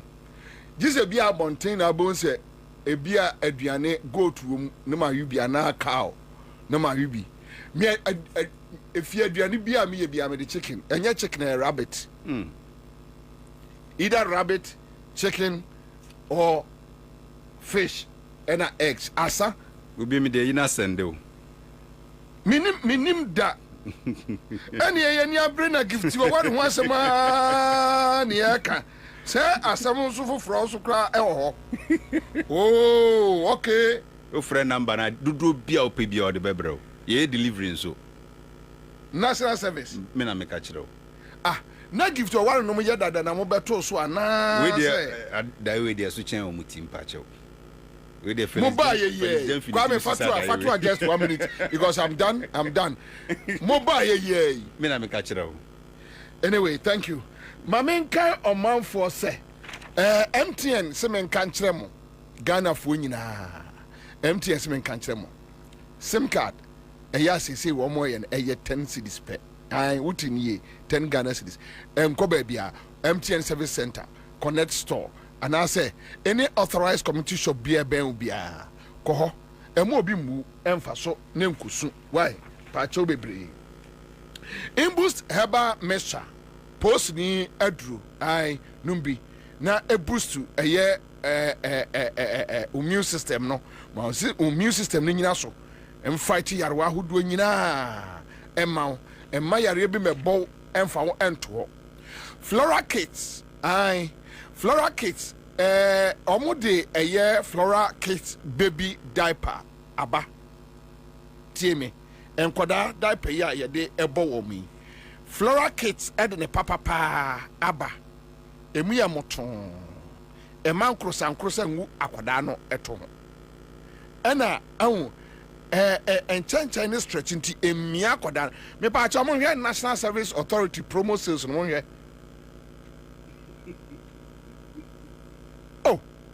And we broiler na 100 cedis no. You dress him out there 100. But wa ko farm house per life one na wa boko kukum ne dia. Also your cockle. And your cockerel no ne your broiler no ne your back no. We can see a pass say omubru 3 kilos. Broiler no. Any we enfan chef fridge mu ma de nchiso. Masa Monka no kra monko fa nkoko bia free taking my na ahaya ne ye omo monka no kro this ya ne ya temo atenye be si ahwebo no match ya ne starting ye omo be ye monwanwa ya ne ma omo aduane from match ya ne start si ye omo monko fa nkoko free bokina bia be hwe omo bu a masa ye de ya bebobo mo ya nyo unim zo unia manu nti eja meto ade na maji receipt u sho huyi oh that's why the market CMG ya Mumbeto be 1,000 bi maye. To de anya de obeto. Never ya babo de ura ma free. Yeah, that's it pa. Wow, okay, so we have the flyer here so you can pick it anyway. Your Maya Juma a National Service Authority, a government adwuma, and as I speak to you, you more Western regions so ebe started poultry production. They say you all the 16 regions. Hey, asem nani susu. Na mama MVP ma ba mu bi amonka. Ebi de monka. Wabom na kire wado. Monka de se kire o. Mo de monka. Bobi ofri se kire. Minim. Wabom na kire wado unim se ho na free buy. Aha nti ye nyina wabom na kire wado. Flora Kids omode eye Flora Kids diaper aba eya ebuan koda pa Delta paper mill from 0243 033 AJ Abraham yedana se papa wasaw yade hunam na oboa wo empaibo mu ai AJ Abraham ai Father Abraham Herbal and Spiritual Hospital ewo Fanko Barrier Asofa Star Oil Filling Station ko Go TV Bosumi me highlights no eno modi abanu a emu sham uju Go TV ne fie yede Bills microcredit yede omase ye bo omo abaso wose se opeska ede ayadwuma astati adwuma atoa wadwuma so a eye Bills microcreditor wagidin abo omanfo wo Ghana fa na nyina George Reality Omudin Sase hu dwumadie aba eye prod 70 by 100 25,000 utia 30% na afi de aka no o spread in 6 months amount kakra omo office ewo come to 22 Afariwa Junction tema eye Michelle Camp Road no kwan no so a obehu omo na wakoho Bioblast disinfectant and Bioblast heavy duty cleaner omo na yebo omudin o say obrai omono ebedi edwa fefefe Tontina 74 ye do mase Tontina 74 o say typhoid ya numbi kidney infection numbi hepatitis B numbi wayase oya numbi enam ya de gono ni de keka numbi obo akobo so obobo numbi high blood pressure numbi friends high blood sugar numbi wanum kankan chance boba numbi wo beto ai Tontina 74 na edem omaji so ama Apostle Dr. Megashi Herbal and Spiritual Center wabin osofu difo nyame asra no wabin papa ene eye party ne party birthday timo kan internet ke di party e picture te ya ene ye share da atwe ne body no mu e ma nkrofo hu se be ma tenten gram e bi di ne birthday ene ga ye dey ya mo am ya anye wo kira ye be ye wo kira ye di party beto ha ne picture no we ni sha kese mu bie mu ni aka se be ma tenten gram bi e di ne birthday owo eye oye broadcast journalist e wa Accra FM nanke bia emani bi behwehwe no a na paite no apie na hu a no hu say social media is scam. Thank you. Enjoy your evening. Your friend Bobie Ansah. I'm out. I'm done. Thank you. 100.5. I said 300 na oba whatever ba no emu ya ho certificate nso a ye beche diama ubia eno nso ye nton ye free I said 300 na oba whatever ba no emu registration fee na 300 cedis no bibia nka ho biem nanso manye mobile money bia da ne duru so oba program na se e National Theatre now the registration fee of 300 cedis na ba abetua e program no ase ho a ye wie nso a ye be kire ba bia o meba program ibenya raw materials ni nyina biato chemicals gallons containers enyu be kire ni nyina ba bia obenya raw materials ni nyina biato so ye be kire na enim se program emre wie no edin hira adwuma impunto ebre nipa ede wo ho be hyemu nyina eye network for societal transformation aye chanity afra ye nest ye ho asem na wasuguso a otie abra me jemu kai se date ya workshop bason ye Saturday 13th April Accra FM venue National Theatre of Ghana registration na 300 bibia nka ho biem nanso menye mobile money oba now the registration fee no aba abepia e program no ase hwa kai set time ne ya no pa 8 o'clock bomodin na sign for number ni bio abra mejemi number ni 0244 474093 0244 474093 0244 474093 me body chat for 0244 474093 yebehwe mu nyina amanim our National Theatre on Saturday 13th of April yadamasepa eradin shiraw. Oh, Nana Bobie Ansah on Citizen Show. Stay with Nana Bobie Ansah. All the politics you can know on Accra100.5FM. Tune to the Citizen Show. Nana Bobie Ansah. Yeah, yeah. Nana Kwabena Bobie Ansah. Berema bemeti garafuru kube puntimpuna si sokode. Wakachira katabin say you wati unkensen. Kwabena keja guma mni yanko. Malaika.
Thank you.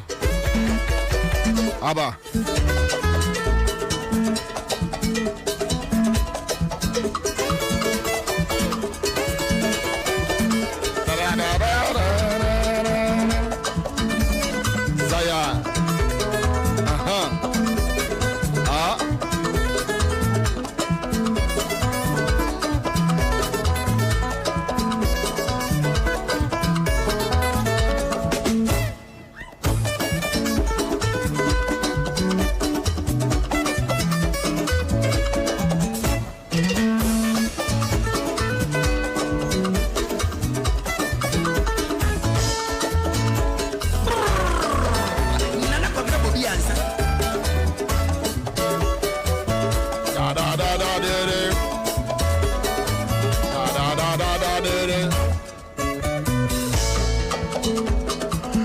So thank you.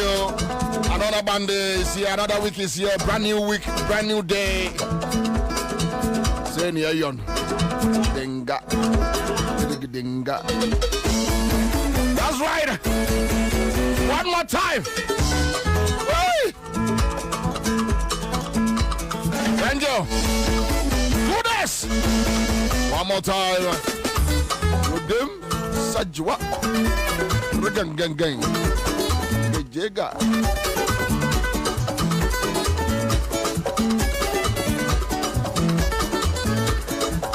Yamamunina Hamamu Kwabena Senkoma Elder Sampa. Thank you so much. Accra100.5FM team. Nana Romeo. Thank you so much. News team Neda Masepa. Thank God say.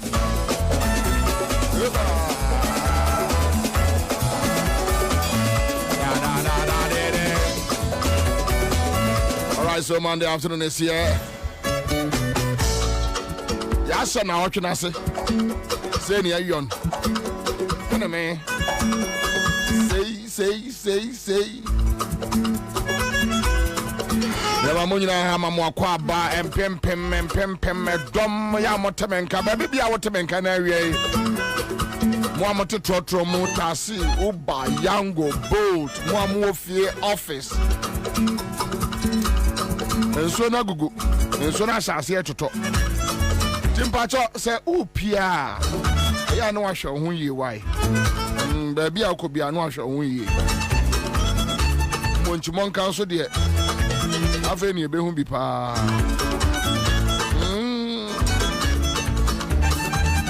enso ne be ohura kwai no yesa anwiane ye de ayi ye friends e bitumen afaso ya catch us ya kwai kasi asemti so ne to na hohru ni nyina then we are back to square one we asem papa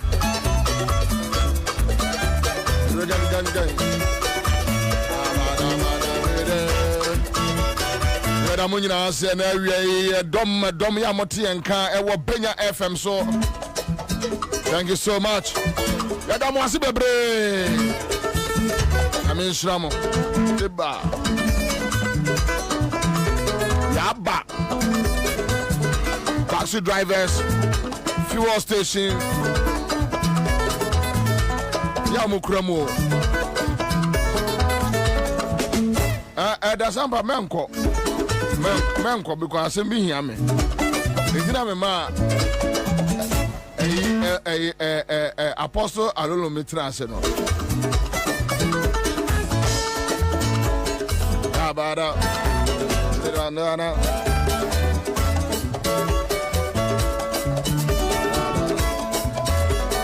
Mame father was my production crew and that's Kwame Kwache fit one day call him and let's talk when we are the party pande people pop salad Eugene Bynes here.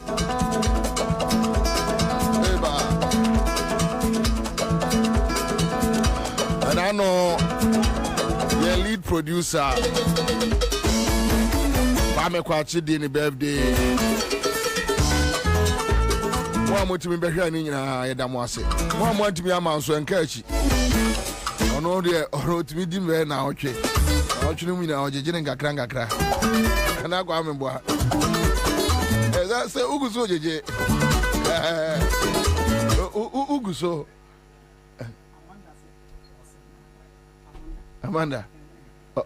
Sir. AJ.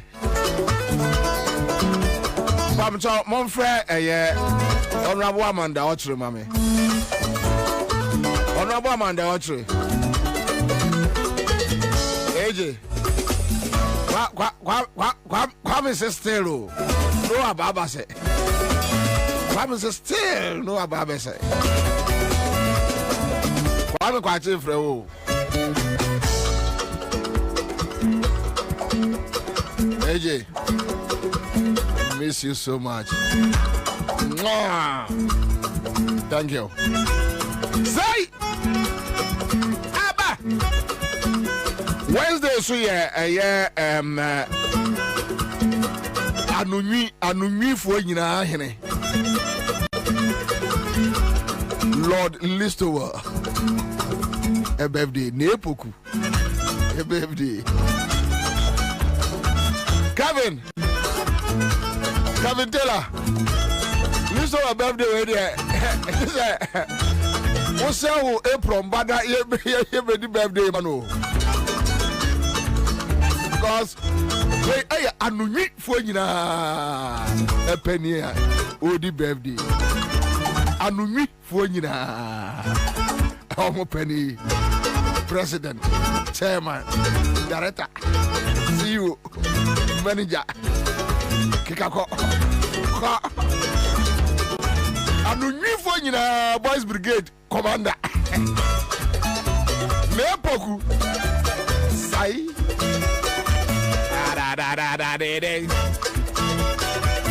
Alright, so that's it live on Accra100.5 Citizen Show. We are back here Monday afternoon. Bobie Ansah, the old soldier, the old lion, the last man standing, Commander Bobie is here till 6 p.m. We are ready to roll. Young Kwai. Sai.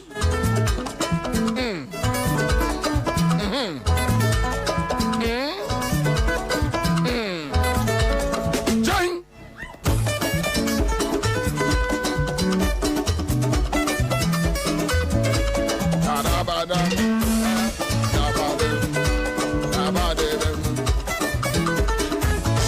One more time.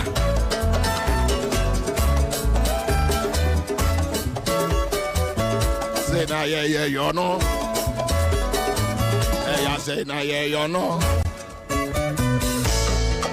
Any bedin come any bekasa. Kwame, if I talk cathedral for friend na me the 2 on here. Ha, nti Fred Asampa ne Apostle Alolo mi mame.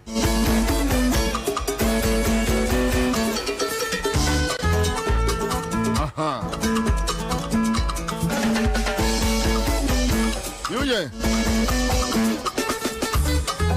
Bra. Was the same way no. I am Kwame Kokran man kan yi.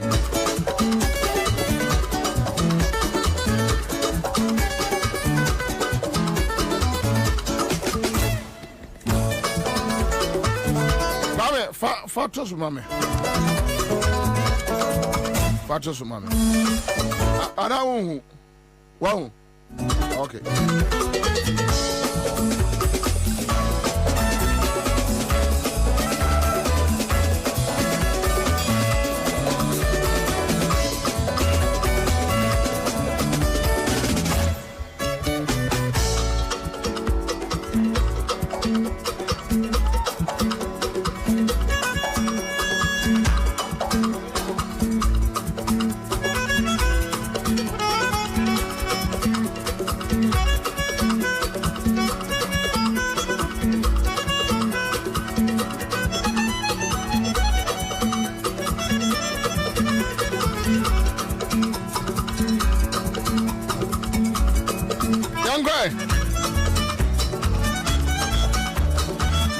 Flyer bi na me pese ya na mbusa Jakalolo me ene Elder Sampa just 1 minute and sana oma akọ because me no we be a strong campaign against that flyer, strong campaign a more dem pa papa nyahwe abone nyahwe nyame kura wanya mehwe ada samba adwuma ya ne kese ade anipa ya no anyo anipa ya no nye bajo Osaka aha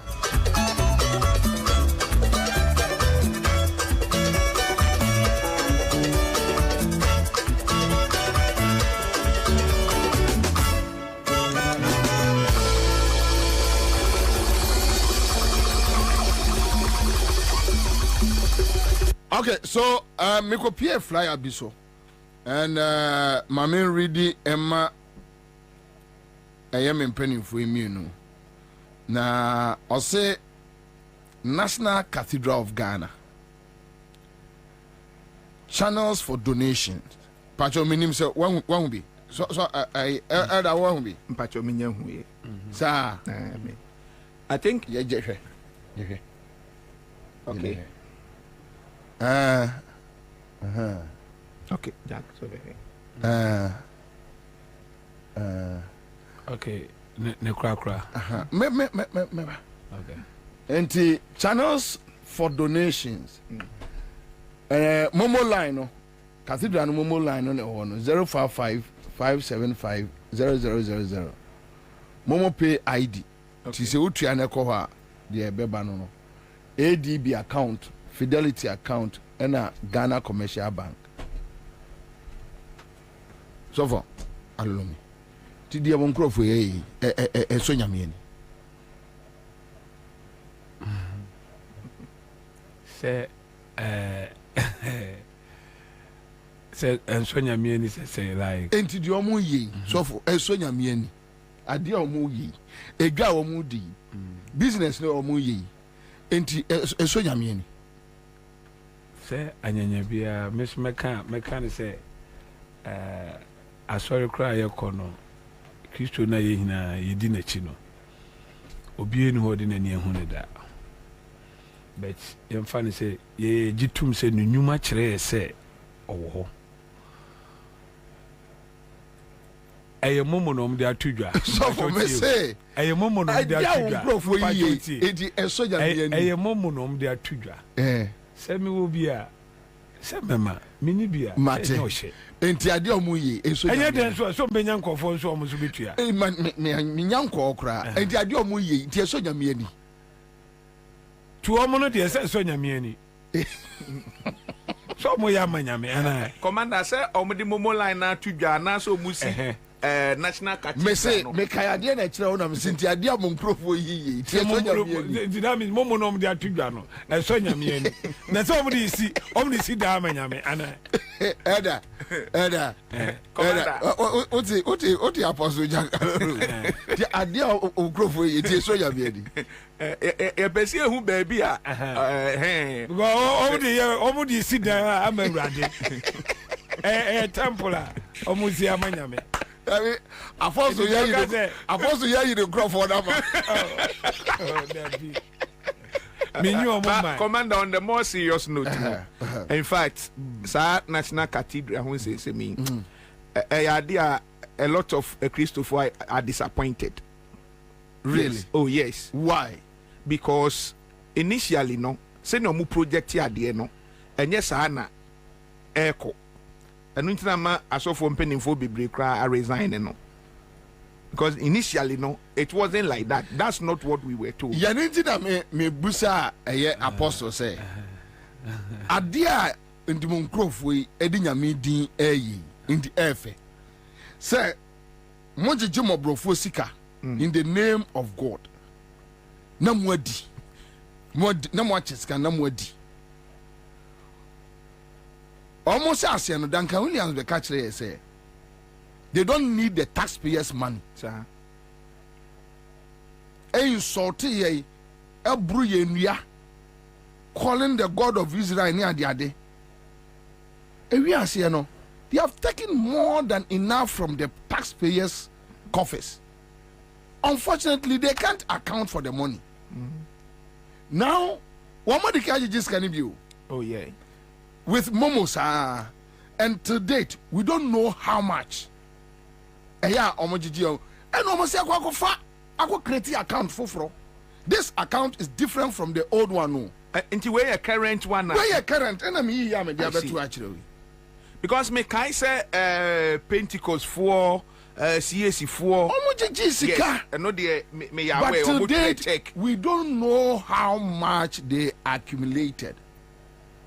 Onim say my transfer notice one thing say you krum ha yeti on say penny nyam from so yeah penny nyam from so if no so ebia emfa ho ne osofo a wo ye emfa ho ne ba bia wa bobra kodu so far as a wie ni panko ade emfom so be bata wo ho nti wo fom a let the people know say mafom manyeni ye momfa ncheme tie won say enu ntina ye tikrom a ye bible no kra na ye di akire a ye nyina ye de nam no won say from nkola bremu no ne ye kire say obey your parent obey your parent obetwi ni mu a o si diwaja no nani na won kwana na ye de abeta to say won kwana aware wasasi so na ye ja ho but unyini na obehunu a obehun say ekonso a the same bible no say ka say ejanom so ni nkola ni amom so anyam kasetia osimo say yes fantastic penifo ni say mofra na abufuo no mo so anyam kasetia the penny say wagimi afatra wo dem emese nkoda na abufuo that's it into one say that's it into one say enunti na ukọ abrofo no krom a one say say papa wagimi a oban be mo say dada wagimi wangaza so papa na wa so to ono so wo za de na ye na ye jimi de na obana ka kire wa so gitum se no magimi bedi ye kroma no pani njimi sa da bia pani ye right anu ntina o pani be fuma akwara inse so be pa na che no na ye betena asem no so yeso da bi akwara difo na gitum nti da bia na bufuo hyewmu na ode nam krom ha da bia yaudie wo mu na ode nam krom ha da bia buofu unya nipa obetwitwa no because maza da bia ye home e kan wo hye what did you mention as Jimmy Penny but bia ma men kan sem bi wo ha say eye from yenkofo bi ni asofo bi ni nneoma bi o ma ya na be wie cathedral ikura so ma men kyerɛ adenti one say ye krom akura na so dan kura yesi kura no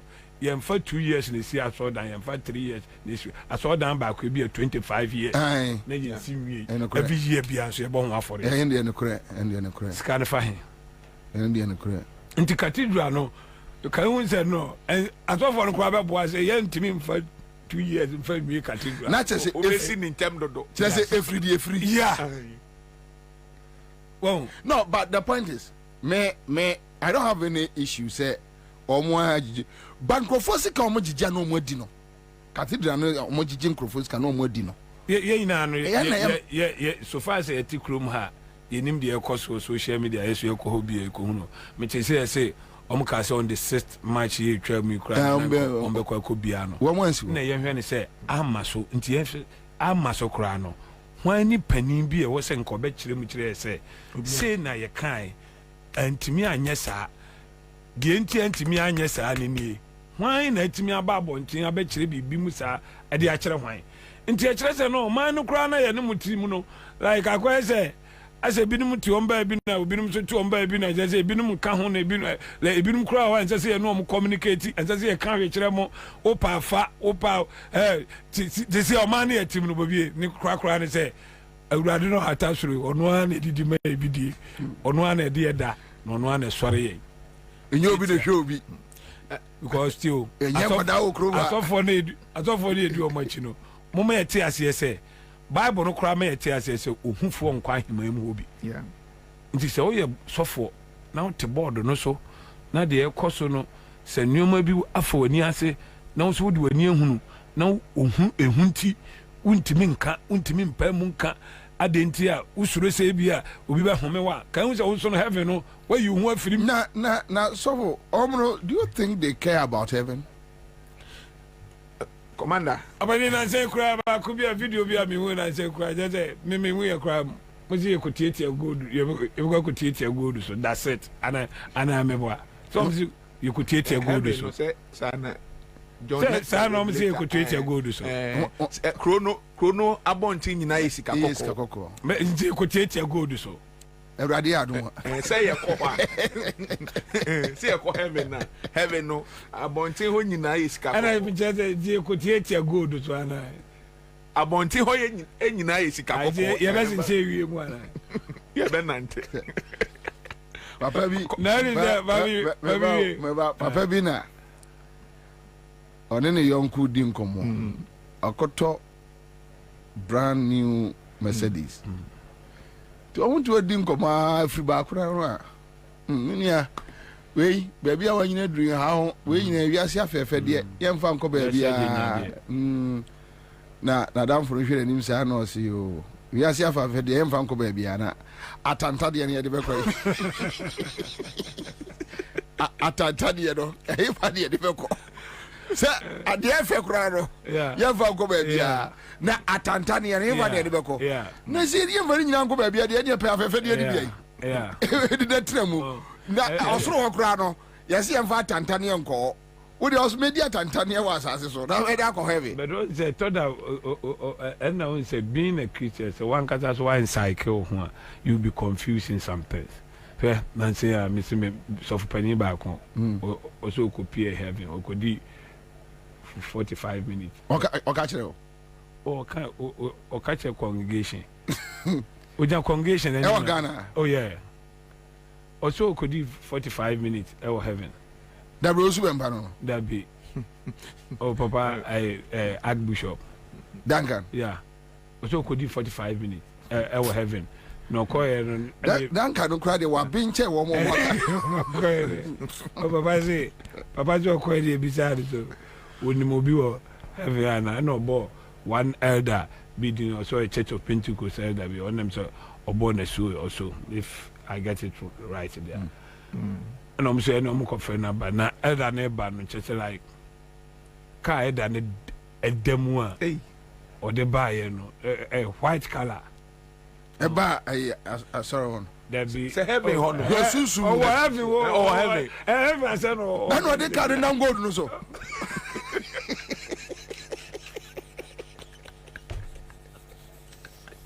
yeah but on the more serious note it did not the question go to the event and this or the car go for go to so I go say no the interpretation be Nigeria for be page omo bisa so papa no so o kan bro for am so papa dem na bon me e chire kakra mo mo je car na papa ni su na brand Benz na so o je like oh because ye ko na ti go do na so obi the car na go so do na say we say no ba mo chire we say obi ato konkoma fo ajan o say opa mbo hwehwe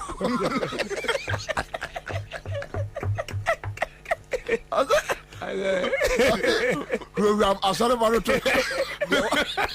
the water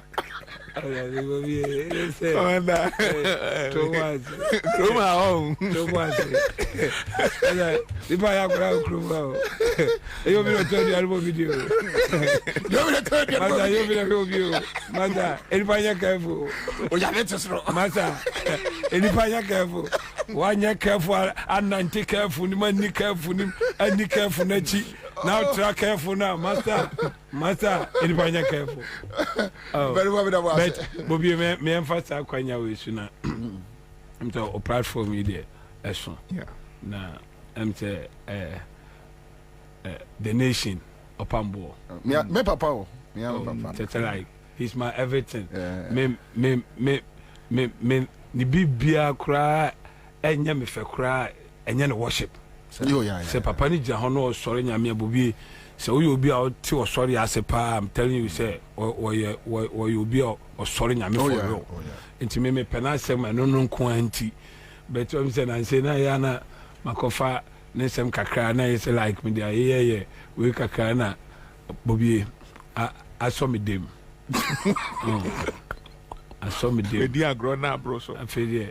Oh, now me buy a sampa koya. No cocoa bisa. One semi chese. Me sanko create different way. I chese. Papa ampe.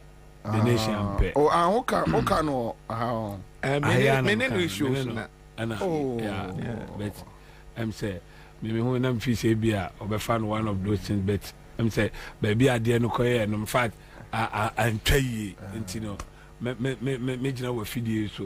Like I say, the nation say on farm born. Opambo there. Or you be on sauce mucha. That's it. So or your worshipper. Yeah. We there papa. Every worshipper be a chance musa. We there papa ti anka we there we nyina ya chief. Me the chief dem ya dano. Or chief the on next chief. Or two winchina zero.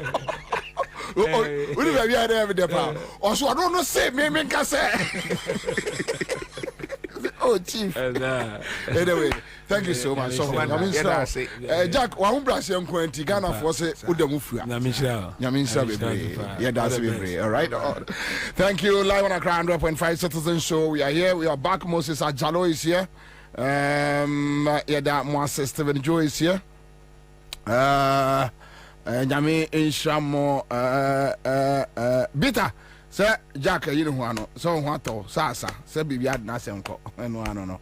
All right, we there, Opambo, Wadaroma, Odifo, na Odiache. Yayeni pedi, or what I say, you're from your honking kitty. TV or one, J Mamma Aka. All right, so Nana Kofi is here, Thomas is here. In Libya, Bednago's Latin Tete, thank you so much. Alfred Winnis is here, Tamidi Saka. Also is here. Mepa mcho UJ Cypher Cathedral for a tour. Here may announcement we. Ghana ni bia what mene ene. Cathedral momo no dia tudwa no. Mo bia send 1 cedi. Kobo kra entum. Saade we ya om dia tudwa cathedral for dia tudwa no. Kusibu ate ne Kwabena aboaje o se hwan no. Omo ba wiye sika na di. Omo ya akromfo sika omo agege ehon kontan omo muma ye kra no kwame bepem se ye kasei nothing krubi sika cathedral no omo agege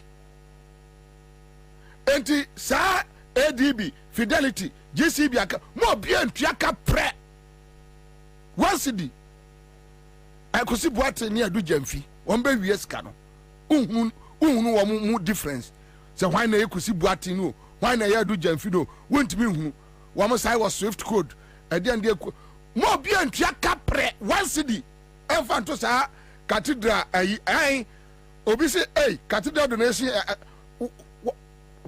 me dase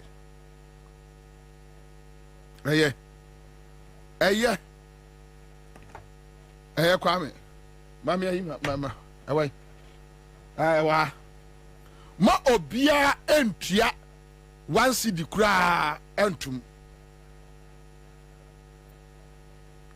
hwe busam se Bobie adan na wo kasa Ghana for munim say parliament at a bipartisan committee Sir Cathedral no omo an open probe into the cathedral issues. Ama okuja tonum honorable okuja tonum ayiyi omo de minority for no select omo nipa. Eya omo do omo ba be ye adwuma no. MPP for nyi omo nipa mra na omo mameka committee no omo start probe na Bapre me say me no ka say almost over 1 year ni MPP for so omonye almost omonye ne omonye china na dia pese obi be probi no na ukoso a agigi sika che say ogigi sika akodi ye frɛ wo sɛ bra ne bra be kyerɛkyerɛ was me ma me say obi bia sa cathedral no wo be donate ama sa cathedral God will punish you. I'm telling you. nyame betwa wo ma nyame bɛsɛ wo adwuma ɔbɛsɛ wo nsa no adwuma obi biara cathedral no wudiska obeyi ubotom sika dia kwa akɔhyɛm biara no watu nyame mra because ɛyɛ akrɔmfoɔ ɛna atikuo so ɔmo si cathedral ɛna ɔmo hwia ɔman no and they are still not satisfied. They are stealing us. Omo jiji mo brofo de nyina no mo de atoto cars de osia omo asepe aso mo abobra obi aso mo obra kro no mo obi antua mamuntua o ton minya tonton sanse anka me brumu mamuntua kro mamuntua wa be donate ama cathedral ni bia nyam be se won sa no adwuma. Why?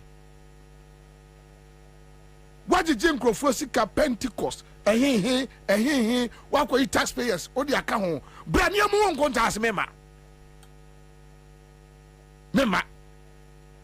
As if say, I say, one more na one more musika bi no mudi ye bibia magana. And I say yeninso. Shem. Oh, na ana Elder Sampa Kaino. Or say Bible they say mpanimfo mamo nsese nkoda na ahoroba no man kasenti amo enti to da bi na pani agimi a eso ka kire nse wo agimi pa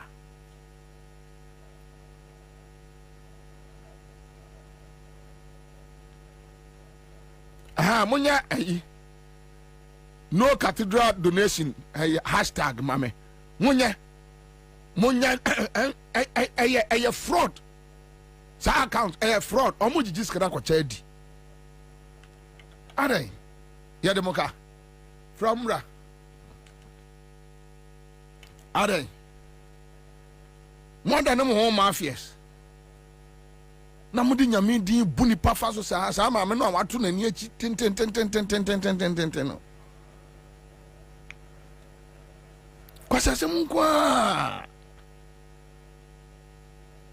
omo kasa boko di ultimate say typical sahindrins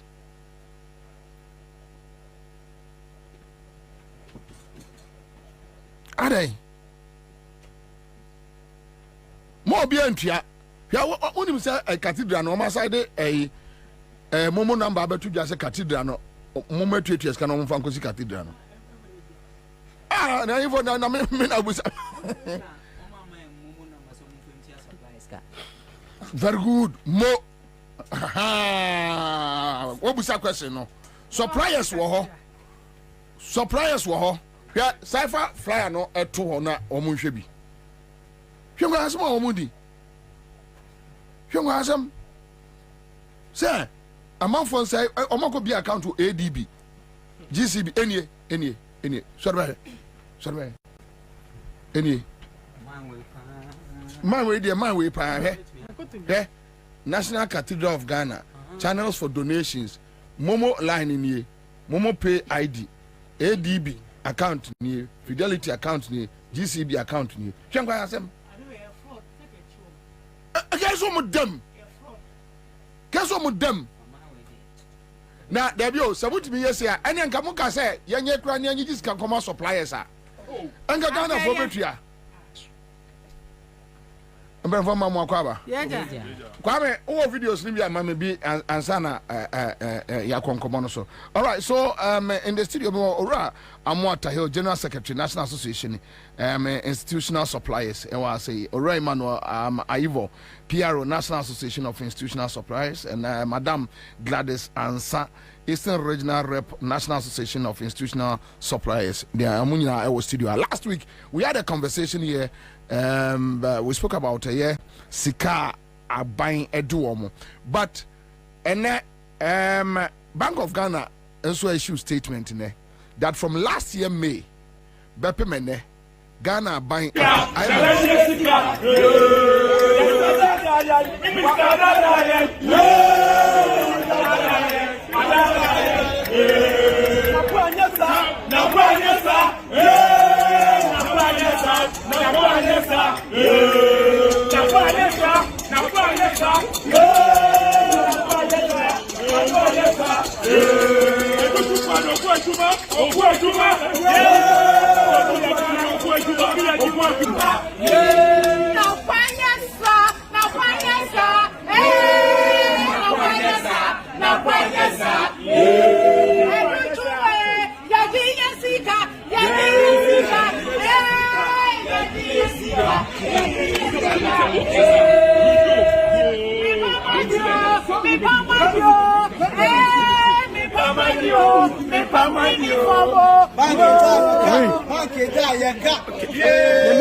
We are here to take our rest from Mr. Educhu, in a sense that he have given the picketing to someone we didn't know, but we know Educhu. So we are doing the uniform. Yeah. Last week I say beko. Yeah. And I was here boy. Name say Bia. Somewhere along the line, they will try and talk to say in Ghana for. Obi anwa person obeja de oye wakwa jina lorquem. So I was thinking maybe they will meet you guys halfway. Exactly. Entina na me kasa. Politician bi o em say na ne slogan here ya brondada. Sa ensem no eya omoka me kai say last year, a year by this time, say a person call press conference. Then lift service, you bet you amoka. Then we stop. July, the same thing. You bet you amoka. Then we stop. Ne did maybe see this time, and this time too there was an assurance. Say ombetu yanka. So we were hoping in senior walkano said they will meet us. Ampa omushe yembo so ombetu yanka, but because of your past experience in na ye more ya way say some we are committed dear sign a memorandum of understanding between us. Okay. Nenye asen so dear. Yes. Okay. But they didn't. Why? I don't know. Why? For whatever reason and nobody was telling anybody anything. And you know, now I was say yem pick it na ya plan no ebaso. And nothing and they call ministries. Moko ye kosi say. Nyame adom. Ye koya ye share say ye usual chanting no yeah. Chanting yeah. And I'm afraid authorities in afraid and say ministry lawyer, director of finance, and I'm the chief director of education. I'm afraid. So the conclusion in Anne say 2020-2021 academic year a canon by Wednesday. Okay. Okay. Training in Amai. Okay.